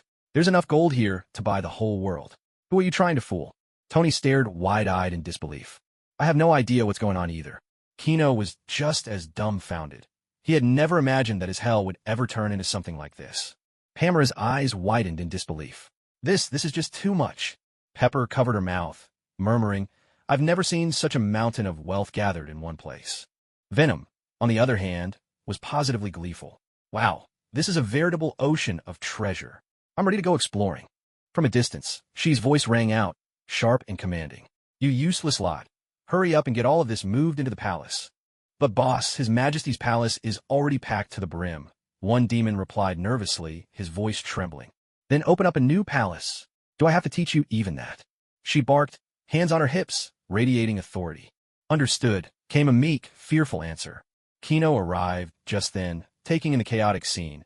A swarm of demons hustling back and forth with carts piled high with treasure, the place a whirlwind of activity. As Kino observed, he began to suspect where all this wealth had come from. He called out. She jumped at the sudden sound, spinning around. Young master, what's going on here? After Shi's explanation, Kino finally understood. All this treasure had come from Mephisto's vault. Two demons had swallowed a hole to smuggle it back, but in a moment of clumsiness, they'd tripped and spilled it all out in one spectacular heap. Young master, with so much treasure at your disposal, your renovation plans are sure to succeed. She looked at Kino with anticipation, excitement sparkling in her eyes, clearly hoping for praise. I don't think so, Tony interjected, his gaze serious as he surveyed the piles of gems and gold coins. Why not? She shot Tony a furious glare, her eyes blazing with irritation. If all this gold were to suddenly flood into human society, it would trigger a severe economic crisis. Maybe even a world war if things got out of hand, Tony said gravely. Then we definitely can't sell it all, Kino agreed, frowning as he realized the gravity of the situation after a moment's thought. Shi's face fell, her lips pursed in disappointment. After all that trouble. Now, the swallowing demon and the space demon both looked like they had something to say. It's not that we can't sell it all, Tony said slowly. We just need to control the amount. Selling a little at a time should be fine. After all, gold is consumed in industry too. That's a relief, she exhaled, finally letting go of her worry. At least all their effort hadn't been for nothing. For the demons who fought in this battle, ask if there's anything they want. If not, convert their share into money. They'll need it in the future, Kino instructed methodically. Yes, young master, she replied respectfully. And you, Shi? Is there anything you want? Kino looked at her and asked. Master, I'm fine. She stole a glance at Kino, but in the end, she didn't dare to say what was on her mind. Leave Shi's reward to me. Venom laughed as she pulled Shi into her embrace and led her toward the corner. Madam Venom. She didn't dare resist, so she obediently followed along. Kino turned to Pamela and said, Pamela, why don't you take Pepper and Damien to look around? If you see anything you like, just take it. All right, darling. Pamela replied smoothly, then led Pepper and Damien toward the mountain of treasures. She knew her beloved had business to discuss. Kino, take me up high so I can have a look around, Tony said. No problem, Kino replied, grabbing Tony by the collar and soaring up to the heights of the palace.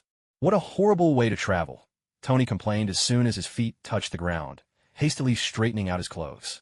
You're no beauty. Did you really think I'd give you a princess, Carrie? Kino teased him. I'd rather be dead. Tony shot back with a dramatic roll of his eyes. With that exchange, Tony turned his gaze to this hellish landscape. A place utterly inhospitable, without warm sunlight, without fertile soil, only endless volcanoes looming and swirling dust in the air. He fell silent, transforming this wasteland into a lush forest. Even with all his genius, it would take at least 100 years at best. Is it impossible, Tony? Kino watched Tony sink into silence and finally spoke up. Impossible? I'm Tony Stark. Don't lump me in with those run-of-the-mill scientists.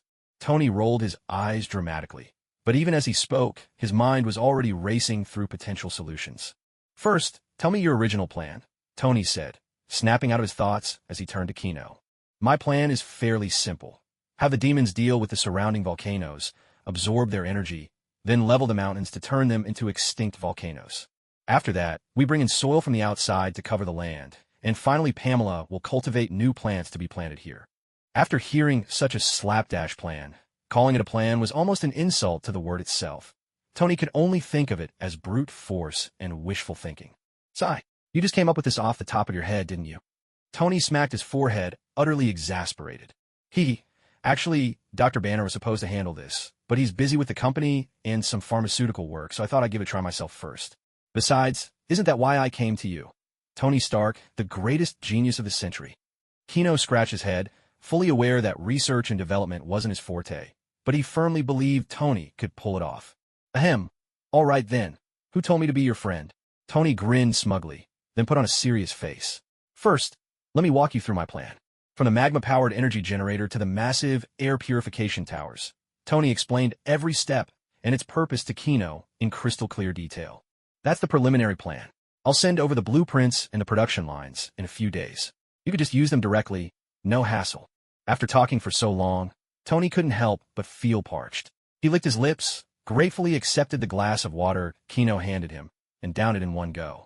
Kino clapped Tony on the shoulder, his voice full of sincerity. Thanks, Tony. You've been a huge help. I'm sure hell will be completely transformed because of you. Tony pressed his lips together, his eyes clouded with doubt. He asked, Kino, why are you doing something so thankless? And don't give me any of that shield talk. If you just wanted to improve people's lives, you could have built a city of steel. Why go to all this trouble to remake hell just to make it look nicer? I can't buy that as your reason, no matter what you say. Kino was silent for a moment, then quietly asked in return, what do you think my reason is? Noah's Ark? Tony stared intently at Kino. In his mind flashed images of Obadiah, the Lord of Hell, and those mountains of treasure. His instincts told him the human world was growing more dangerous by the day. Kino, can you tell me? With as much power at your command, why do you still need all this? Tony's gaze was probing, full of confusion, as if he was waiting for Kino to finally say something that would make sense. I've seen the future. Alien invasions, gods returning, demon lords ending the world, supervillains, time itself being rewritten. Kino answered slowly, his voice low and grave. As Kino spoke, Tony's expression darkened, as if a shadow had fallen over him. He didn't doubt Kino's words. The sheer scale and determination behind this hell renovation plan said it all. So this is your sanctuary, a place to protect yourself when disaster hits. Tony's voice was heavy. How could that be? Hell's my home now.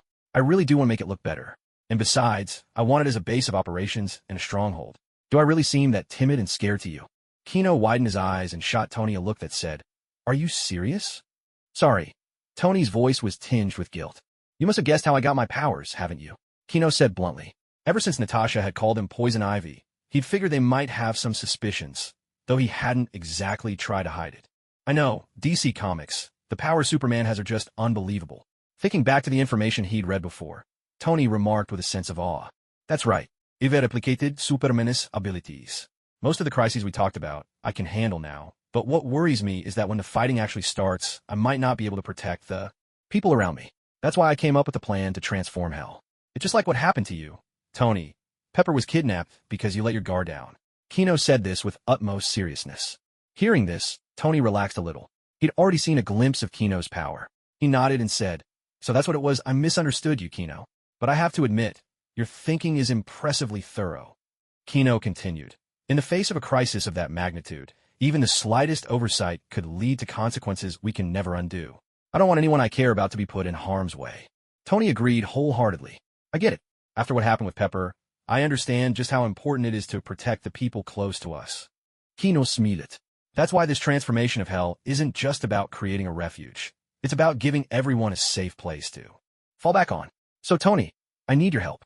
The sooner we build this safe haven, the better prepared we'll be for whatever comes. Tony felt a surge of motivation. Don't worry. Let's work together and turn hell into the ultimate fortress for the future. Here, this is for you, a pass to hell. And another one for Pepper. If you ever find yourselves in danger, you can escape straight into hell. Kino handed over 2 stone tokens. A sly smile flickered across Kino's face, almost too brief to notice. He was quietly pleased with himself. The director of Hell's construction department is finally in place. Suddenly, A sharp cry rang out from a distance, breaking Kino's moment of satisfaction. Tony turned at the sound, surprised to see Pepper flying toward them. Pepper was riding a broomstick, and she landed beside Tony with a delighted grin.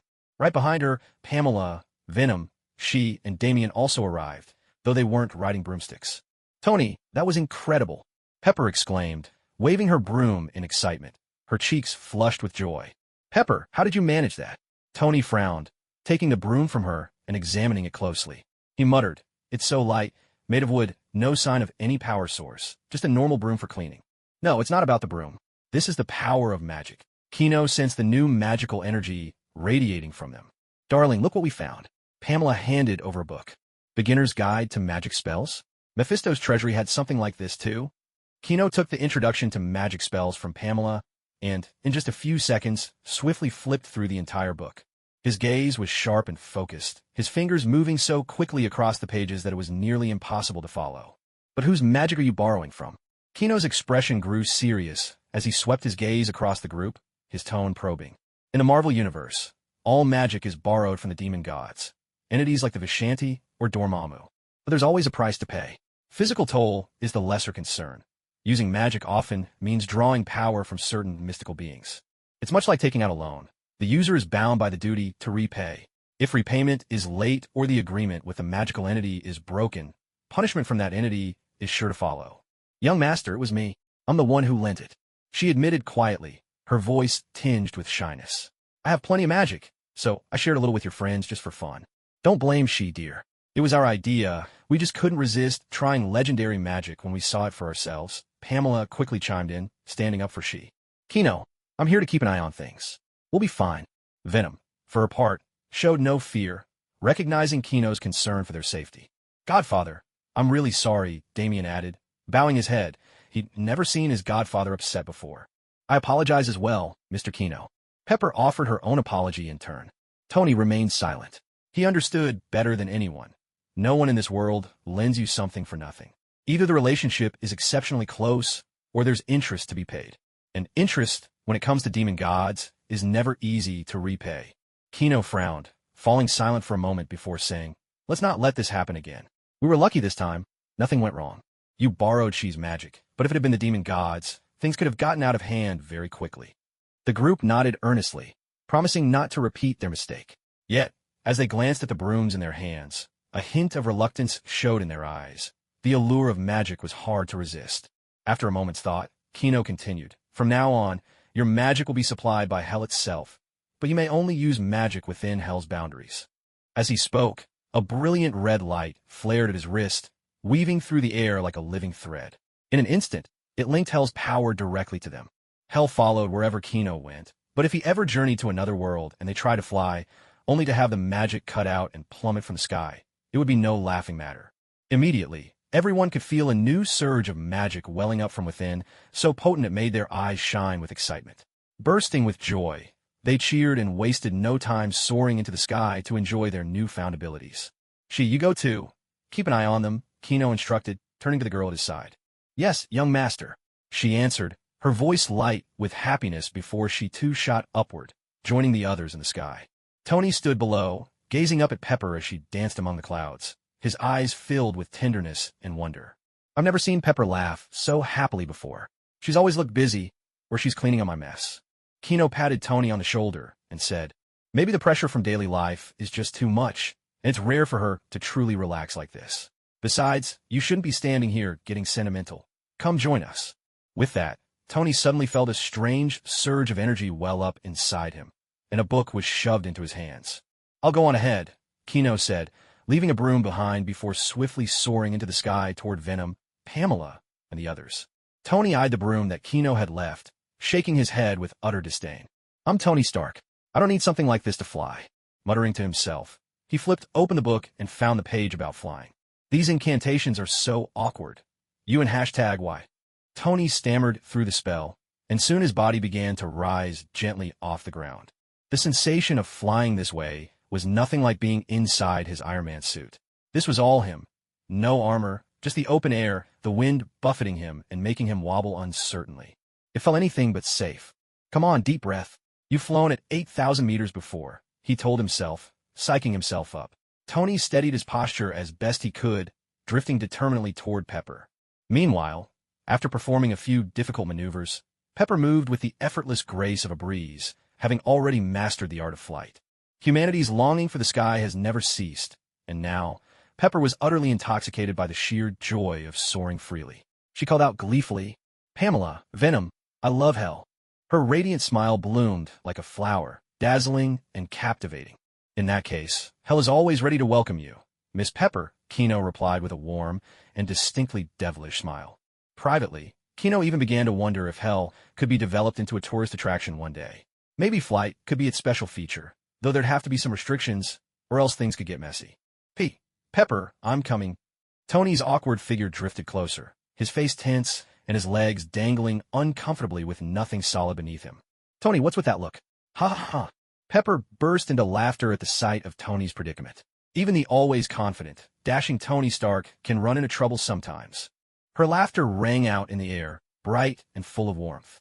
At first, Tony felt a bit embarrassed, but when he saw how vibrant and brilliant Pepper looked, he couldn't help but stare, completely captivated. Lost in the moment, he forgot he still hadn't fully mastered the spell.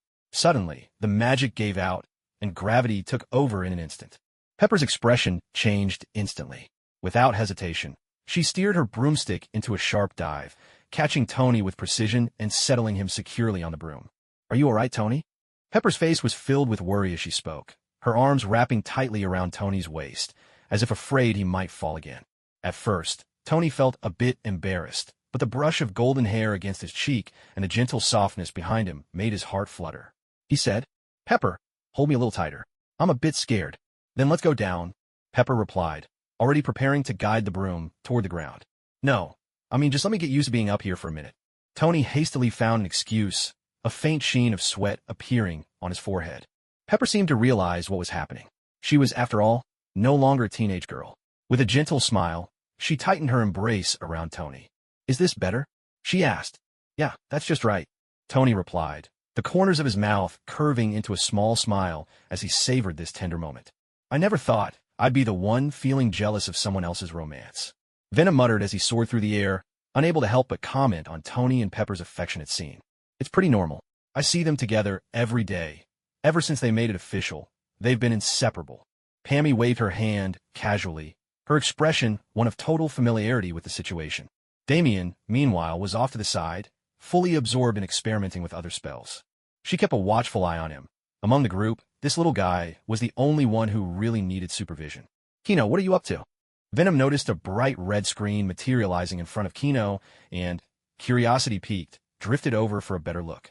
"No injuries from high-altitude falls. Instructions for flight magic. Restricted areas." "Kino, are you coding up a video game or something?" Venom asked, his face puzzled. "Something like that. There'll be a lot more humans in this hell soon, so I want to add some unique features and a few restrictions." Kino nodded, fingers flying across the screen as he worked. After absorbing fragments of hell, he could sense new changes taking place.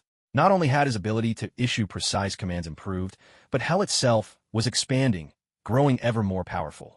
If he could gather enough core fragments, he even wondered if he might be able to use hell as a bridge to connect the Marvel and DC universes. But he wasn't in any rush. At the very least, he'd need power to stand against the 5 divine beings before considering such a feat. "Kino, can I give it a try?" Venom's eyes sparkled with anticipation, unable to resist the urge to join in. "Sure. In fact, help me think through some scenarios we might run into." Kino replied cheerfully, sharing a section of the screen. Venom gave a big thumbs up, then hugged the screen to his chest and zipped over to Pamela, his voice brimming with excitement. "Pamela, let's play together." Pamela nodded with a gentle smile, and the two of them immediately began working on the screen, their expressions focused and fully absorbed. Kino didn't pay much attention. After all, even if there were conflicting commands, they could always be changed. He continued to perfect his own section with unwavering concentration, the red glow illuminating his earnest face. Time slipped by quietly, and by the time they returned to the mortal world, it was already evening. Pepper was still holding on her broom, intending to take it home, and bounced lightly on the spot. "It feels a bit strange to be back on solid ground all of a sudden," Pepper said, a little forlorn. Pamela laughed and said, "We can always plan another trip to the underworld next time. Once my dear's project really gets underway, the scenery will be even more beautiful and more fun too."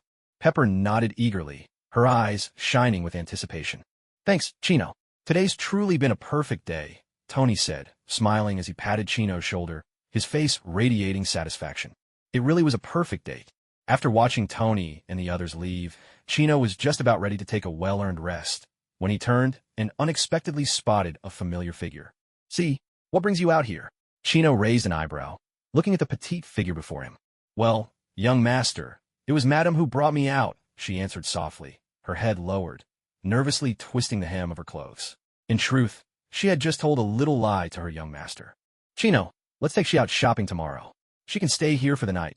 Venom chimed in, clinging to Chino's arm with a playful pout. Pamela nodded in agreement, adding, Yes, darling, she's been exhausted lately. She deserves a chance to relax. I never said I disagreed, just a little surprised. You have been working hard these days, Chino replied, gently. It's not hard at all. Serving you is my honor, young master, she said, lifting her head to meet Chino's gaze with unwavering determination. Chino smiled and said, No need to be so formal. Take it easy tonight, and tomorrow, enjoy yourself. A brilliant smile blossomed on Shi's face. Thank you, young master. Thank you, madam. Damien, make sure you get some rest early too, all right? Chino looked at Damien, concern evident in his eyes. Godfather, I always go to bed early, Damien replied, puffing out his chest with pride. Then how do you explain those dark circles under your eyes? Chino teased, giving Damien's cheek a gentle pinch, his eyes twinkling with playful mischief. Well, that's okay, Godfather. I guess I've been staying up playing lately, Damien admitted, his voice dropping and his gaze drifting away. Start bought Damien a gaming console a while back. Damien, if you've been sneaking out of bed to play at night, I'll have to confiscate it for a while, Pamela interjected, her face suddenly stern as she fixed Damien with a serious look. I'm sorry, Mama Pamela, Damian murmured politically. Damien panicked at first, but when he saw Pamela's angry expression, he quickly bowed his head and admitted his mistake. The emotions he'd kept buried within the League of Assassins were gradually healing in this warm and gentle life. It's all right, Pamela. Kino's done this plenty of times too. Venom stepped forward, softly comforting Pamela. This time, let's not confiscate it. Pamela's just worried about your health. Kids who don't sleep, well, don't grow tall, you know. Surely you don't want to end up only being able to reach your opponent's knees when you're fighting alongside Bruce someday, right? Kino purposely put on a stern face to scare Damien. He didn't really mind the incident. After all, children are naturally curious. He'd done the same thing himself before, but some boundaries had to be set, and this tactic worked wonders. Imagining such a scene, Damien nodded seriously and said, I understand, Godfather. I won't stay up late anymore. Good boy. Kino gently patted Damien's little head. It was so much easier communicating with children like this. They knew right from wrong and had a strong sense of self-control. Pamela, take Damien to have a bath. I'll wait for you in the room, Kino said, winking at her, his eyes glinting with mischief. That familiar sweetness he could never tire of. Pamela's cheeks flushed a delicate pink. She shot Kino a playful glare and said softly, You're always up to no good. Then, she scooped Damien into her arms and headed upstairs. Could you come help me? Pamela called. Huh? Oh yes, Mrs. Pamela. She snapped out of her daze, quickly replying as she hurried to catch up. I'm sorry, Mama Pamela. I let you down. I'm not really disappointed, just worried about your health. As a punishment, you'll have to drink half a cup more milk every morning from now on. Yes, Mama Pamela. As their voices drifted away, Kino turned to Venom, anticipation sparkling in his eyes. Don't forget what you promised me earlier. Relax, I'll make sure you're satisfied, but you'd better go get cleaned up first. Let's go together, Kino chuckled, grabbing Venom's hand and eagerly pulling him toward the bathroom. Night passed quietly. The sky outside was still dim, the first hints of dawn lingering. Kino blinked himself awake, groggy, only to realize he couldn't move. His body was trapped. He looked down. Venom had wrapped tightly around him on his left, Pamela nestled against his right, and she was sprawled across the middle, pinning him down. The wild, passionate moments of the previous night slowly resurfaced in his mind, vivid and clear. This really is the first time I've ever felt completely exhausted, Kino sighed helplessly.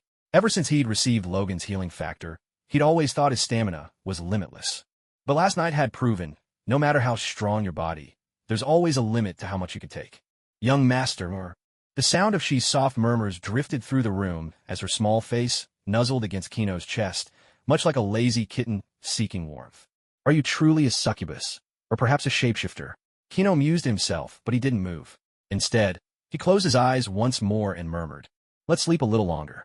A gentle ray of sunlight rose outside the window, its soft glow spilling across the rumpled bed. Young master. She squinted sleepily, her eyes still heavy with slumber, and glanced at Kino's sleeping face. Then, like a little cat, she crawled onto him and planted a quick kiss. Good morning, she. Kino, stirred by her movements, slowly opened his eyes. His voice carried the lazy undertone of someone just waking up. Ah. She gave a start, her eyes flying open wide. This wasn't a dream. I'm so sorry. I actually used you as my pillow, young master. Flustered, she scrambled to get up. Seeing she rise, Kino sat up in bed as well. Watching her stand by the bedside, he chuckled and said, Weren't you quite bold just yesterday? Why so shy now? She, a little embarrassed, covered her face, her voice barely more than a whisper. Young master, I overstepped my bounds last night. That's nothing to worry about.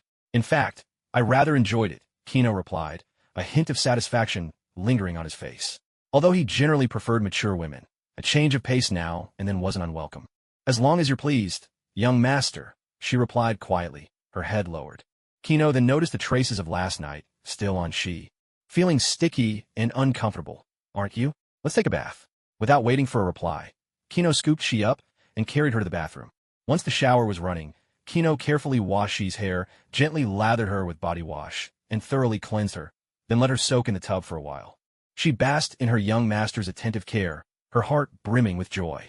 At last, she had what she longed for. Next, it was Kino's turn to clean up. Young master, let me help you. All right, get my back a good scrub. At first, she earnestly washed Kino's back, but before long, her hands wandered elsewhere. Kino sighed helplessly. You seemed a little uncomfortable, young master, she replied, her voice tinged with both shyness and mischief. Just remember, you'll have to wash me again in a moment. I don't mind.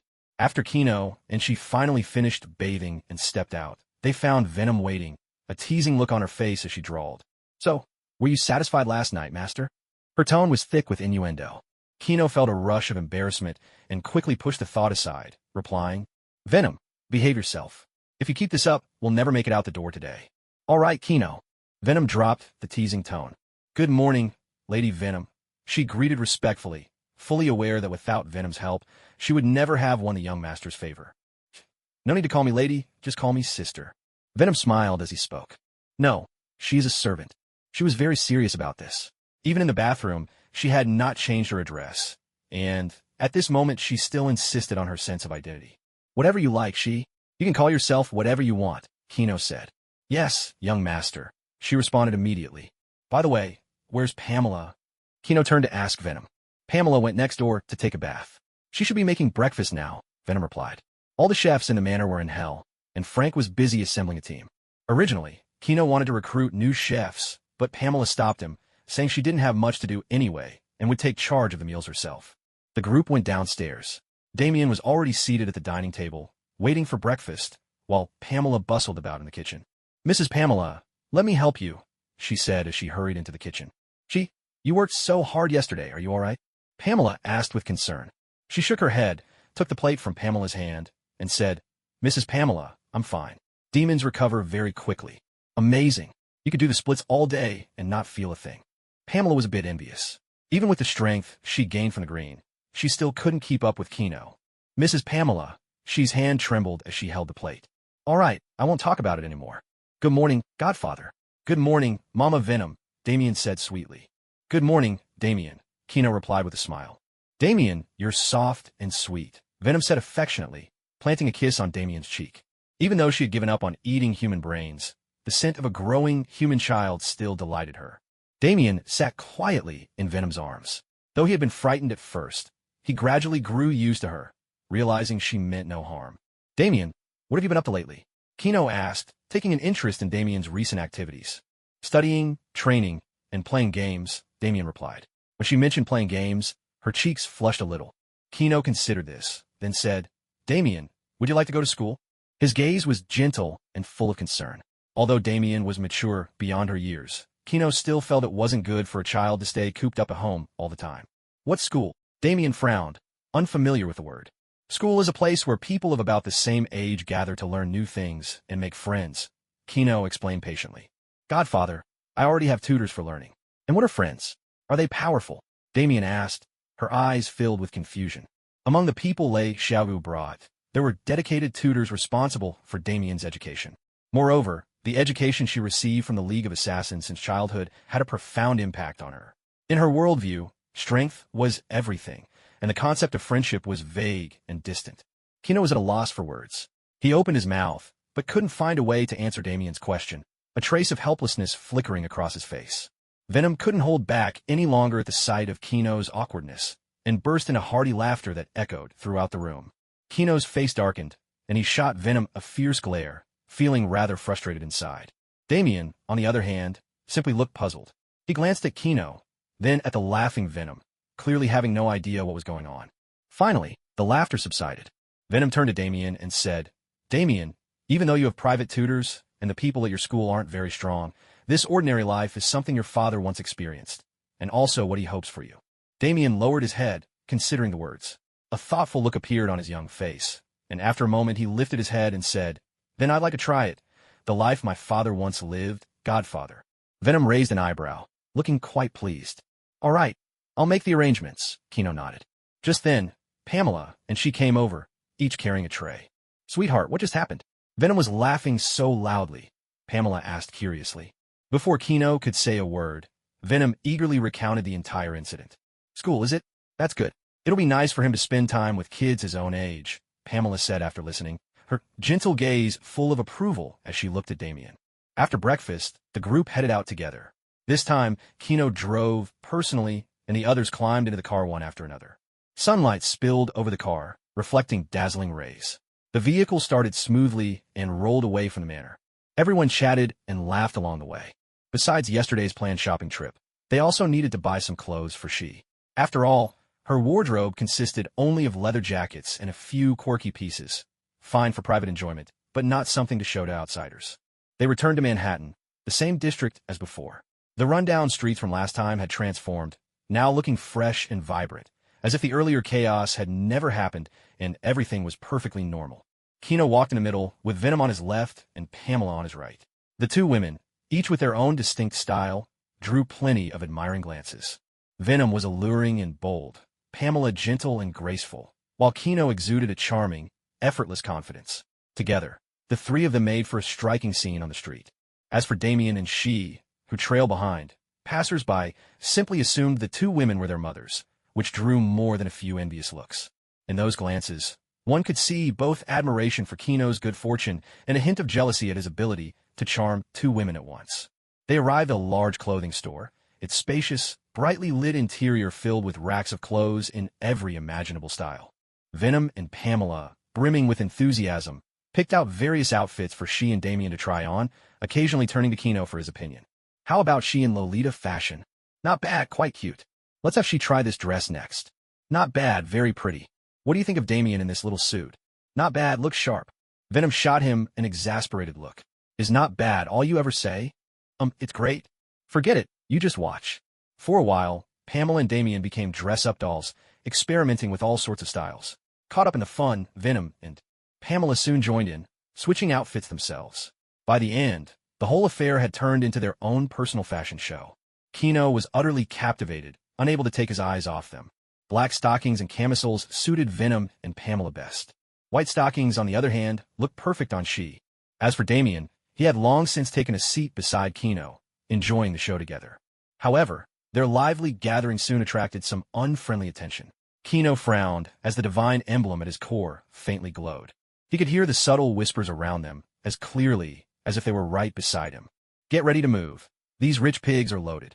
Reed, this place is packed. Isn't it risky to act now?"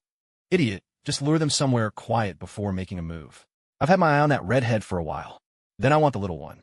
A sharp, icy glint flashed in Kino's eyes, his gaze so cold it could freeze a man where he stood. "Godfather!" Next to him, Damien's scalp prickled with fear as he glanced up at the imposing figure beside him, feeling the weight of an overwhelming murderous aura. In a heartbeat, Kino's menacing presence vanished. He reached out and gently ruffled Damien's hair. "Sorry, Damien. Did I scare you?" Kino's voice was full of genuine apology. "Godfather, who made you angry?" Damien looked up, concern in his eyes. "I'm not angry, just thinking about some unpleasant things." Kino smiled gently, his expression as warm as a spring breeze, washing away all unease. And indeed, he truly wasn't angry anymore. After all, Who gets angry with the dead? Before long, several people began to approach from different directions, including a woman who was, truth be told, rather attractive. The woman walked up beside Kino, only to suddenly stumble and fall before she could say a word. A knee crashed down from above, landing hard on her neck. Whether she'd passed out or worse was anyone's guess. The store staff barely had time to scream. FBI, we're conducting an operation, arresting a criminal gang. The FBI agent who had pinned the woman down glanced at Kino, only to break out in a cold sweat a moment later. Although Kino had appeared that night, the cameras were too far away to capture a clear image, so the public still had no idea what he really looked like. But Kino knew well enough. If the old man in front of him lost his temper, the entire country could be in trouble. A few people nearby sensed that something was wrong and tried to slip away, but before they could, several plainclothes agents quickly pinned them to the ground and whisked them off without a word.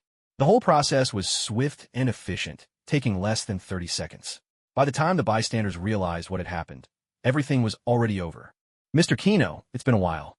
A warm, familiar voice rang out, tinged with a sense of genuine friendliness. Kino turned his head to see Carlson, dressed in casual clothes, ambling out from a corner. He wore his usual genial smile and carried a bag of drinks in his hand. Here you go, a drink from the East. I thought it tasted pretty good. Carlson offered the beverage to him. Kino glanced at the green packaging, noting the 2 English letters printed on it. He couldn't help but raise an eyebrow. Who would have thought, even in the Marvel Universe, he'd run into this? Still, he didn't refuse. He opened a bottle and handed it to Damien beside him. Is S.H.I.E.L.D. keeping tabs on me? Kino met Carlson's gaze, his eyes sharp and probing. Carlson's expression didn't change. Not at all. However, we do monitor every major shopping mall. He was telling the truth. After confirming the extent of Kino's abilities, no one dared keep him under direct surveillance. But there were other ways. Traffic cameras, mall security feeds. Anytime Kino or his companions were spotted, S.H.I.E.L.D. would get an immediate alert. That's fine then. Kino nodded slightly, his expression easing a bit. Who wouldn't appreciate free bodyguards? After all, I don't want to see those people again. Understood. They'll be jumping the line for execution this afternoon. Despite Carlson's affable demeanor, it was worth remembering he was an agent of level 8, higher even than Hawkeye at level 7. Mr. Kino, may I ask where you've been all this time? Carlson's tone was casual, but there was a hint of curiosity in his eyes. He'd read the report himself. A crimson hand had appeared, grabbed Kino, and then both vanished. Nick Fury put you up to this, Kino replied absently, his eyes fixed on Venom and the others as they changed outfits. That's right. Since you disappeared, the director hasn't had a good night's sleep. Carlson shrugged helplessly and took a seat across from Kino. He didn't dare glance at the beautiful scene behind him. Cover my expenses today, and I'll tell you where I went. Kino spoke lightly, as if discussing something of no consequence. Carlson's eyes lit up. He hadn't expected an answer to come so easily. No problem, he agreed without hesitation. I got into a fight with the lords of some other hells and snatched a bit of treasure. That's all there is to it. Kino spoke with an air of nonchalance. Other hells? You mean there's more than one hell? Carlson's expression shifted in an instant to one of utter shock, his eyes widening in disbelief. Yes, including myself, there are 10. Kino dropped the revelation like a bombshell. Carlson couldn't help but exclaim, his voice brimming with incredulity. Seeing the look of disbelief etched on Carlson's face, Kino couldn't help but burst out laughing. Carlson steadied himself, then looked at Kino's unrestrained grin and said, You're lying. If there were 10 demon lords, Earth would have been destroyed by now. Not really. It's just that all those guys have been kept out of Earth by the sorcerers. They simply can't get in. Kino stopped laughing and finally gave the real answer. Relieved, Carlson let out a breath and asked, Who are these sorcerers? A secret order with a legacy spanning millions of years.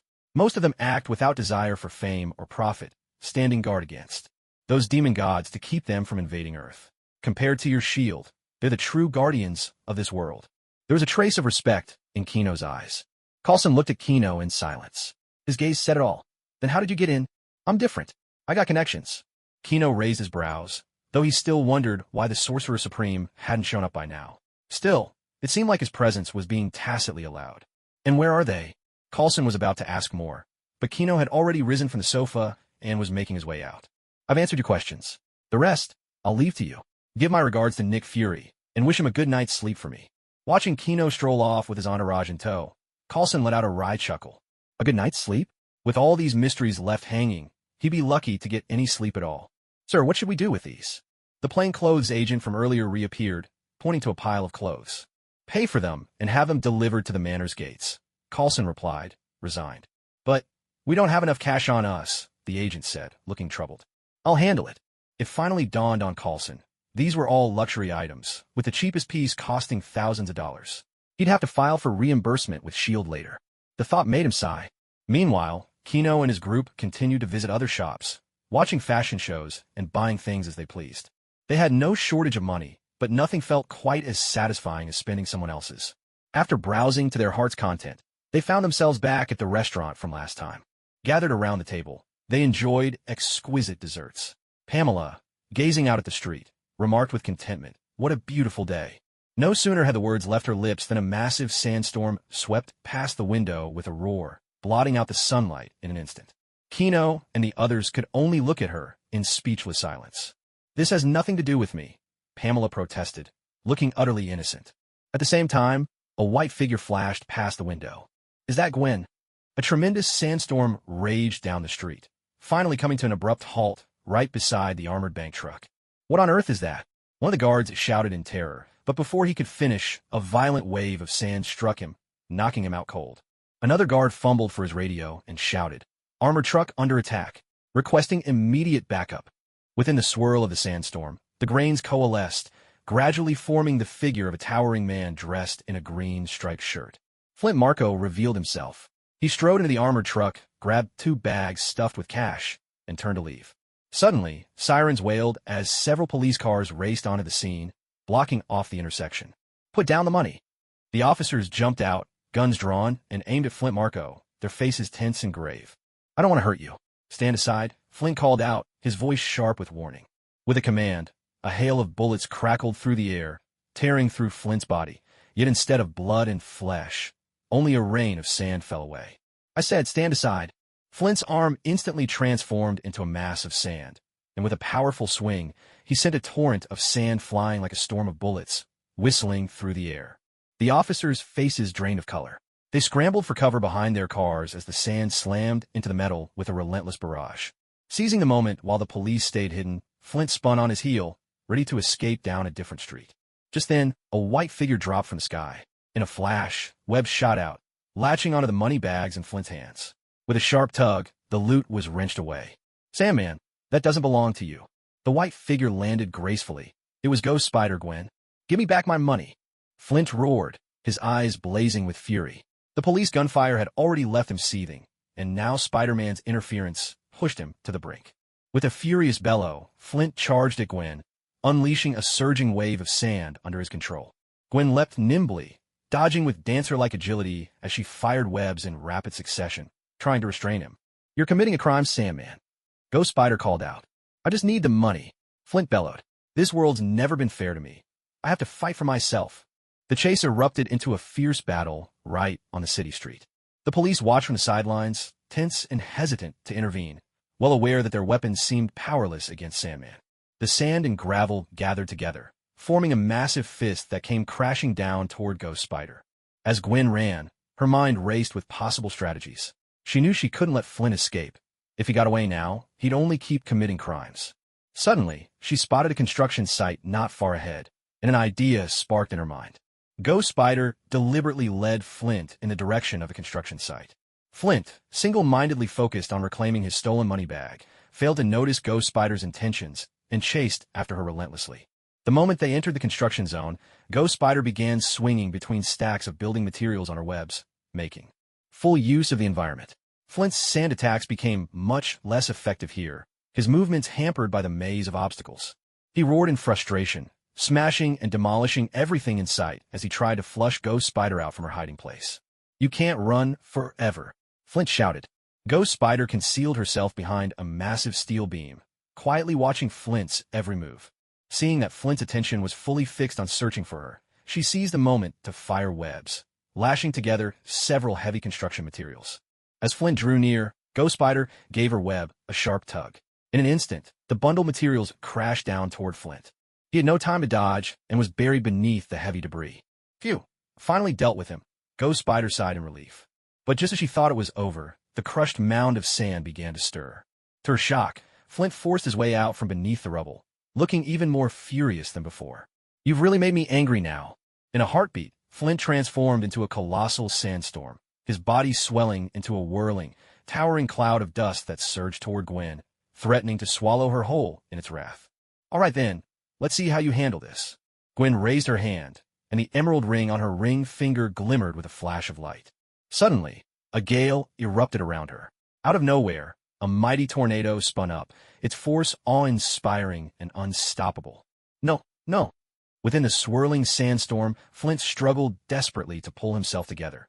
But before he could fully take shape, the tornado's overwhelming pull tore his sandy form apart, scattering him grain by grain. In seconds, only a raging yellow tornado remained, howling through the sight. Flint's figure had completely vanished. Gwen pulled down her mask, revealing her delicate lower face, and let out a long, relieved breath. After all, it was summer, and she was still fighting in this skin-tight suit. The heat was almost unbearable. That really saved my skin. I wonder when that lecherous guy will be back, Gwen muttered to herself. She pressed a kiss to the ring. On her finger, she could almost feel Kino's warmth lingering there, and her thoughts wandered to him, a hint of longing in her heart. A few days ago, she went looking for them, but only Sister Pamela and her newly adopted goddaughter were at home, leaving her with an empty feeling inside. Spider-Woman. The police officers and armored truck guard from before appeared, their faces full of astonishment as they stared at the tornado, standing motionless before them, completely dumbfounded. From beneath her mask, Gwen said, "Officer, I told you, call me Ghost Spider. Spider-Woman just doesn't sound right." "All right, Ghost Spider." The officer, clearly the one in charge, replied with a grateful smile, his gaze brimming with appreciation. Most of them were quite fond of this spider, who always helped maintain order in the city. After all, with her around, police casualties had dropped significantly. Although, there were still a few who believed she was undermining the authority of the police, acting beyond their control. "Ghost Spider, could I have your autograph?" A young officer looked at Gwen with utter admiration, his eyes shining with excitement. Compared to the male Spider-Man, the female Spider-Woman had even more fans, most of whom were men. Gwen took the pen and paper the officer eagerly handed over, fulfilling her fan's small wish. After signing her name, Gwen returned to the corner where she'd been before, picked up the handbag she'd recovered, and handed it to the police. "This is the stolen money Sandman took. You should check it over." "Thank you, you've worked hard." The officer accepted the bag with both hands, his tone earnest and respectful. None of them seemed to notice that the sand around the construction site was starting to tremble, little by little being drawn into the heart of the tornado. At first, no one paid it any mind. Everyone was focused on discussing how to deal with Sandman. But the tornado gradually spun out of control. The once stable column of wind began to sway violently, and the whistling grew sharper and more piercing. "He's coming out. You all need to get away now." No sooner had Gwen spoken than a sand giant, 10 meters tall, broke free from the whirlwind, sending a surge of powerful air currents that scattered dust everywhere. "I told you, give me the money." The sand giant bellowed, raising his massive fists high above his head before bringing them crashing down. A colossal shadow swallowed up Gwen and the officers, the pressure so suffocating it seemed to freeze them in place. The police, terrified by this monstrous scene, were shaking uncontrollably, faces pale as chalk, wanting to flee, but unable to move. Gwen herself could have easily made her escape. With her abilities, she could vanish from the spot in an instant. But if she left, the police beside her would be crushed to pulp beneath those massive fists. "Let's hope this doesn't hurt too much." Gwen crouched down, legs coiling with energy, then launched herself upward with explosive force. A rush of air burst beneath her, propelling her like a cannonball straight toward the sand giant looming above. As she hurtled closer to the giant fists, Gwen gritted her teeth, tightening her own fists in anticipation of the imminent impact. "Honestly, why don't I ever take better care of myself?" A helpless voice sounded in her ear. Gwen felt an arm slip around her waist, followed by a gentle force that skillfully absorbed the momentum of her forward rush. A deafening explosion echoed through the sky as the massive fist above her head burst apart, scattering into swirling clouds of sand. A fierce gust, like a rampaging beast, whipped up the loose sand and flung it far into the distance, weaving a thick curtain of dust across the air. The impact from the exploding arm knocked the giant sand creature off balance. Its enormous figure crashed backward, slamming into a half-constructed building with a deep, resounding thud, sending up a fresh wave of dust. Gwen cried out in delight, her eyes sparkling with excitement and joy. On the ground, the police officers stared up at the sky in stunned silence, mouths agape, their faces painted with shock and awe. A golden cape billowed wildly in the wind, blazing like living fire. Armor emblazoned with an S gleamed with a cold, steely light. The figure's flawless physique radiated unmatched strength, and his handsome face looked as though it had been sculpted by the gods themselves. Even for those who had never seen him in person, his identity was unmistakable. One of the police officers couldn't help but shout out his name, voice trembling with a mix of fear and reverence. Unlike Spider-Man, Kino inspired only fear in most people, whether it was his power to summon demons or his near destruction of the country. Terror was all he left behind. Kino descended slowly from the sky, feet touching down lightly. He let go of Gwen, his smile tender as he gazed at her, still leaning against his chest, his eyes brimming with affection. "How about we head home now and let you lean on me for as long as you like?" Kino teased gently, his voice deep and magnetic. "Sure. Wait, no. When did you get back?" Gwen answered instinctively, but then realized what she'd said. Her cheeks flushed bright red as she hurriedly slipped out of Kino's broad, warm embrace. "I just got back yesterday. We'll catch up later. This isn't over yet." Kino turned his gaze toward the sand giant, who was struggling back to his feet. Absorbing sand from the surroundings, the sand giant quickly mended his body. Fresh out of prison, he had no idea who the Demon King was. "Why is everyone trying to stop me? I'm only taking a bit of money, not all of it." The sand giant roared in fury, his voice brimming with resentment and frustration. "That's not my concern. I'm here because you almost hurt my girl." Kino's eyes flashed. A bolt of heat vision blazed out, the piercing red beam slicing through the air and striking the sand giant's body like a sword of light. The instant the red beam touched him, the sand giant's body turned into molten glass. "AR!" Flint screamed in agony, desperately shaping the sand into walls to shield himself as he tried to repair his form. But as the construction site's sand ran out, Flint was forced to use the sand from his own body to block the attack, his massive form shrinking smaller and smaller. On the construction site, molten red glass flowed out, radiating an intense, scorching heat. The nearby police officers wiped the sweat from their foreheads, too afraid to leave their posts. Soon, Flint's body had shrunk to less than 5 meters across. "Penny, Daddy will bring a lot of money to cure you soon." A fierce and desperate glint flashed in Flint's eyes. Reducing himself to barely a meter's worth of sand, he gathered it all together, merging the grains. With the glass on the ground to rapidly form a shield. With it, he braced himself against the searing heat vision, struggling forward inch by inch. Super hearing caught his words in the wind. Kino remembered that in one version, Sandman turned to crime to pay for his daughter's treatment. The shield in Flint's hands grew smaller and smaller. Just when he was on the verge of despair, the heat vision finally ceased. Frank dropped the nearly molten glass he was holding. He was about to rush over, but his body suddenly gave way, collapsing into a heap of sand on the ground. He had reached his limit. Is money really that important to him? Gwen felt a twinge of sadness. Though he was their enemy, there was something moving about his courage as he charged straight into death. Kino didn't answer. He simply gazed down at the sand, picking up a pendant that contained a photograph. "Family, is it?" In the next instant, he vanished from sight. Before Gwen could even wonder where Kino had gone, he reappeared, carrying several bags of sand, which he dumped onto the ground, forming a small mound. Time passed, but nothing happened. It seemed as though Flint was truly gone. "Don't you want to see your penny again?" Kino's voice drifted gently through the air. Flint, whose consciousness had already faded, was jolted awake by these words. "I have to bring back the money." That thought blazed through Flint's mind, reigniting his will, which had nearly dissipated. His longing for his daughter spurred a desperate urge to survive. The mound of sand on the ground began to tremble once more, slowly gathering itself into the shape of a person. The process was far from smooth, with the form collapsing repeatedly, but at last, he managed to reconstitute himself as a human. "Why did you save me?" With a complicated expression, Flint looked at the man before him. This was the same man who had nearly killed him moments ago, and now he was the one offering salvation. Kino handed him the pendant. "I value your abilities. How about working for me? Legitimate pay." Flint carefully put away the pendant, knowing he had no right to refuse. He asked how much. $300,000. Kino named his price. "Not enough. I want $1 million. Give it to me within a day, and my life is yours." Flint shook his head, resolute. "My daughter's treatment has already racked up a debt of $100,000. We need at least $1 million to cure her." A tangle of emotions welled up in Gwen's heart. Was he really only robbing people for the sake of his daughter? "No problem, go ahead and sign." Chino pulled out the Black Demon contract. Sandman had tremendous potential. If he had enough sand, he could even stand his ground against Chino for a while. Flint took the contract for a look. $1 million? No issue. He grabbed the pen and was about to sign, but then his eyes widened as he spotted something in the document. Did you make a mistake here? Chino frowned, took it back, and checked. I'm offering a monthly salary of 1 million. As my employee, you'll be working under me for life. Nothing wrong with that, right? Chino said, genuinely puzzled. 1 million per month? The police officers looked utterly shocked, unable to believe their ears.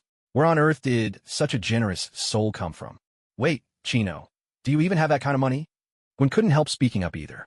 Flint looked at Chino, stunned and suspicious, as if afraid he was being played for a fool. Didn't I ever mention? I'm a shareholder in Stark Industries. I hold a 20% stake. Chino tilted his head as he spoke. Absolutely not, Gwen replied, realizing there were still so many things about her boyfriend she didn't know. So, are you signing? The salary is after tax. Chino shook the contract in his hand, the papers rustling crisply. Of course I'm signing, boss. Without a moment's hesitation, Flint scribbled his name across the contract at lightning speed, terrified the offer might vanish if he hesitated for even a second. He'd assumed it was 1 million per year. Everyone knew Stark Industries. It was a multi-billion-dollar company. We could do it right now.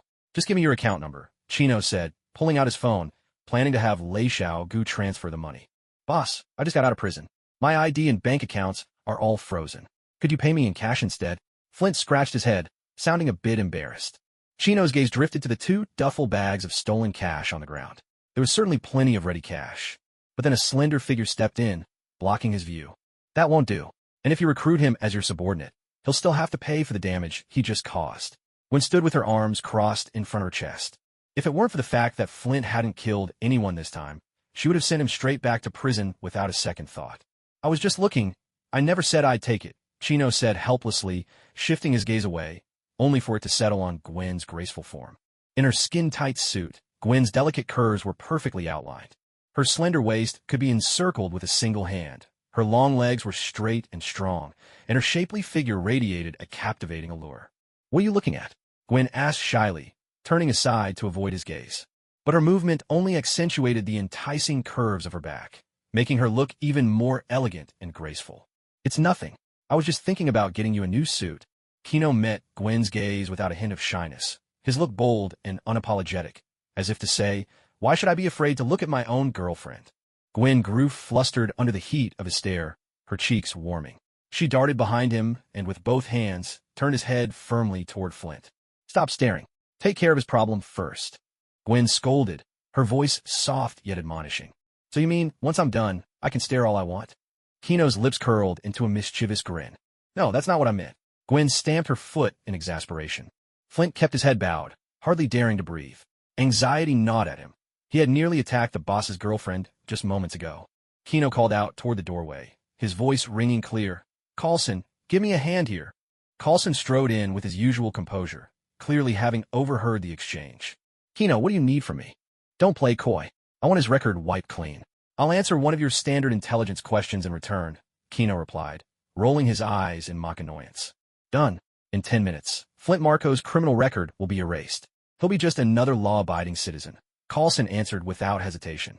Gwen watched this backroom deal unfold in silence, as did the other officers, all of them pretending not to notice. That's how this country works. If you can offer enough in return, there's nothing you can't do. Flint was visibly moved, his body trembling with excitement. Soon, he could finally visit his daughter openly, without fear. Flint, go to this address and look for someone named Raz Al Ghul. They'll give you an advance of 1 million, Chino said, handing him a slip of paper. Chino then turned to the police officers. You guys go too. Each of you gets 10,000. If you're hurt, it's 15. Any property damage will be reimbursed in full. Flint, the money comes out of your next month's wages. A cheer erupted among the officers and guards. Their excitement was plain to see. 10,000 was 2 months' salary for most of them, especially the armored car guard who'd been knocked out. He gave Flint a grateful look, as if their earlier scuffle had never happened. Flint had no objections.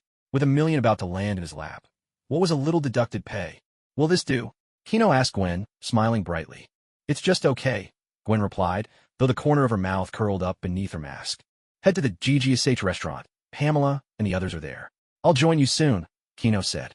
Gwen nodded, then turned and left with a light step, her figure radiant beneath the sun. Carlson mused silently. Ghost Spider's true identity was no secret to their organization. Perhaps he could arrange a promotion for her father, a small favor, but one that could be useful down the line. When everyone else had gone, Chino turned back to Carlson. Ask your question. We haven't finished our date yet. The address of the sorcerer. This information isn't as cheap as you might think. Carlson wasn't disappointed. He was just giving a try. Yesterday, a hammer fell from the sky in New Mexico. Do you know where it came from? I actually do, Kino replied, raising an eyebrow, clearly enjoying the suspense. Are you familiar with Norse mythology? Don't tell me the gods are coming down to earth. Carlson replied with a wry smile. It's not quite like that. To put it simply, it's the story of the god of thunder making a mistake, being cast down to the mortal world by Odin for some trials, and having to reclaim his power. What are we supposed to do? Carlson sounded worried. A meeting between mortals and a god. This was truly unprecedented. No need to be anxious. All you need to do is keep him safe, don't interfere with his trial, and maybe even lend him a hand when necessary. You could treat this as a diplomatic encounter with an alien. Kino spoke easily, as if it were nothing out of the ordinary. But Carlson's brow was furrowed, his eyes clouded with anxiety and unease. It sounded simple enough, but if that god of thunder caused any trouble on Earth, what awaited them might be an interstellar war. The consequences would be unimaginable. Earth could be plunged into endless disaster. Relax.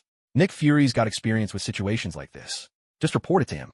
Carlson recalled that alien from years ago who disguised himself as human, and his heart grew even heavier. Having gotten the intel he needed, Carlson left in a hurry. Kino soared up to the restaurant rooftop, where his battle suit instantly melted away, morphing into venom. The two of them descended the stairs together, hand in hand. Gwen had already arrived and was chatting cheerfully with Pamela and she, her face glowing with happiness. Damien sat to one side, his expression caught between puzzlement and indecision. Venom plopped down next to she with his usual swagger, grabbing a pastry from the table and popping it into his mouth. Kino scooped Damien up and set him on his lap. What's on your mind, Damien? Damien leaned in and whispered, should I call her Mom? Or Annie? He met her a few days ago and called her Annie, but this time she was wearing a jeweled ring, just like Mom's. Maybe she was a new mom after all. The room fell silent in an instant. Damien's voice was quiet, but everyone present was far from ordinary. Their sharp ears caught every word. Damien, just call me Auntie, Gwen replied gently. Her cheeks flushed bright red, like a ripe apple, a touch of shyness and panic in her eyes. Haha, for now, Annie works. When Annie moves into the manor, you can call her Mom, Kino teased, grinning at Gwen. Who are you calling Auntie? Gwen shot Kino a look, then caught herself, remembering Damien was still in his arms. Damien, I wasn't talking about you. You should still call me Auntie. Gwen's expression grew a little complicated, and she couldn't help but sigh at the realization that she was now at the age where people called her Annie. Yet she was only 19, still a school age. Damien nodded obediently, his voice soft and childish as he said, Okay, Auntie Gwen. Everyone burst into laughter at Damien's adorable manner, and the atmosphere lightened instantly. After finishing lunch, the group set off again, wandering through the streets with renewed enthusiasm.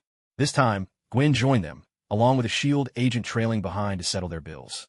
Kino deliberately hung back a step, quietly falling in at Gwen's side at the end of the group. Gwen walked in silence, lips pressed together, her gaze wandering as if she was lost in thought. Without a word, Kino reached out and caught her fingers. Gwen tried to pull away but couldn't escape, so she let him hold her hand, a faint blush creeping over her face. Kino played with her fingers, marveling at their softness and slenderness. The tips of his fingers brushed gently across her palm, as if savoring the delicate warmth there. Gwen allowed him to toy with her hand, her blush deepening, but she didn't pull away. She simply lowered her head, not daring to meet Kino's eyes. Tell me your measurements, Kino said. Gwen's face flushed red, as bright as a ripe tomato. She tried to yank her hand away, but his grip was unyielding. You pervert. Why do you even need to know that? She was both embarrassed and annoyed. She'd already agreed to be his girlfriend, but to ask for her measurements outright, this was just too much. Dummy, what are you thinking? Of course it's for your battle suit, Kino answered with an exasperated look. Your current suit doesn't have any defense, nor any special features. It's basically just regular clothes. What do you mean, just regular clothes? I spent ages designing that. Gwen huffed, turning her head away in annoyance, her lips pouting ever so slightly. All right, I misspoke. I meant to say it's a suit without any defensive features. That's why I want to design a new suit for you. It doesn't have to be fancy, but at the very least, it should be bulletproof. Kino explained patiently, his eyes filled with seriousness and care. Gwen turned back to look at him, seeing the concern in his gaze. Blushing, she leaned close to his ear and whispered a string of numbers. Kino looked at Gwen in surprise. Feeling even more self-conscious under his gaze, Gwen broke away and ran over to Pamela's side. What's wrong, darling? Did your sweetheart upset you? Pamela smiled as she stroked Gwen's golden hair, having deliberately given the two of them some space before Gwen scampered back. Gwen clung to Pamela's arm, her ears burning red. She could feel those piercing eyes boring into her back, making her feel even more embarrassed. Madam Venom, could you keep an eye on Damien for me? She suddenly thought of something and spoke up. Of course, Venom replied cheerfully. Venom was, of course, more than happy. It scooped Damien up in a big hug, nuzzling against him while muttering, so soft, so fragrant. Venom Mom, a little gentler, please. Damien let out a helpless sigh, his small face a picture of resignation mixed with a trace of indulgence. She stood quietly in place, waiting for Kino to catch up. Only when Kino walked up beside her did she step forward. Kino instinctively took Shi's small hand in his own. What's wrong, Shi? He asked. Young master, I overheard your conversation just now. There's a kind of demon spider in hell. Its silk is incredibly strong and even has self-repairing properties. I think it could meet your requirements, young master. She tilted her head up slightly to look at Kino, her expression earnest. That sounds like excellent material. Help me gather some, will you? By the way, how did you know about it, Shi? Kino asked, curiosity in his voice. I discovered it when I made you a set of clothes from hell spider silk, young master. But you almost always wear Madam Venom, so I never got to give them to you, she replied softly. There was a hint of regret in her tone. Who says they'll go unused? The company's grand opening is in a few days. You can bring the clothes to me then, Shi. Kino gave Shi's small hand a gentle squeeze, a warm smile lighting up his face. Yes, young master. A radiant smile blossomed on Shi's face. Her hard work on those clothes hadn't been for nothing. Kino continued to play with Shi's fingers, but he couldn't shake the feeling that something was missing. Shi, here, this is for you. She looked at Kino in surprise as he pulled out an ice blue ring and slipped it onto her finger. Instantly, her mind connected with the ring, and she understood its purpose. Young master, I can't accept this, she protested, trying to take the ring off and return it. Keep it on. Don't even think about giving it back to me. Kino held Shi's ring-adorned hand firmly, his voice resolute and brooking no argument. I storm ring, zero ring. Can draw energy from the icy void of outer space, unleashing cold waves that freeze the air, lower the temperature of objects or people, and can even approach absolute zero. Has the power to trap enemies in blocks of ice or engulf them in massive waves of snow and frost. As the two of them strolled leisurely down the street, a small circle of light suddenly appeared overhead. With a flash, a slip of paper fluttered down. Kino reached out and caught the note, unfolding it to read. Assist the son of Odin in completing his trial. The reward is a specified artifact. Kino tilted his head thoughtfully, musing to himself, this feels just like an NPC quest in a game. But if I recall correctly, Thor's trial should have ended by now. Venom leaned in for a look as well. Should we accept it? Of course. Who would turn down a free artifact? Kino replied without hesitation, his face lighting up with excitement and anticipation. After he finished speaking, Kino raised his hand toward the sky, making an okay gesture to show his acceptance. The gesture was firm and decisive, as if he could already see the legendary artifact beckoning to him. Kino focused his mind, sensing the coordinates on Coulson. He closed his eyes tightly, and his powerful mental energy stretched out like invisible tendrils, traversing the barriers of space to lock onto his target with precision. With a ripple of magical energy, a portal to the underworld slowly unfolded before him. In a flash of light, Kino instantly appeared at Coulson's side. The moment he arrived, he found himself in a dimly lit bar. The lights were hazy and dreamlike, and the air was thick with a mingled sense of smoke and alcohol. Kino, what brings you here? Coulson looked at Kino, who had appeared out of nowhere, his face full of surprise and confusion. That's something you all will have to explain. Odin gave me a mission, to help the son of Odin complete his trial. Kino sat down at the bar, a hint of resignation in his voice. So it's not working after all? Coulson sighed, his brow furrowed, worry clouding his expression. In the distance, there came a crash, followed by a boisterous shout. Who else wants some? Ha ha ha. With his superhuman vision, Kino peered through the crowd. A burly blond man, his face flushed, eyes unfocused yet brimming with arrogance, sat before a table littered with empty glasses, each one about to topple.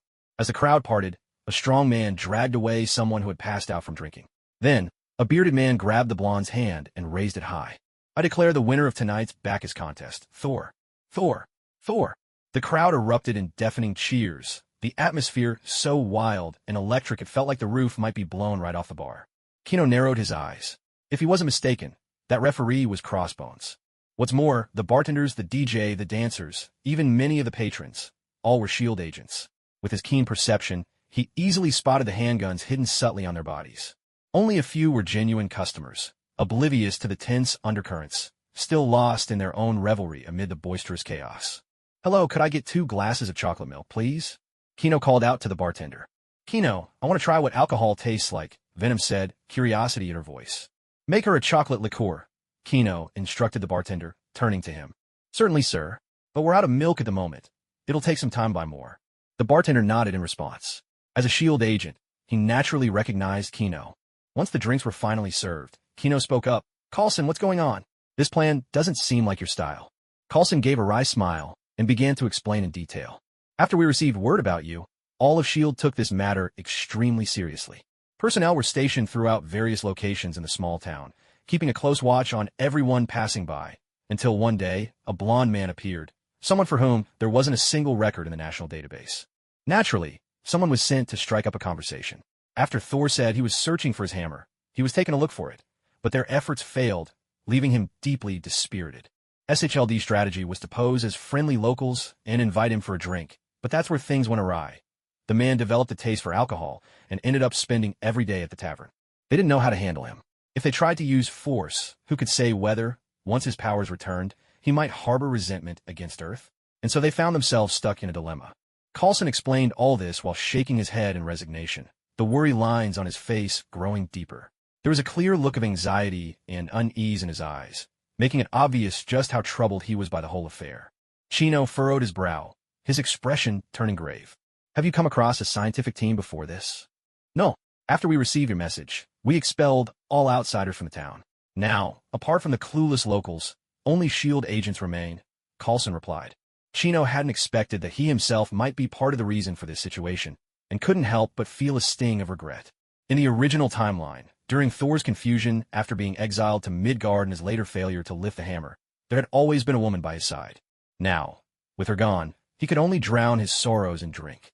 Thinking of this, Chino let out a helpless sigh. Thor rushed onto the stage, shouting to the DJ in high spirits, "Hey buddy, give us something with a real kick." The DJ flashed an OK sign and, without hesitation, cranked the volume to the max. A thunderous wave of music exploded through the room. Venom was so startled by the sudden blast that he dropped his glass, which shattered on the floor. "Chino, it's so noisy." Venom's voice was tinged with annoyance as he clamped his hands tightly over his ears. "Come into me," Chino said quickly, reaching out his hand. Venom flowed up his arm and merged into Chino's body. Then, Chino wrapped himself in a bioforce field, successfully blocking out the sound that was nearly splitting his eardrums. A note about group chats. I've thought long and hard about this, and for the time being, I won't be creating one. I write as a side job, and I'm concerned that, if a group were established, everyone, myself included, would get distracted, and it could throw off my writing process. To avoid unnecessary disturbances, I've ultimately decided not to set up a group. But don't worry, I read the comment section for each chapter and respond to most comments. Whether you're criticizing me or expressing your enjoyment, I see it all. If you share ideas about the plot that don't conflict with my plans, I may even incorporate them, like suggestions for future developments with the succubus or upcoming DC storylines. By the way, one important reminder, there's no need to at me in your replies in the comments, because Tomato Assistant can't see those. If you want me to notice, just start a new comment in the chapter. I'll be sure to see it. If you're hoping for any extra side stories, forget about it. The sharp edges have already been smoothed out by tomatoes, and if you try to dig further, someone from QQ might come after you. If you want to be a servant, I won't stop you. But giving you a ring, that's my own choice. I don't know what you're so afraid of, but this ring is my promise. I will protect you until the very last moment of my life. She fell silent for a moment, then gently tugged on Kino's hand. "Young master, could you kneel down for a moment?" Kino did as she asked and knelt. Before he could react, a petite pair of lips pressed softly against his own. The kiss was fleeting and tender, yet overflowing with emotion. "I love you, young master, but I only wish to be your servant." She's voice was as soft as a spring breeze, her cheeks flushed pink, her eyes brimming with affection. "I love you too," Kino replied, reaching out to draw she tightly into his embrace, as if he wanted to fuse her into his very soul. The passers-by were all stunned by this scene. Though this country prided itself on its freedom, she still looked so young, surely not yet of age. Some people had already stopped in their tracks, their jaws dropped in shock. As the realization set in, a few were reaching for their phones, ready to call the authorities.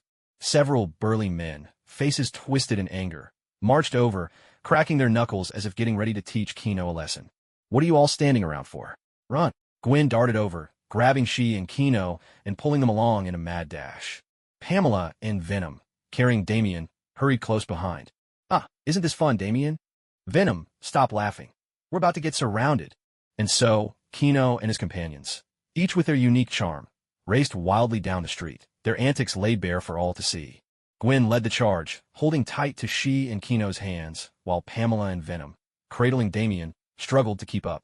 Their hair whipped wildly in the wind, faces alive with tension and exhilaration. People on the street couldn't help but stare.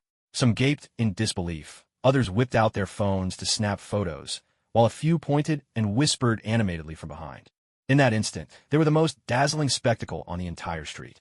Meanwhile, in the Demon King's palace, a portal quietly shimmered into existence. She stepped out, her pace unhurried as she walked down a shadowy corridor.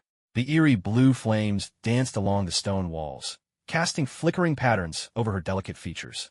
A faint, contented smile played on her lips from time to time, a smile born of happiness. Though she wished she could stay by the young master's side forever, there were countless matters in hell demanding her attention. She couldn't afford to be away for too long. Arriving at her usual office, she was greeted by a chorus of disgruntled voices. Why do demons even need toilets? Can't they just go outside? No way. She said that land will be used for cities in the future. We can't just relieve ourselves wherever we please. I was just a grunt before. I got no clue how to handle paperwork. And why does Hulk get out of this? Hulk? He can't even read. What's the point of bringing him here? Damn it. When is that guy coming back? I have no idea. Probably in 2 or 3 days. And by the way, you'd better watch out for She. She might come back next time as the new royal consort. Her? She's turned into such a little shrimp. How could that possibly happen? At that moment, the door creaked open. Instantly, the room fell silent, so quiet you could hear a pin drop. Bronsky and Bassa both lowered their heads, pretending to be completely absorbed in their work. Mora set her formidable assets down on the table, and the moment she saw She, her eyes lit up with delight. She, you're back already.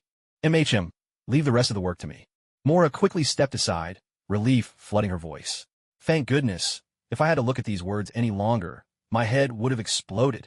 Thank you all for your hard work these past few days, she said, handling the affairs with practiced ease, not even glancing up from the documents. It wasn't really hard. I just get annoyed by all this paperwork. By the way, how did things go for you? Did you win over His Majesty? Should we start calling you Your Grace soon? Mora leaned in, full of gossip and curiosity. Bronsky and Bassa perked up their ears. They both knew perfectly well what the chief steward of Hell's absence had been about. He's still my young master, she replied, a gentle smile softening her face. Over at the other desk, Bassa straightened his back, a smug grin spreading across his face, his arrogance impossible to miss. I knew it. There's no way His Majesty would be interested in someone as feeble as you.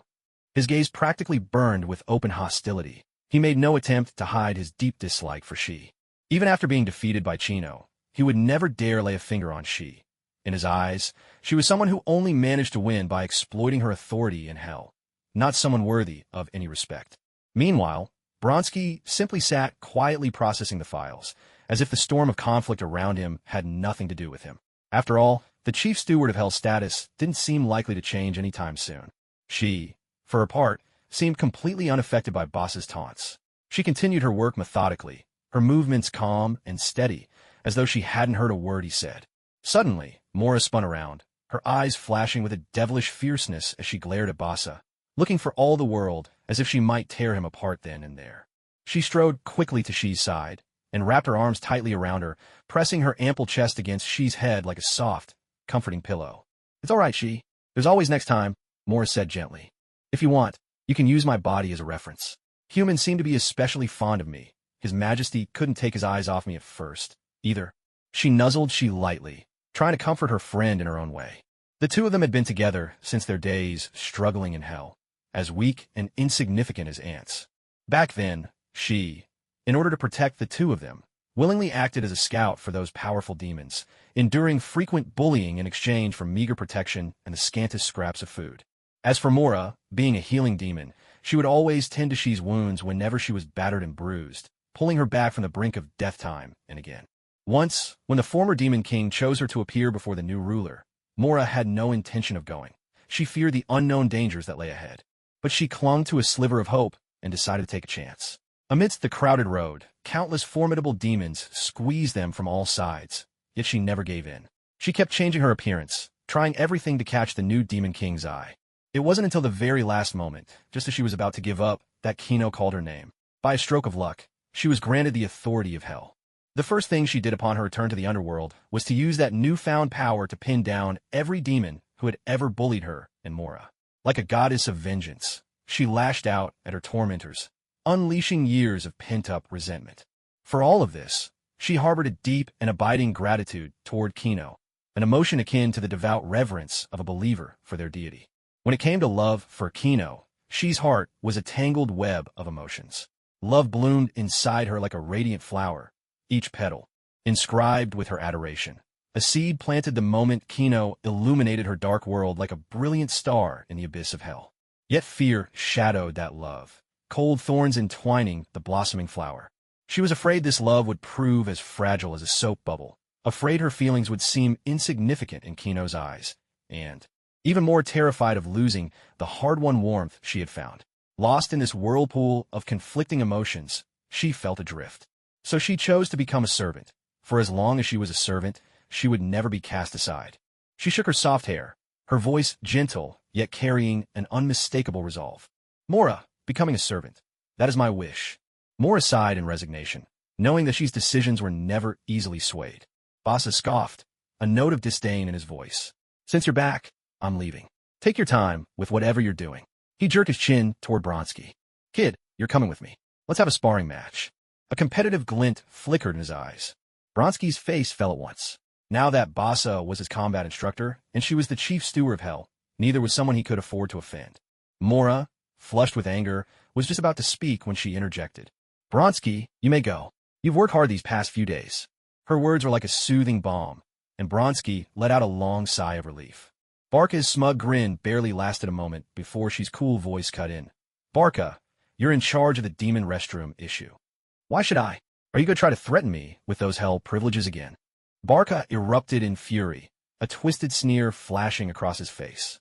He'd helped out before only because he knew what she was planning. Now that she hadn't succeeded, there was no way he'd keep obeying her like before. Is this enough of a reason for you? A faint smile played at the corners of Shi's lips as she slowly drew a necklace from beneath her clothes. The necklace itself looked quite ordinary, but the blue ring dangling from it shone like the most dazzling pearl in the depths of the sea. A ring, is that? Barca's voice grew dry. His face froze, as if someone had turned him to stone. His eyes locked onto the ring, unable to look away. Of course he knew what it was. Here in the underworld, every woman favored by His Majesty possessed such a special token. She, that's the ring His Majesty gave you. A spark of delight lit up Mora's eyes. She reached out, eager to touch this ring that meant so much. But she only smiled gently, tucking the ring carefully back inside her clothes, her movements as tender as if she were handling the world's most fragile treasure. She shielded it with her hand, her eyes full of reverence. Only with it close to her heart did she feel safe. This ring, to her, was more precious than life itself. Mora didn't mind that she hadn't touched the ring. She was too excited. That means you succeeded after all. I never said I failed, and I'll always be his servant. Mora paused, then understood exactly what she meant. She knew Shi's heart and her stubborn resolve all too well. With a soft sigh, Mora's gaze filled with sympathy and understanding. Sigh, I get it, Shi. I really do. But Barca had no idea what they were talking about. He did know one thing. It was one thing to challenge the head butler of hell, but to challenge His Majesty's woman. That was a death wish. He slunk back to his desk in silence, grabbing the folder with the restroom plans. His defeated, dejected silhouette was a far cry from his usual bluster, like a rooster battered and bested.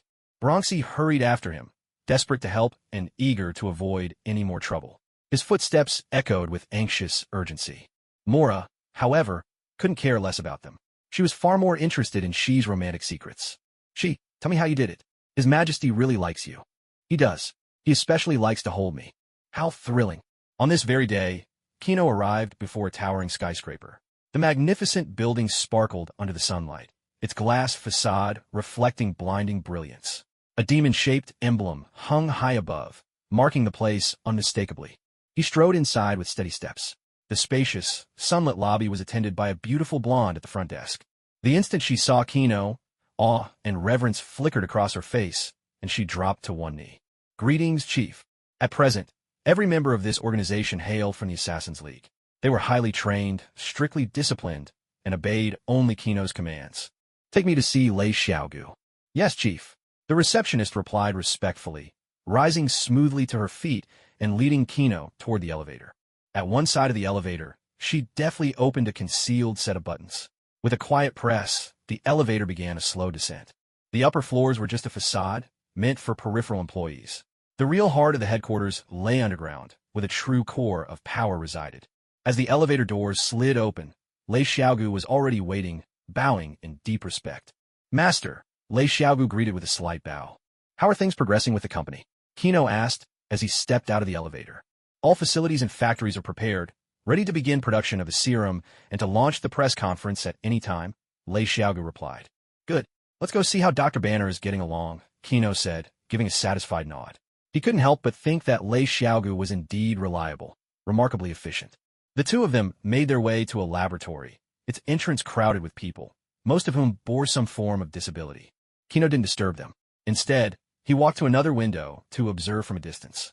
Inside, Dr. Banner was in the midst of an experiment. On the table lay a man whose legs were crippled. Are you ready to embrace your new life? Dr. Banner asked with a twisted grin. Yes, doctor. The test subject nodded nervously. This chance was his alone, earned by outlasting all his comrades through sheer luck. Don't be afraid. I've already tested it on lab mice. All you need is a good nap. With that, Banner injected the anesthetic, then followed with a syringe of blue serum. It wasn't long before the serum began to take effect. The man's two healed stumps split open, and a pair of baby-like feet began to grow. Banner watched the tiny new feet with excitement, quickly attaching various instruments to monitor their progress. The nervous system is connecting, bones are forming, blood vessels are normal. I've done it. It worked, Banner shouted, wild with joy.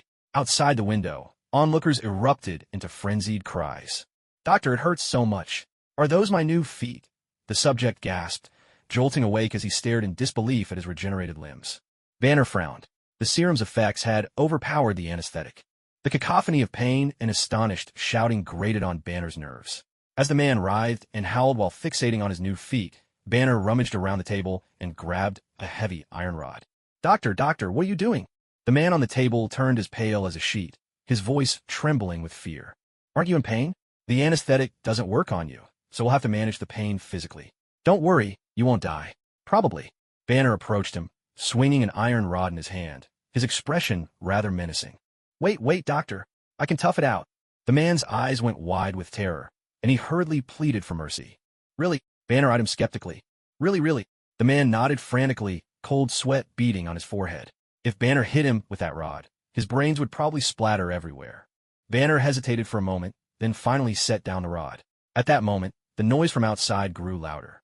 Frustrated, Banner stormed to the door and threw it open, shouting at the top of his lungs. Quiet. Who's making all that noise? I'm still treating him in here. The hall fell instantly silent. Nobody dared make a sound, hardly even daring to breathe. But as Dr. Banner finished shouting, he caught sight of an unexpected figure. Young master, what brings you here? I came to check on your progress with the serum. But, Banner, when was the last time you slept? Kino looked at the heavy shadows under Banner's eyes, his tone filled with concern.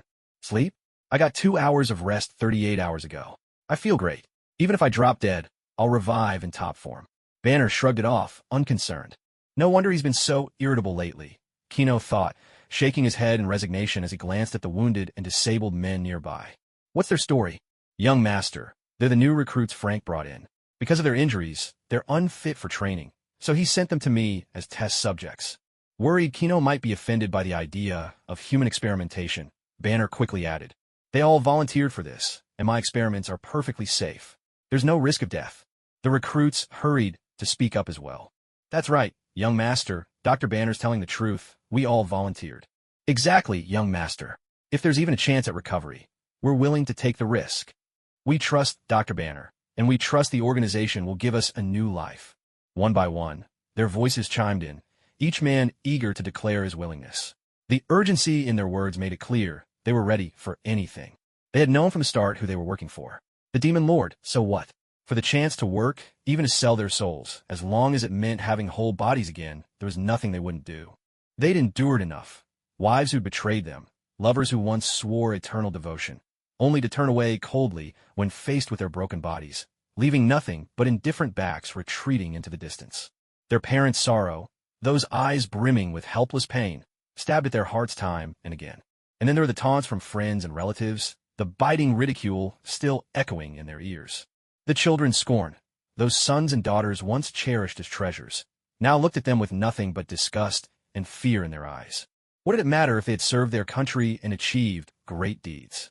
All that glory and those medals seemed so feeble and empty compared to their ruined bodies. The hardships of life would not be eased in the slightest by any past achievements. Kino pressed his palm downward, and the room immediately fell silent. A warm, approachable smile appeared on his face. Don't be nervous. I never said I disagreed with the human experiments. I understand your pain. Trust me, you'll find new life here. As long as you work hard for me, strength, longevity, wealth, health, all of these will be yours. Hope flickered in everyone's eyes as they listened to Kino's words. Young master, we will serve you wholeheartedly. We won't let you down. Kino nodded with satisfaction. He might not be skilled at psychological manipulation, but he could provide real and tangible results. All right, you may leave for now. Banner and I have some matters to discuss. This experiment was a great success. Soon, everyone will be as good as new. Yes, young master. The group saluted Kino in military fashion and prepared to depart. Take the one inside with you as well. Once his leg has healed, have him come see me, Banner called after them. At his words, a man with half his face burned and another missing an arm entered the lab, propped up the experimental subject, and led him away. Garcia, Wei Lang, be gentle. Don't mess up my precious little foot. Why aren't you saying anything? Are you upset that I beat you at drawing lots? Wait, where are you taking me? That's not the way to the dormitory. The subject cried out in fear, but the two men ignored his shouts and simply took him away. Once everyone had left, Banner eagerly led Kino and Lei Xiaogu into the lab, unable to wait to show off his success. Young master, over the past few months, I've developed 3 different serums. Excitement glimmered in Banner's eyes as he spoke, picking up a syringe. The first is the enhancement serum. In theory, it can double or even triple physical strength after injection. Any higher dosage, though, and it brings on side effects, aggression and bloodlust. Banner grabbed a white mouse, skillfully injected it with a bit of the red serum, and placed it in a high-strength glass tank. Inside, another mouse sat quietly in the corner, noticeably larger than the newly introduced one. Kino watched the little mouse intently. At first, it seemed restless, scurrying back and forth in the glass box, its tiny paws scratching against the walls, making faint squeaking noises. Next, its body gradually began to grow, the once thin and frail figure slowly becoming sturdier and stronger. At last, it quieted down, and without disturbing the larger white mouse already in the box, each retreated to its own corner in peace. Then Dr. Banner picked up another little white mouse, injected it with a larger dose of the serum than before, and placed it into a new glass container. At first, the mouse showed little reaction, but after a few seconds, its body began to swell, bit by bit. Almost immediately, its temperament changed as well, turning wild and agitated. It raced back and forth in the glass box, smashing itself against the walls, gnawing furiously with its sharp teeth, shrieking in piercing, frantic cries. Its eyes were bloodshot, the very picture of madness. This mouse's strength has increased by nearly 4 times, Banner remarked with a note of regret. But no matter how much I increase the dosage after this point, there's no further effect, unless I experiment with new combinations of the formula. As he spoke, Banner picked up an electrobaton he had prepared earlier and reached it into the glass box. The crazed little mouse, oblivious to the approaching danger, continued to hurl itself desperately against the walls. The moment the baton touched the mouse, a jolt of electricity shot through its body. The mouse convulsed violently for a moment, then went limp, lifeless. As for the formula, I'll look into it. But after injecting these serums, will the new version still be compatible? Kino asked. No worries. The serum is crafted with Lazarus Pool as its main ingredient. As long as the core component remains unchanged, there shouldn't be any notable rejection reactions. But if the subject's physique is too strong, the serum won't have any effect. It's really only suitable for ordinary people. Hearing Banner's reply, Kino couldn't help but think of several other serums known for their powerful side effects. He wondered what might happen if they were combined with the Lazarus Pool. Lei Xiaogu's face was full of astonishment. He'd known Banner was experimenting with the Lazarus Pool, but he'd never paid it much mind before. After all, he himself had studied it for 700 years without success. Now, hearing that Banner had achieved such results, he couldn't help but think. If he'd had such a serum in the past, he would have conquered the world long ago. With practiced movements, Banner removed the dead mouse and gently placed it into a cup filled with a vivid green liquid. This is a revival serum. Well, perhaps not true resurrection. If the vital organs are too badly damaged, if it's been decapitated, or if death has lasted too long, it still won't work. As he worked, Banner explained in detail. The mouse in the cup began to twitch, at first with only the faintest tremor. But as time passed, the convulsions grew stronger. After several minutes, the little white mouse opened its eyes and came back to life, struggling to leap out of the cup. Before it could make any move, an electric baton was thrust inside, sending a powerful current coursing through it for a full minute. This time, they waited for quite a while, but the little white mouse remained perfectly still, showing no sign of coming back to life. Once the brain is severely damaged, there's no way to revive it. Besides, this resurrection potion can only be used by soaking, Banner said, setting the electric baton aside with a casual gesture. This takes a heavy toll on the Lazarus pool. I've examined the water in the underworld. It can recover, but only very slowly. As for the resurrection potion, it can bring at most a few 100,000 people back before it runs dry. Then let's treat this potion as a special benefit. If any core staff member's family dies by accident, they can apply to use it. Each person gets 3 chances. Lei Xiaogu. Make a note of that, Kino instructed. Kino didn't seem particularly concerned. In his eyes, this potion was already a success, not something to fuss over. Lei Xiaogu responded at once, "Yes, young master, I've noted it." He quickly pulled out a small notebook, diligently jotting down Kino's orders, not daring to slack off in the slightest. Banner's face lit up with a delighted smile. He was clearly a core member himself, and who could guarantee their loved ones would never face misfortune? The thought filled him with an added sense of joy. Then, brimming with excitement, he introduced the final potion. The limb regeneration potion, my proudest creation. You've already seen its effects just now, young master. The previous tests on the white mice showed no flaws at all. Banner handed over his masterpiece with evident pride. The rejuvenation and longevity potions are still in the experimental phase. Give me a little more time, and I'll have them ready soon. Kino gazed at the blue potion in his hand, admiration in his eyes. Banner, is there anything you desire? Nothing at all, young master. You've given me a normal life. That's all I ever dreamed of, Banner replied, his eyes brimming with gratitude. No one else could truly understand what it's like to wake up in a strange place, forced to hide in some deserted corner, always on the run from relentless pursuers. Though he'd been busy lately, this was exactly the life he'd been longing for. Kino considered his words. Though Banner claimed to want nothing, he couldn't really let him go unrewarded. People won't stay loyal forever if they get nothing in return. From now on, you'll get 20% of the profits from selling these potions, Dr. Banner. Also, in 3 days, when the company officially launches, you'll announce the limb regeneration and healing potions. The resurrection and enhancement potions will remain for internal use only. At first, Banner looked utterly stunned, and then his face broke into a huge, joyous grin. Thank you, young master. After all, with effects as astonishing as these, even a single sale could fetch a fortune. Moreover, if he is the one to make the announcement, the whole world will finally know him.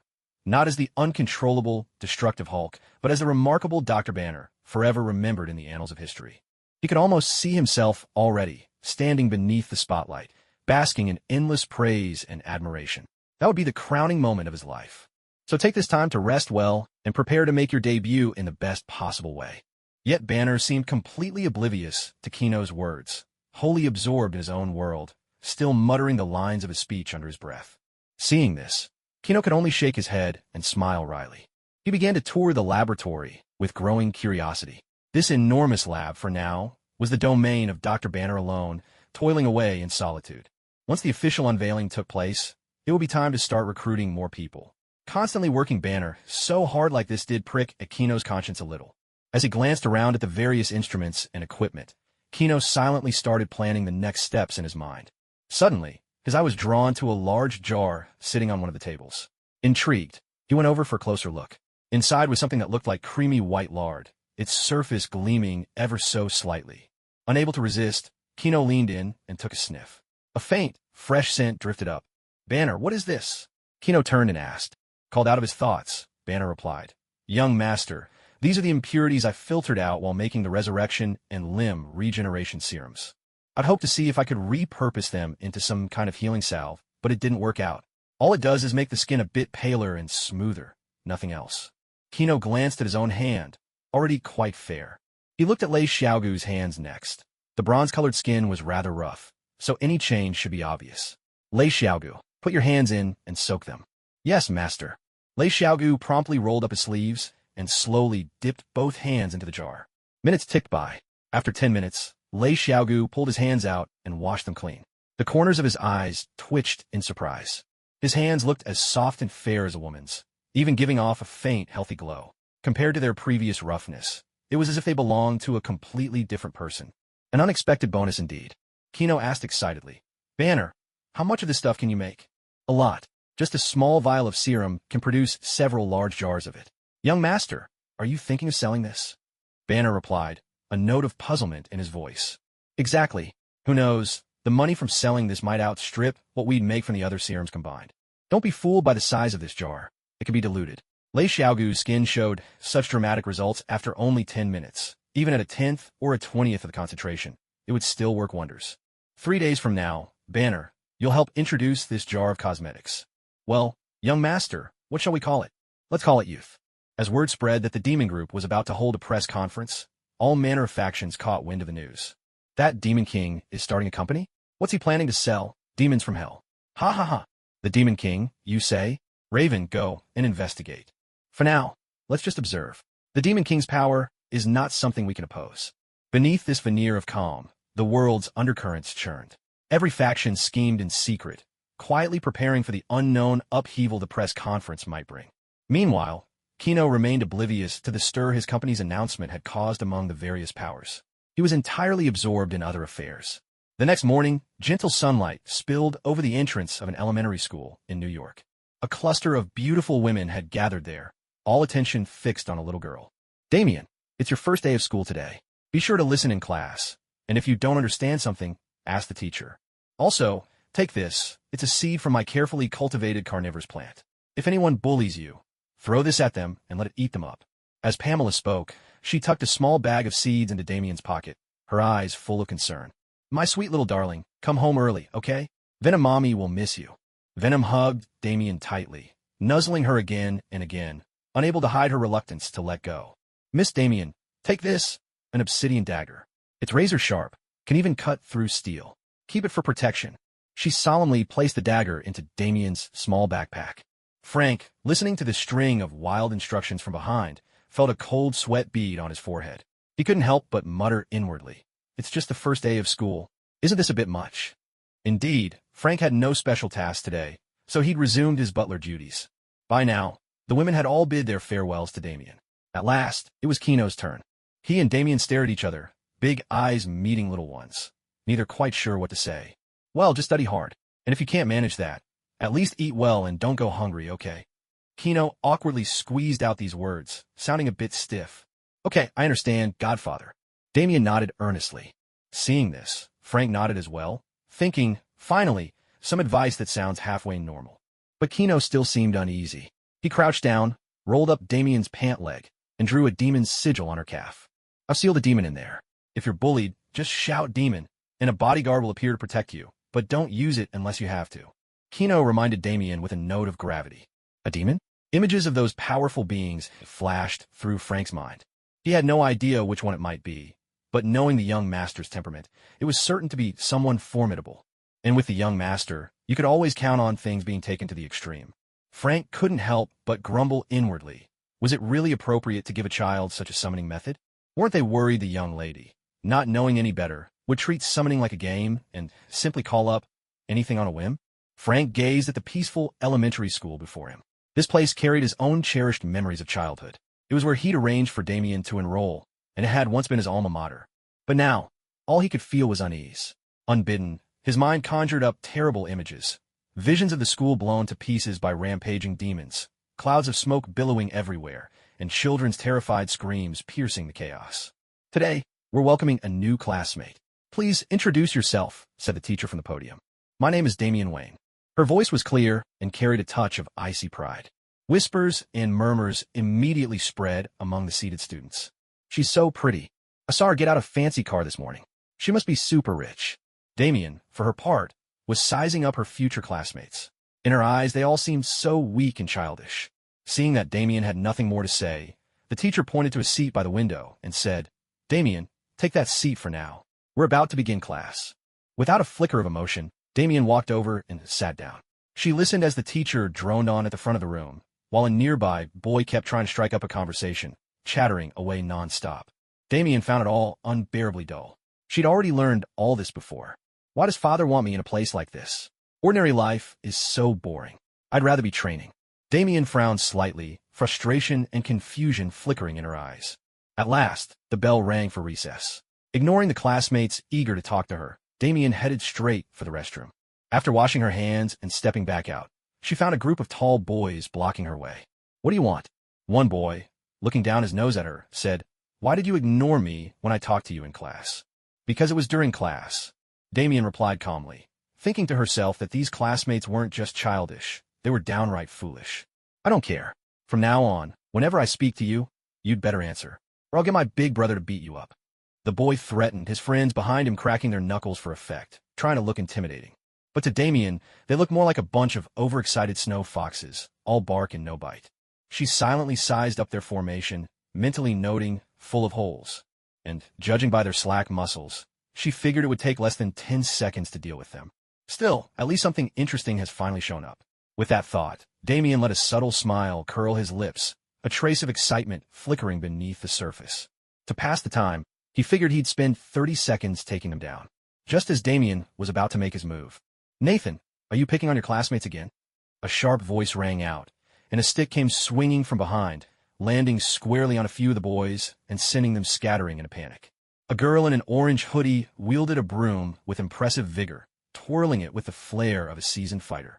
"Are you all right?" "I'm Fina, but you stole my prey," Damien replied, a hint of dissatisfaction in his voice, arms crossed over his chest. "Stole your prey? Wow, that sounds pretty cool.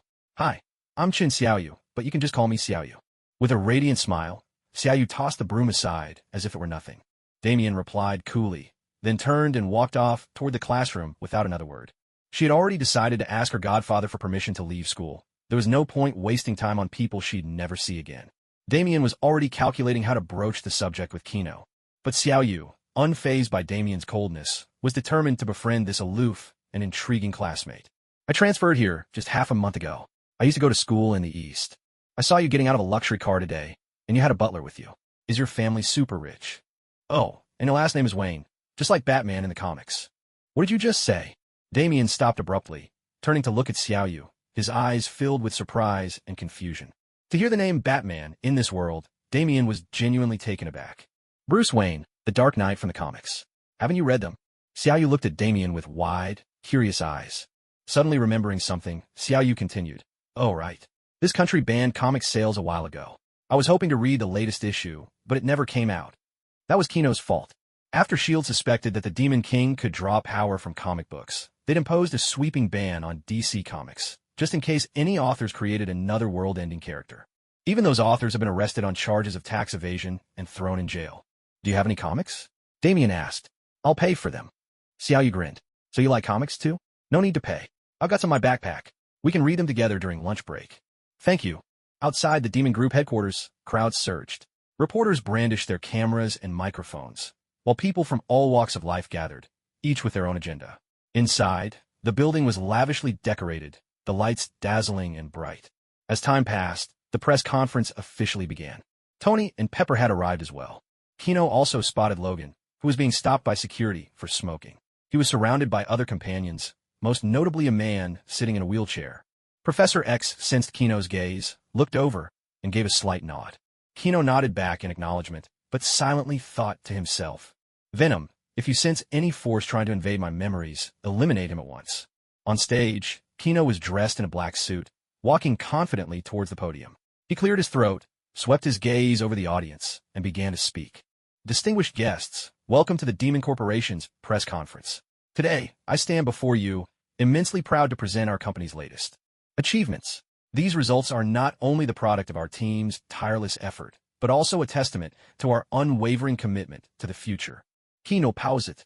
The audience fell silent, everyone waiting expectantly for his next words. "Now, I invite Dr. Banner, our head of research and development, to introduce our newest products." Dr. Banner, dressed in a crisp white lab coat, stepped up to the podium. He could feel his heart pounding, so he took several deep breaths, doing his best to steady his nerves. He lifted his head, his gaze firm as he looked out at the crowd, and began to introduce the healing serum and the limb regeneration serum. Ladies and gentlemen, first, allow me to introduce the healing serum. This serum can rapidly heal all kinds of internal and external injuries. Whether it's a simple scratch, a broken bone, or even serious organ damage, it can deliver remarkable results. Dr. Banner picked up a vial of the healing serum and held it up for everyone to see. It's very easy to use. Just inject it directly into the patient, and it will take effect almost immediately. He then set down the healing serum and picked up another vial, this one containing the limb regeneration serum. Next is the limb regeneration serum, a breakthrough we are especially proud of. No matter how long a limb has been missing, as long as the wound is properly treated, this serum can help regrow a complete, healthy limb, restoring it to its original state. Murmurs rippled through the audience, with gasps of astonishment spreading from person to person. At that moment, someone in the crowd raised an objection. How can you guarantee this is real? Are there truly no side effects? The voice came from an elderly man with gray hair and glasses. His expression was stern, and he fixed Dr. Banner with a skeptical gaze. Of course there are none. We can demonstrate it for you right here. Banner had anticipated such skepticism. A blond man stepped forward, holding a dagger. Without hesitation, he slashed his own arm, and blood gushed out instantly. The crowd erupted in shocked exclamations. My God, that's insane. Is this really happening? How could he do that to himself? Exclamations and questions erupted from the crowd, plunging the entire scene into chaos. Tony quickly reached out to shield Pepper's eyes. The injured man revealed his wound with a blank expression, flesh torn open, bone gleaming white beneath, a sight so ghastly it sent chills through the audience. After displaying the injury, he picked up a vial of healing serum and swiftly injected a third of its contents into his arm. For minor injuries like this, just a third of the dose is enough for a full recovery, Banner explained from the side. The people below the stage found this absurd. A hand nearly severed, blood pooling on the floor, and this was called a minor injury? Wait, is his bleeding stopping? Someone in the audience noticed, drawing everyone's attention to the wound. Even the camera zoomed in. Sure enough, the bleeding had ceased, and a fresh scab had already started to form. Murmurs of astonishment rippled through the crowd. 10 minutes passed, and the scab began to peel away on its own. Calmly, the injured man rinsed the blood from his arm. To everyone's shock, aside from a faint red mark, there was no trace of injury left. That deep, bone-revealing wound looked as if it had never existed, the skin as smooth and flawless as a newborn's. In an instant, the room erupted with excitement. This is a miracle drug. Incredible. I can hardly believe my eyes. If this becomes available everywhere, think how many lives it could save. A wave of cheers and gasps swept through the hall, the air electric with excitement. Even Tony was intrigued. After all, who wouldn't want something that could save their life? Kino, how are you planning to sell this? Give me 100 bottles. Kino rolled his eyes, grabbed a nearby case, and tossed it over. This is all I've got. Take it or leave it. Come back for more when you run out. Tony opened the box to find 20 vials each of the healing serum and the limb regeneration formula. Pepper, who was standing nearby, caught sight of them and said gratefully, Thank you, Mr. Kino. My pleasure. He's helped me plenty with matters in hell. After all, Kino replied with a smile. As Tony's equipment was gradually set up, the speed of development in hell advanced by leaps and bounds. Where once there was only barren, lifeless land, now the roar of machinery filled the air, and the place buzzed with activity. Advanced excavators, drilling rigs, and transport vehicles shuttled back and forth, raising clouds of dust. Thanks to everyone's concerted efforts, a miraculous oasis appeared at the very heart of hell. Tony pulled out a white canister and asked, Kino, what's this? There's no label. That's for Pepper. Kino was about to explain when a commotion broke out in the hall. That serum is a fake. That man's a mutant. I know mutants, and many of them have extraordinary healing abilities. The person who spoke out was a middle-aged woman in a business suit, holding a microphone in her hand. The cameras around the room all turned to focus on her. Professor X and his companions also fixed their gaze on the middle-aged woman. The surrounding reporters looked at her, as if she were an idiot, thinking to themselves that she clearly had no idea whose press conference this was. Even if they privately thought the same as she did, you simply couldn't blurt it out. How much did she get paid to say that?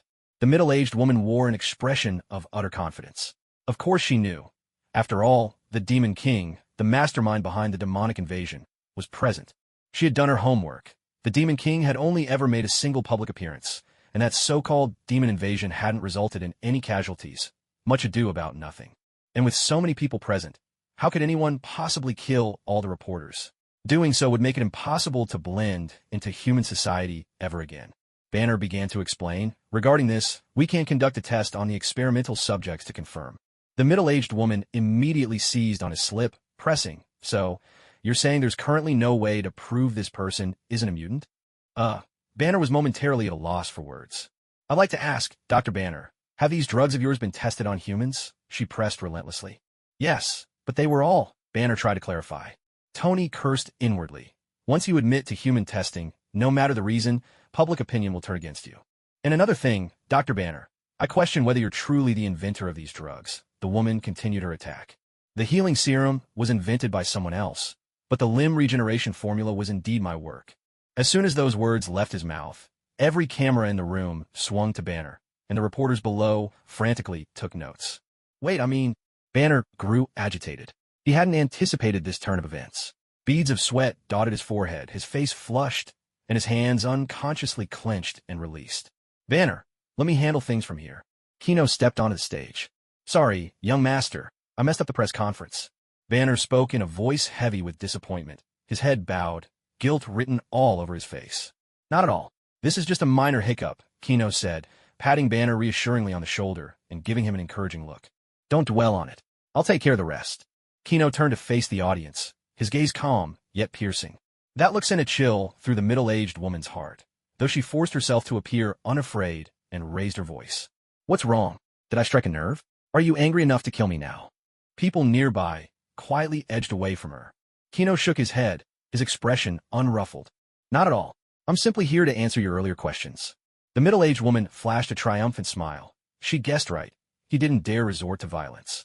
For your first question, you implied that the test subjects are mutants. So let me ask you, are you a mutant? Kino inquirit. The middle-aged woman paused in surprise and said, Of course I'm not. I even have a government-certified license. Tony shook his head and remarked, This woman's in for trouble. The next moment, Kino smiled. Then I'll trouble you to be our test subject for this experiment. Before she could react, the middle-aged woman was already on stage. The experimenter raised his knife and, without hesitation, slashed her limbs and abdomen several times. A piercing scream tore through the air. The woman's face twisted in agony, her eyes wide with terror and despair. Gasps and cries erupted from the audience. Some clapped their hands over their mouths in shock. Others turned away, unable to bear the scene. Pepper pushed Tony's arm aside. It's all right, Tony. I need to get used to things like this sooner or later. Although Pepper was pale, her gaze remained resolute. Kino injected the remaining dose of healing serum into the woman's body. As the moments ticked by, the woman's wounds slowly began to heal. She managed to stand, trembling uncontrollably, her eyes still filled with terror. Her entire body shook like a leaf as she stared in fear at Kino. Only now did she truly understand that the title Demon King Kino was no exaggeration. Regret and remorse flooded her heart. How foolish she had been to challenge him so recklessly. With a gentle tone, Kino said, Thank you, madam, for your contribution to our experiment. There will be a small gift for you when you leave. Now, please return to your seat. Her voice shaking, the woman dared not protest. Her legs still weak, she staggered unsteadily back to her seat. Back at her seat, she was enveloped in a mix of urine, blood, and sweat. People nearby drew away from her. Some watched her with pity, shaking their heads and sighing. Others snickered and whispered among themselves. She overestimated herself. Look where it got her. Who told her to provoke the Demon King? It was her shot at instant fame. She almost pulled it off. The woman kept her head bowed, wishing she could disappear. Regret and terror churned inside her. Once the platform was cleaned up, Kino paid no heed to the commotion below and continued. Now for the second issue. Yes, we did conduct human experiments. Next, let me introduce our test subjects.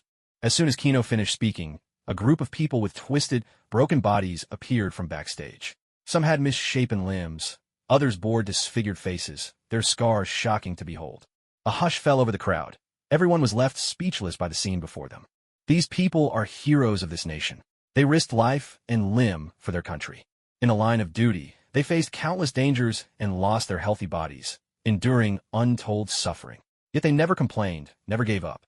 And the medicine we developed has given them hope to reclaim a normal life.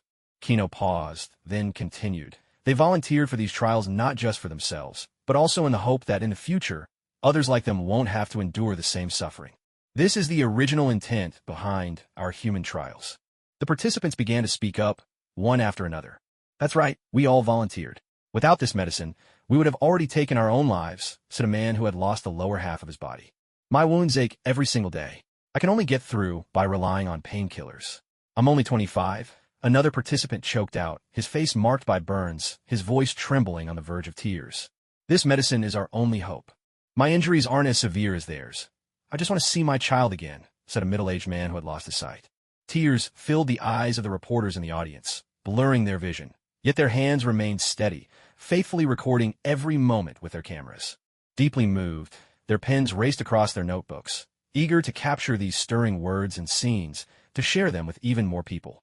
Even Tony, who was always the cynic, looked genuinely shaken, his usual irreverence replaced by solemnity and respect. Pepper was so touched that tears rolled down her cheeks. Sensing the rising emotion in the room, Kino went on. Thanks to the selflessness of these heroes, Dr. Banner's medicine has achieved a historic breakthrough. Now, please welcome our first test subject, Will. From backstage, a barefoot man walked onto the stage. Will, why don't you introduce yourself? Will turned to address the reporters. I was a Marine. During a raid, both my legs were blown off and had to be amputated. As he spoke, Will, without hesitation, pulled down his pants to reveal only his shorts. The color difference on his legs below the thigh was obvious, and not a single hair could be seen. A reporter in the front row even leaned in to gently touch his legs with their fingertips, trying to see if they were real. One of the journalists in the audience asked, Mr. Will, do your new legs feel the same as the originals? Absolutely. In fact, they feel even better than before. Back then, I had knee arthritis. After answering, Will took a few steps back, then executed a series of crisp, flawless backflips. His movements were light and fluid. When he landed, he stood firm, power and flexibility radiating from his new legs. At once, the room erupted in applause and cheers. The sound of camera shutters filled the air, capturing every second. Kino, seeing that the demonstration had made its point, signaled for the participants to step off stage. Mr. Kino, may I ask, how much will this medicine cost?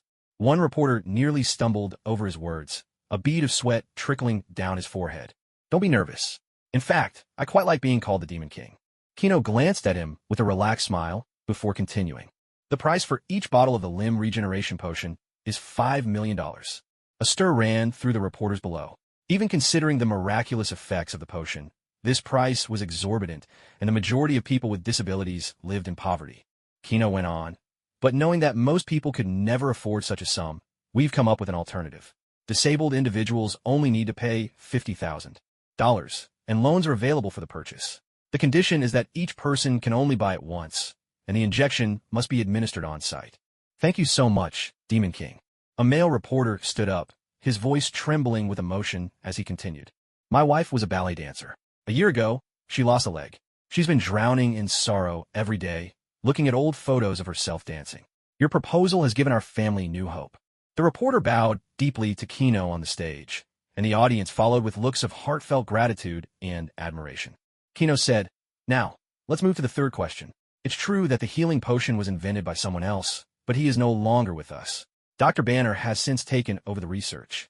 The most successful products to come out of this are the regeneration potion and youth. What is youth? Someone asked, puzzled, as this hadn't been mentioned before. Youth, Kino replied, his voice laced with temptation, is a woman's most precious moment, and yet it lasts only a few short years. What we offer is to extend that time. With a flourish, Kino clapped his hands, and a group of women in elegant kippeos glided onto the stage, graceful and poised. Each woman carried a cup filled with liquid and a small mirror, distributing them to everyone present. When it was the turn of the middle-aged woman from earlier, she was handed a large bottle instead. A clear nod to the little gift mentioned before. The woman's face soured as she stared at the large bottle, while those around her stifled chuckles. Ma'am, ow. Tony, watching one of the cheap-how-clad women pass by, instinctively tried to strike up a conversation, but a sharp pain at his waist made him gasp. Pepper, I just wanted to ask where they got those dresses. I thought I'd get you one too. They're called kippeos from the East. They really are beautiful. Pepper's attention shifted to the dresses, sparing Tony from further interrogation for the moment. Tony let out a silent sigh of relief as she looked away. Seeing some people already drinking from their cups, Kino addressed the crowd. Everyone, youth is not for drinking. Please apply it to your face. If you're unsure, you can test it on your palm first. Logan sheepishly put down his cup, embarrassed. Sturko and Jean, standing to the side, couldn't help but burst into laughter. The audience below the stage also began to apply the product. Most were cautious and only tried on their hands, while a braver few dared to put on their faces. A small cup was just enough to cover an entire face or both hands. Time ticked by, and, as the journalists noticed the presentation had paused, they busied themselves organizing the wealth of information they gathered today. It truly was a treasure trove, from miraculous healing serums and limb regeneration elixirs to the enigmatic youth potion. Each breakthrough was worthy of making headlines around the globe. My face! A sudden exclamation erupted from the crowd. A young female reporter, trusting in Dr. Banner's ability to create a rebirth serum, had boldly applied the potion to her face. Holding up a mirror, she stared at her reflection in disbelief. The dark circles from endless nights of overtime were visibly diminished, and her skin looked fresh and dewy. My hands too. It works so fast. No cosmetic product has ever produced results like this. A wave of astonishment rippled through the audience as people eagerly examined the spots where they'd applied youth, their faces alight with joy and disbelief. A middle-aged woman in the crowd, feeling the jealous stares around her, quickly tucked her bottle away into her coat. "Logan, Scott, give me yours. I'll pay for them," Jean urged desperately, her eyes fixed on her teammate's precious vials. Professor X gave a resigned smile and handed over the unused portion of his own. Meanwhile, Tony's mind was racing. He opened the earlier container and compared the creamy liquid inside with the almost watery batch they'd just received. "Chino, just how much did this guy dilute it?" "It means Chino values us highly," Pepper interjected, carefully clutching the bottle to her chest. "That's the secret of youth." "Next, Dr. Banner will explain its effects in detail," Chino said as he turned to leave, but a reporter in the audience stood up. "Sir Demon Lord, may I ask you one more question? What is your view on mutants?" Everyone present could see this reporter was trying to stir up trouble. Amused smirks flickered across their faces as they waited for the show. Professor X's eyes grew distant as he murmured quietly, "Raven." Chino paused in thought. The entire audience held their breath, waiting for his response. "My opinion? I'd say they're both highly useful and a terrible waste." "Useful? Waste?" The female reporter was taken aback. She'd heard countless labels for mutants, monsters, threats, outsiders, but never useful or waste. She pressed on. "May I ask what criteria you use to make that judgment?" "I'll give you a famous example. Magneto. You all know him, right? His abilities are well known. He controls magnetism," Kino said.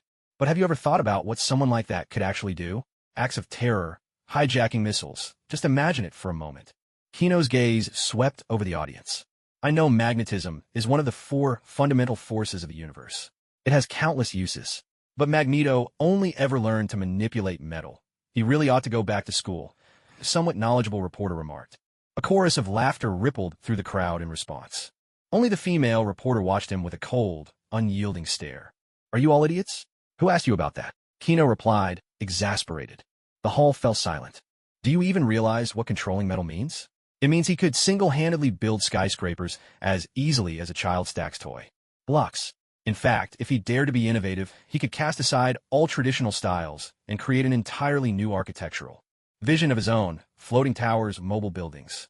If Magneto had just a bit of wit, he could become a titan of the construction industry, with people lining up to beg him to build their homes. There's no need for him to end up as some kind of terrorist." Kino finished in one breath, his eyes burning as he looked out over the audience, as if challenging them to explain why they'd never seen things this way. The female reporter gazed at Kino, her eyes alight with a new brilliance. This was a perspective she had never considered. Charles was wholly preoccupied with the idea of integrating with humanity, while Eric, consumed by hatred, wanted nothing more than to wipe humanity out. "But, Mr. Devil, mutants are so often uncontrollable. They've caused so many tragedies. Take Professor X, for example. His power is mind control. Who wouldn't be afraid of that?" Another reporter interjected.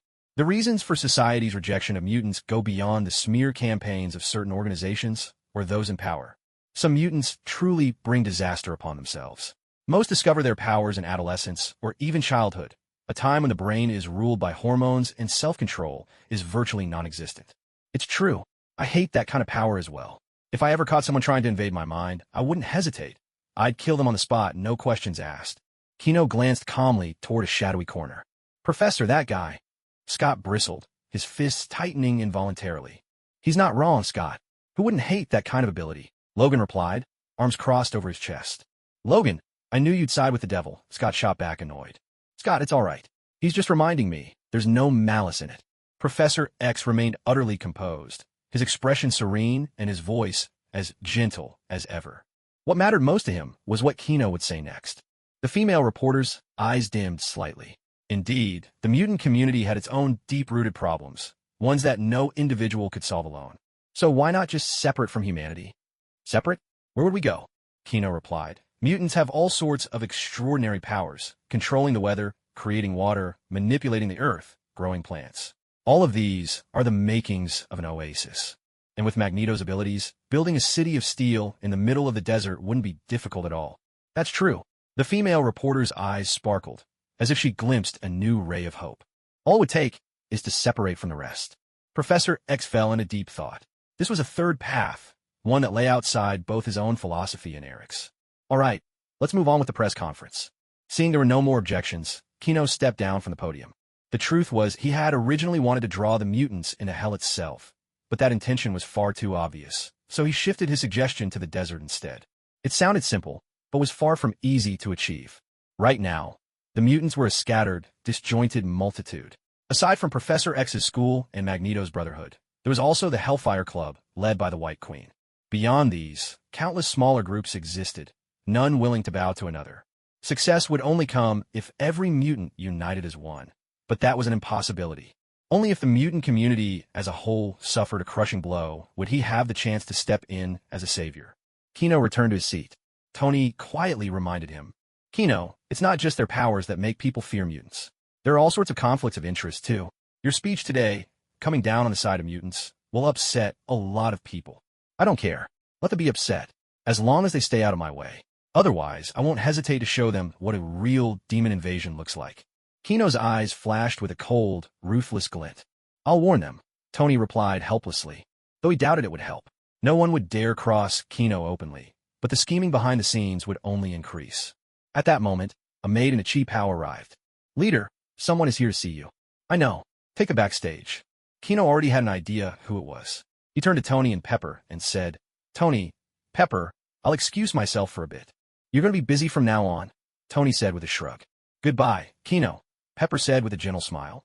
Kino nodded to them, got up, and followed the maid toward the meeting room. It wasn't long before he spotted a familiar figure and rushed forward in excitement to embrace him. Logan, it's been ages. Kid, let go. You're a grown man, not a child. Logan looked annoyed, but made no move to pull away. Hey, it's just been so long. And besides, you reek of smoke. Next time I'm not hugging you. Kino sniffed dramatically, making a face of mock disgust. You little brat, Logan said with a half laugh, half scold. Logan let out a small sigh of relief. It seemed the kid hadn't changed, still the same as before, perhaps even a bit more mischievous. Logan, I've started a big company. Want to come work for me? No thanks. I haven't even spent the $1.5 million you gave me last time. That's a pity. I was hoping to set you up with a job that's easy and pays well. What kind of job? Drug tester. With a body like yours, it'd be a waste not to. You brat, you just want to use me as a guinea pig. Every trial pays $100,000, with salary and bonuses on top. Well, that's not entirely out of the question. Logan stroked his chin, a hint of temptation flickering in his eyes. Behind them, Jean watched their playful banter in silence. On television, he appeared as a tyrant, dominating the screen. Just moments ago, he'd spoken with poise and confidence from the podium. Now here he was, joking with Logan, flashing the innocent smile of a big kid. Which one was the real him? Jean couldn't help but wonder, curiosity and confusion swirling in her gaze. Scott looked a little dissatisfied, but the professor had told them not to speak. After a while, Logan remembered why he'd come. Chino, let me introduce you to someone. Professor X guided his wheelchair forward with a gentle smile on his face and spoke up. Hello, Mr. Chino. I wanted to meet you for a long time. Professor Charles Francis Xavier. Hello, Charles. My name's Chino. Chino returned the handshake with a smile. An Easterner. Charles seemed a bit surprised, then continued in flawless Mandarin. Yes, Charles, your Mandarin is impressive. Hearing his mother tongue in a foreign world filled Chino with warmth, and an involuntary smile crept across his face. I've always been fascinated by Eastern culture and history, so I spent some time learning Chinese, Charles explained, his eyes filled with genuine appreciation and respect for Eastern traditions. Chino knew Charles was intentionally trying to build rapport, but he couldn't help but feel a sense of goodwill. And so, the two began chatting about Eastern culture, customs, and cuisine. Charles's knowledge was indeed vast. No matter the topic, he could hold his own. Logan and Scott, standing to the side, looked utterly lost, unable to follow the conversation. Jean could catch a few words, but the pace was too quick for her. One moment they were discussing favorite foods, and the next it was all about scenic landscapes. After a good while, Chino finally paused. Seeing a bit of sweat on Charles's forehead, he smiled and asked a maid to bring some tea and refreshments. "Charles, it's been a pleasure talking with you. Why don't we move somewhere else to continue our discussion?" This time, Chino spoke in English, a genuine smile lighting up his face. "I'd be delighted." Charles let out a sigh of relief. He smiled in response, a hint of anticipation glimmering in his eyes, knowing that they could finally get down to business. The maids quickly brought out pastries, tea, and juice, while the wine was prepared especially for Logan. "Kid, you always know what I like." Logan grinned, popping open a bottle of whiskey and taking a generous swig. Jean, too, sampled the Eastern pastries with great interest. She took a delicate bite, and a look of satisfaction bloomed across her face. Scott, having seen the Demon King and the Professor chatting so amiably earlier, lowered his guard. He sat down beside Jean, casually picked up a piece of pastry, and began to chew thoughtfully. "Charles, you should try the green tea from the East." Kino had been a tea lover in his past life. Green, black, white, he had tasted them all. "This is excellent," Charles praised after taking a gentle sip. Once Charles had finished his tea, he turned to the matter at hand. "Mr. Kino, I'd like to ask about what you mentioned before, the possibility of building a city in the desert." Kino was unsurprised and replied, "If you could control all mutants, there's perhaps a 1% chance." "I could never do that." Charles shook his head, his expression grave. It wasn't just his morals and ideals forbidding it.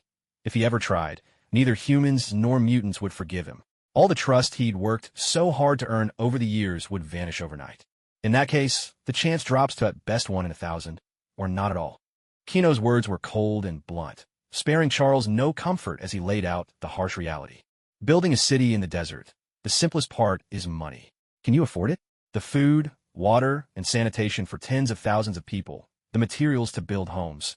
Each expense is astronomical.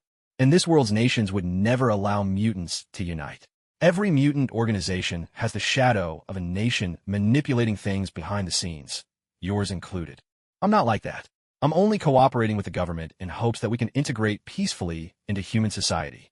Charles spoke urgently, his gaze filled with determination and resolve. Kino looked at Charles's eyes and realized that the Professor X of this universe was a true idealist. A complex feeling stirred within him. He did not dislike idealists, for it was because of people like them that the world could become a better place. But do you know why this country tolerates your existence?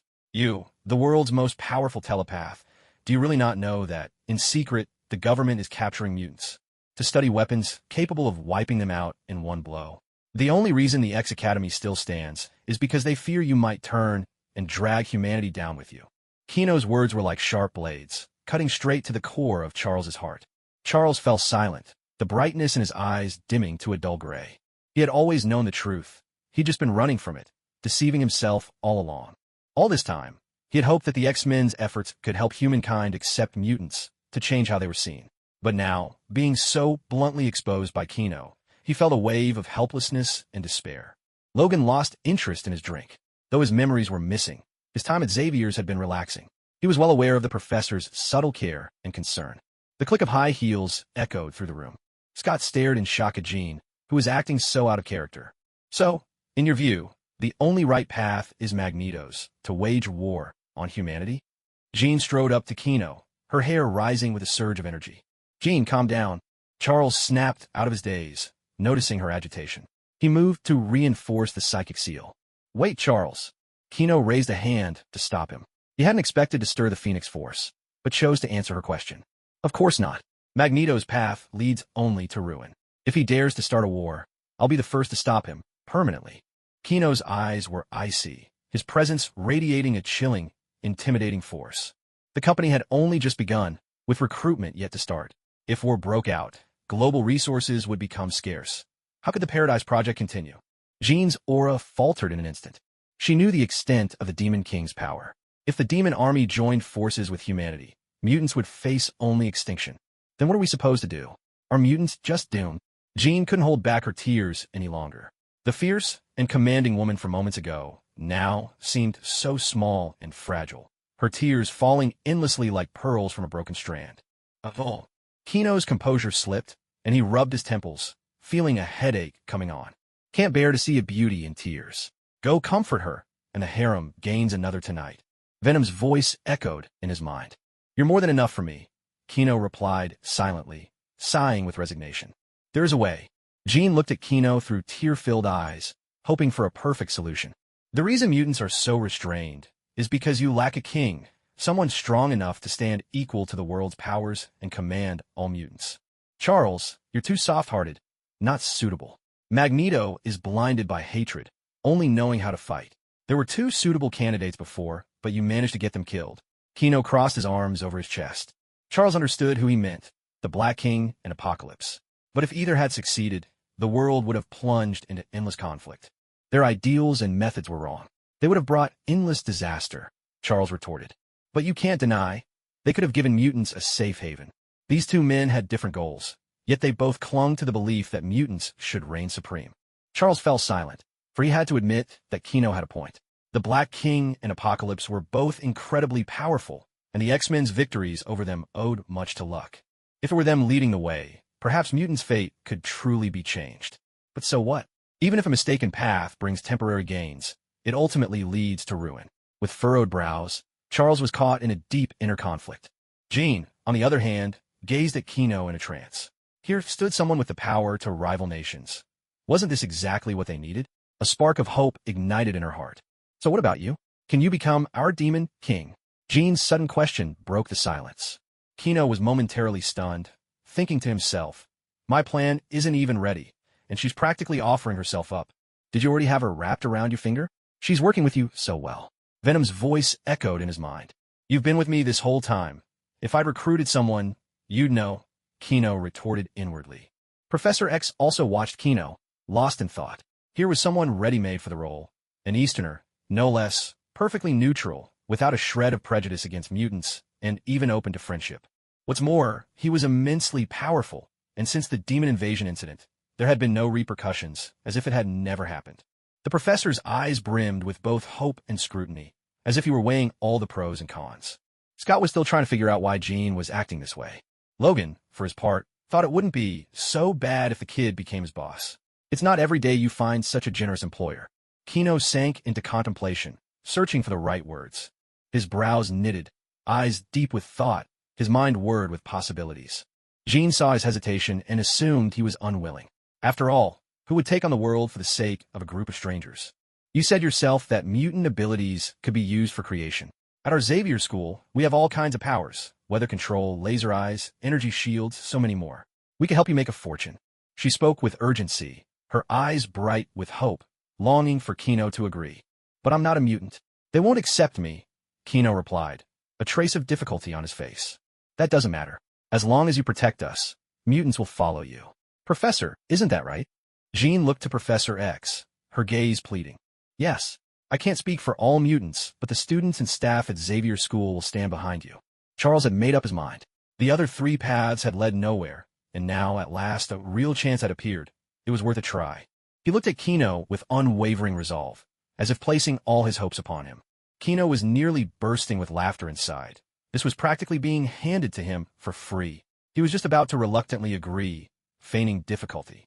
Jean racked her brain for any bargaining chips she still had left. Gritting her teeth, she declared, I can bear your child.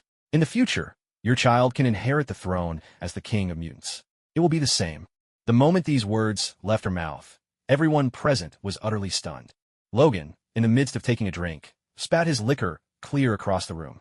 Scott's eyes bulged as wide as saucers, and Charles was so shocked his jaw nearly hit the floor. Even Kino was caught off guard by Jean's sudden proposition, left momentarily speechless and unsure how to respond. She's dreaming. Your first child has to be mine, then Pamela's, then she's. Who does she think she is? Venom shrieked furiously inside Kino's mind. Venom never cared how many women Kino might be involved with. After all, she was the only one who could stay by his side forever. But there was no way she'd let some latecomer like Jean snatch the chance to have his child first. Calm down, relax. I haven't agreed to anything yet. Kino patted his head, quickly trying to soothe Venom. Looking into Jean's determined eyes, he realized the Phoenix Force was beginning to stir within her, already influencing her personality. All because Kino had painted such a desperate future for her. She now saw him as her final lifeline. Kino guessed that if he asked, she'd probably even get down on her knees and kiss his shoes. The thought made his head ache. Becoming king isn't as simple as you all think. You should go back and think it through, Kino said slowly. Jean's expression turned vacant, as if her soul had left her body. However, my company will soon be recruiting. If anyone from your academy is interested, they're welcome to apply, he added. Jean's eyes lit up. She understood that this was Kino's way of agreeing. She stepped forward and hugged him, her delicate body trembling with emotion. Thank you, Dark Lord. I'll do my best to bear your children, as many as you want. Hearing this, Scott's heart shattered. His face turned instantly pale. Logan gave Kino a thumbs up. Knowing that Kino once had a true love, Logan wasn't in the mood to get involved with any women for now. Kino could sense venom inside him was on the verge of bursting out to start a fight, so he quickly pushed Jean away. No, I already have someone I love. I don't need you to bear my children, Kino said, waving his hand. Jean smiled at his flustered reaction. You're still so devoted, but I won't give up. Jean, what are you even saying? Are you volunteering to be a mistress? Scott's face turned a riot of colors. Anger and frustration all mixed together. He couldn't believe Kino was still attracting Jean's attention, even after claiming to have someone he loved. What kind of situation was this? Yet he had no right to object. His relationship with Jean was now strictly professional. Ahem, I think we discussed enough. The gathering is over. Before you all leave, I have a parting gift for you, Kino announced. Kino quickly changed the subject, eager to wrap things up and leave as soon as possible. Beads of sweat had already begun to form on his forehead. It's getting late, he said. Charles played along, smiling warmly, a barely perceptible glimmer of anticipation flickering in his eyes. He actually hoped that Jean might become Kino's partner and bear him child. After all, social gatherings like this had always existed for a reason. The door opened, and 5 maids entered, each carrying a small silver case set before them. What's this, kid? Logan asked, picking up a vial filled with red liquid. It's an enhancement serum, an in-house product. It can boost physical abilities by 2 or 3 times. The stronger the person, the weaker the effect, but it will, Kino began to explain. Good stuff, Logan interrupted. Without a moment's hesitation, Logan injected himself with the serum right then and there. As soon as the serum entered his system, his body immediately reacted. First, he began to feel hot, his muscles swelling and bulging as though they might burst from his clothes. Then the muscles contracted, and a grimace of pain twisted Logan's face. After a moment, he returned to normal, exhaling heavily, his eyes shining with excitement. My strength has nearly doubled. Thanks, kid, Logan said, pumping his fist in the air with a grin of gratitude and exhilaration. Who wouldn't love to get stronger with no side effects? Kino recalled that Logan's healing factor tended to decline with age. Some believed it was due to the adamantium being toxic. Others blamed it on genetically modified foods. Try out your healing ability. It should have changed too, Kino suggested. Without a word, Logan unsheathed his claws and slashed his own forearm. A sharp metallic clang rang out. 3 deep wounds opened, exposing the silvery bone beneath. Before a single drop of blood could fall, his flesh was already knitting itself back together. In just a few seconds, the wounds vanished, and his skin was once again perfectly smooth. My healing's improved too. Used to take over 10 seconds for that, Logan remarked. Kino thought to himself that, perhaps, it was more accurate to say the ability had been restored. Scott opened the case in front of him as well. It was the same enhancement serum, and he injected it directly. Your Majesty, what's this? Jean asked, peering curiously at a small jar inside her own box. It didn't look like a serum. That's youth itself. You can use it sparingly. It'll last you a long time. I was going to give you the enhancement serum, but I remembered it had some side effects, so I switched it out for this one, Kino explained patiently. Are there any side effects? I feel great, Logan interjected, flexing his arm to show off his bulging muscles. Suddenly, a startled cry rang out from nearby. Everyone turned quickly to look. Scott, whose build had once been average, was now burly and broad-shouldered. His fitted clothes were stretched tight, and he seemed to have grown noticeably larger in the blink of an eye. That's the side effect. Logan's already pretty muscular, so it's not obvious on him, Kino said with a helpless shrug. Why didn't you say something earlier? Scott looked as if he was on the verge of tears. I was going to, but Logan interrupted me. Kino spread his hands, looking completely innocent. Logan came over to Scott and patted his tire-sized shoulder. Hey, this is an improvement. You look a lot better than that scrawny chicken you used to be. Scott glanced at Jean, wondering if she'd like how he looked now. The next second, he was stunned into stone. Jean gently kissed Kino on the cheek. Thank you. I really love your gift. Logan saw this too, and tried to comfort Scott. Give it up, man. You can't compete with him. It felt as if Scott's heart shattered into 1,000 pieces. He stood frozen where he was, his eyes filled with disappointment. Charles stared at the vial of blue serum before him. Limb regeneration serum. That's right. Your legs are still there. The reason you're in a wheelchair is because of nerve damage. The limb regeneration serum, is perfect for you. Kino wiped the lipstick mark from his face. Thank you, Kino, Charles said, his voice a little choked, eyes glistening with emotion. No need to thank me. I'll give you the injection. Kino picked up the serum, flicked the syringe, and pressed it to Charles's neck. No one stopped him. The moment they decided Kino would become the king of mutants, they had already chosen to trust him. Charles closed his eyes, quietly waiting for the serum to take effect. Gradually, Charles felt warmth and a tingling sensation in his legs. How many years had it been? Ever since he'd been in that wheelchair, he hadn't felt anything from his legs. That long-lost sensation made his heart race and his breathing quicken. As the tingling faded, Charles opened his eyes and slowly stretched one leg toward the floor. He could move it. His hand trembled slightly, eyes shining with tears of excitement, lips quivering with joy. Then, bracing himself on the wheelchair, he shakily stood up, gripping the table for support as he began to walk. At first, he was unsteady, his steps uncertain, body swaying, but he gritted his teeth and refused any help. After a while, he was walking normally. His stride grew surer, and his face radiated a joy beyond words, as though he'd been given a new life. Jean and the others watched Professor X with excitement. After all these years, Professor X had become like family to them. Their eyes sparkled with happiness and relief, genuinely overjoyed to see him stand again. Charles, you won't be needing this wheelchair anymore, right? Mind if I have it? At some point, Kino had plopped himself into the wheelchair, rolling forward and back with a mischievous grin on his face. Moreover, this wheelchair can automatically adjust the cushion on the back, fitting perfectly to the user's body and providing remarkable comfort. It was only then that everyone realized the demon lord before them was merely a newly grown child. Jean felt a pang of guilt, blaming herself in silence for letting such a heavy burden fall on Kino's shoulders. Of course you can. You've already given me a far better pair. Charles replied with a kind smile. Earlier, Kino's powerful presence had been so overwhelming that even he hadn't noticed this detail. Well then, I'm off to have some fun. Unable to contain their excitement, Kino eagerly maneuvered the wheelchair out the door. Like a child with a brand new toy, they vanished from sight in the blink of an eye. Let's be on our way too, Charles said, his face radiating warmth and composure. Professor, there's still one box here that hasn't been opened, Scott remarked, pointing to a box, his expression puzzled. That one belongs to someone else.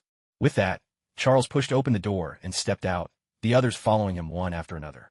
Once everyone had left, someone slipped in through the window. It was the female reporter who had asked questions earlier. She moved with the grace and agility of a cat, landing soundlessly on the floor. Opening the box, she found 2 bottles of green potion and a note inside. Healing potion. She glanced at the note. Tell I want to read more books on architecture for me. I have a multi-billion project waiting for him. Lao Wan. What a curious nickname. The reporter murmured softly, a little smile playing at her lips. Lifting the box, her figure shimmered and transformed into the maid they had seen earlier. She hurried toward the exit, her steps quick and purposeful. She didn't notice that her shadow flickered for a split second. Meanwhile, outside in the plaza, Kino paused their wild wheelchair ride, glancing at Professor X's icon glowing on the central console. A subtle smile curled on their lips. Strength, speed, and mind. I no longer have any weaknesses. What a bounty I've gained. Venom emerged, plopping down onto Kino's lap. So why didn't you copy Jean's power? The Phoenix Force is so much stronger. Venom asked, genuinely puzzled. Kino wrapped an arm around Venom's waist, basking in the sun, and replied lazily.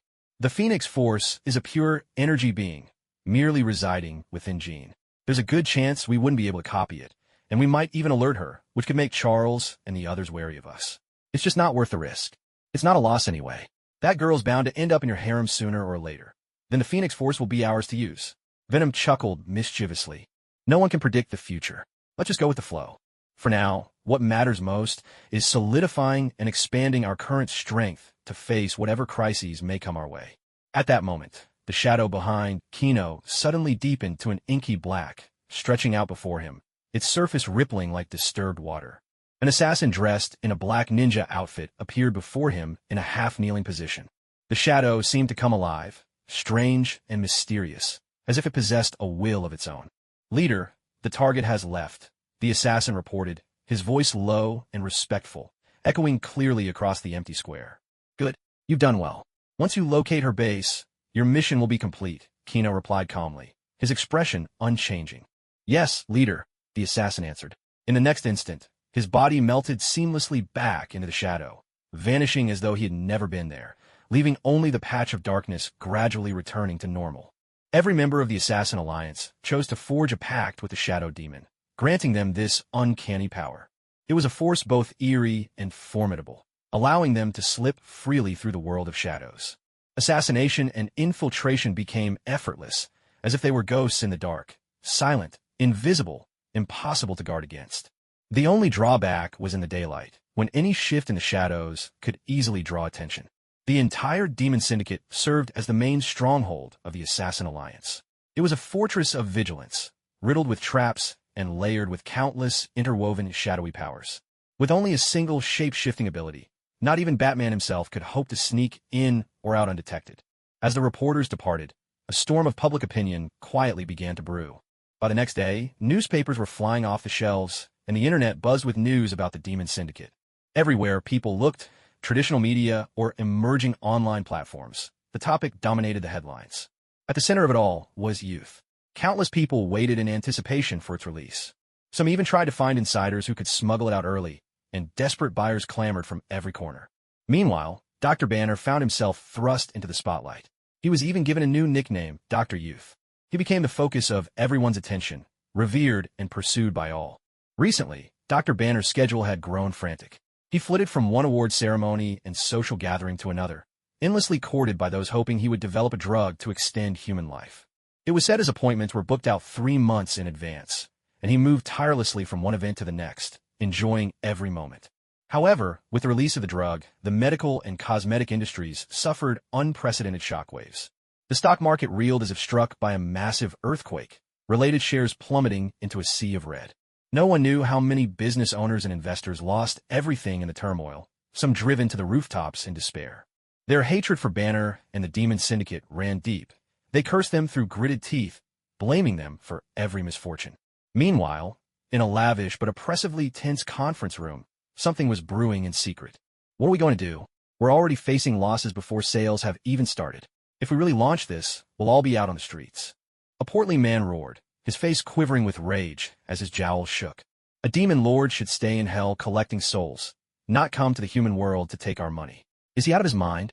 Another man, impeccably dressed in a suit, slammed the table hard, fury blazing in his eyes. Ah, demon lord, didn't you see those paupers trying to turn him into some kind of deity? He sells to us for $5 million, but only charges them $50,000. He's not trying to make money. He's just robbing us. A flamboyantly dressed woman shrieked, her exquisite makeup now twisted into something almost grotesque by anger. Yet for the sake of their future, they had no choice but to pay up. Everyone present was a wealthy magnate, adorned in jewels and finery, titans of the medical and beauty industries. All traces of their former elegance had vanished. They were like brawling street vendors now, dignity forgotten, their faces contorted with fear and fury. That's enough. I didn't bring you all here to complain. Let's come up with a solution. A middle-aged man rapped the table, his voice deep and commanding. Instantly, the room fell silent. He was the leader of this gathering. Though he had interests in other fields, a full-scale release would bring him devastating losses too. What can we do? You all saw that demon army. You know even the government is powerless against him. A middle-aged woman slumped in her chair, despair written all over her face. No amount of makeup could hide her exhaustion. And he's so strong himself. There's no way we could just take what we want by force. A middle-aged man had already given up. He was planning to sell off his assets at a loss and move into another line of work, hoping to maintain a comfortable life. His voice was heavy with resignation and frustration. A bunch of youngsters who only know how to use force. Why not steal it instead? An old man let out a sinister chuckle. Addicted to his power and unwilling to let go, he now saw a glimmer of hope for a longer life in the Demon Lord's hands. But the price was everything he owned, and he could never accept that. If only he could get his hands on the formula for those potions. A wild, determined glint flashed in his eyes. We can hire someone to steal it. If he dares retaliate, we'll leak the formula worldwide. I don't believe he can stand against the entire globe. The old man grew more agitated as he spoke, wrinkles bunching up furiously on his face. And those things he said about mutants, we can use public opinion to pressure him into handing over the formula. Someone else chimed in, a cruel glint passing through his eyes. And there's that Dr. Banner. He knows too. We could kidnap him. Someone put forward this audacious suggestion. Are you insane? He's the Hulk. Only the Demon Lord could possibly take him down. The true identity of the Hulk was no secret to them, and someone who managed to stay calm immediately objected. He should be back to normal by now. I had people pressure him at the press conference, and he still didn't transform. In that case, it's something we can consider. A flicker of hope reignited in everyone's eyes, as if they could already see the dawn of success breaking through the darkness. The group began to plan, each person chiming in with their thoughts. They were all people of immense wealth. Whatever they needed, whether manpower or weapons, they could get. If Kino had been an ordinary person, he might have truly been swallowed up by them. Once the meeting was over, most of them left in a hurry, carrying a mixture of anxiety and anticipation as they rushed to set their plans in motion. It was as though they had glimpsed a sliver of light in the darkness and desperately reached for this last glimmer of hope, trying to save their crumbling empires of fortune. One portly tycoon hurried back to his manor, his steps quick and his expression tense. He went into a hidden basement, dimly lit by a yellowish lamp. There, a digital walkie-talkie sat on a table, custom-modified, boasting a communication range of 50 kilometers. The tycoon picked up a device, unlocked it with his fingerprint, and held it to his ear. A cold, detached voice came through. "Code verified. What do you need?" The tycoon blurted out everything from today's meeting and asked, "Should I take action?" "No need." There was a hint of panic in the voice on the other end. Those wealthy men didn't know what the Demon King was truly capable of, but how could they not? Even if the whole world joined forces, it might not be enough to stand against him. After a moment's silence, the voice continued, "Let's not act rashly. The higher-ups have no intention of going up against the Demon King. However, you can pass the information along to him. Might earn us a bit of goodwill." This tidbit was useless to the Demon King, but at least it would show they meant well. The tycoon, a bit nervous, added, "And my hospital is about to go bankrupt." "Understood. The intelligence you provided this time is valuable. I'll report it to the higher-ups and get you transferred to a construction company." The tycoon brightened. His privileged life would continue. "Hail Hydra! Hail Hydra!" After hanging up, the tycoon tossed the walkie-talkie straight into the fireplace, watching as it slowly warped and melted in the flames. That was the benefit of having a powerful organization behind you. No matter how you play the game, as long as you didn't betray them or get caught, you'd always be safe. How could those desperate schemers, struggling for survival, ever grasp the mysteries of this world? Compared to them, he was undoubtedly far more fortunate, and his life much more secure. With that thought, a smug smile curled at the tycoon's lips. He turned and left the basement. Meanwhile, in a deserted steel warehouse, Raven gradually reverted to her true form. Moving with a graceful lightness, she stepped deeper into the heart of the warehouse.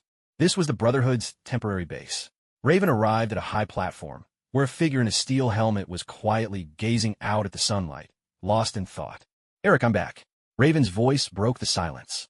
"Raven, you've worked hard." Eric turned around as he spoke. Raven recounted everything that had happened at the gathering, including how Charles had managed to stand again. A flicker of guilt and delight flashed in Eric's eyes. Though the two had gone their separate ways, the bond they once shared still lingered deep within, impossible to erase. But when he heard that Charles had agreed to let that mysterious Demon King suddenly emerge as the new king of mutants, Eric fell into contemplation. His old friend might be soft-hearted, but his judgment was rarely wrong. "Raven, what do you think of that Demon King?" Eric's gaze shifted to Raven, his eyes probing for answers. Without hesitation, Raven replied, "Mysterious, powerful. He noticed me, but chose not to give me away. He doesn't seem to treat mutants and humans any differently. Maybe it's worth giving him a chance." She had already weighed these thoughts on her way back. Raven wasn't optimistic about either Charles's or Eric's path. In the past, she had no other choice but to follow the more pragmatic Eric. But now, with a new hope appearing, she wanted to try. Eric's expression turned cold. Before he even spoke, the hard metal around them suddenly melted, reshaping into sharp spears that shot upward toward the ceiling. A rapid series of crashes echoed as the spears punched holes through the ceiling, letting sunlight pour down in streams. The spears, having pierced the ceiling, didn't stop there. Suspended in midair, they shifted and split apart, transforming into a countless array of fine needles, which then burst outward in all directions like a deadly storm. "Eric, was someone eavesdropping?" Raven quickly caught on, slipping into a concealed corner to avoid interfering with the imminent fight. Eric focused for a moment before replying. "They've already left. It must have been a spatial ability, appearing and vanishing like that. If he hadn't been carrying metal, I wouldn't have noticed him at all. Should we move the base?" Raven asked. She relaxed. After all, what they discussed wasn't truly top secret. Before Eric could answer, someone burst in.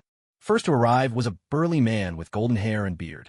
His sharp claws gripped the wall, and with a few agile leaps, he landed beside Eric, eyes scanning the room on high alert. Soon, other members of the Brotherhood streamed in as well. Boss, what happened? Eric's sudden show of power had drawn them, and everyone assumed an enemy had invaded. It's nothing. You can all leave. Mystique and I still have things to discuss. Eric dismissed them. The Toadman glanced up at the gaping hole in the ceiling. Was this really nothing? Still, seeing that their leader was indeed unharmed, he led his people away. For now, there's no need to relocate our base. Let me think some more about the Demon King, Eric said, his brow furrowed deeply as he sank into thought. Riven understood that expecting Eric to give up the path he'd followed for so many years wasn't realistic. She nodded in agreement. This is a gift from the Demon King for our first meeting. Riven opened the small box in her hands and offered it to Eric before turning to leave. Just as she reached the doorway, Eric's voice called out from behind her. Riven, could you help me collect some books on architecture? A small smile tugged at Riven's lips. She realized that Eric was truly considering what the Demon King had said, and for the first time, hope flickered in her heart. Chino, meanwhile, had no idea about the secret scheming of those wealthy elites, nor did he care to know. With nothing better to do, he strolled over to the school to pick up Damien, accompanied by Venom and Pamela. Standing among the crowd of parents waiting at the school gates, Chino was impossible to miss. His tall, striking figure, handsome features, and unique aura made him stand out unmistakably in the throng. When the school bell rang, a stream of excited children burst out of the building, laughter and joy filling the air. Chino, can we sneak two of them home to play with? Venom asked, her eyes sparkling with anticipation. Venom, look, Damien's coming out, Pamela said, drawing Venom's attention. Damien emerged alongside Xiaoyu, and the moment he stepped outside, Venom swooped toward him. A flash of helplessness crossed Damien's eyes. Sweetheart, did you miss me? Venom exclaimed cheerfully, her face beaming with enthusiastic delight. Of course I did, Venom Mom, Damien replied obediently. Though there was a hint of perfunctory politeness in his tone, Venom was still over the moon. Xiaoyu was startled by the scene. She stared wide-eyed as the usually cool and composed Damien was scooped up like a doll by the beautiful big sister. She found it all extremely amusing and couldn't help but burst into giggles. Chino and Pamela walked over and spotted Xiaoyu.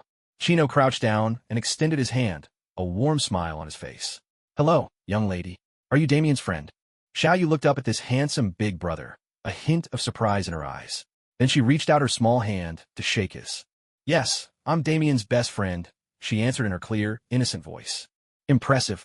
I thought Damien was so stubborn that she wouldn't make any friends this term, Chino teased with a laugh. Xiaoyu put her hands on her hips, her face proud as she declared, It's easy being Damien's friend. She's actually really easy to get along with. Pamela chuckled at that, reaching out to gently pinch Xiaoyu's cheek.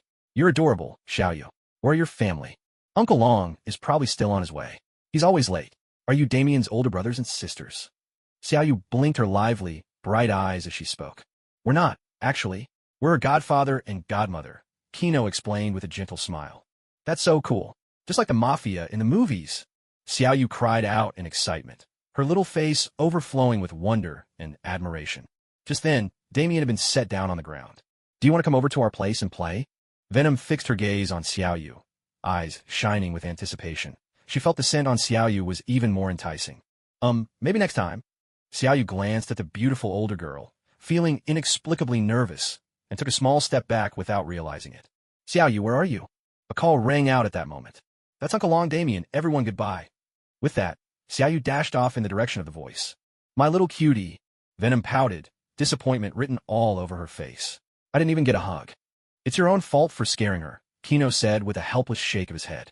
Pamela took Damien's small hand and led her toward the car. The golden glow of the setting sun stretched their shadows long across the ground. Damien, did you have a good day at school? Pamela asked softly, her eyes gentle as she looked down at Damien. Damien shook her head, then nodded. Classes were boring. It was all stuff I already knew. But reading comics with Xiaoyu during break was a lot of fun. I'm glad to hear that. Pamela was genuinely happy. Damien finally had a friend her own age, and that brought her comfort. Godfather, can I bring the comic to my father?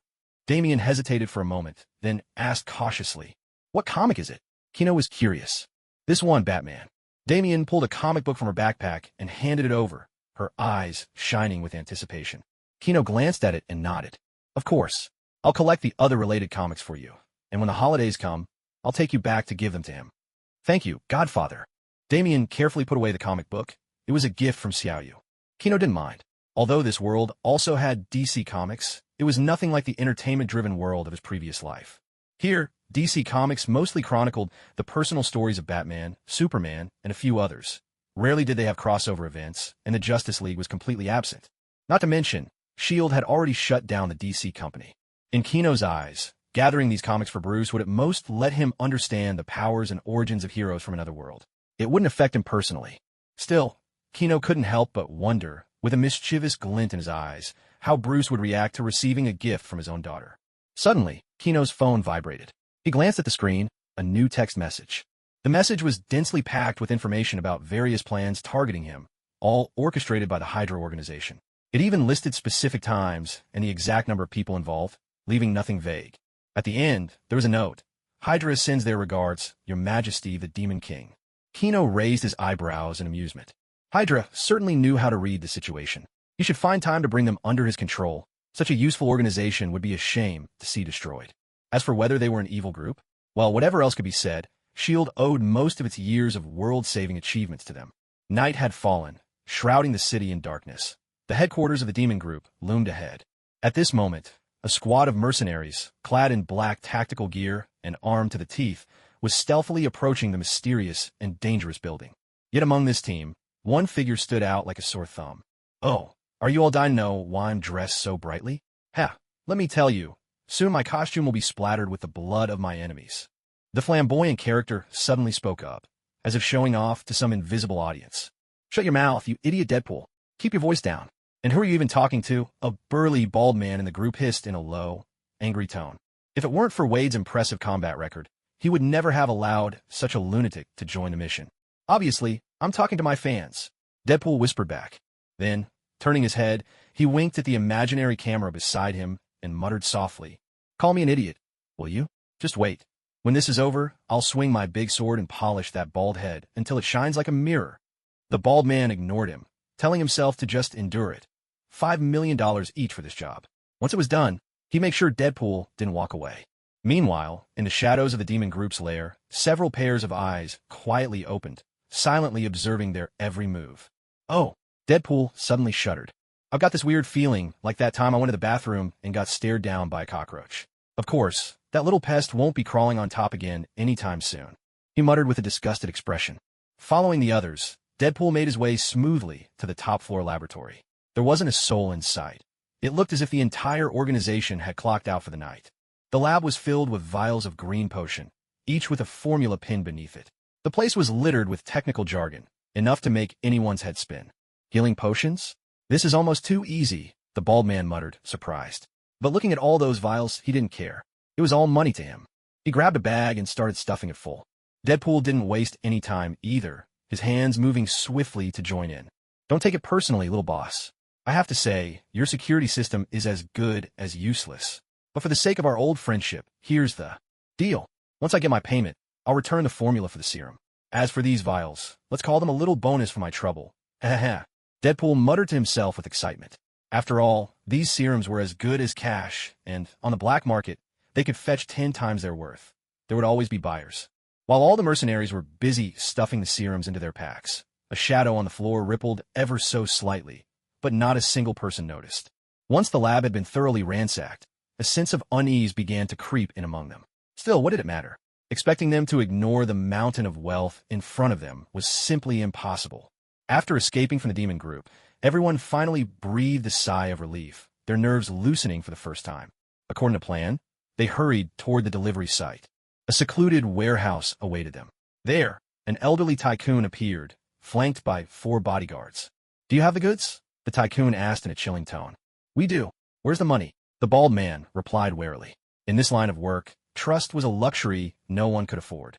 The old tycoon cast a dark, brooding glance, then barked coldly at a bodyguard. Open it. At his command, the bodyguard pressed a button, and a powerful spotlight snapped on in the corner. Under the harsh light, a mountain of cash gleamed, stacks upon stacks of brand-new US dollars piled high. Bundles of bills pressed tightly together shimmered with an alluring glow, silently proclaiming the power of wealth. 10 men, $50 million in total. The bald man and his teammates stared wide-eyed, greed shining in their eyes as they gazed at the mountain of cash. With an expert's gaze, the bald man could see this was the real deal. If anything, there might even be extra. Thrilled, he pulled out the formula, eager to hand it over. But suddenly, a cold flash of steel sliced through the air. The bald man felt a chill on the top of his head, followed by a warm trickle sliding down his cheek. Instinctively, he reached up to touch his head, only to find his hand drenched in bright, red blood. Before he could even register what had happened, his body lurched forward and collapsed. With a muffled thud, he fell face first to the ground. His smooth, shaved scalp, severed by the force, rolled across the floor, finally coming to a stop at the tycoon's feet. The grisly sight, his brain exposed like a mass of glistening intestines, sent a shiver down everyone's spine. Not a hair out of place. If I ever retire, I could be a barber. I'd be a sensation, Deadpool observed with satisfaction, admiring the tidy cut. The elderly tycoon finally snapped out of his daze. Having lived a life of luxury, he'd never witnessed such carnage. His stomach churned violently, and he promptly emptied his lunch right there. This one tried to double-cross us. Kill him. The people around finally reacted as well, all pulling out their guns and firing at Deadpool. Gunfire erupted in the dim warehouse, silver flashes of blades sparking in midair, weaving a dazzling and deadly interplay of light and shadow with the bullets. Deadpool was far too close for comfort. In just a few blinks, he darted through the crowd like a phantom. The long sword in his hands danced like the wind, each swing carving a spray of blood. His movements were swift as lightning, nearly impossible to track. The warehouse was filled with screams and the clash of metal, as Deadpool moved like a demon from hell, mercilessly harvesting lives. Meanwhile, the tycoon scrambled to pick up the formula and, under the frantic protection of his bodyguards, hurriedly fled the warehouse. Deadpool made quick work of the rest, flicking the blood from his blade. Though new bullet holes riddled his suit, they seemed to have no effect on him. 50 million, 50 million. With these serums, I'll be a billionaire in no time, he muttered to himself, striding over to the mountain of cash, grabbing a wad of bills and kissing it with giddy excitement. His joy was short-lived. Deadpool soon noticed something off about the color of the cash. He flipped through the stack in his hands. Inside, it was nothing but blank white paper.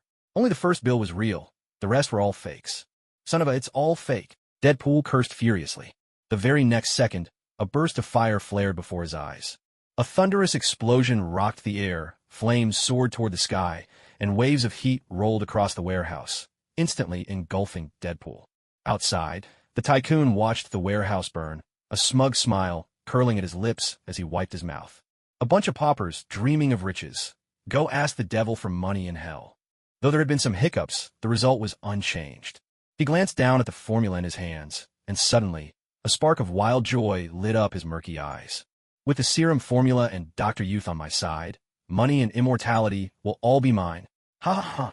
He burst into manic laughter, his voice echoing through the night, strange and chilling. But his laughter barely lasted a moment. From the raging flames, a figure burst forth, a man ablaze from head to toe, wielding two steel katanas, hurtling toward them with a demonic ferocity. Hand over my money, all of it. Deadpool's raspy voice rang out from within the inferno. His face had melted down to bare bone, his single remaining eye locked on the tycoon with a deathly glare. The stolen serum was lost, and his dream of instant billions had gone up in smoke.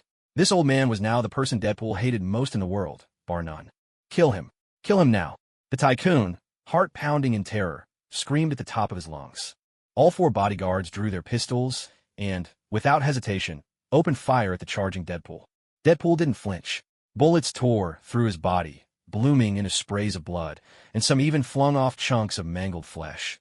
Yet he seemed utterly immune to pain, still charging forward in a wild frenzy. The bodyguards were terrified, having never encountered such a madman who seemed to care nothing for his own life. Fear instantly took hold of their hearts, and they turned and fled in panic. Damn it, take me with you.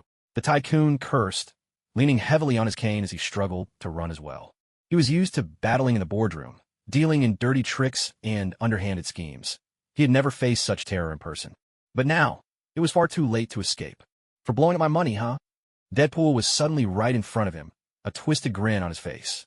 He raised both steel swords and swung at the tycoon's legs. I'll pay you. I'll give you as much as you want. The tycoon squeezed his eyes shut in terror, but the pain he braced for never came. Droplets of water trickled from his pants onto the floor.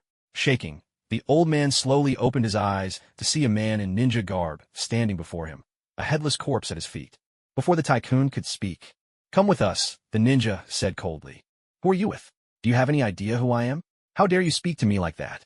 Thinking this was an ally subordinate, the old tycoon tried to recover his haughty demeanor, never noticing the assassin's mocking gaze.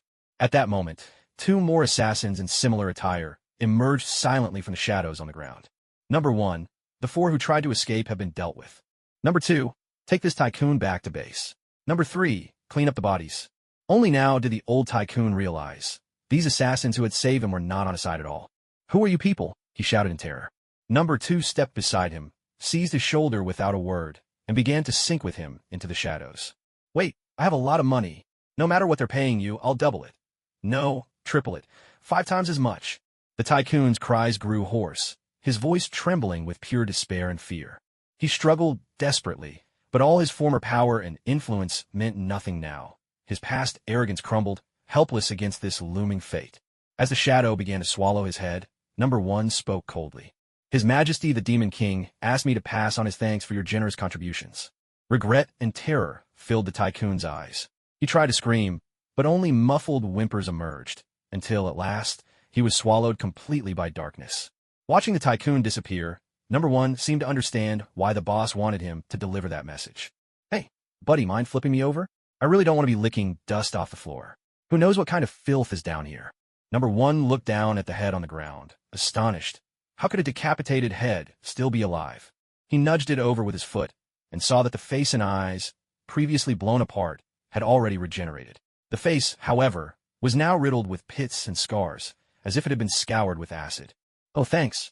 I mean, I don't love the fact that you flipped me over with your foot, but it's still better than using my tongue." "Hey, buddy, you may not talk much, but I can tell from your eyes. You're thinking this face looks like a rotten avocado." Deadpool quipped, poking fun at himself. His original plan had been to play dead, wait for these people to leave, and then figure out some way to reattach his head. But now that he realized these were Kino's people, he abandoned that idea. Number 2 approached, holding Deadpool by the ankle, and said, "His body still has a pulse. What should we do with him?" "Fill him with cement and sink him in the sea," Number 1 replied, his face expressionless. Listening to their discussion, Deadpool was suddenly rattled. He might not actually die that way, but the thought of such endless, suffocating torment was terrifying. No, wait. I know the Demon King, Kino, right? We're fantastic partners, really," Deadpool shouted at the top of his lungs. The 2 exchanged a glance. Number 1 said, "Take him back to base and report to the boss. If he's a fake, hand him over to Dr. Banner as a test subject."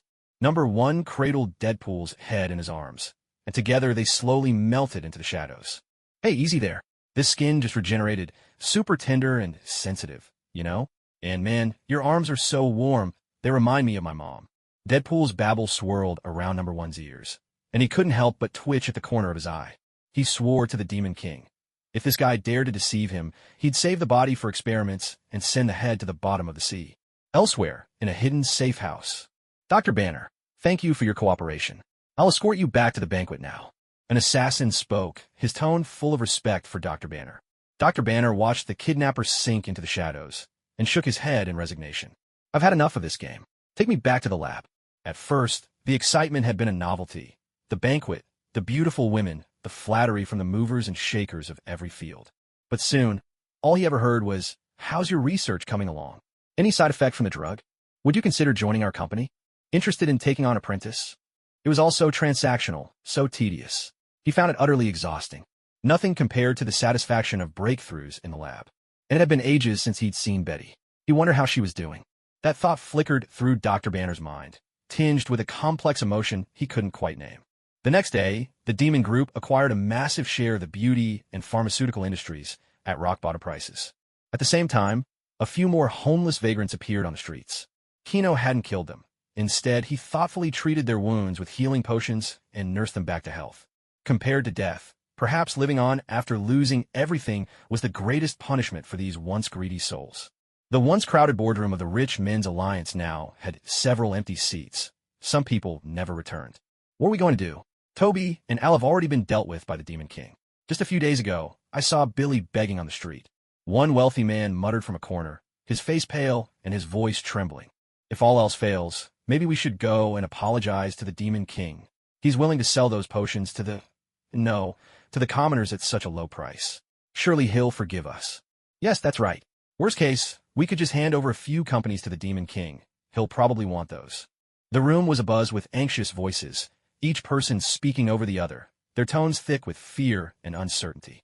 Just as the alliance seemed on the verge of collapse, a thunderous slam of a hand against the table echoed through the room. "Enough. Quiet. A burly tycoon glared fiercely at the group, roaring, "You're flapping around like headless chickens. Do you think this will solve anything?" The meeting room fell instantly silent. Everyone froze, afraid to breathe, all eyes locking onto the furious man. He was the wealthiest among them and had been chosen as their leader. "But Tom, the Demon King, has already made his move. We can't compete with him," someone protested. "And the healing and resurrection potions will hit the market any day now. If we don't sell our assets soon, it'll be too late. We're not like you, Tom. You have other businesses. Most of our assets are tied up in pharmaceuticals and beauty. If those collapse..." The room filled with desperate chatter, worry and helplessness etched across every face. Tom's brow furrowed, his face so dark with anger it was as if a storm cloud hung above him. "Shut up," he barked again. "Why are you panicking? Even if the Demon King is strong, we can't just roll over and surrender. Look, we're still here, aren't we? What does that tell you? The Demon King doesn't dare take us down outright. And do you really think that begging for mercy will stop him from selling the potions? Sooner or later, you'll all be penniless. It's just a matter of time. Either follow my lead and fight back, or get ready to sleep on the streets together. Understand, you idiots?" Tom's words jolted the others. The terrifying thought of losing everything and ending up destitute reignited the flames of anger and defiance in their eyes. Their wavering resolve hardened once more. One by one, the tycoon stood up and left the room, ready to plot their next move. Only Tom remained in the seat of honor. He pulled out his phone, deep in thought. How did the sell-off of the medical and beauty-related businesses go? Good. Cancel all collaborations related to New York, then arrange the fastest flight to Mexico. We're pulling out. Having given his orders for the next steps, Tom rose and strode toward the door. Was it a joke, going head-to-head with the Demon King? He wasn't that foolish. Now that the previous plan had failed, there was no point in carrying out the follow-up actions. Leaving those idiots behind was simply using them as bullet shields. The secret to Tom's vast business empire was knowing when to cut his losses. Though this meant his assets would shrink dramatically. As long as he had some capital left, he could always make a comeback. A faint smirk curled on Tom's lips as he pushed open the door, only to find a stranger standing outside. His heart jolted, and the smile froze on his face, replaced by an expression brimming with wariness and suspicion. "Who are you?" Tom forced himself to sound calm, but his hand crept quietly toward the back of his waist. "Lai Xiaogu, Chief Executive Officer of the Demon Corporation." Lei Xiaogu spoke in an icy, emotionless tone, his cold gaze fixed on Tom, as if he could see through every nervous twitch. A chill ran through Tom, one of the Demon King's men. Without another word, he whipped out an automatic pistol and unloaded a textbook burst at Lei Xiaogu. 8 bullets struck Lei Xiaogu square in the chest, right where the heart should be. By all logic, even with body armor, the impact alone should have shattered his ribs. Yet, Lei Xiaogu didn't flinch. Not even his clothing was torn. Tom refused to give up. In just 0.6 seconds, he swapped magazines and aimed directly at Lei Xiaogu's forehead. This time, he saw it clearly. A shadowy darkness shielded Lei Xiaogu, and the bullets vanished into it, as if they were sinking into water, leaving not the slightest ripple. Lei Xiaogu extended his hand. 16 bullet heads appeared in his palm, then clattered onto the marble floor, ringing out in crisp metallic echoes. "Would you like to continue?" "No, that won't be necessary. But I am curious. When did the Demon King start keeping tabs on me?" Tom let his pistol fall, understanding that against someone with supernatural powers, only a fully equipped team might pose a real threat. "From the very beginning." "How did you manage it?" "I've always been careful. Every contact was through letters, every meeting at a different place, and I always traveled in the most inconspicuous vehicles." "How did you do it?" Lei Xiaogu regarded Tom with a trace of admiration. Calm under pressure, meticulous in thought, he fit his master's standards perfectly. "Come out." No sooner had Lei Xiaogu spoken than a man dressed in a ninja outfit emerged from the shadow behind Tom. A chill shot from Tom's feet straight to his scalp. All these days, someone had been following him so closely. Tom couldn't help but let out a bitter laugh. Everything they'd done was nothing but child's play in the eyes of this Demon King. He hadn't even shown himself.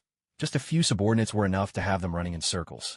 "According to the master's will, we were supposed to play with you until the very end. Yet you went about halfway through the game. So you've come to punish me, the one who tried to escape." Tom glanced around, searching for any sign of help.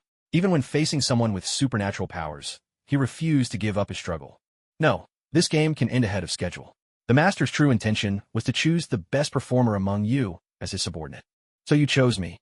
A fiery glint flashed in Tom's eyes, a burning hunger for power and strength.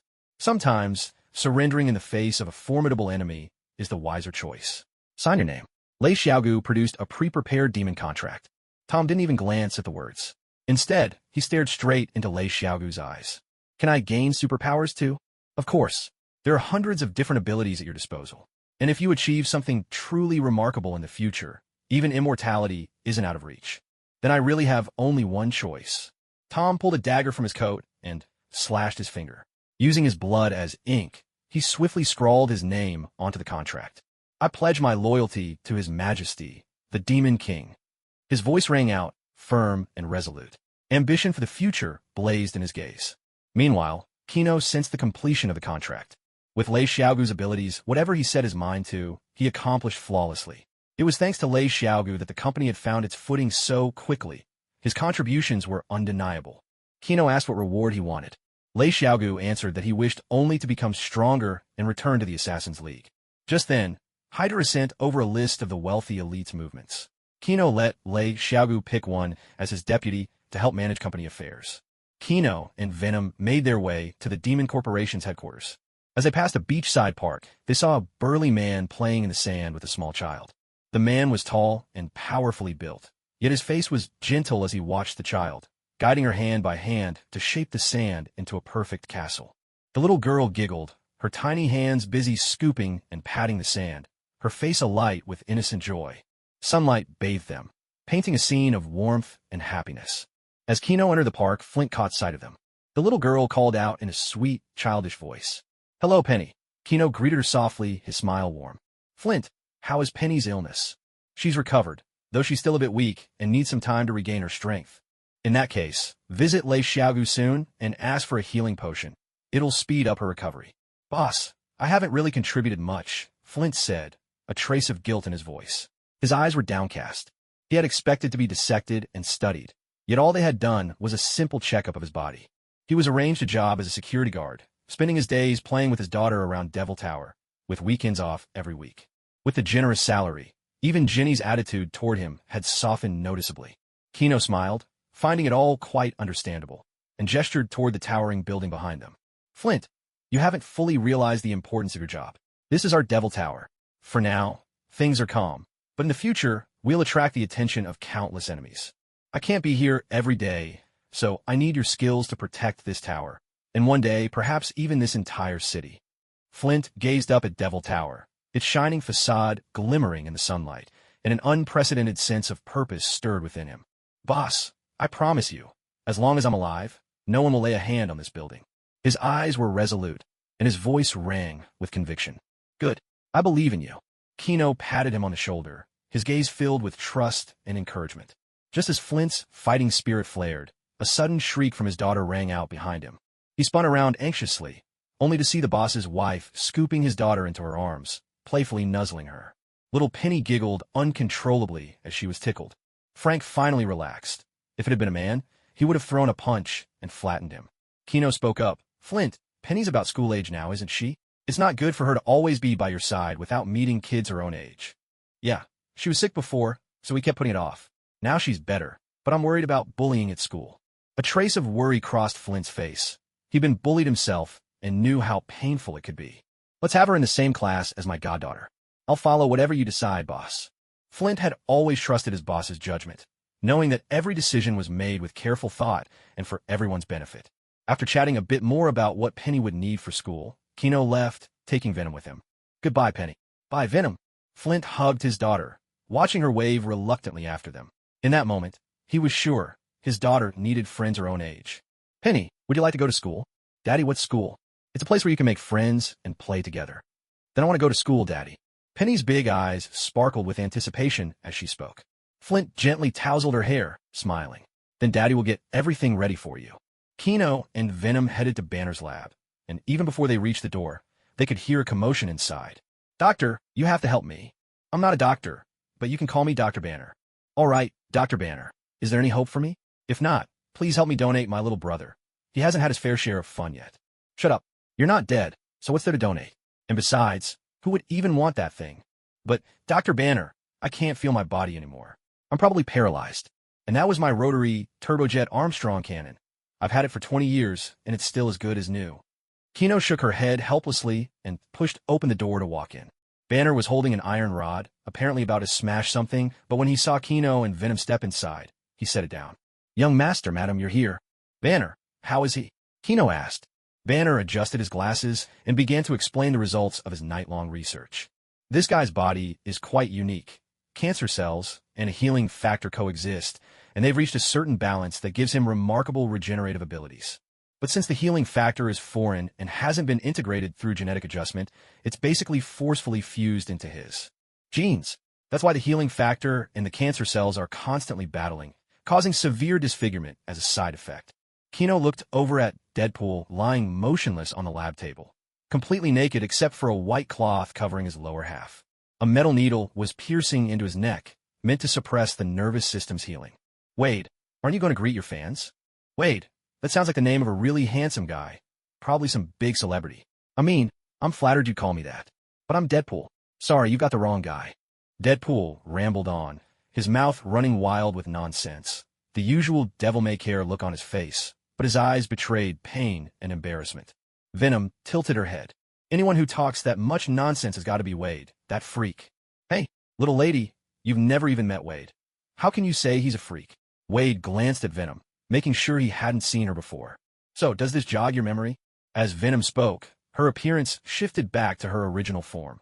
A black body, ghastly white eyes, and a mouth full of razor-sharp teeth. "Oh my God!" Deadpool's eyes went wide in exaggerated shock, so much so, it looked like they might pop right out of his head. Even Banner was startled. Seeing Deadpool's reaction, Venom morphed back into her human shape. "Do you recognize me now?" "Boss, your appetite is impressive. Can you tell me what it feels like? I want to try it myself."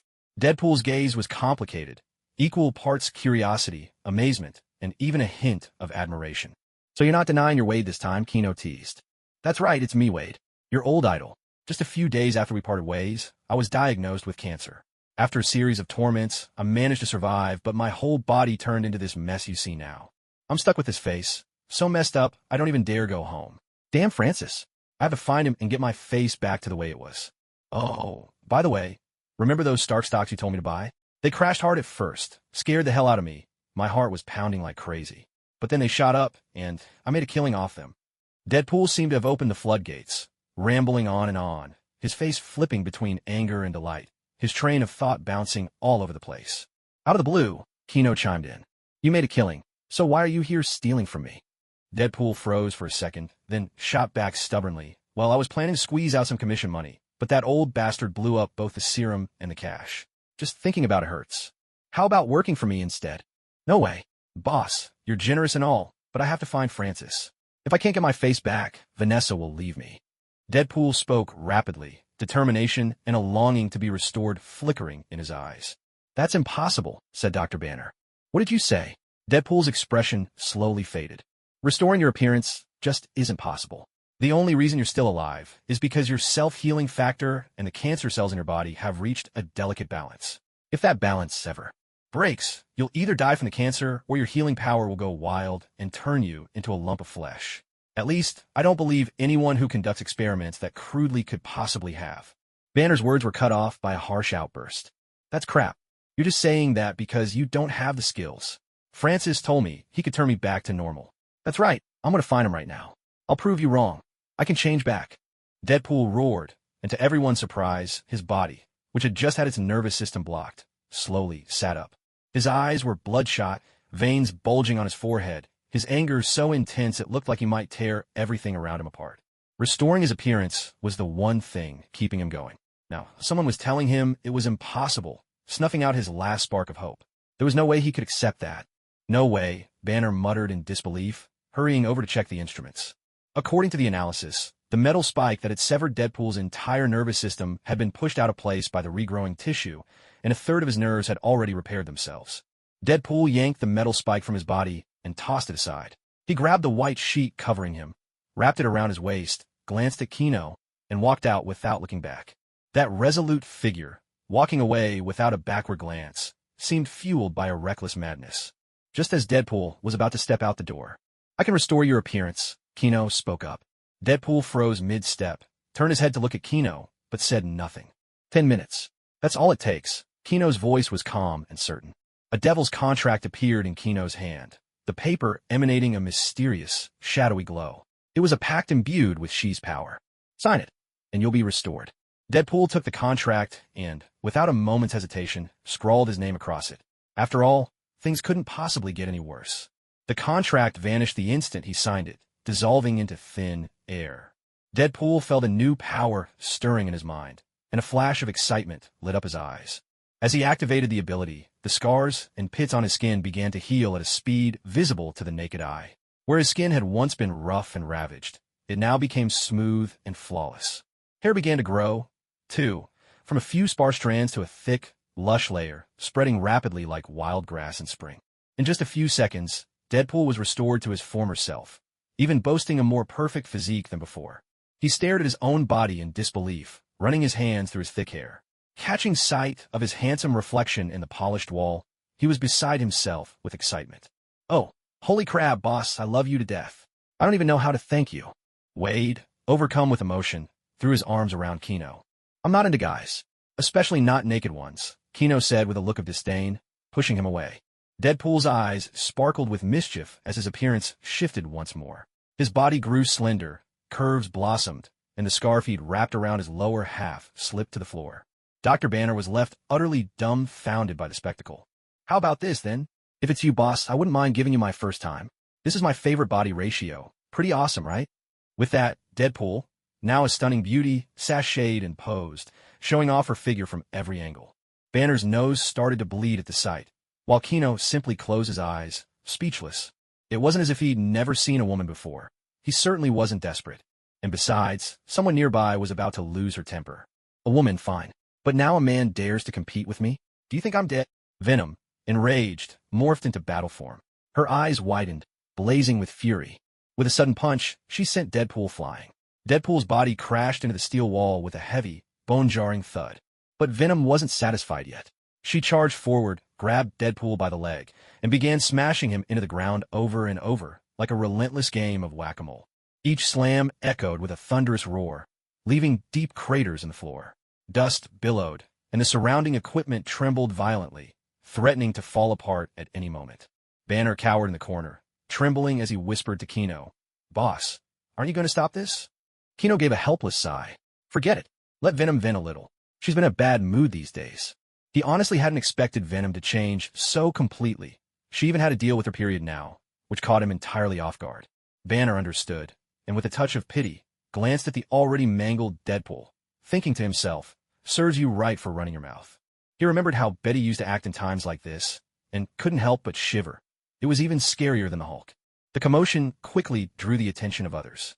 Alarms blared as everyone thought they were under attack, prompting people to rush over. When the door swung open, they saw a black monster furiously pummeling a woman. Venom, annoyed at being interrupted, revealed her human face and snapped. "Do you need something?" Everyone recognized it was the boss's wife. After exchanging glances and noting their leader cowering in the corner, they hesitated, then held out the weapons they carried. We just wanted to ask if you needed any weapons." Venom took the two knives without a word and continued hacking at Deadpool with grim determination, as if set on dismembering him. The League of Assassins members quietly closed the door, blocking others from entering. Lowering their voices, they whispered, "Don't go in. The lady of the house is in a rage." When the chaos finally subsided, Kino led Venom out of the lab. Behind them lay a scene of utter devastation. The floor was pitted and stained with blood and flesh. Equipment lay scattered and upended, shattered parts strewn everywhere. Banner looked at the mess of the lab and sighed in resignation, bending down to piece together the fragments littering the ground. Out on the street, people bustled past, their voices rising and falling in a lively cacophony. Feeling better now, Kino smiled at Venom. I never imagined a human body could be so troublesome, swayed by hormones like this," Venom replied, clutching Kino's arm, nodding slightly, though there was still a trace of anger on her face. "Then why don't you just return to my body? That way, you won't be affected. I have to get used to it eventually. Besides, how else am I supposed to give you children? Would you rather I take a fetus back into your body?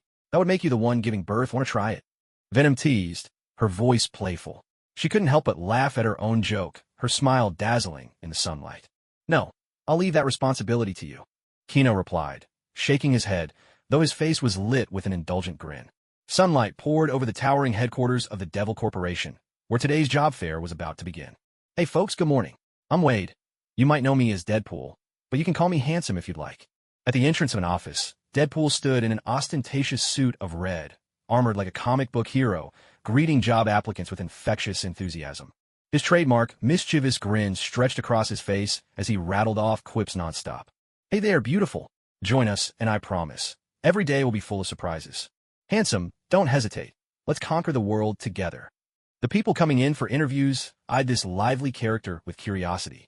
Some couldn't help but burst out laughing at his antics. Others looked utterly baffled, unsure what to make of this seemingly unserious man and his bizarre recruitment style.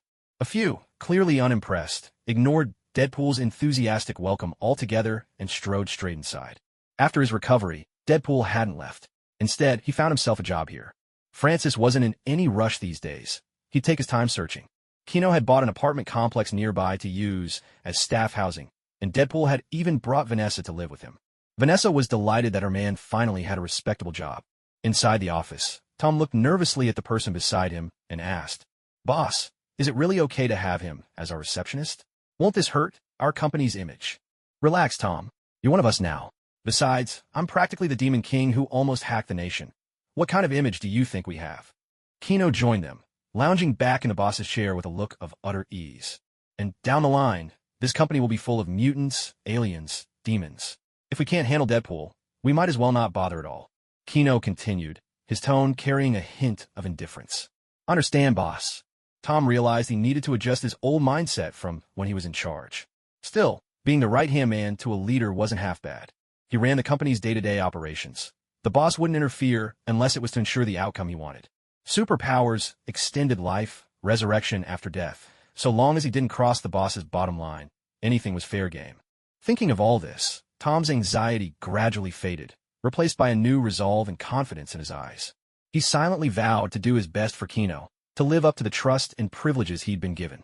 Such was the power of a demonic contract. Whatever your original intent, once you signed, betrayal was impossible. To Kino, hell itself was just a bonus. The demon contract was the true gift from Lucifer. From outside, Deadpool's unmistakable voice rang out. "Candidate number 1, let's get moving. The boss is getting impatient in there." "Hello, here's my resume." A slightly trembling voice replied, and Kino noticed the applicant's empty sleeve. He glanced at the resume and set it aside with casual indifference, but Tom beside him began reviewing it in earnest. "Mr. Connors, why don't you go buy a limb regeneration serum?" Kino asked. Connors touched his missing arm and gave a bitter smile. "Sir, I haven't had a job in a long time. I can barely afford to eat, let alone buy something like that." There was a deep sense of helplessness and bitterness in his eyes. In this world, there was no Osborne Corporation, and no one wanted to hire a disabled researcher. "Mr. Connors, your resume says you've worked on limb regeneration technology. So you must know our group already has a finished product on the market, right?" Tom's expression was serious, his eyes fixed intently on Connors, radiating professionalism. "Yes, but my research was based on lizard regenerative genes." Connors' face darkened, and his voice grew heavy. "However, your project didn't succeed. And according to your resume, you've been let go by several companies." Tom paused there. He could tell that the down-and-out scientist in front of him was here to take a chance. Connor's gaze grew even dimmer. He knew what would come next, almost certainly. "Please go home and wait. We'll get back to you within a week, no matter the outcome." But then, something happened that he never expected. "Mr. Connors, you're hired. Come in tomorrow to start work." Connors looked up in astonishment, staring at Kino with wide eyes, his face filled with disbelief. "You've been hired? As for your compensation, since you don't have any successful research to your name, your monthly salary will be $20,000. If you need it, there's an employee apartment available. You can move in any time." "Why?" Connors fell silent for a moment before asking. He had just gotten the job he wanted, and yet, his curiosity still demanded an answer. "Maybe it's the determination I see in your eyes. I want to see if your research might hold some other surprises. Thank you for believing in me. You can head out now. I have another round of interviews." After Connors left, Tom couldn't help but ask, "Boss, even if his research pans out, it's not like it'll be of much use to us. If it's not useful, then it's just for show." Kino replied offhandedly. Kino certainly couldn't tell him that in another world, Connors was the lizard. The next candidate to walk in was a man with a bowl-cut hairstyle. Kino glanced at the resume he was handed. Otto Gunther Octavius. What luck today, Dr. Octopus had shown up as well. Otto was just about to introduce himself. "You're hired. Come in tomorrow." As for salary and benefits, Otto opened his mouth, not quite sure what to say. Any other questions? Kino asked. No, none. Otto was full of confusion. Was his resume really that impressive? He'd barely shown it, and he was already hired. After Ulter left, another person walked in, brimming with confidence, and launched into a lively self-introduction. If even a disabled person can get hired, I definitely have nothing to worry about. Tom glanced at the boss first, and seeing his lack of interest, began flipping through the resume in his hands. He made it only halfway through before tossing it straight into the trash can. You can leave now. What? Cruz University shut down 15 years ago. If you really graduated from there, you'd be at least 29 now, but your resume says you're only 26. Next time you forge a resume, find someone who knows what they're doing. That was just a printing mistake. I'm actually 36. The applicant tried to protest, still hoping to talk his way out. Deadpool, take him out. Tom couldn't be bothered to listen to another word of nonsense. All right, buddy, let's have a little heart-to-heart. Deadpool burst in at once, grabbed the man by the collar, and dragged him out as easily as if hauling away a stray kitten. From that point on, Kino stayed out of it, only glancing at the resumes now and then to see if there were any familiar names. Tom, meanwhile, displayed the utmost professionalism and seriousness. He scrutinized each resume with care, questioned the applicants about relevant topics, and maintained a focused, stern expression throughout. Aside from Connors and Otto, only 2 others made the cut. Next, with that cue, the door slowly opened, and in walked a young woman with green hair. Her hands were empty. She didn't even bother to hand over a resume. Tom frowned, considering this an extremely unserious attitude, but he pressed on with the process out of duty. Please begin by introducing yourself briefly. The green-haired girl stared straight at Kino with her large, unblinking eyes. Tom's frown deepened. He thought to himself, here comes another one trying to charm her way up through the boss. I've seen it too many times. He was just about to call security. My name is Lorna Dane. I've never attended school. I'm a mutant. Kino's interest was piqued. The job posting had mentioned that mutants were also welcome, but Lorna was the first to actually show up. The crew from the X Academy hadn't arrived yet. Could you show me what you can do? Kino asked, intrigued. Lorna's green hair lifted, swaying gently as if it were alive. Her raised hands were enveloped in a shimmering green aura, the light flickering and darting like living sprites. Suddenly, the whole room seemed to transform into a scene out of a fantasy, filled with swirling, dancing metal, spinning and leaping in a mesmerizing display. Magnetic manipulation? What's your connection to Magneto? Don't know him. At the mention of Magneto, Lorna's eyes grew cold. No need to explain if you don't. Kino didn't press the issue, a delighted smile spreading across his face. Today had truly been a bountiful day. Your monthly salary will be $50,000. You can move into the staff dormitory. Do you have any other requests? I want to stay by your side. Lorna's request caught Kino slightly off guard. Tom, on the other hand, frowned deeply, suspecting that the girl's intentions were anything but simple. But Lorna's face was resolute, her gaze fixed unwaveringly on Kino, as if she wouldn't rest until she got what she wanted. Why? And don't tell me it's love at first sight. I don't buy that, Kino said, his brows creasing. You've forgotten, back in the alley. The room fell silent. Only Kino seemed lost in his memories. Tom was already packing up, thinking to himself, this isn't an employee, she's the new boss's wife. He'd only been to that alley twice, once to find Pamela, and once more to save a mutant. You're that mutant. Why didn't you go to Xavier's school? Kino asked, his gaze landing on Lorna, laced with curiosity. I don't trust them. Kino had nothing more to say. Trust was a complicated thing. So you trust me instead? Yes, because you saved me, and you even gave me money. Lorna nodded, her green eyes clear and unwavering, filled with sincerity and gratitude. Kino looked at her, feeling a little at a loss. Did he really have such a trustworthy face? You want to follow me? You're way too weak. Tell you what, come back when you can defeat Magneto. Tom, find her some teachers, someone who knows about magnetism. Or maybe see if Dr. Banner is interested. Yes, boss. With those instructions, Kino was about to leave. Suddenly, Lorna called out to him. So, as long as I can defeat Magneto, that's enough, right? Without turning his head, Kino answered as he left the room. After stepping out, a deep voice laced with a hint of mischief echoed in his mind. Venom. Why not agree? That little one's eyes were full of sincerity.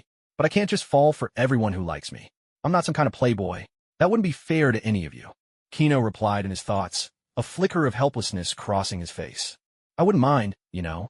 If you build a harem, it'd be like I have one too. Besides, the way beauties cry is lovely, and everyone tastes a little different.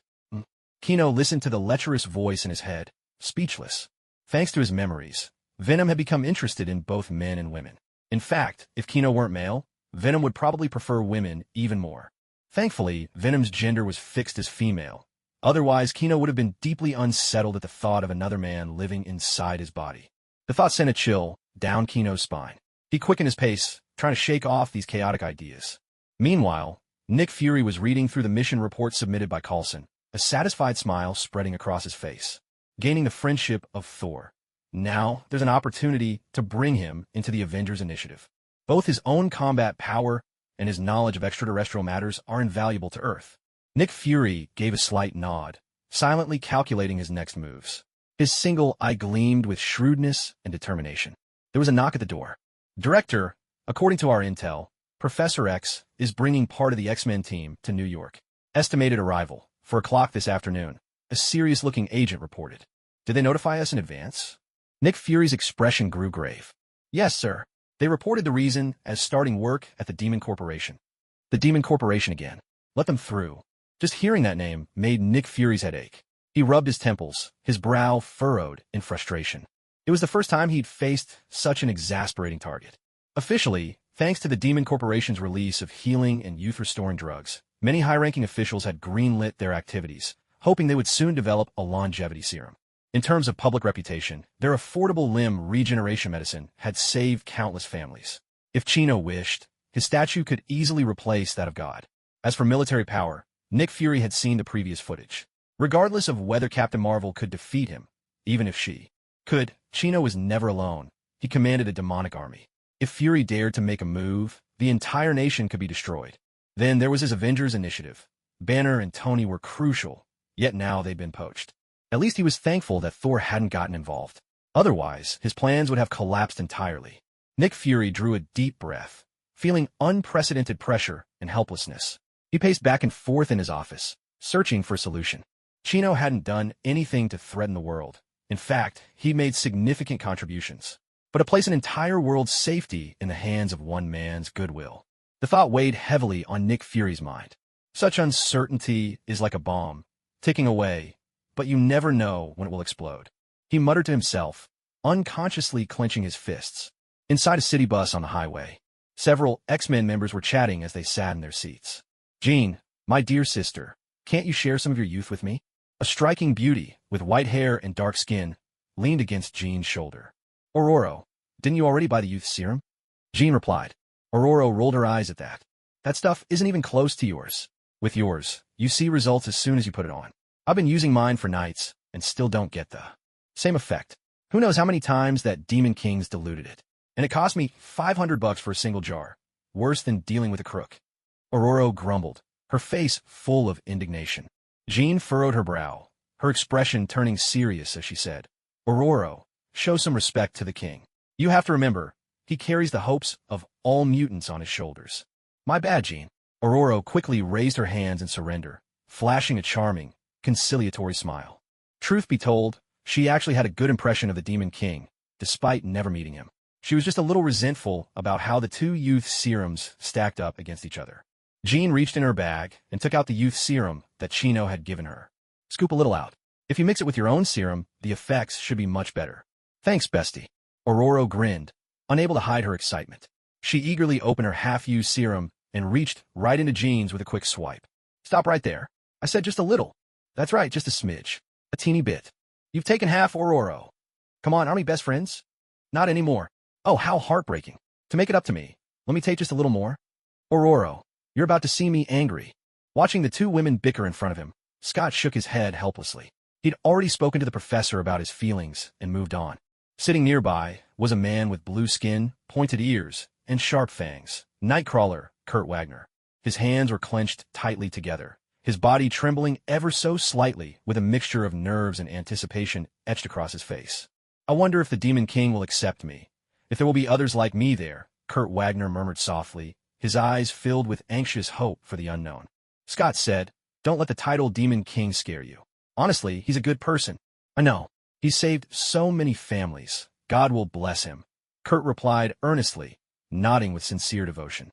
Kurt was no stranger to the internet, and these days, the Demon King received nothing but praise online. Any negative comments were swiftly removed by Tom's contacts. Still, don't say that to his face. He really is a Demon King.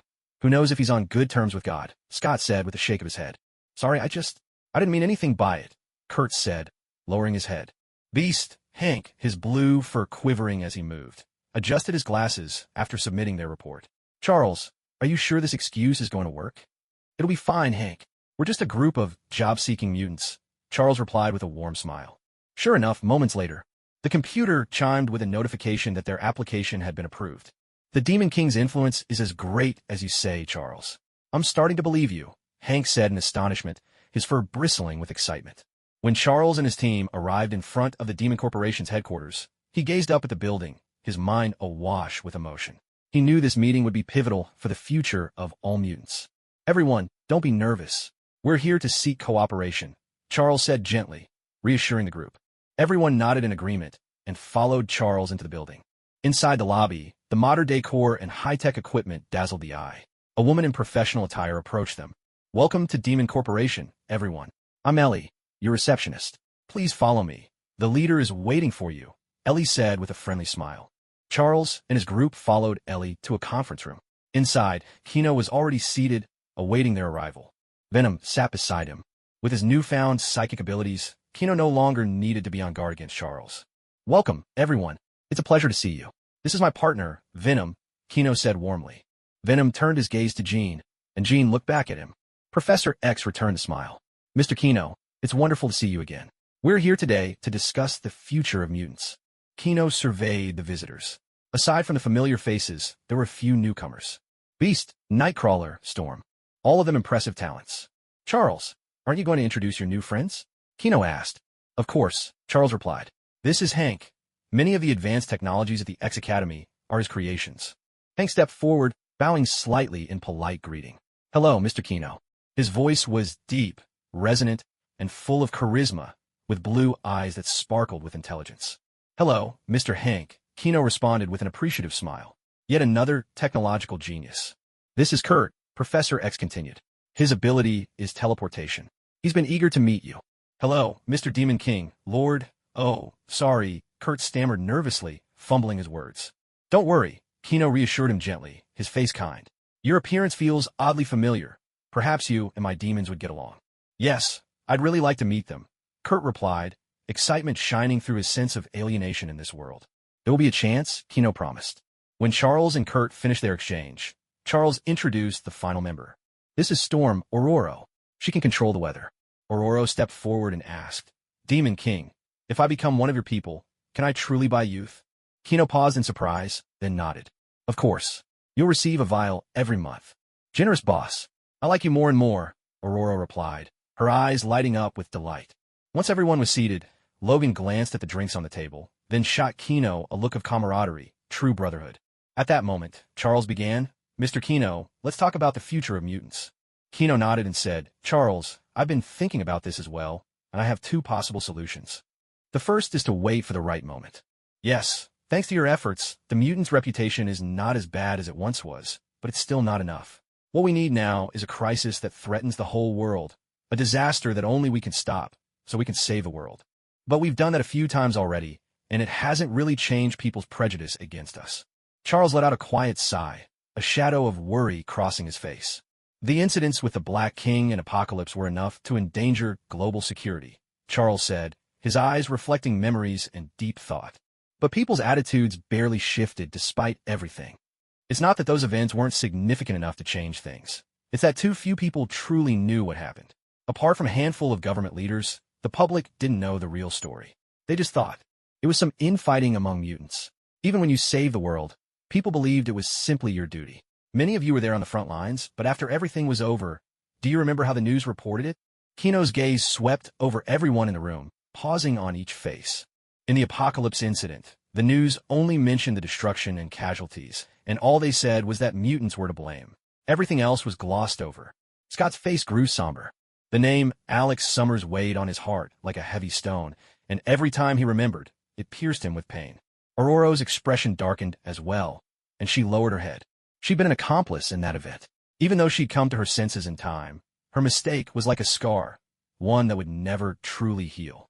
That's why mutants have no voice in this world, Kino continued, his tone tinged with both helplessness and frustration.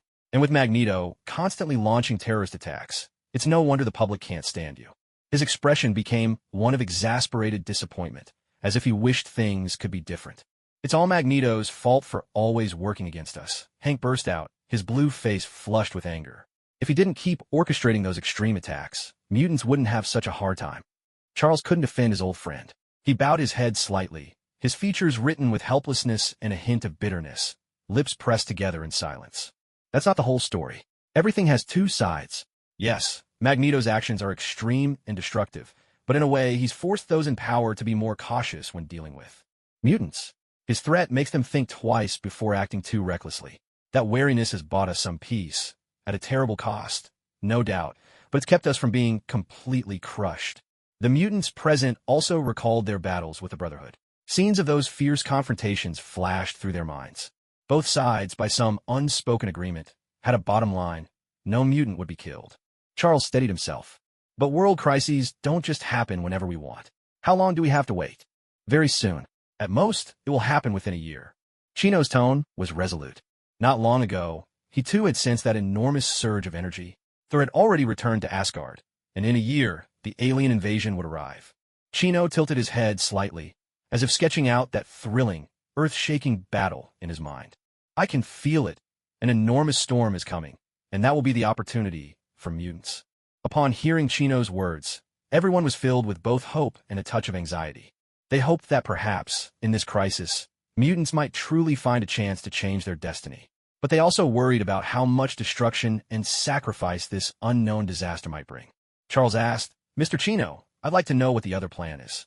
"The other plan is, if we fail, I'll transfer all the mutants to my hell, and you'll live there."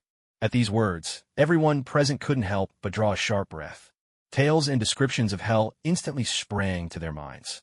In those ancient legends, hell was always depicted as a place filled with endless pain, darkness, and horror. A world so harsh it was beyond ordinary imagination. Thinking about this, a deep sense of unease welled up in their hearts. Even if they could survive in such a place, life there would surely be unimaginably harsh. Chino noticed everyone's anxiety and continued, "Well, since we have time, would you like to visit hell together?" While everyone was still hesitating, Logan spoke up. "Burp. Sure. I've never seen hell before." Logan let out a drunken hiccup, shouting carelessly. His rugged face showed a hint of intoxication and wildness as he swung a half-empty bottle in his hand. "I'd like to visit as well," Charles said, his gaze as gentle as ever, though he couldn't hide the anticipation in his eyes. The others looked at each other. After a brief silence, they all agreed. Chino nodded, opened a portal in the center of the conference room, and moved through it. It was only then that everyone noticed Chino was sitting in Professor X's old wheelchair. "Kid, you really like that chair, don't you?" Logan teased, a tipsy smile in his eyes. "Of course. Who wouldn't like a wheelchair with a massage function? Only downside is, it's a bit slow, tops out at 25 miles an hour." Chino pressed a button on his wheelchair, and the cushion behind him began to move, massaging various parts of his back. Hank adjusted his glasses and said, "If it's a matter of speed, I can fix that. Won't take long at all." "I'll leave it to you then, Mr. Hank." "It's my pleasure." "Venom, what are you doing?" Chino suddenly sensed something was missing beside him.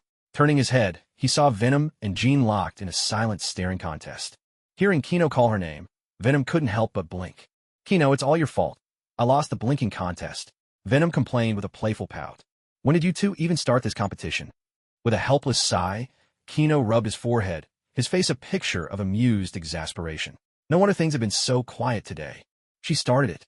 She kept staring at me," Venom said, pointing at Jean. Jean was rubbing her eyes, her lips twitching in disbelief. She had assumed this woman was threatening her to keep away from the Demon King. Not wanting to show weakness, she had glared right back. Who would have thought it was all just a bizarre little contest? Chino glanced at Venom, who still seemed a bit indignant, and smiled. "Well, then, it's my fault this time. How can I make it up to you?" Venom considered for a moment, a sly glint flashing in her eyes. "Be my servant for a day, and I'll forgive you." Charles and the others were visibly startled. Making the Demon King act as a servant. This woman was truly outrageous.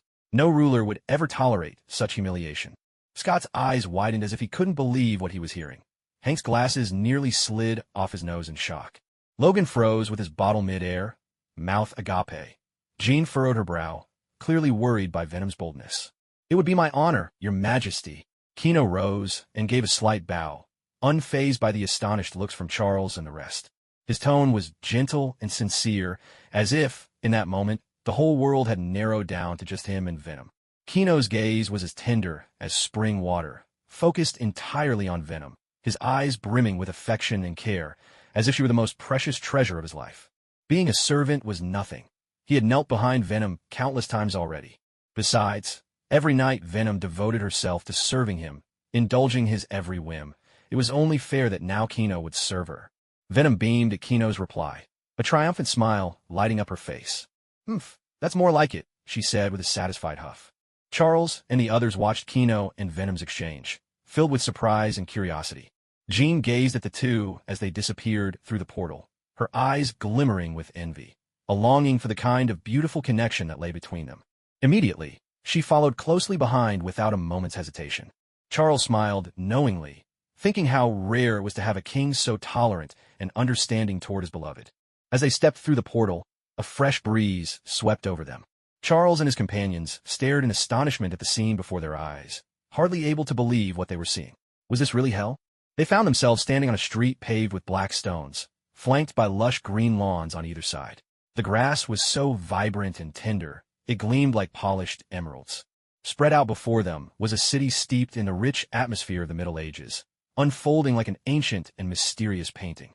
Every building had its own unique charm, some adorned with exquisite stone carvings, others aglow with colorful stained glass windows. Towering spires shot upward like swords, piercing the sky ablaze with crimson, as if it were set on fire. Most striking of all, at the very heart of the city, stood an enormous tree. Its thick, abundant branches formed a verdant canopy that covered a vast expanse of land. Demons and humans mingled in harmony, bustling about as they traded goods. The demons came in all shapes and sizes, some with massive wings, others with skin glowing like molten lava, while the humans interacted with them with ease, their faces calm and content. In the red sky above, several metallic devices hovered, occasionally flashing with strange, flickering lights. At that moment, the once noisy and bustling environment fell suddenly silent. Those who had been busy or deep in conversation, humans and fearsome demons alike, seemed to sense something all at once. Unprompted, everyone turned their gaze in the same direction. And when they saw those few figures, their expressions shifted to one of deep respect. Heads bowed swiftly in unison, as if this gesture had been practiced countless times before. A loud, unified cry rang out, clear and resounding. "Greetings, Lord Demon King." Everyone present bent low in a deep bow, showing their utmost reverence to the Demon King. Charles and his companions were completely unprepared for such a reception, and for a moment stood frozen in place, too stunned to react. Kurt, especially, stared wide-eyed in disbelief at the demons before him, so many of them bearing a striking resemblance to himself. A surge of indescribable emotion welled up in his heart, as if he had found a certain resonance in these unfamiliar, yet oddly familiar faces. "I'm not the Demon King today," Kino replied, shaking his head with a gentle smile, stepping back half a pace. "I am merely Her Majesty, the Queen's servant. You should not be kneeling to me." He bowed slightly, signaling to everyone that Venom was the one in charge at this moment. The demons and humans who had been bowing looked at each other in confusion, uncertainty flickering in their eyes. Wasn't this the Queen? At that moment, a quick-witted fellow was the first to shout, "Greetings, Your Majesty the Queen." His voice was like a spark to a fuse. Instantly, the rest caught on, and everyone joined in, calling out in unison, "Greetings, Your Majesty the Queen." The chorus of voices surged, each wave louder than the last, until the sound was deafening. "At ease. Go about your business," Venom said, mimicking the gestures from Chino's memories, doing her best to appear dignified and authoritative. "Thank you, Your Majesty the Queen." With that, the demons and the crowd before her dispersed, each returning to their own tasks. "Chino, have fun." Venom's eyes gleamed with excitement. She had never experienced the feeling of commanding thousands with a single word. Everything felt so novel that even her steps became lighter. "Your Majesty, as long as you wish, you are the ruler here," Chino said earnestly, looking at Venom. The tattoo on his wrist glowed faintly and transformed into a bracelet. Venom understood that Chino was sincere. He had never wanted to be tangled up in all this trouble. All he wished for was a warm home with his wife and children, a bit of money, and the ability to keep them safe. But Charles and the others were thrown into a panic. They had just accepted a new ruler, only to find out the new queen wanted to step down. "No way. It's too much trouble. You just want to shirk responsibility," Venom retorted, turning away. She knew Chino too well. Behind that seemingly carefree exterior, he was actually exhausted. In this dangerous world, carrying so many lives on his shoulders, there was no room for error. Venom's eyes held a hint of reproach, yet they were filled with tenderness. What a pity. I was this close to living a worry-free, pampered life. Chino joked, a relaxed smile on his face. Charles breathed a sigh of relief. So it was a joke after all. His nerves finally eased, and a lightness returned to his expression. But Jean could sense Chino's fatigue. He was already worn out, and now she had added a new burden. Her heart ached for him, and she was about to step forward to offer comfort. But Venom was faster. She wrapped Chino in her arms and pressed his head to her chest. I've had enough. Servant games are over. Just call me Venom, she declared. Jean pulled back, disappointment flickering across her face. The light in her eyes dimmed as she stood silently to the side, her heart full of helplessness and bitter longing.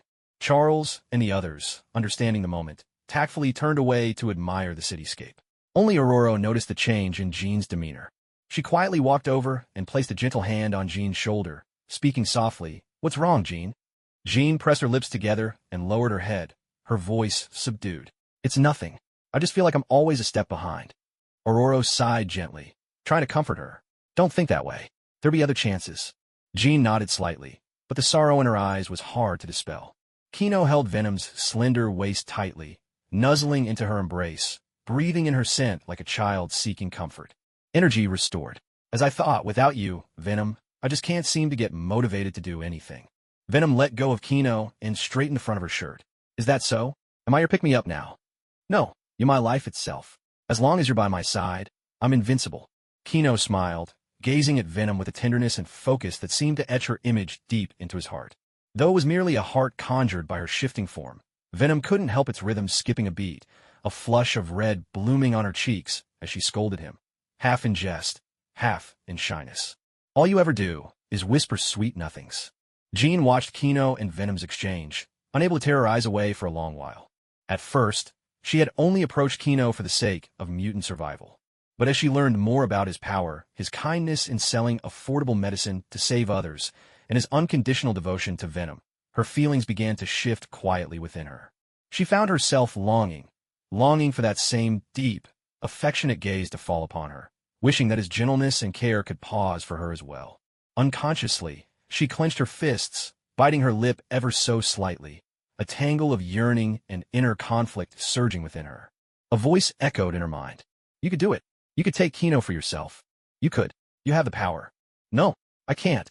"You could, if only you accept your true self." The voice in her heart grew clearer, and dark shadows began to cloud Jean's eyes, spreading like ink, drowning out the light that once filled them. Suddenly, a voice rang out from above. "Darling." Jean looked up to see a woman with the same striking red hair as her, descending from the sky like a butterfly, graceful and light, swooping straight into Kino's arms. "Pammy, MMPH." Kino caught her delicate form, but before he could finish her name, the woman's crimson lips sealed his in a passionate kiss. The darkness in Jean's eyes vanished in an instant. She stared wide-eyed, looking from the woman in Kino's arms to Venom, who stood unmoved beside them, her face full of disbelief and confusion. What on earth is happening? Her mind was in chaos, thoughts grinding to a halt, utterly unable to process this sudden, bewildering scene. Another figure drifted down gently from the sky. Venom, seeing that the kiss between the two showed no sign of ending after several minutes, gave Pamela a friendly pat. "All right, that's enough. Are you two practicing for a breath-holding contest?" Venom's tone was playful, tinged with gentle teasing. Pamela finally released Kino. A thin, glistening thread still connected their lips. Pamela licked her lips with her scarlet tongue, breaking the strand with a flirtatious flick. The alluring gesture made Jean's face flush bright red. Embarrassed, she turned her head away, her heart pounding uncontrollably. Without thinking, her hand drifted up to her burning cheek. Out here in public, she felt mortified. Pamela had exactly the same hair color as she did. Watching her now, it was all too easy for Jean to imagine herself in her place. "Venom, I just miss my dears so much," Pamela said. "We literally saw each other yesterday. Are you that desperate already?" Venom teased. "Venom," Pamela whined, her tone playful and longing. Chino turned to She, who had been quietly standing to the side, and opened his arms. "She, come give me a hug." Chino's voice was gentle, full of warmth and anticipation. "Yes, young master," she replied. She hurried forward, melting into Chino's embrace, her face lit up with happiness and contentment. Chin's pupils widened in shock. That made 3. Chino looked at each of them with the same affectionate gaze he reserved for Venom, a look brimming with tenderness and love, as if he could melt anyone with his eyes. All 3 women wore identical gemstone rings, sparkling brilliantly under the sunlight. Holding She close, Chino gently stroked her hair, his eyes overflowing with doting affection. She, have you missed me these days? He asked softly. Young master, I think of you every single day, she replied, her voice both gentle and resolute as she nestled tighter into his arms. Pamela watched Chino and She, a blissful smile spreading across her face. She walked over to Venom and linked arms with her. Venom, our dear is truly so gentle, Pamela said, her eyes filled with love. Venom smiled faintly and nodded. He's always been that way.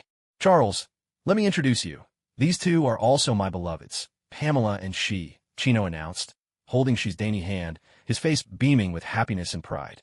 Lady Pamela, Lady She, it's a pleasure to meet you, Charles said with a polite bow. Nothing about this seemed to surprise him. In his view, it was perfectly normal for a capable man to have several loves. Logan gave Chino a thumbs up, grinning mischievously. Kid, you're something else. Chino, just how many lovers do you have? Chin asked abruptly. 4. The last one's still in school. Why do you ask? It's nothing. But Pamela seemed to catch on. She leaned in close to Venom and whispered in her ear. Venom, looks like we'll be welcoming another sister soon. Mitchum, as long as Chino's happy, I don't mind. As long as she doesn't try to take my place as mother of the first child, Venom replied. Chino turned to Charles. Charles, let me show you around Castlevania. Charles nodded, then stepped forward and knelt on one knee before Chino. Before that, please become our king. The mutants behind fell to their knees in unison, mimicking the same posture, Logan included. There was no more hesitation left in anyone. Chino, as expected, was unfazed. He took out the contract he had prepared in advance and handed it over. Charles, sign this. Yes, my king. Without a moment's doubt, Charles accepted the contract and swiftly signed his name. The moment his signature was complete, he sensed a black mark searing itself into his mind. A mysterious force trembled through his heart, but soon enough he found his calm again. Everyone rise. Chino raised his hand slightly, his gaze carrying a hint of authority. At his command, the group stood up, their eyes fixed on Chino, awaiting his next instruction. From now on, we're all on the same side. Just act as you always have, Chino said with a gentle smile. At these words, Logan was the first to relax. Kid, this is way better. If I had to kneel every time I saw you, I'd never get used to it, he said, grinning, his face full of relief. Come on, let me show you what life in hell is like. With that, Chino strode forward, leading the group into the city. She and Venom followed at his side. Pamela hurried over to Jean, whispering in her ear. Along the way, Chino shared his vision for this paradise, his plan to transform hell into a new world. Charles and the others listened, visibly moved, their eyes wandering over the surroundings, growing more fond of this world with every step. Despite the medieval architecture, electricity still powered everything. My king, may I ask where this energy comes from? Hank asked, curiosity shining in his eyes as he searched for the source. These are magma power generators designed by Tony Stark. That's the power plant over there. If hell has anything in abundance, it's magma, Chino explained, pointing to a red building not far off. Tony Stark, what a stroke of genius. You might have a chance to talk with him, Chino replied with a smile, continuing to lead the group forward. As they passed the tavern, Logan drew in a deep breath, nose twitching. Hey kid, I smell some amazing liquor. Mind if I duck out for a bit? He asked, his face aglow with anticipation. Chino glanced at the others and noticed their curiosity about the bustling neighborhood. He nodded. Everyone's free to explore as they like. Let's meet by that big tree tomorrow morning. Yes, sir, came the resounding reply. Except for Charles and Jean, the group quickly dispersed, vanishing into the lively streets in the blink of an eye. Jean, Venom, let's go to the hot springs together. Darling, find us when you're done, Pamela chirped, tugging Jean's hand and skipping off towards the palace. Jean cast a complicated glance at Chino before turning her head away. Chino didn't take it to heart. Most women, upon discovering a man had so many lovers, would simply keep their distance. Chino, I'll head over first, she said, bowing slightly before following Venom out. Only Chino and Charles remained. The air around them seemed to fall suddenly silent. They exchanged a look, but for a moment neither knew what to say. King, what do you need me to do? Charles was the first to break the silence. Move the Xavier Academy over as soon as possible, and help me find a mutant who can control DNA, Chino answered, arms crossed and face serious, as though contemplating some great and weighty scheme. In truth, It was just that Pamela wanted a child. She seemed to know Venom needed someone with DNA control abilities to create a perfect child, and had even promised to bear one as well, occasionally dropping subtle hints. Yes, my king, Charles responded respectfully. Charles assumed this mutant would help modify the harsh environment of hell. King, what about the other mutants? I could force them to obey if need be. A cold gleam flashed in Charles's eyes. It went against his principles, but for the future of mutant kind, he was willing to risk his reputation. No need. Your job is only to reassure the mutants. I have someone else in mind to bring the others into line. Kino waved a hand dismissively, his expression calm. Kino couldn't help but marvel at the power of the contract. For all its other causes, the old Charles would never have said such things. Is it Eric? Charles asked. In his mind, only Eric had both the ability and the influence for such a task. Yes, his temperament makes him perfect for it, Kino replied with a nod. Dim, yellow light flickered in the corners, casting long shadows over the piles of junk stacked high in the warehouse. Eric, our undercover at the academy, just sent word. Charles has led a group of X-Men toward the Demon Corporation. A clear voice broke the silence of the warehouse. They're probably off to pledge allegiance to the new king, Eric answered, seated on a battered chair, barely glancing up from the book on structural theory in his hands. He toyed with a small steel model that shifted and reformed constantly, catching the light with a chill metallic gleam. Do you want me to go? Raven asked, her figure graceful in the half-light. And do what? Begged the Demon King to take us in. Eric stopped fiddling with the model, a note of irony in his voice. Raven, if that Demon King truly becomes the new king of mutants, he'll come find me. If not, if he's only sheltering the academy, then there's no point in seeking him out ourselves. Eric lifted his head, locking eyes with Raven. His gaze was sharp and clear, filled with a calm, calculating wisdom, as if he had already seen everything play out. Raven let out a sigh. Of course she understood, but the vague unease in her heart and her confusion about the future made it impossible for her to resist the urge to do something. Anything. Suddenly, a burst of applause echoed through the empty warehouse, sounding all the more abrupt and out of place. Well said. That's exactly why I'm here, old one. A figure strolled in at the doorway, dressed casually. It was Kino, his face adorned with a faint, easy smile. He was never one to procrastinate. As soon as he'd finished instructing Charles on his next moves, he'd flown straight over. Raven's body tensed, as taut as a drawn bowstring. You followed me last time, she said through gritted teeth, eyes locked onto Kino. She had changed appearances several times along the way, yet she'd still been tailed. Don't make it sound so bad. I was escorting you. You were carrying gifts worth hundreds of thousands of dollars. What if someone tried to rob you? Kino let out a soft chuckle, his expression relaxed and unhurried as he approached Eric, casting a curious gaze around the room. At the very least, I'm a guest who's come a long way. Isn't anyone going to offer me a chair? Eric's eyes remained calm as he gave a brief wave. The surrounding metal shifted and twisted in an instant, transforming into a chair right in front of Kino. Kino sat down without hesitation, crossing his legs in a leisurely manner, perfectly at ease. Raven stared at him in surprise.